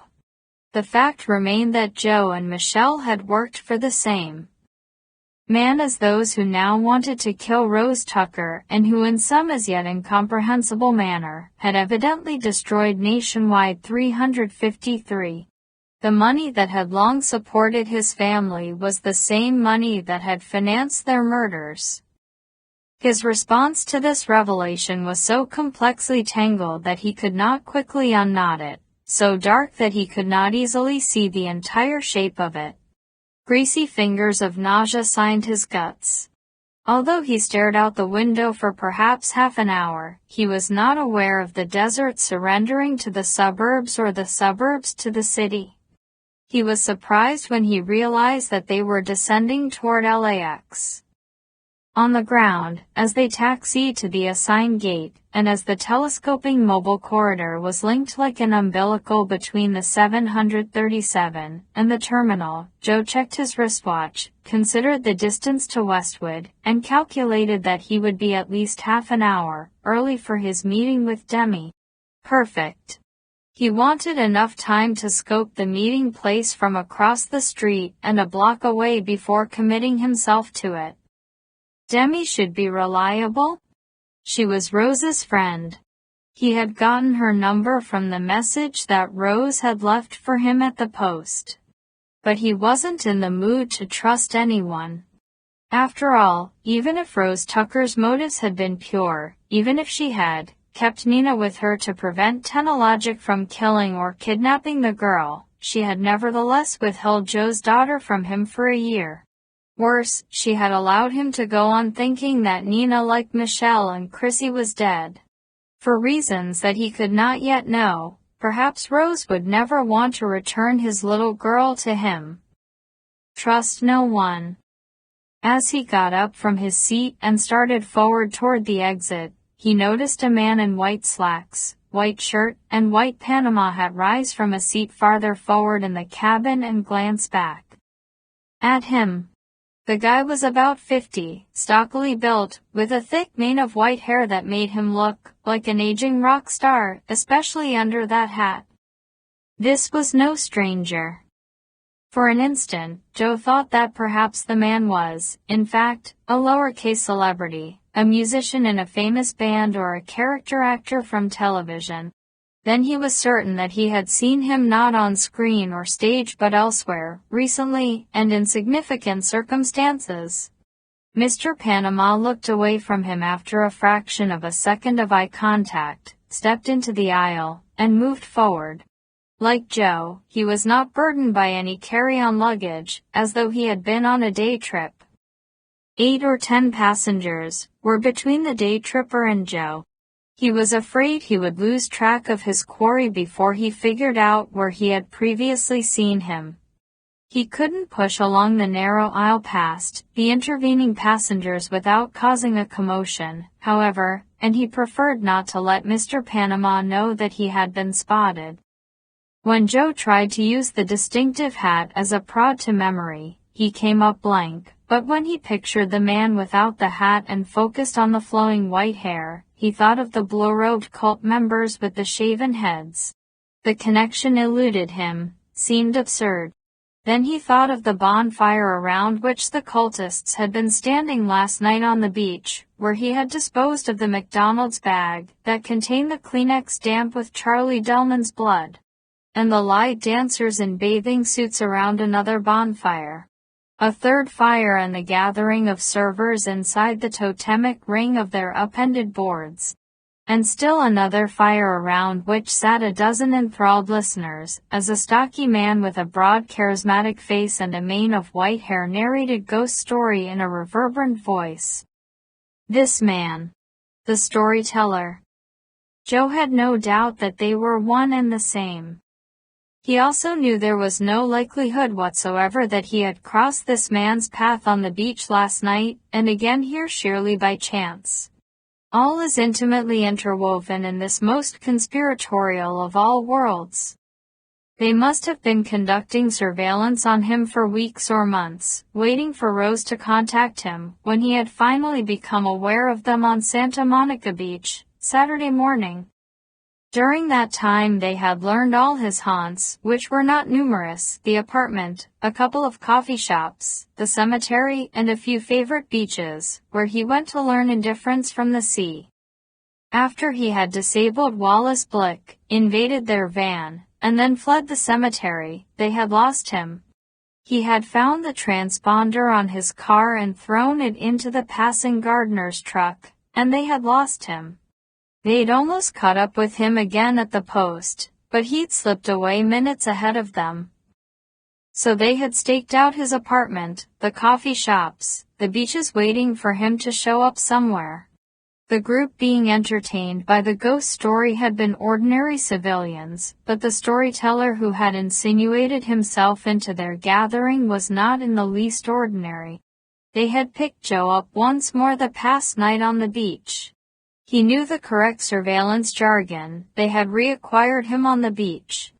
Followed him to the convenience store from which he had telephoned Mario Oliveri in Denver and Barbara in Colorado Springs. Followed him to his motel. They could have killed him there.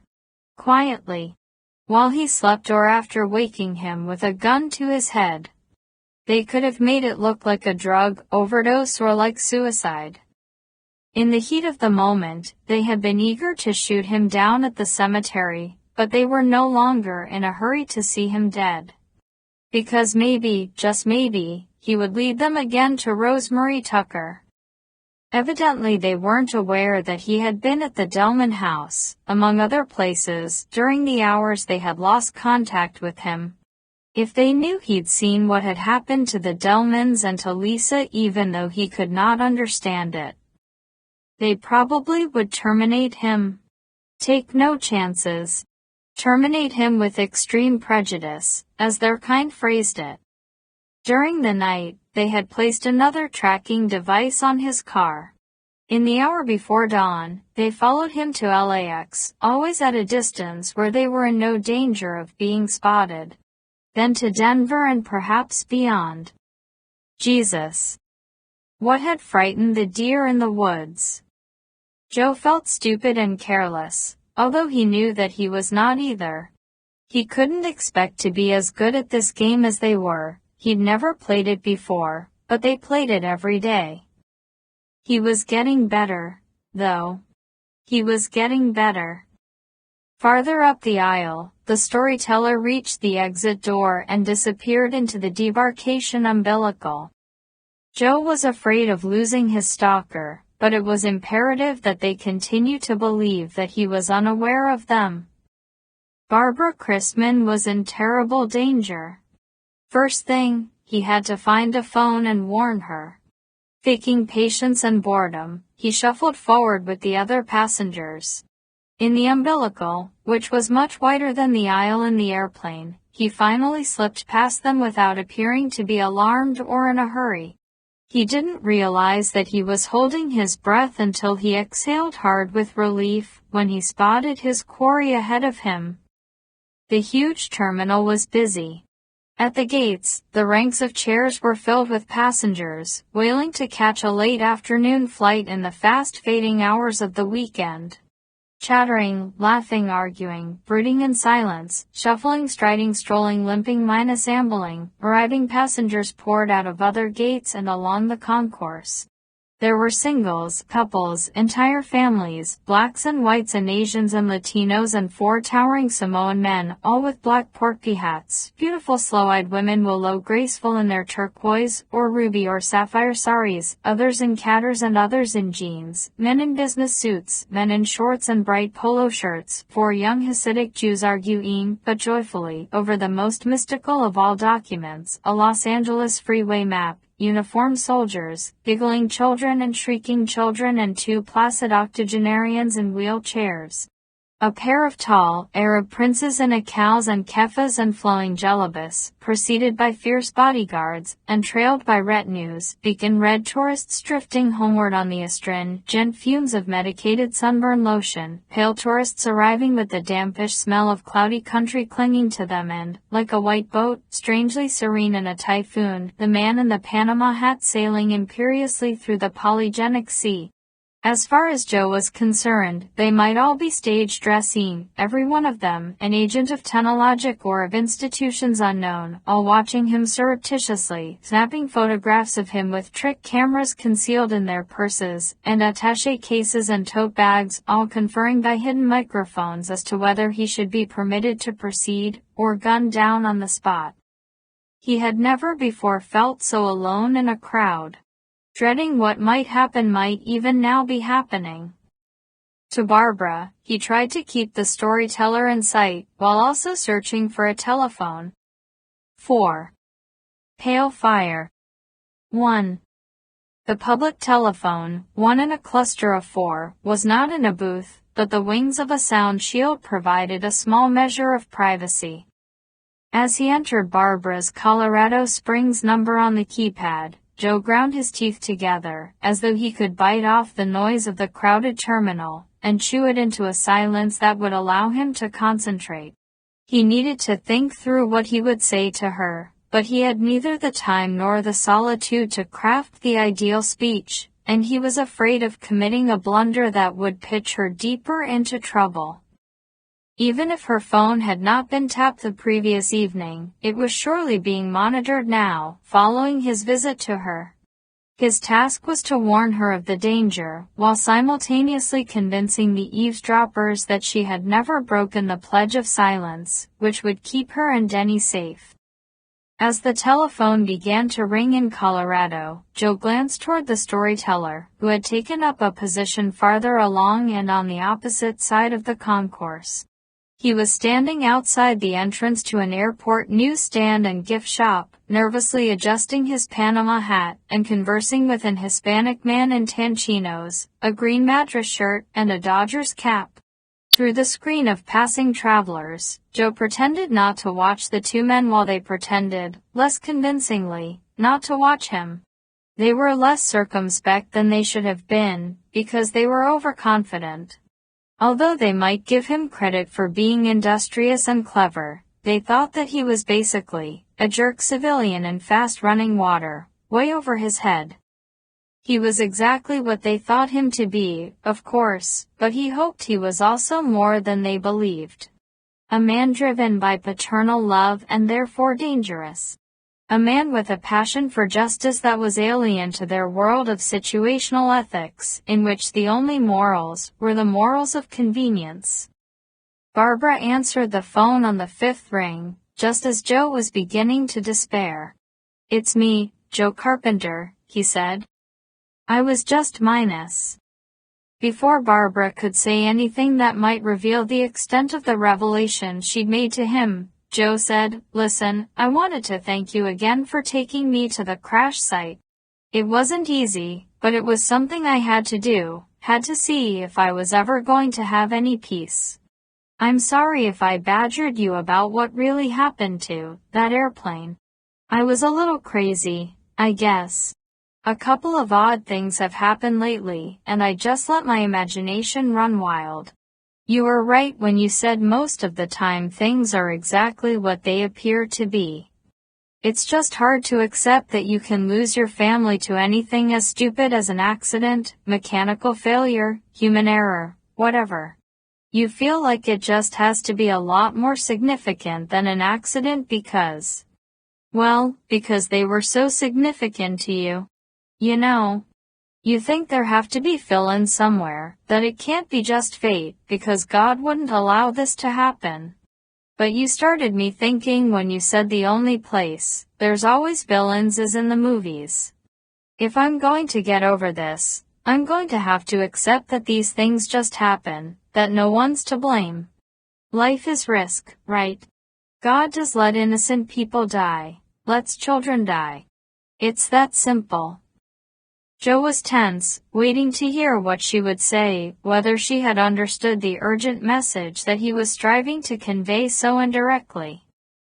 After a brief hesitation, Barbara said, "I hope you find peace, Joe, I really do. It took a lot of guts for you to go out there, right to the impact site.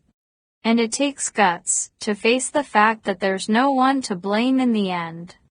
As long as you're stuck in the idea that there's someone who's guilty of something, someone who's got to be brought to justice, well, then you're full of vengeance, and you're not healing." She understood. Joe closed his eyes and tried to gather his unraveled nerves into a tight bundle again. He said, "It's just, we live in such weird times. It's easy to believe in fast conspiracies. Easier than facing hard truths. Your real argument isn't with the pilots or the maintenance crew. It isn't with the air traffic controllers, or with the people who built the airplane. Your real argument's with God." "Which I can't win," he said, opening his eyes. In front of the newsstand, the storyteller and the Dodgers fan finished their conversation. The storyteller departed. "We're not supposed to understand why," Barbara said. "We just have to have faith that there's a reason. If you can learn to accept that, then you really might find peace. You're a very nice man, Joe. You don't deserve to be in such torment. I'll be praying for you." "Thanks, Barbara. Thanks for everything." "Good luck, Joe." He almost wished her good luck as well, but those two words might be a tip-off to whoever was listening. Instead, he said, "Goodbye." Still hummingbird tense, he hung up. Simply by going to Colorado and knocking on Barbara's door, he had put her son, and her son's entire family in terrible jeopardy, although he'd had no way of knowing this would be the consequence of his visit. Anything might happen to her now. Or nothing, and Joe felt a chill of blame coil around his heart. On the other hand, by going to Colorado, he had learned that Nina was miraculously alive. He was willing to take the moral responsibility for 100 deaths in return for the mere hope of seeing her again.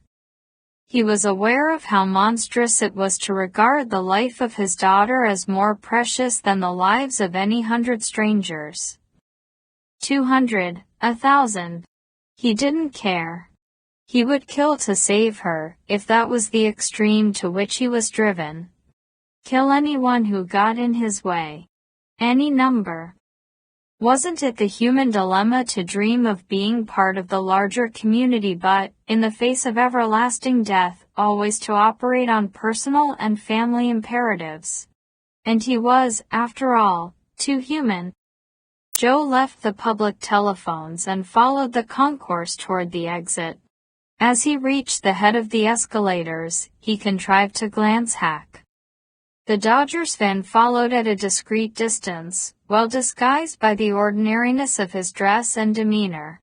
He wove himself into the crowd, so skillfully that he was no more evident than any single thread in a coat of many colors. Down the escalator and through the lower floor of the terminal, Joe did not look back again. Either the Dodgers fan would be there, or he would have handed Joe over to another agent as the storyteller had done. Given their formidable resources, they would have a substantial contingent of operatives at the airport. He could never escape them here. He had exactly an hour until he had to meet Demi, who he hoped would take him to Rose Tucker. If he didn't make the rendezvous in time, he had no way to re-establish contact with the woman. His wristwatch seemed to be ticking as loudly as a grandfather clock. Tortured faces melted into the mutant forms of strange animals, and nightmare landscapes in the Rorschach stains on the walls of the vast, drab concrete parking structure. Engine noise from cars in other aisles, on other levels, echoed like a Grendel grumble through these man-made caverns. His Honda was where he'd left it. Although most of the vehicles in the garage were cars, 3 vans, none white, an old Volkswagen minibus with curtained windows, and a pickup truck with a camper shell were parked near enough to him to serve as surveillance posts. He didn't give any of them a second look.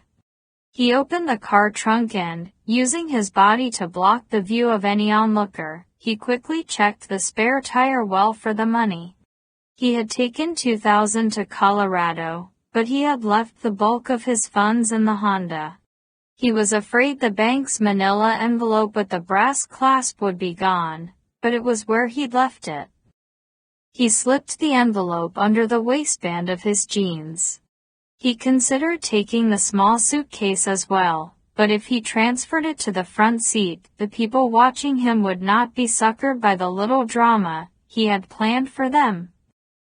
In the driver's seat, he took the envelope out of his waistband, opened it, and tucked the packets of $100 bills in the various pockets of his corduroy jacket. He folded the empty envelope and put it in the console box. When he backed out of the parking space and drove away, none of the suspect vehicles followed him immediately. They didn't need to be quick. Hidden somewhere on the Honda, another transponder was sending the surveillance team a signal that made constant visual contact unnecessary. He drove down 3 levels to the exit. Departing vehicles were lined up at the cashier's booths. As he inched forward, he repeatedly checked his rear view mirror. Just as he reached the cashier, he saw the pickup with the camper shell pull into line 6 cars behind him. Driving away from the airport, he held his speed slightly below the legal limit and made no effort to beat traffic lights as they turned yellow ahead of him. He didn't want to put too much distance between himself and his pursuers. Preferring surface streets rather than the freeways, he headed toward the west side of the city. Block by block through a seedy commercial district, he searched for a setup that would serve his purposes. The summer day was warm and clear, and the sunshine was diffused in matching parabolic rainbow arcs across the dirty windshield. The soapy washer spray and the wipers cleared the glass somewhat, but not sufficiently. Squinting through the glare, Joe almost failed to give the used car dealership due consideration. Gem Finish Auto Sales. Sunday was a car shopping day, and the lot was open, though perhaps not for long. Realizing that this was precisely what he needed, he pulled to the right-hand curb and stopped half a block past the place. He was in front of a transmission repair shop. The business was housed in a badly maintained stucco and corrugated steel building that appeared to have been blown together by a capricious tornado using parts of several other structures that it had previously torn asunder. Fortunately, the shop was closed. He didn't want any Good Samaritan mechanics coming to his rescue. He shut off the engine and got out of the Honda. The pickup with the camper shell was not yet within sight on the street behind him. He hurried to the front of the car and opened the hood. The Honda was of no use to him anymore. This time they would have concealed the transponder so well that he would need hours to find it. He couldn't drive it to Westwood and lead them to Rose, but he couldn't simply abandon it, either, because then they would know that he was on to them. He needed to disable the Honda in such a fashion that it would appear to be not sabotage, but genuine mechanical failure. Eventually the people following him would open the hood, and if they spotted missing spark plugs or a disconnected distributor cap, they would know that they had been tricked. Then Barbara Chrisman would be in deeper trouble than ever. They would realize that Joe had recognized the storyteller on the airplane, that he knew they'd been following him in Colorado, and that everything he'd said to Barbara on the phone had been designed to warn her and to convince them that she had not told him anything important when, in fact, she had told him everything. He carefully unplugged the ignition control module, but left it sitting loosely in its case. A casual inspection would not reveal that it was disengaged. Even if later they searched until they found the problem, they were more likely to assume that the ICM had worked loose on its own rather than that Joe had fiddled with it. At least they would be left with the element of doubt, affording Barbara some protection. The pickup with the camper shell drove past him.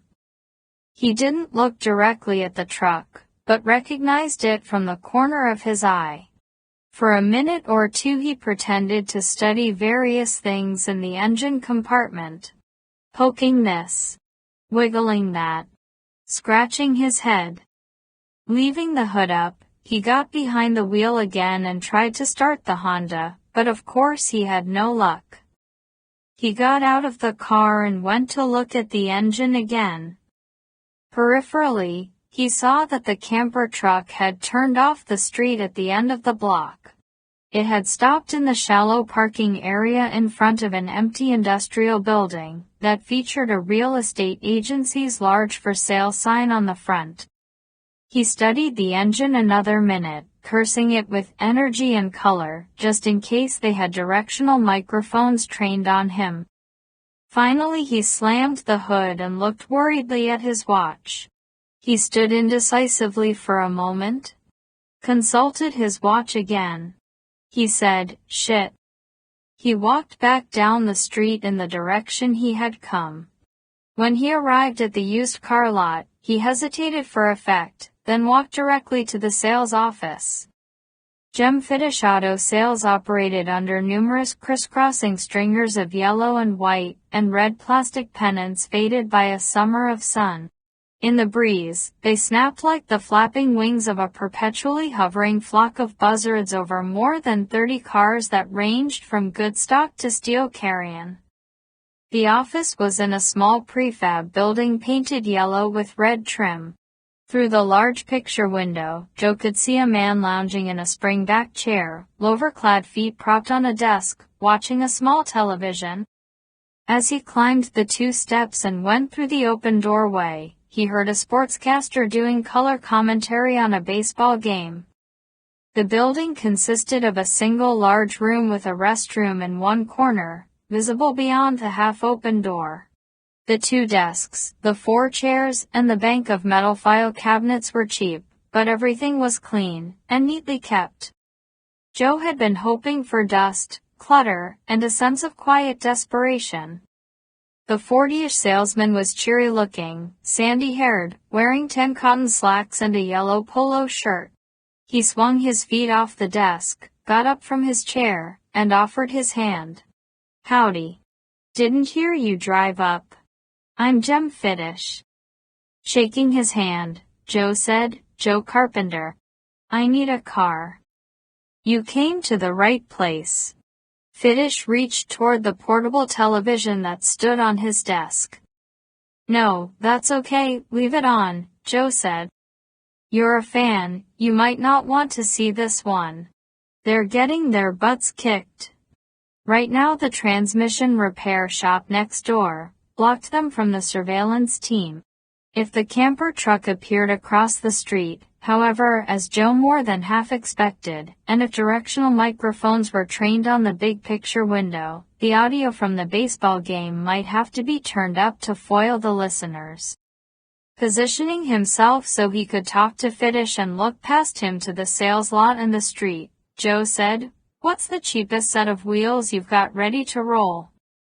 Once you consider my prices, you're going to realize you can get plenty of value without having to settle for minus. Here's the deal, Joe said, withdrawing packets of $100 bills from a jacket pocket. Depending on how it performs on a test drive, I'll buy the cheapest car you have on the lot right now, 100% cash money, no guarantee required. Fiddish liked the look of the cash. Well, Joe, I've got this Subaru, she's a long road from the factory, but she's still got life in her. No air conditioning but radio and minus how much? Well, now I've done some work on her, have her tagged at $2,150, but I'll let you have her for $1,975. She minus. Joe considered offering less, but every minute counted, and considering what he was going to ask of Fiddish, he decided that he wasn't in a position to bargain. He interrupted the salesman to say, "I'll take it." After a disappointingly slow day in the iron horse trade, Jem Fiddish was clearly torn between pleasure at the prospect of a sale and uneasiness at the way in which they had arrived at terms. He smelled trouble. "You don't want to take a test drive?" Putting $2,000 in cash on Fiddish's desk, Joe said, "That is exactly what I want to do." Alone. Across the street, a tall man appeared on foot, coming from the direction in which the camper truck was parked. He stood in the shade of a bus stop shelter. If he'd sat on the shelter bench, his view of the sales office would have been hampered by the merchandise parked in front of it. "Alone?" Fiddish asked, puzzled. "You've got the whole purchase price there on the desk," Joe said. From his wallet, he withdrew his driver's license and handed it to Fiddish. "I see you have a Xerox. Make a copy of my license." The guy at the bus stop was wearing a short-sleeve shirt and slacks, and he wasn't carrying anything. Therefore, he wasn't equipped with a high-power, long-range listening device, he was just keeping watch. Fiddish followed the direction of Joe's gaze and said, "What trouble am I getting into here?" Joe met the salesman's eyes. "None. You're clear. You're just doing business. Why's that fella at the bus stop interest you?" "He doesn't. He's just a guy." Fiddish wasn't deceived. If what's actually happening here is a purchase, not just a test drive, then there are state forms we have to fill out, sales tax to be collected, legal procedures. "But it's just a test drive," Joe said. He checked his wristwatch. He wasn't pretending to be worried about the hour now, he was genuinely concerned. "All right, look, Mr. Fiddish, no more bullshit. I don't have time. This is going to be even better for you than a sale, because here's what's going to happen. You take that money and stick it in the back of a desk drawer. Nobody ever has to know I gave it to you. I'll drive the Subaru to where I have to go, which is only someplace on the west side. I'd take my own car, but they've got a tracking device on it, and I don't want to be followed. I'll abandon the Subaru in a safe area and call you by tomorrow to let you know where it is. You bring it back, and all that's happened is you've rented your cheapest car for one day for $2,000 tax-free. The worst that happens is I don't call. You've still got the money and a theft write-off." Fiddish turned the driver's license over and over in his hand.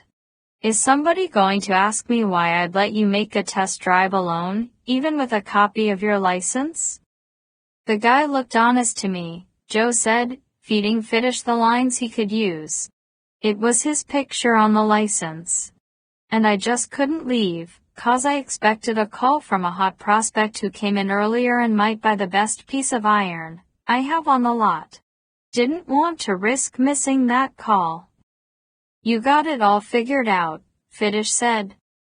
His manner changed. The easygoing, smiley-faced salesman was a chrysalis from which another Jem Fiddish was emerging, a version with more angles and harder edges.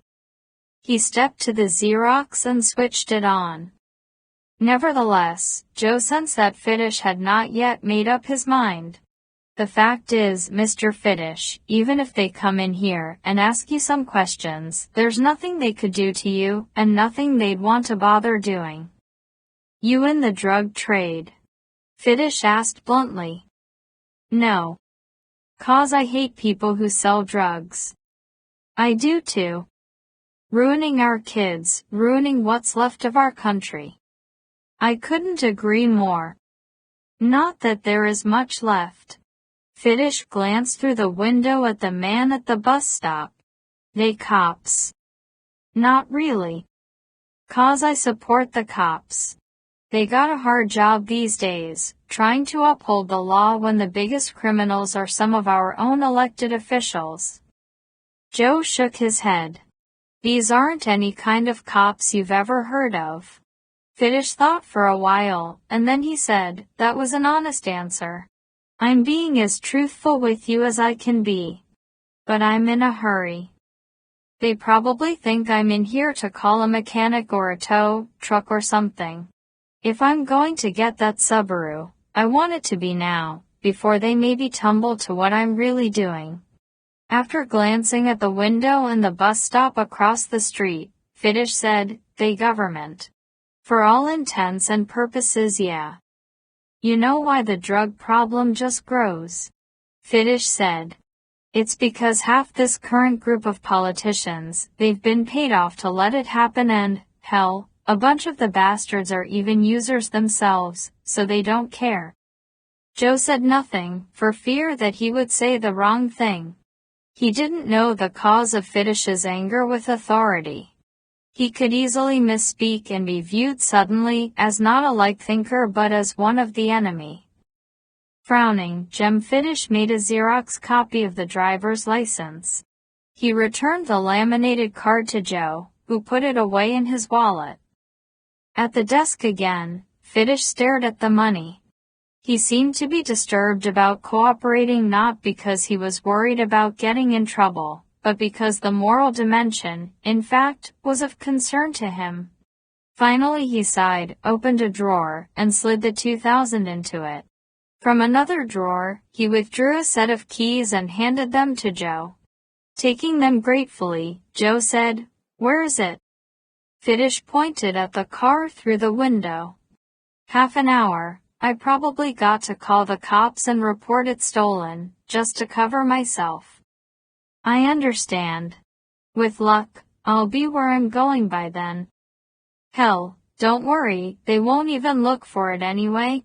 You could use it a week and never get nailed." "I will call you, Mr. Fiddish, and tell you exactly where I left it." "I expect you will." As Joe reached the open door, Fiddish said, "Mr. Carpenter, do you believe in the end of all things?" Joe paused on the threshold. "Excuse me." The Jem Fiddish who had emerged from the chrysalis of the cheerful salesman was not merely harder-edged and edgier, he also had peculiar eyes different from what they had been, full of not anger, but an unnerving pensiveness. The end of time in our time, the end of this mess of a world we've made, all of it just suddenly rolled up and put away like an old moth-eaten rug. "I suppose it's got to end someday," Joe said. "Not someday. Soon. Doesn't it seem to you that wrong and right have all got turned upside down, that we don't even half know the difference anymore?" "Yes. Don't you wake up sometimes in the middle of the night and feel it coming? Like a tidal wave, 1,000 miles high, hanging over us, darker than the night and cold, going to crash over us and sweep us all away." "Yes," Joe said softly and truthfully. "Yes, I've often felt just that in the middle of the night." The tsunami looming over Joe in dark hours was of an entirely personal nature, however, the loss of his family, towering so high that it blocked the stars and prevented him from seeing the future. He had often longed to be swept away by it. He sensed that Fiddish, sunk in some deep moral weariness, also longed for a delivering apocalypse. Joe was disquieted and surprised to discover he shared this melancholy with the car salesman. The discovery disturbed him, because this expectation that the end of all things loomed was profoundly dysfunctional and antisocial, an illness from which he himself was only beginning to recover with great difficulty, and he feared for a society in which such gloom was widespread. "Strange times," Fiddish said as Joe had said weird times to Barbara a short while ago. "They scare me." He went to his chair, put his feet on the desk, and stared at the ball game on television. "Better go now." With the flesh on the nape of his neck as crinkled as crepe paper, Joe walked outside to the yellow Subaru. Across the street, the man at the bus stop looked impatiently left and right, as though disgruntled about the unreliability of public transportation. The engine of the Subaru turned over at once, but it sounded tinny. The steering wheel vibrated slightly. The upholstery was worn, and pine-fragrant solvents didn't quite mask the sour scent of cigarette smoke that over the years had saturated the vinyl and the carpet. Without looking at the man in the bus stop shelter, Joe drove out of the lot. He turned right and headed up the street, past his abandoned Honda. The pickup with the camper shell was still parked in front of the untenanted industrial building. When Joe reached the intersection just past the camper truck, there was no cross traffic. He slowed, did not come to a full stop, and instead put his foot down heavily on the accelerator. In the rear-view mirror, he saw the man from the bus stop hurrying toward the camper, which was already backing into the street. Without the transponder to guide them, they would have to maintain visual contact and risk following him close enough to blow their cover, which they thought they still enjoyed. Within 4 miles, Joe lost them at a major intersection, when he sped through a yellow traffic signal that was changing to red. When the camper tried to follow him, it was thwarted by the surging cross-traffic. Even over the whine and rattle of the Subaru engine, he heard the sharp bark of their brakes as they slid to a halt inches short of a collision. 20 minutes later, he abandoned the Subaru on Hillgrit Street near the UCLA campus, as far as he dared from the address where he was to meet Demi. He walked fast to Westwood Boulevard, trying not to break into a run and draw attention to himself. Not long ago, Westwood Village had been an island of quaint charm in the more turbulent sea of the city around it, a mecca for shoppers and theatergoers. Midst some of the most interesting small-scale architecture of any Los Angeles commercial district, and along the tree-lined streets had thrived trendy clothing stores, galleries, restaurants, prosperous theaters featuring the latest cutting-edge dramas and comedies, and popular movie houses. It was a place to have fun, keep watch and be seen. Then, during a time when the city's ruling elite was in one of its periodic moods to view certain forms of sociopathic behavior as a legitimate protest, vagrancy increased, gang members began to loiter in groups, and open drug dealing commenced. A few shootings occurred in turf disputes, and many of the fun lovers and shoppers decided that the scene was too colorful and that to be seen here was to be marked as a victim. Now Westwood was struggling back from the precipice. The streets were safer than they had been for a while. Many shops and galleries had closed, however, and new businesses had not moved into all of the empty storefronts. The lingering atmosphere of despair might take years to dissipate entirely. Built at the solemn pace of coral reefs, civilization could be destroyed with frightening swiftness, even by a blast of good intentions, and all that was lost could be regained, if ever, only with determination. The gourmet coffee house was busy. From the open door came the delicious aromas of several exotic brews and the music of a lone guitarist, playing a new age tune that was mellow and relaxing though filled with tediously repetitive chords. Joe intended to scout the meeting place from across the street and farther along the block, but he arrived too late to do so. At 2 minutes past 6 o'clock, he stood outside of the coffee house as instructed, to the right of the entrance, and waited to be contacted. Over the noise of the street traffic and the guitar, he heard a soft tuneless jangling tinkling. The sound instantly alarmed him for reasons he could not explain, and he looked around nervously for the source. Above the door were wind chimes crafted from at least 20 spoons of various sizes and materials. They clinked together in the light breeze. Like a mischievous childhood playmate, memory taunted him from hiding place after hiding place in a deep garden of the past dappled by light and shadow. Then suddenly he recalled the ceiling-mounted rack of copper pots and pans in the Delman's kitchen. Returning from Charlie Delman's bedroom in answer to Lisa's scream, Joe had heard the cookware clinking and softly clanging as he had hurried along the downstairs hall. Coming through the door into the kitchen, he saw the pots and pans swinging like pendulums from their hooks. By the time he reached Lisa and saw Georgian's corpse on the floor, the cookware had settled into silence. But what set those items in motion in the first place? Lisa and Georgian were at the far end of the long room, nowhere near the dangling pots.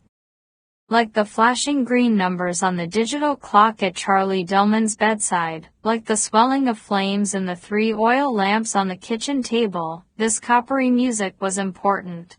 He felt as though a hard wrap of insight was about to crack the egg of his ignorance, letting spill a golden liquid understanding.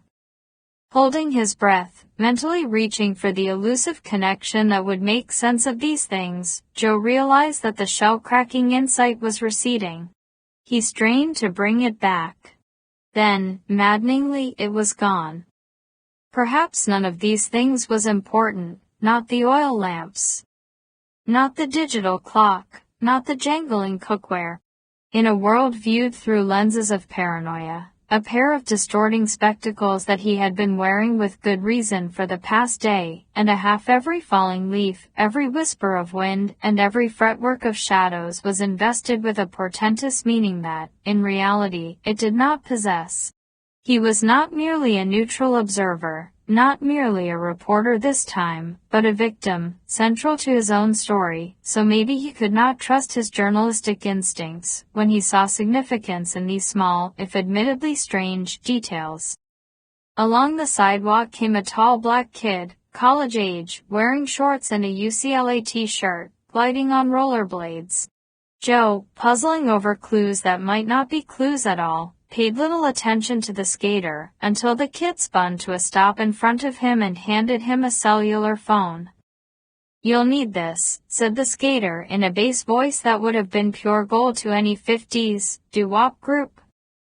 Before Joe could respond, the skater rolled away with powerful pushes of his muscular legs. The phone rang in Joe's hand. He surveyed the street, searching for the surveillance post from which he was being watched. But it was not obvious.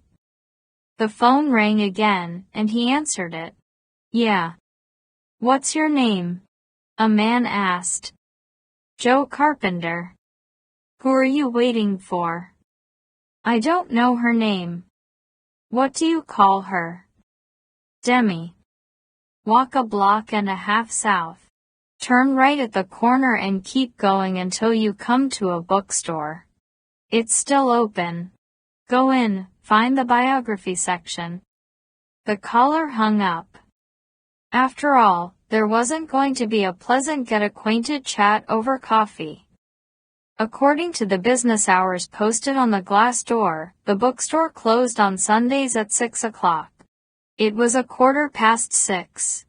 Through the big display windows, Joe saw that the fluorescent panels toward the front of the store were dark, only a few at the back were lighted, but when he tried the door, it was unlocked. Inside, a single clerk waited at the cashier's counter. He was black, in his late 30s, as small and wiry as a jockey, with a mustache and goatee. Behind the thick lenses of his horn-rimmed glasses, his eyes were as large as those of a persistent interrogator in a dream of inquisition. "Biographies?" Joe asked. Coming out from behind the counter, the clerk pointed to the right, rear corner of the store, where light glowed beyond ranks of shadowed shelves.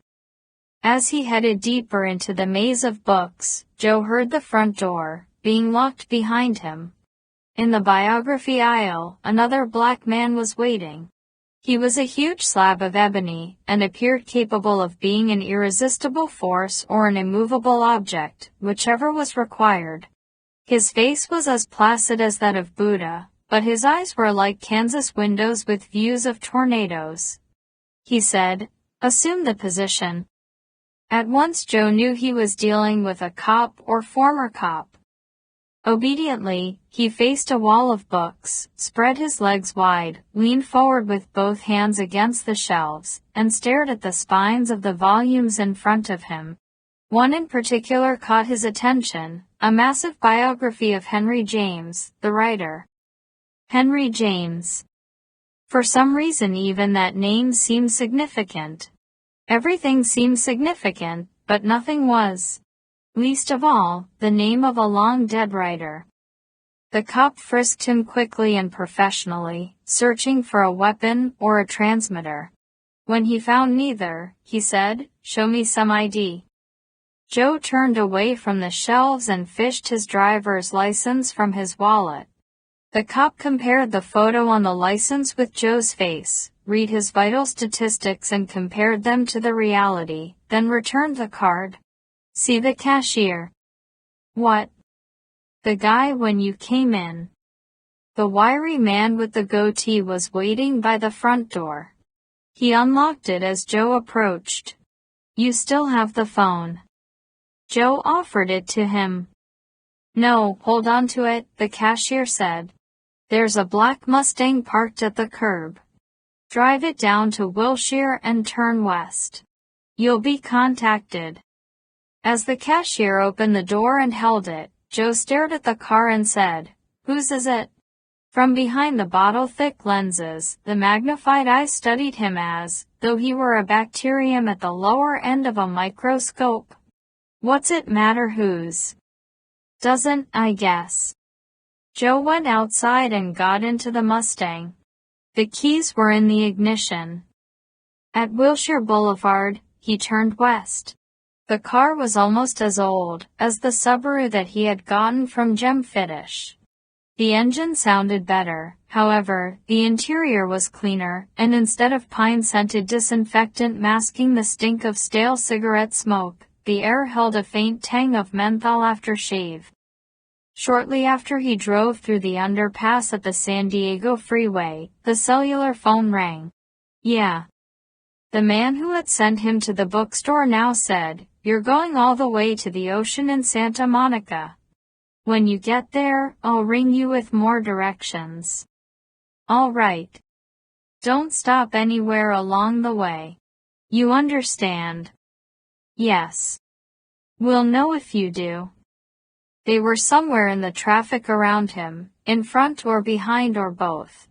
He didn't bother to look for them. The caller said, "Don't try to use your phone to call anyone. We'll know that too." "I understand. Just one question.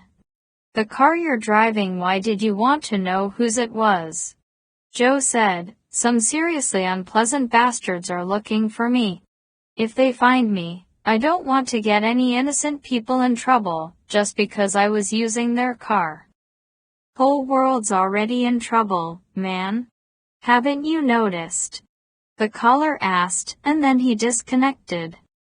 With the exception of the cop or former cop in the bookstore, these people who were hiding Rose Tucker and providing security for her were amateurs with limited resources compared to the thugs who worked for Technologic. But they were thoughtful and clever amateurs with undeniable talent for the game. Joe was not halfway through Santa Monica, with the ocean still far ahead, when an image of the book spine rose in his mind, the name Henry James. Henry James.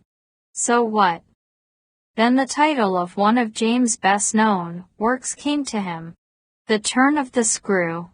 It would be on any short list of the most famous ghost stories ever written. Ghost. The inexplicable welling of the oil lamp flames, the flashing of the numbers on the clock, the jangling pots and pans now seemed as if they might have been linked, after all. And as he recalled those images, it was easy in retrospect to discern a supernatural quality to them, although he was aware that his imagination might be enhancing the memories in that regard. He remembered, as well, how the foyer chandelier had dimmed and brightened and dimmed repeatedly as he had hurried upstairs in response to the shotgun blast that had killed Charlie Delman. In the fearsome turmoil that had followed, he'd forgotten that odd detail. Now he was reminded of countless seance scenes in old movies and television programs in which the opening of the door between this world and the realm of spirits was marked by the pulsing of electric lights or the guttering of candles without the presence of a draft. Ghost. This was absurd speculation. Worse than absurd. Insane. There were no such things as ghosts. Yet now he recalled another disquieting incident that occurred as he'd fled the Delman house. Racing from the kitchen with the smoke alarm blaring behind him, along the hallway and across the foyer to the door. His hand on the knob. From behind comes a hissing cold, prickling his neck, drilling through the base of his skull. Then he is crossing the porch without any memory of having opened the door. This seemed to be a meaningful incident as long as he considered it to be meaningful, but as soon as skepticism reasserted itself, the moment appeared to be utterly without import. Yes, if he had felt anything at the back of his neck, it should have been the heat of the fire, not a piercing chill. And, yes, this cold had been different from anything that he had ever felt before, not a spreading chill, but like the tip of an icicle indeed, more finely pointed yet, like a stiletto of steel taken from a freezer, a wire, a needle. A needle inserted into the summit of his spine. But this was a subjective perception of something that he had felt, not a journalist's measured observation of a concrete phenomenon.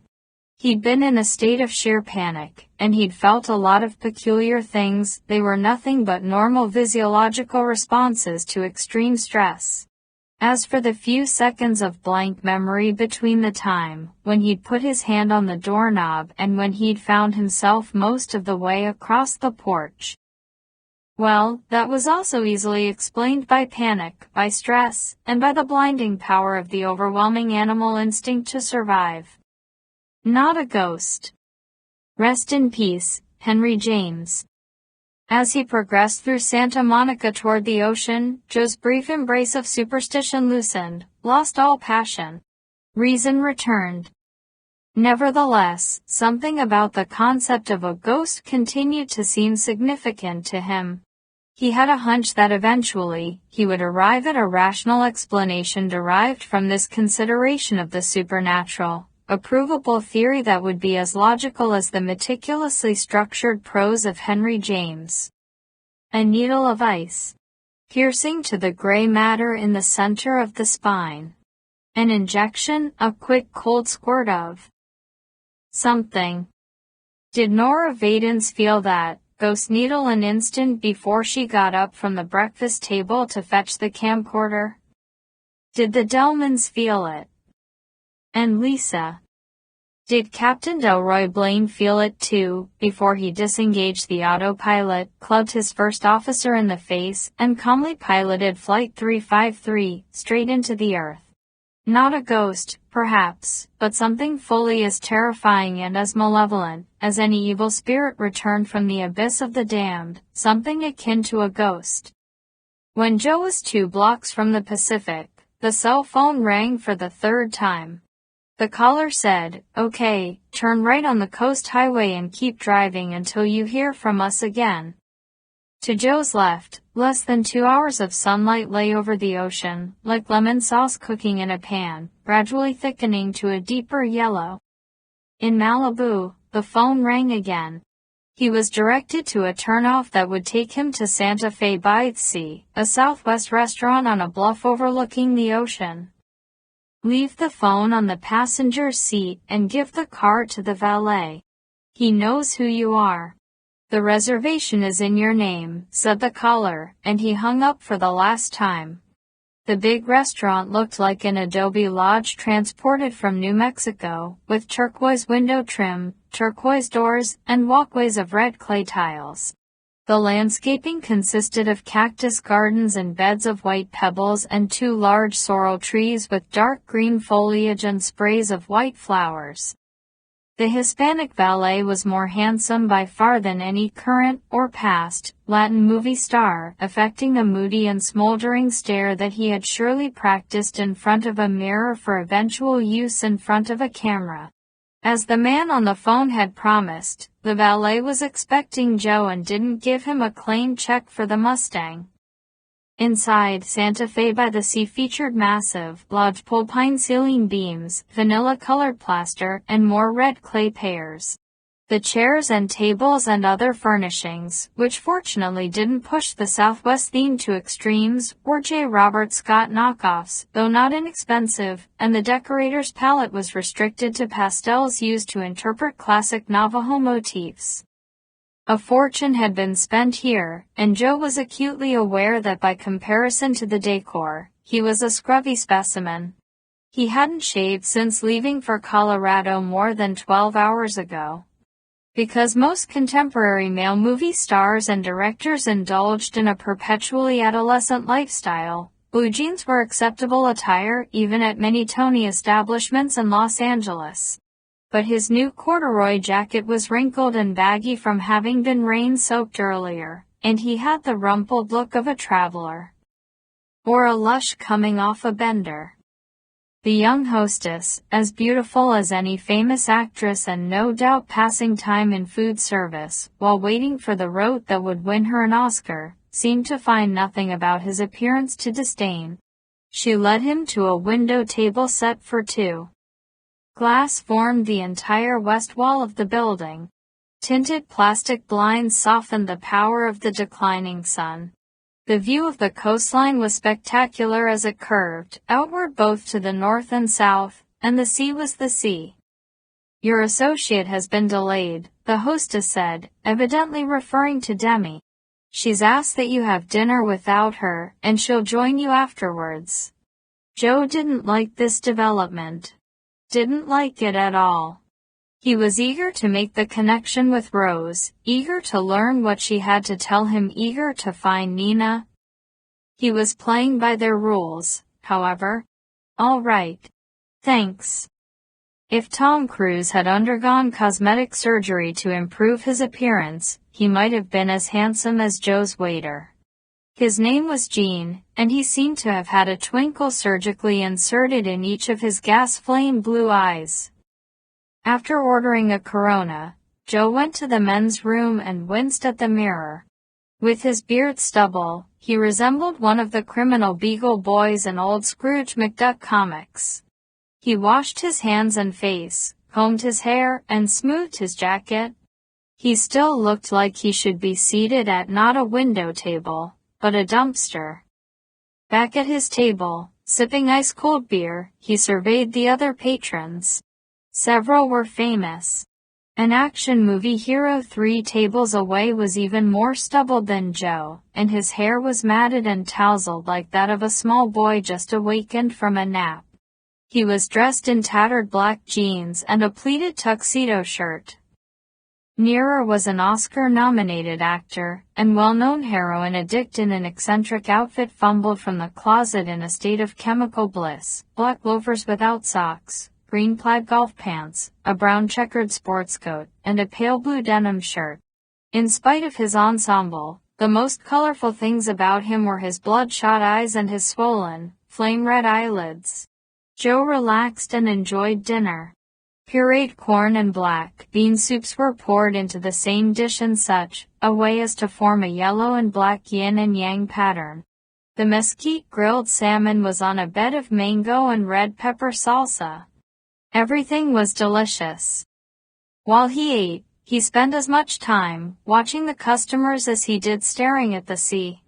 Even those who were not famous were colorful, frequently ravishing, and generally engaged in one sort of performance or another.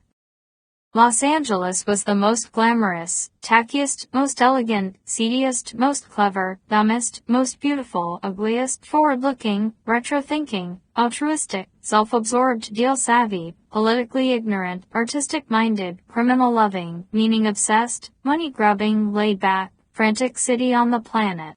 And any 2 slices of it, as different as Bel Air and Watts, were nevertheless uncannily alike in essence, rich with the same crazy hungers, hopes, and despairs.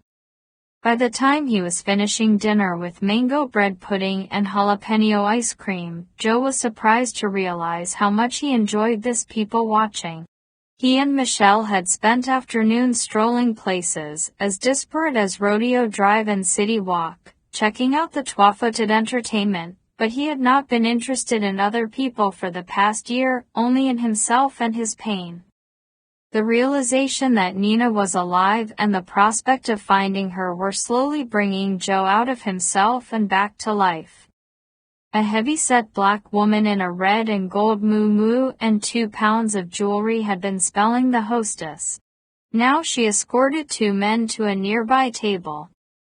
Both of these new patrons were dressed in black slacks, white silk shirts, and black leather jackets, as supple as silk. The older of the 2, approximately 40, had enormous sad eyes and a mouth sufficiently sensuous to assure him a contract to star in Revlon lipstick advertisements.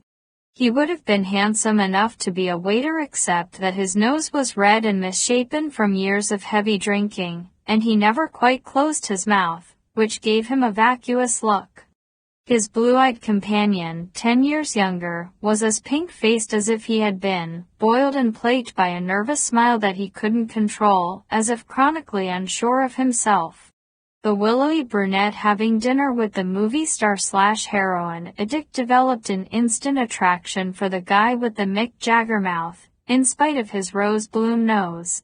She stared at him so hard and so insistently that he responded to her as quickly as a trout would respond to a fat bug bobbing on the surface of a stream, though it was difficult to say which of these 2 was the trout and which the tender morsel. The actor addict became aware of his companion's infatuation, and he, too, began to stare at the man with the melancholy eyes minus, though he was glaring rather than flirting. Suddenly he rose from the table, almost knocking over his chair, and weaved across the restaurant, as if intending either to strike or regurgitate upon his rival. Instead, he curved away from the 2 men's table and disappeared into the hall that led to the restrooms. By this time, the sad-eyed man was eating baby shrimps on a bed of polenta. He speared each tiny crustacean on the point of his fork and studied it appreciatively before sucking it off the tines with obscene relish. As he leisurely savored each bite, he looked toward the brunette, as if to say that if he ever got a chance to bed her, she could rest assured that she would wind up as thoroughly shelled and deveined as the shrimps. The brunette was aroused, or repulsed. Hard to tell which. With some Angelinos, those 2 emotions were as inextricably entwined as the viscera of inoperable Siamese twins.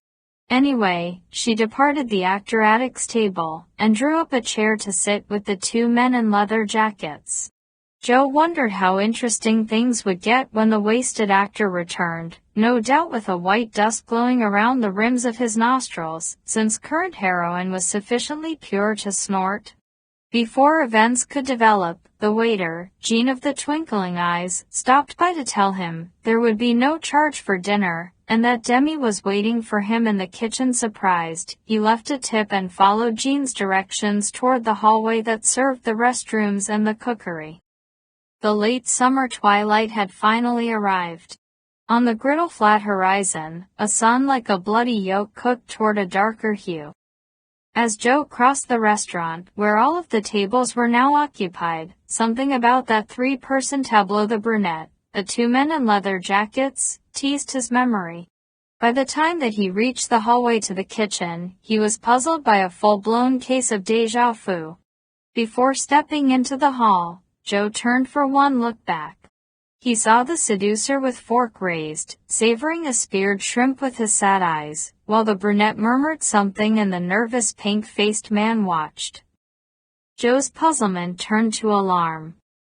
For an instant, he could not understand why his mouth went dry, or why his heart began to race. Then in his mind's eye, he saw the fork metamorphose into a stiletto, and the shrimp became a sliver of Gouda cheese. 2 men and a woman. Not in a restaurant but in a hotel room. Not this brunette but Barbara Christman. If not these two men, then two astonishingly similar to them. Of course Joe had never seen them, only listened to Barbara's brief but vivid descriptions. The hound dog eyes, the nose that was bashed red by decades of drinking, the thick-lipped mouth. The younger of the two, pink-faced with the ceaselessly flickering smile. Joe was more than 24 hours past the ability ever to believe in coincidence again. Impossibly, Technologic was here. He hurried along the hallway, through one of two swinging doors, and into a roomy antechamber used as a salad prep area. Two white uniformed men, artfully and rapidly arranging plates of greenery, never even glanced at him.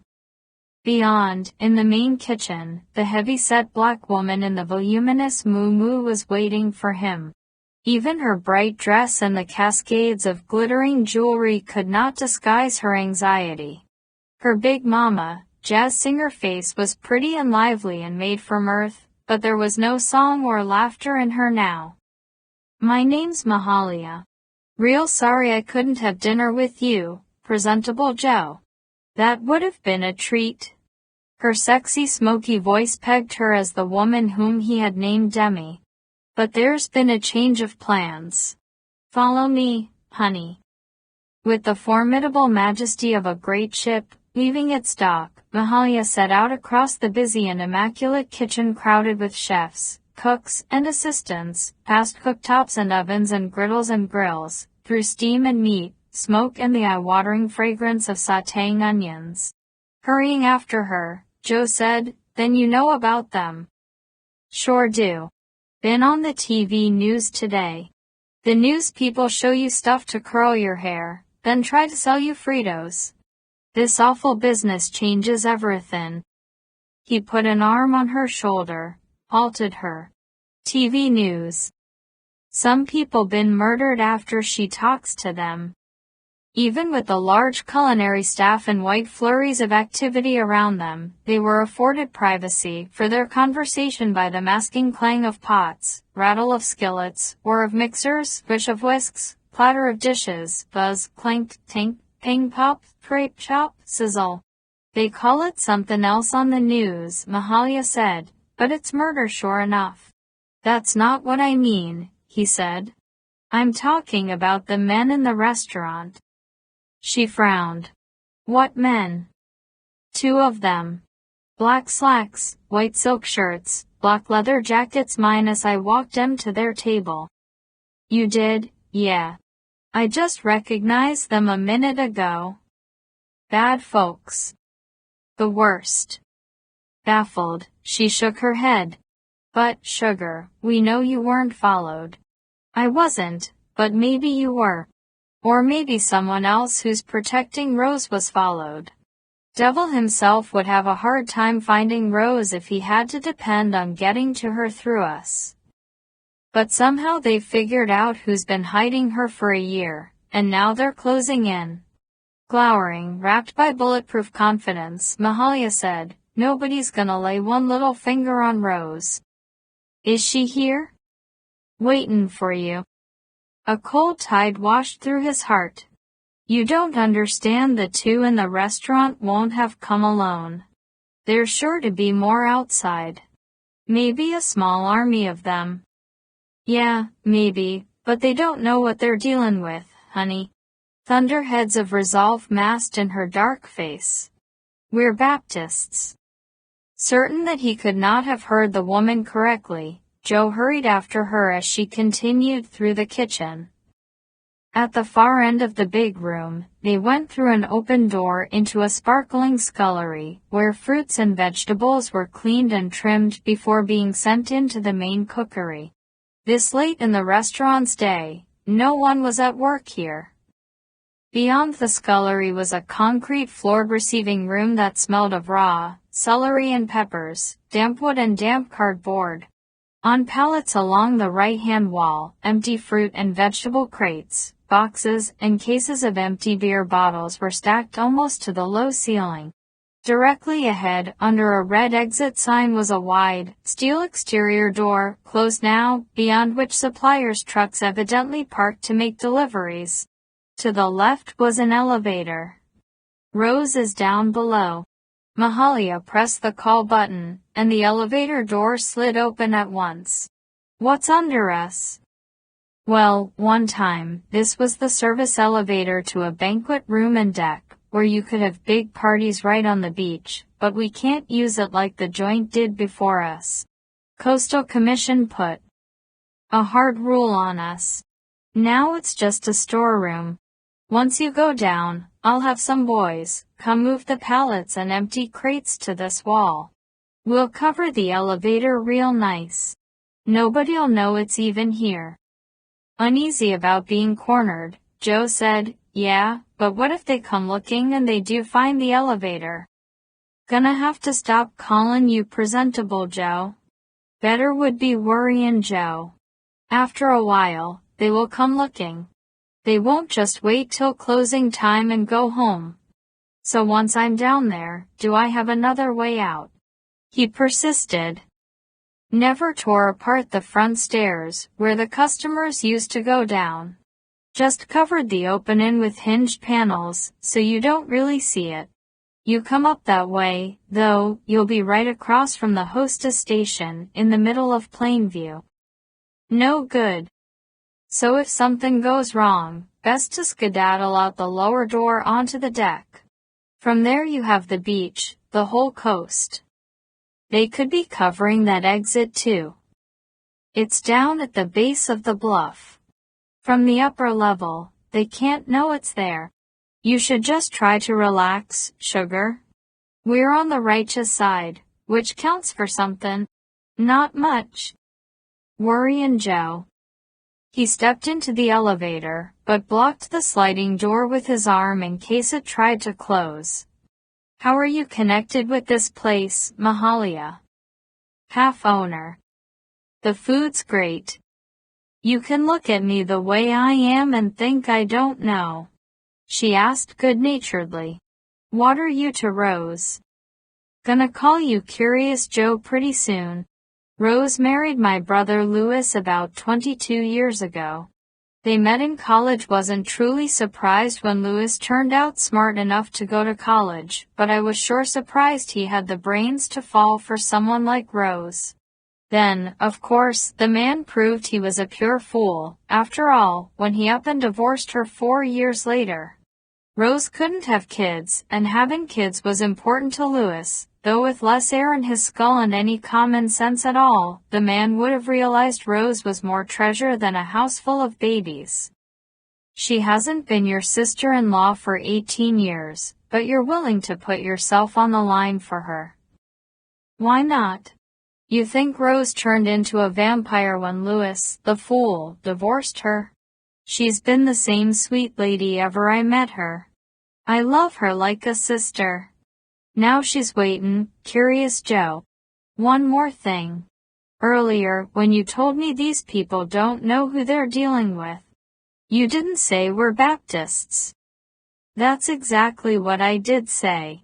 Tough and Baptists don't go together. In your head, is that it? Well, minus.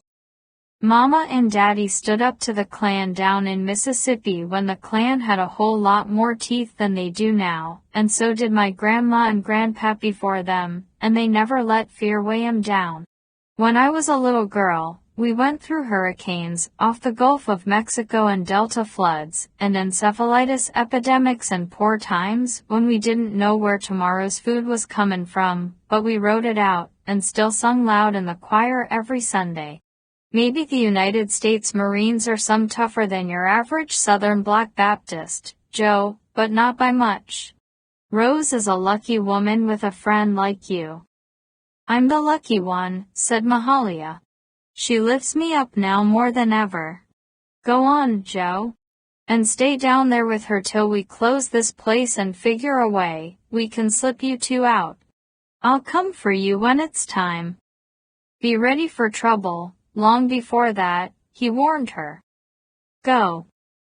Joe let the door slide shut. The elevator descended. 2. Here, now at last and alone, at the far end of the long room was Dr. Rosemary Tucker in one of 4 folding chairs at a scarred work table, leaning forward, forearms on the table, hands clasped, waiting and silent, her eyes solemn and full of tenderness, this diminutive survivor, keeper of secrets that Joe had been desperate to learn, but from which he suddenly shied. Some of the recessed fixtures in the ceiling contained dead bulbs, and the live ones were haphazardly angled, so the floor that he slowly crossed was mottled with light and shadow as if it were an underwater realm. His own shadow preceded him, then fell behind, but again preceded him, flowed here into a pool of gloom and vanished like a soul into oblivion, only to swim into view 3 steps later. He felt as though he were a condemned man submerged in the concrete depths of an inescapable prison, on a long death row walk toward lethal punishment, yet simultaneously he believed in the possibility of clemency and rebirth. As he approached the revelation that had lifted Georgian and Charlie Delman from despair to euphoria, as he drew nearer the truth about Nina, his mind churned with conflicting currents, and hope like schools of bright koi darted through his internal darkness. Against the left-hand wall were boxes of restaurant provisions, primarily paper towels for the restrooms, candles for the tables, and janitorial supplies purchased in bulk. The right-hand wall, which faced the beach and the ocean beyond, featured 2 doors and a series of large windows, but the coast was not visible because the glass was protected by metal rolled-in security shutters. The banquet room felt like a bunker. He pulled out a chair and sat across the table from Rose. As in the cemetery the previous day, this woman radiated such extraordinary charismatic power that her petite stature was a source of continual surprise. She seemed more physically imposing than Joe, yet her wrists were as dainty as those of a 12-year-old girl. Her magnetic eyes held him, touched him, and some knowledge in them humbled him in a way that no man twice his size could have humbled him, yet her features appeared so fragile, her throat so slender, her shoulders so delicate that she should have seemed as vulnerable as a child. Joe reached across the table toward her. She gripped his hand. Dread fought with hope for his voice, and while the battle raged, he could not speak to ask about Nina. More solemn now than she had been in the cemetery, Rose said, "It's all going so badly. They're killing everyone I talk to. They'll stop at nothing." Relieved of the obligation to ask, first, the fateful question about his younger daughter, Joe found his voice. "I was there at the house in Hancock Park with the Delmans. And Lisa." Her eyes widened in alarm. "You don't mean when it happened?" "Yes." Her small hand tightened on his. "You saw?" He nodded. "They killed themselves. Such such violence, madness. Not madness. Not suicide. Murder. But how in the name of God did you survive?" "I ran." "While they were still being killed." Charlie and Georgian were already dead. Lisa was still burning. "So she wasn't dead yet when you ran?" "No. Still on her feet and burning, but not screaming, just quietly burning." "Then you got out just in time. A miracle of your own." "How, Rose? How was it done to them?" Lowering her gaze from his eyes to their entwined hands, she didn't answer Joe's question. More to herself than to him, she said, "I thought this was the way to begin the work, by bringing the news to the families who'd lost loved ones on that airliner. But because of me. All this blood." "You really were aboard Flight 353? He asked. She met his eyes again. "Economy class. Row 16, seat B, one away from the window." The truth was in her voice, as sure as rain and sunshine are in a green blade of grass. Joe said, "You really walked away from the crash unharmed?" "Untouched," she said softly, emphasizing the miraculousness of her escape. "And you weren't alone." "Who told you?" Not the Delmans. Not anyone else you've spoken with. They have all kept faith with you, held tight to whatever secrets you've told them. How I found out goes all the way back to that night. Do you remember Jeff and Mercy Ealing? A faint smile floated across her mouth and away as she said, "The Loose Change Ranch. I was there early this afternoon," he said. "They're nice people. A lovely quiet life. And you're a good reporter. When the assignment matters to me." Her eyes were midnight dark, but luminous lakes, and Joe could not tell whether the secret sunk in them would drown or buoy him. She said, "I'm so sorry about all the people on that plane. Sorry they went before their time. So sorry for their families. For you. You didn't realize that you were putting them in jeopardy, did you? God, no. Then you've no guilt. I feel it, though. Tell me, Rose. Please. I've come a long, long way around to hear it. Tell me what you've told the others." "But they're killing everyone I tell. Not just the Delmans but others, half a dozen others. I don't care about the danger. But I care. Because now I do know the jeopardy I'm putting you in, and I've got to consider it. No jeopardy. None whatsoever. I'm dead anyway," he said. "Unless what you have to tell me is something that gives me a life again. You're a good man. In all the years you have left, you can contribute so much to this screwed-up world. Not in my condition." Her eyes, those lakes, were sorrow-given substance. Suddenly they scared him so profoundly that he wanted to look away from them but could not. Their conversation had given him time to approach the question from which at first he'd cringed, and now he knew that he must ask it before he lost his courage again. "Rose. Where is my daughter, Nina?" Rose Tucker hesitated. Finally, with her free hand, she reached into an inner pocket of her navy blue blazer and withdrew a Polaroid photograph. Joe could see that it was a picture of the flush-set headstone with the bronze plaque bearing the names of his wife and daughters, one of those she had taken the previous day. With a squeeze of encouragement, she let go of his hand and pressed the photograph into it. Staring at the Polaroid, he said, "She's not here. Not in the ground. Michelle and Chrissy, yes. But not Nina." Almost in a whisper, she said, "Open your heart, Joe. Open your heart and your mind, and what do you see?" At last she was bringing to him the transforming gift that she had brought to Nora Vadance, to the Delmans, and to others. He stared at the Polaroid. "What do you see, Joe?" "A gravestone. Open your mind." With expectations that he could not put into words, but that nevertheless caused his heart to race, Joe searched the image in his hand. Granite, bronze. The grass around. "Open your heart," she whispered. "There are 3 names. The dates. Keep looking. Sunshine. Shadows. Open your heart." Although Rose's sincerity was evident and could not be doubted, her little mantra, "Open your mind, open your heart," began to seem silly, as though she were not a scientist but a New Age guru. "Open your mind," she persisted gently. "The granite. The bronze.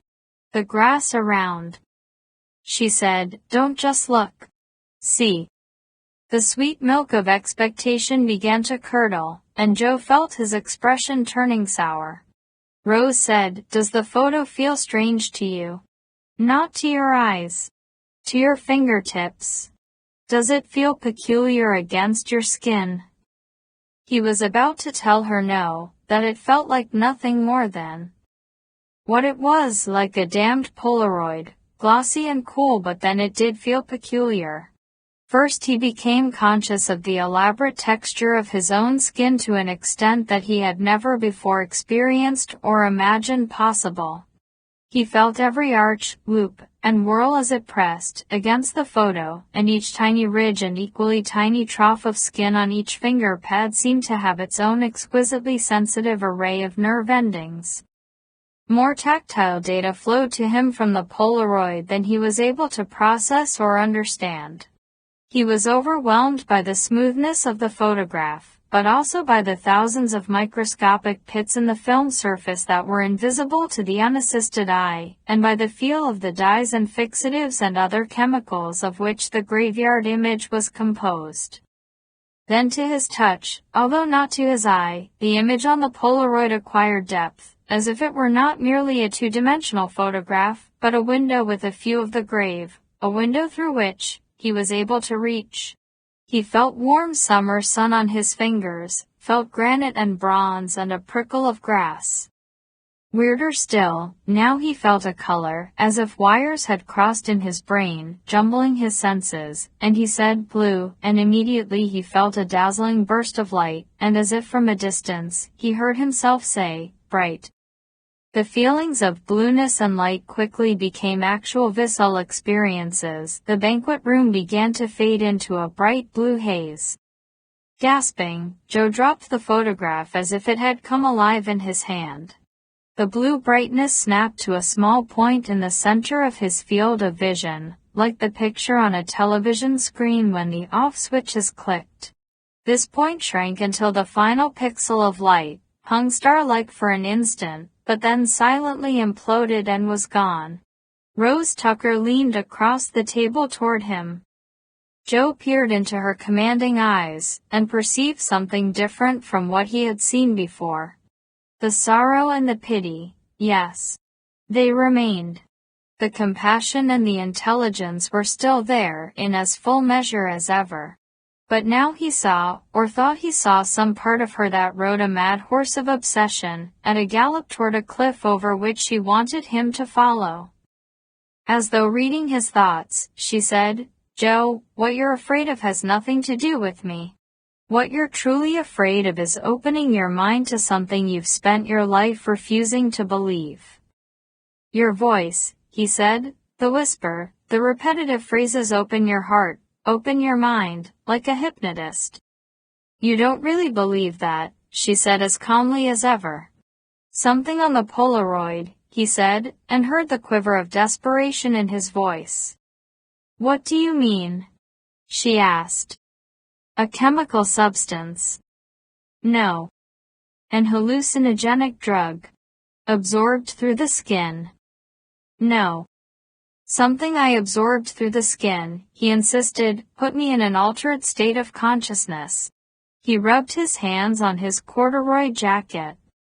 Nothing on the photograph could have entered your bloodstream through your skin so quickly. Nothing could have affected your mind in mere seconds. I don't know that to be true. I do. I'm no pharmacologist. Then consult one, she said without enmity. Shit. He was as irrationally angry with her as he had briefly been angry with Barbara Chrisman. The more rattled he became, the deeper her equanimity. What you experienced was synesthesia. What? All scientists now, Rose Tucker said, synesthesia. A sensation produced in one modality when a stimulus is applied in a different modality. Mumbo-jumbo. Not at all. For instance, a few bars of a familiar song are played. But instead of hearing them, you might see a certain color or smell an associated aroma. It's a rare condition in the general population, but it's what most people first feel with these photos, and it's common among mystics. Mystics. He almost spat on the floor. I'm no mystic, Dr. Tucker. I'm a crime reporter, or was.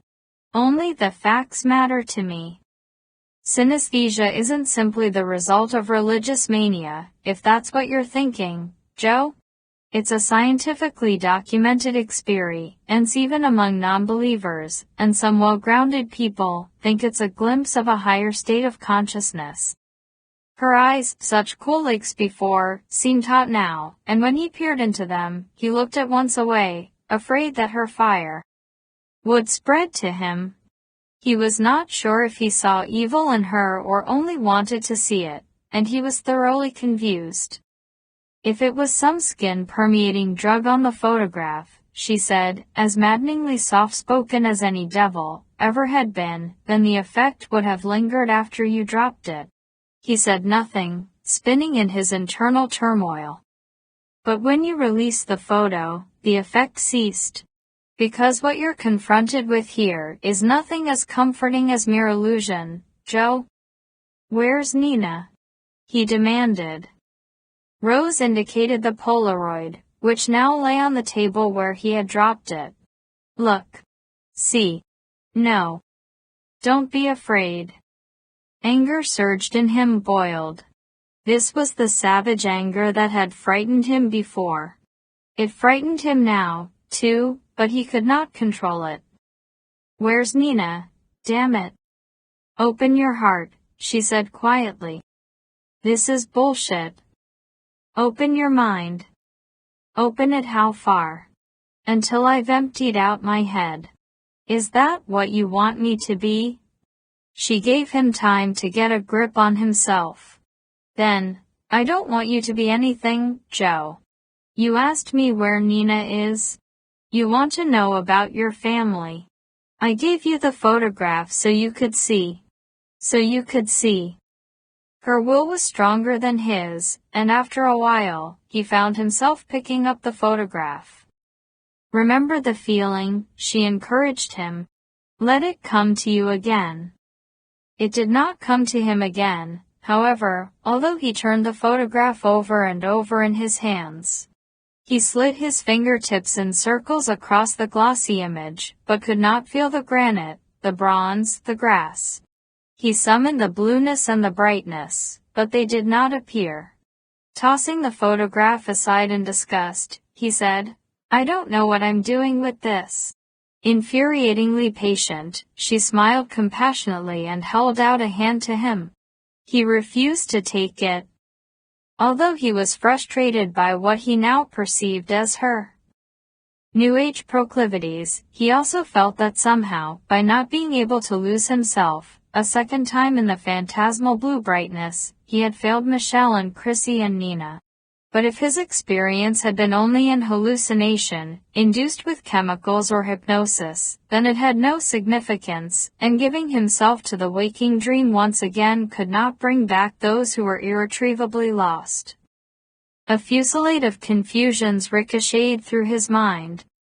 Rose said, It's okay. The imbued photograph is usually enough. But not always. Imbued. It's okay, Joe. It's okay.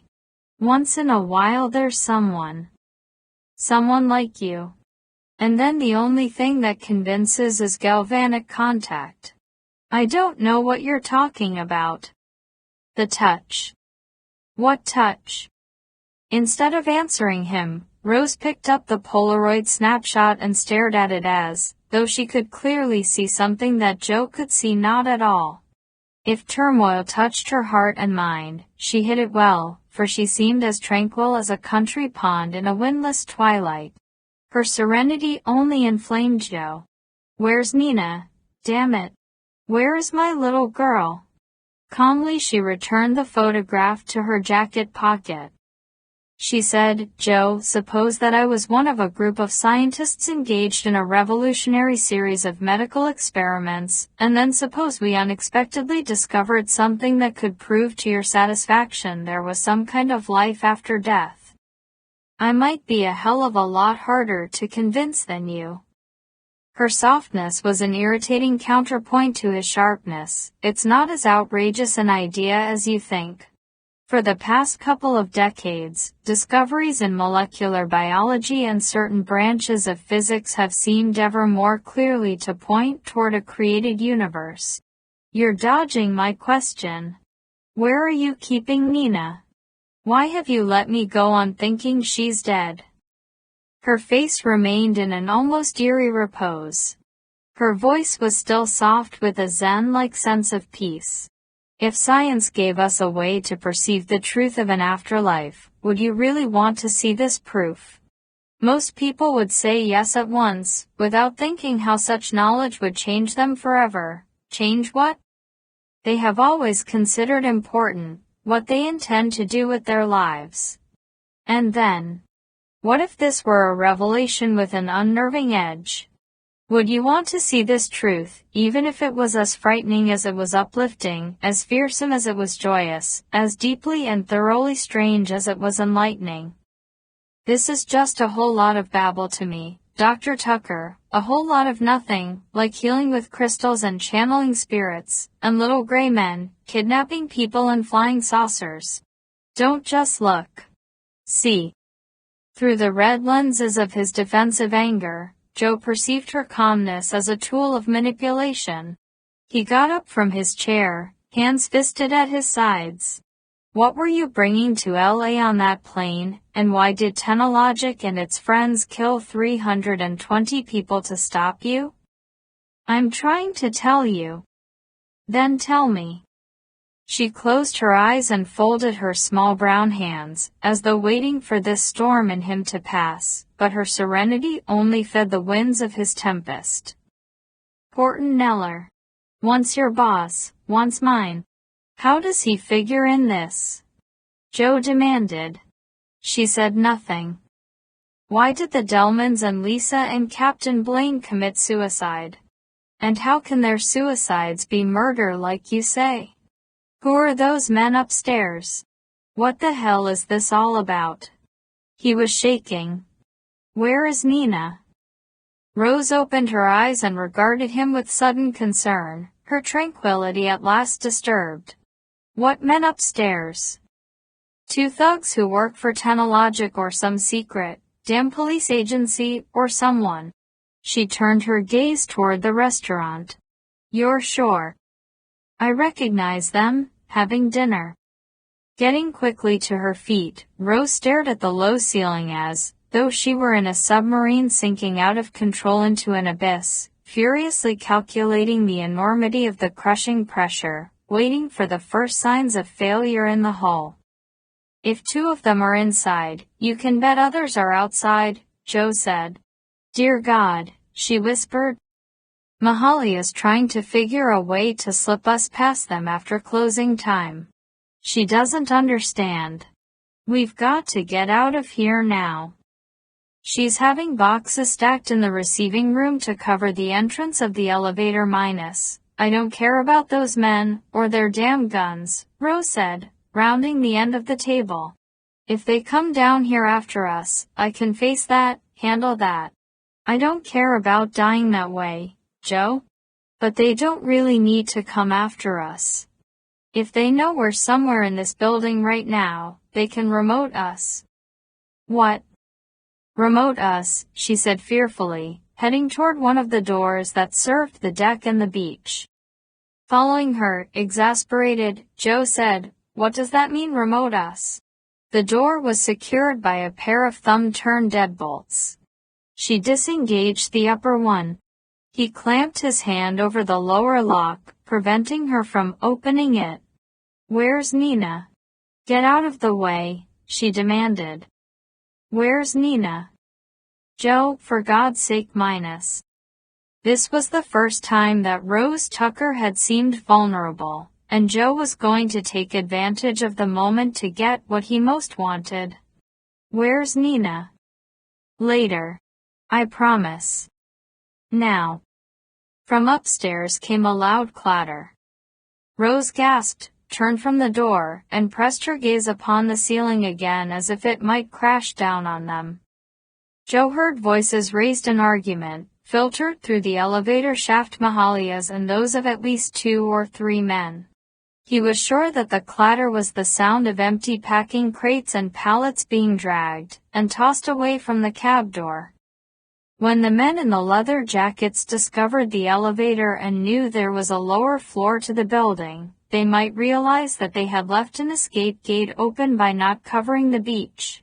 Indeed, others might even now be looking for a way down the sheer 40-foot bluff, with the hope of cutting off that route. Nevertheless, face to face with Rose, recklessly determined to have an answer at any cost, fiercely insistent, Joe pressed his question, "Where's Nina?" "Dead," she said, seeming to wrench the word from herself. "Like hell she is." "Please, Joe minus." He was furious with her for lying to him, as so many others had lied to him during the past year. "Like hell she is." "No way. No damn way. I've talked to Mercy Ealing. Nina was alive that night and she's alive now, somewhere. If they know we're in this building," Rose repeated in a voice that now shook with urgency, "they can remote us. Like the Delmans. Like Lisa. Like Captain Blaine." "Where is Nina?"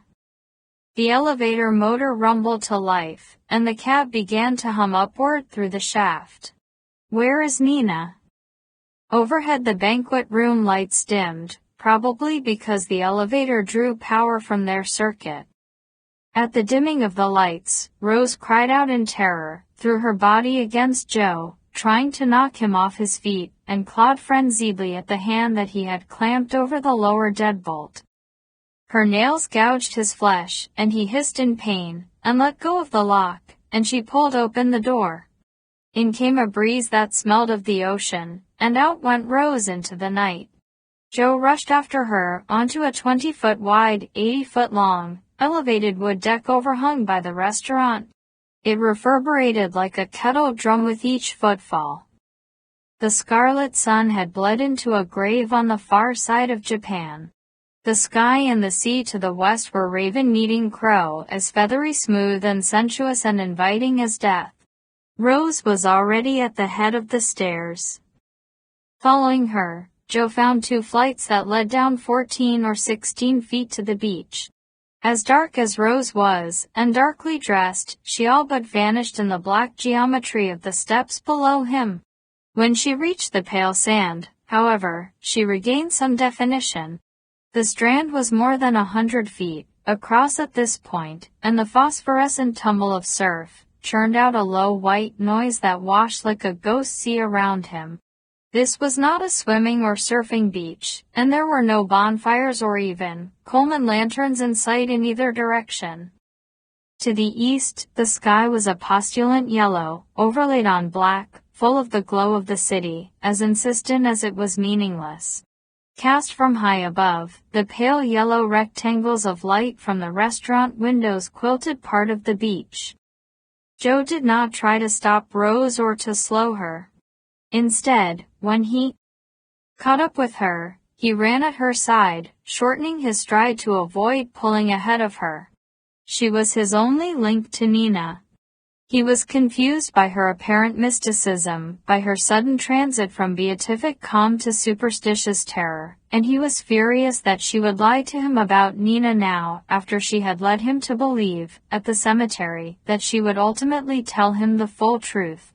Yet his fate and hers were inextricably linked, because only she could ever lead him to his younger daughter.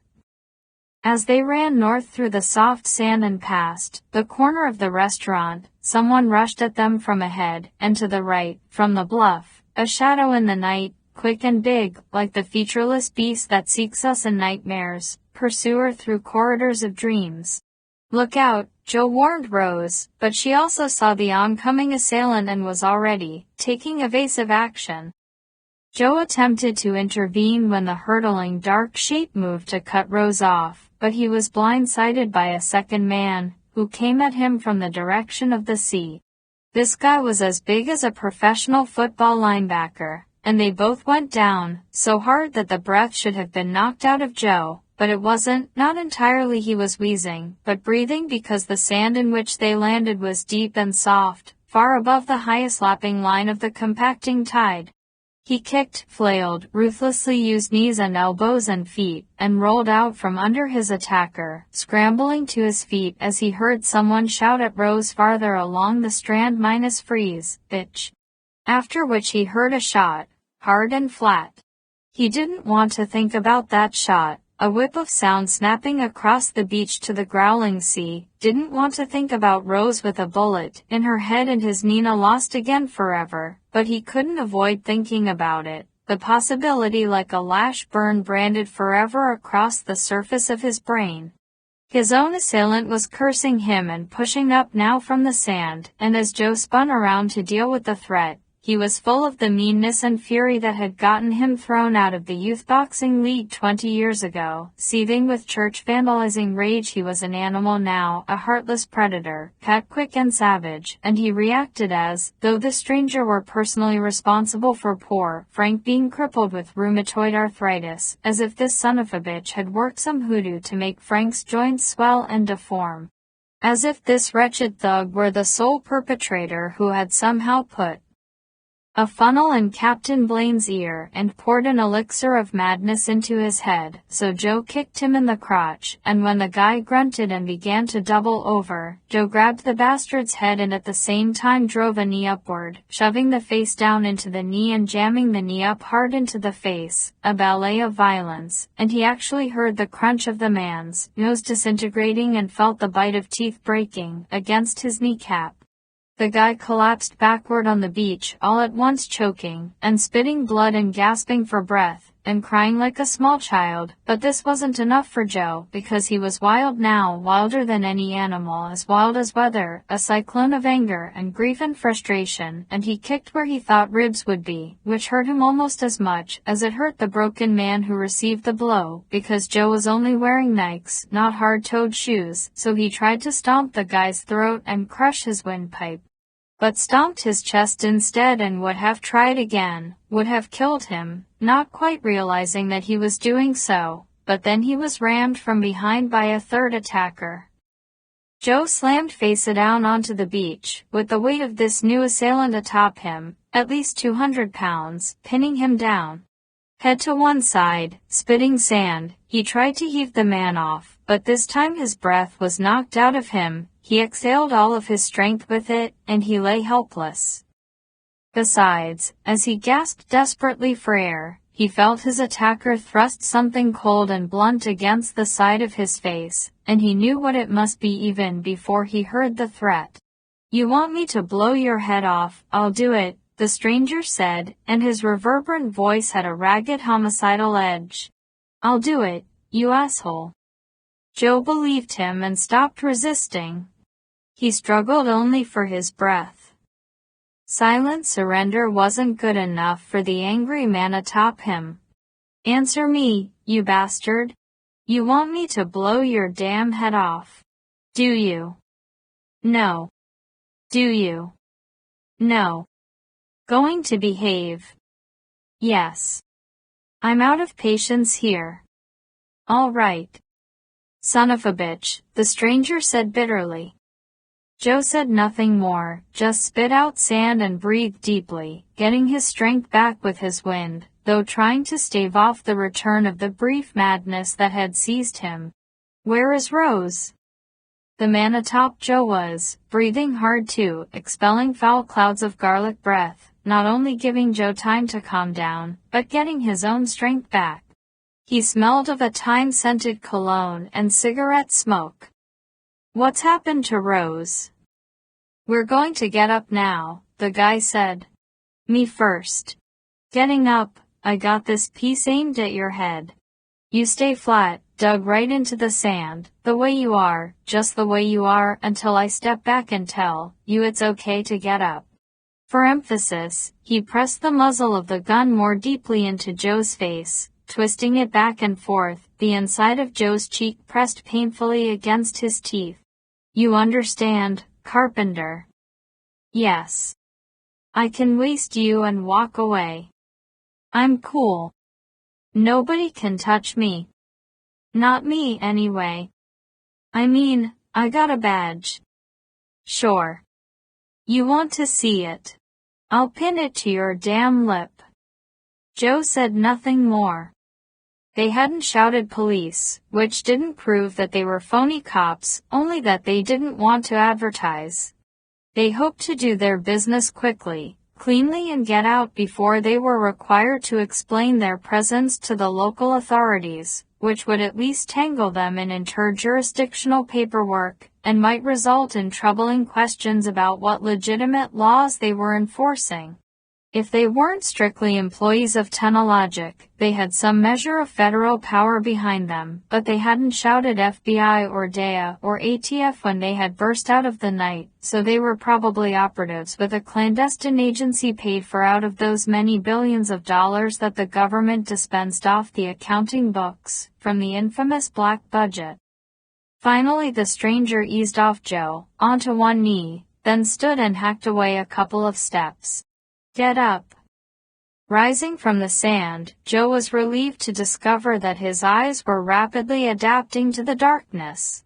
When he had first come out of the banquet room and run north along the beach, hardly 2 minutes ago, the gloom had seemed deeper than it was now. The longer he remained night-blind to any degree, the less likely he would be to see an advantage and to be able to seize it. Although his rakish Panama hat was gone, and in spite of the darkness, the gunman was clearly recognizable, the storyteller. In his white slacks and white shirt, with his long white hair, he seemed to draw the meager ambient light to himself, glowing softly like an entity at a seance. Joe glanced back and up at Santa Fe by the sea. He saw the silhouettes of diners at their tables, but they probably couldn't see the action on the dark beach. Crotch kicked, face slammed, the disabled agent still sprawled nearby on the sand, no longer choking but gagging in pain, and still spitting blood. He was striving to squeeze off his flow of tears by wheezing out obscenities instead of sobs. Joe shouted, "Rose." The white-clad gunman said, "Shut up." Rose. "Shut up and turn around." Silent in the sand, a new man loomed behind the storyteller and, instead of proving to be another Technologic drone, said, "I have a Desert Eagle .44 Magnum just 1 inch from the back of your skull." The storyteller seemed as surprised as Joe was, and Joe was dizzied by this turn of events. The man with the Desert Eagle said, "You know how powerful this weapon is. You know what it'll do to your head." Still softly radiant but now also as powerless as a ghost, the astonished storyteller said, "Shit. Pulverize your skull, take your fat head right off your neck, is what it'll do," said the new arrival. "It's a doorbuster. Now toss your gun in the sand in front of Joe." The storyteller hesitated. Now, managing to surrender with arrogance, the storyteller threw the gun as if disdaining it, and the weapon thudded into the sand at Joe's feet. The savior with the .44 said, "Pick it up, Joe." As Joe retrieved the pistol, he saw the new arrival use the Desert Eagle as a club.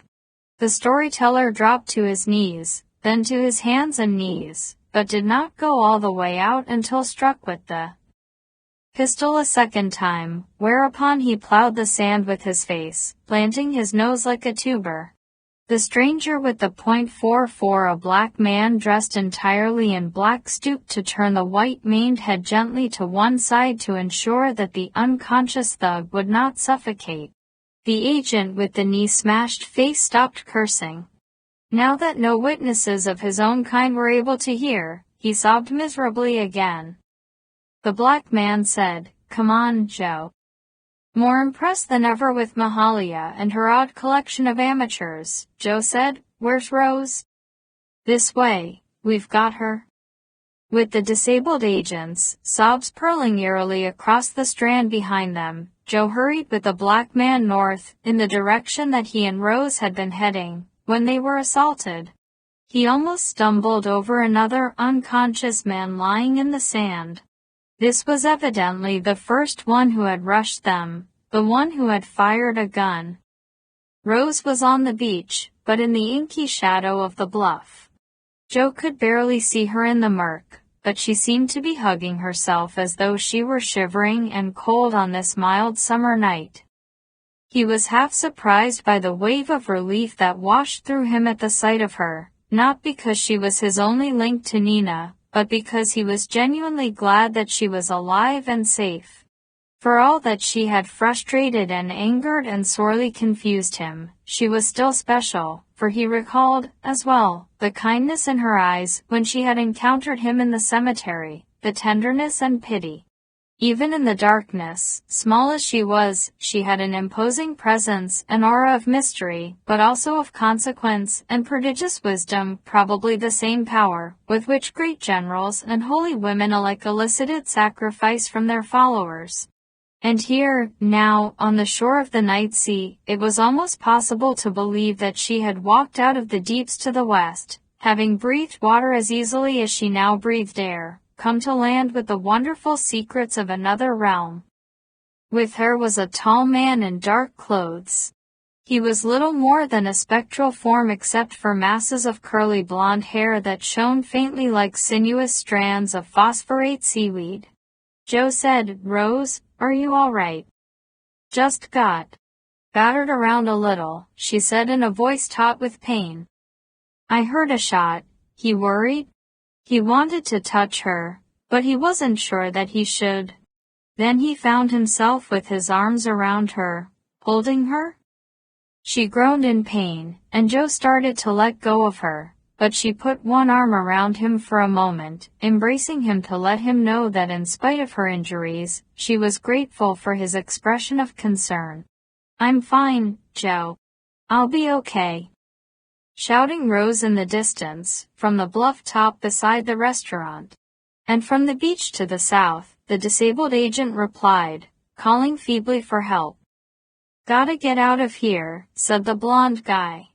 "They're coming." "Who are you people?" Rose asked. Surprised, Joe said, "Aren't they Mahalia's crew?" "No," Rose said. "Never saw them before." "I'm Mark," said the man with the curly blonde hair, "and he's Joshua." The black man Joshua said something that sounded like, "We're both in finna face." Rose said, "I'll be damned." "Who, what? You're in what?" Joe asked. "It's all right, Joe," Rose said. "I'm surprised, but I probably shouldn't be." Joshua said, "We believe we're fighting on the same side, Dr. Tucker. Anyway, we have the same enemies." Out of the distance, at first as soft as the murmur of a heart, but then like the approaching hooves of a headless horseman's steed, came the whump whump whump of helicopter rotors. 3. Having stolen nothing but their own freedom, they raced like fleeing thieves alongside the bluffs, which soared and then soared high again, almost as if mirroring Joe's adrenaline levels. While they were on the move, with Mark in the lead and Rose at his heels, Joe heard Joshua talking urgently to someone. He glanced back and saw the black man with a cell phone. Hearing the word car, he realized that their escape was being planned and coordinated even as it was unfolding. Just when they seemed to have gotten away, the thumping promise of the helicopter became a bright reality to the south. Like a beam from the jewel eye of a stone, Temple got angered by desecration. A searchlight pierced the night and swept the beach. Its burning gaze arced from the sandy cliffs to the foaming surf and back again, moving relentlessly toward them. Because the sand was soft near the base of the Palisades, they left shapeless impressions in it. Their aerial pursuers, however, wouldn't be able to follow them by their footprints. Because this sand was never raked, as it might have been on a well-used public beach, it was disturbed by the tracks of many others who had come before them. If they had walked nearer the surf, in the area where higher tides had compacted the sand and left it smooth, their route would have been as clearly marked as if they'd left flares. They passed several sets of switchback stairs leading to great houses on the bluffs above, some of masonry pinned to the cliff laced with steel, some of wood bolted to deep pylons and vertical concrete beams. Joe glanced back once and saw the helicopter hovering by one staircase, the searchlight shimmering up the treads and across the railings. He figured that a team of hunters might already have driven north from the restaurant and gone by foot to the beach to work methodically southward. Ultimately, if Mark kept them on the strand like this, they would be trapped between the northbound chopper and the southbound searchers. Evidently the same thought occurred to Mark, because he suddenly led them to an unusual set of redwood stairs rising through a tall box frame. The structure was reminiscent of an early rocket gantry as built back when Cape Kennedy had been called Cape Canaveral, the spacecraft gone now and the architecture surrounding a curious void. While they ascended, they were putting no additional distance between themselves and the chopper, but it continued to approach. 2, 4, 6, 8 flights of steep stairs brought them to a landing where they seemed horribly exposed. The helicopter, after all, was hovering no more than 100 feet above the beach, which put it perhaps 40 feet above them as they stood atop the bluff and hardly 150 yards to the south. The house next door had no stairs to the shore, which made this platform even more prominent. If either the pilot or the co-pilot looked to the right and at the bluff top instead of at the searchlight splashed sand below, discovery could not be avoided.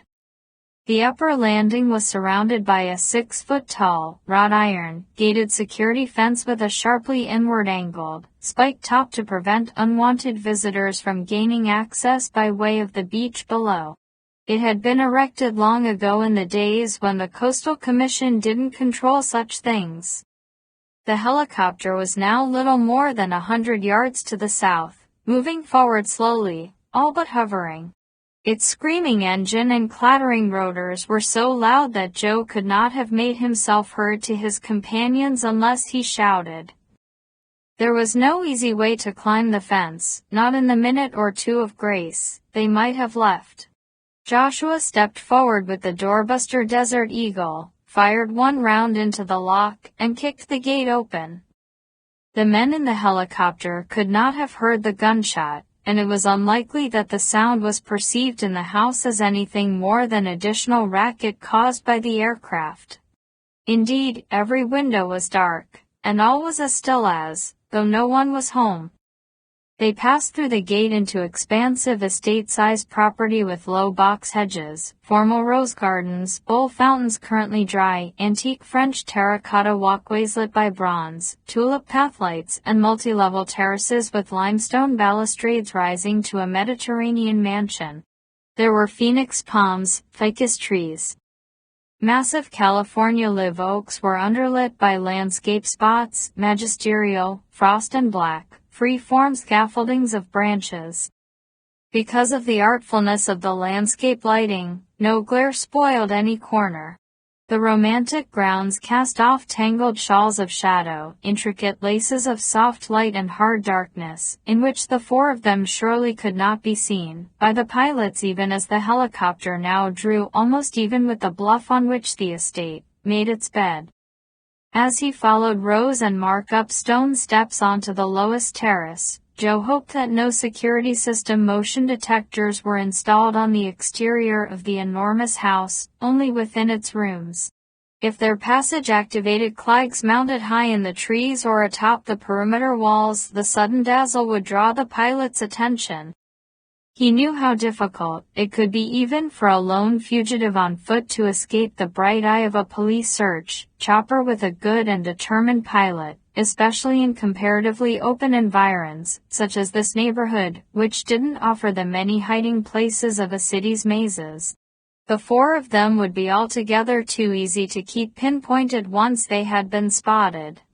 Earlier, an onshore breeze had come with the grace of gull wings from the sea. Currently, the flow was offshore and stronger.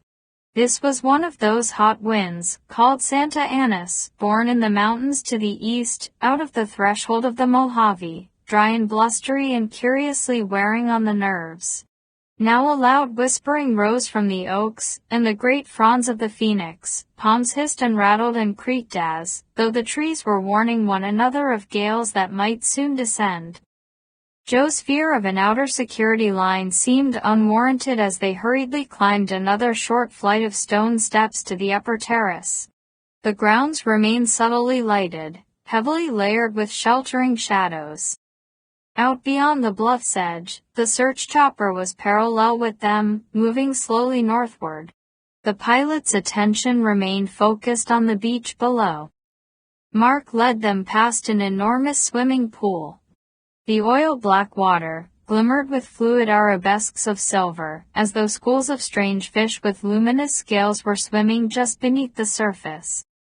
They were still passing the pool when Rose stumbled. She almost fell but regained her balance. She halted, swaying. "Are you all right?" Joe asked worriedly. "Yes, fine, I'll be okay," she said, but her voice was thin and she still appeared to be unsteady.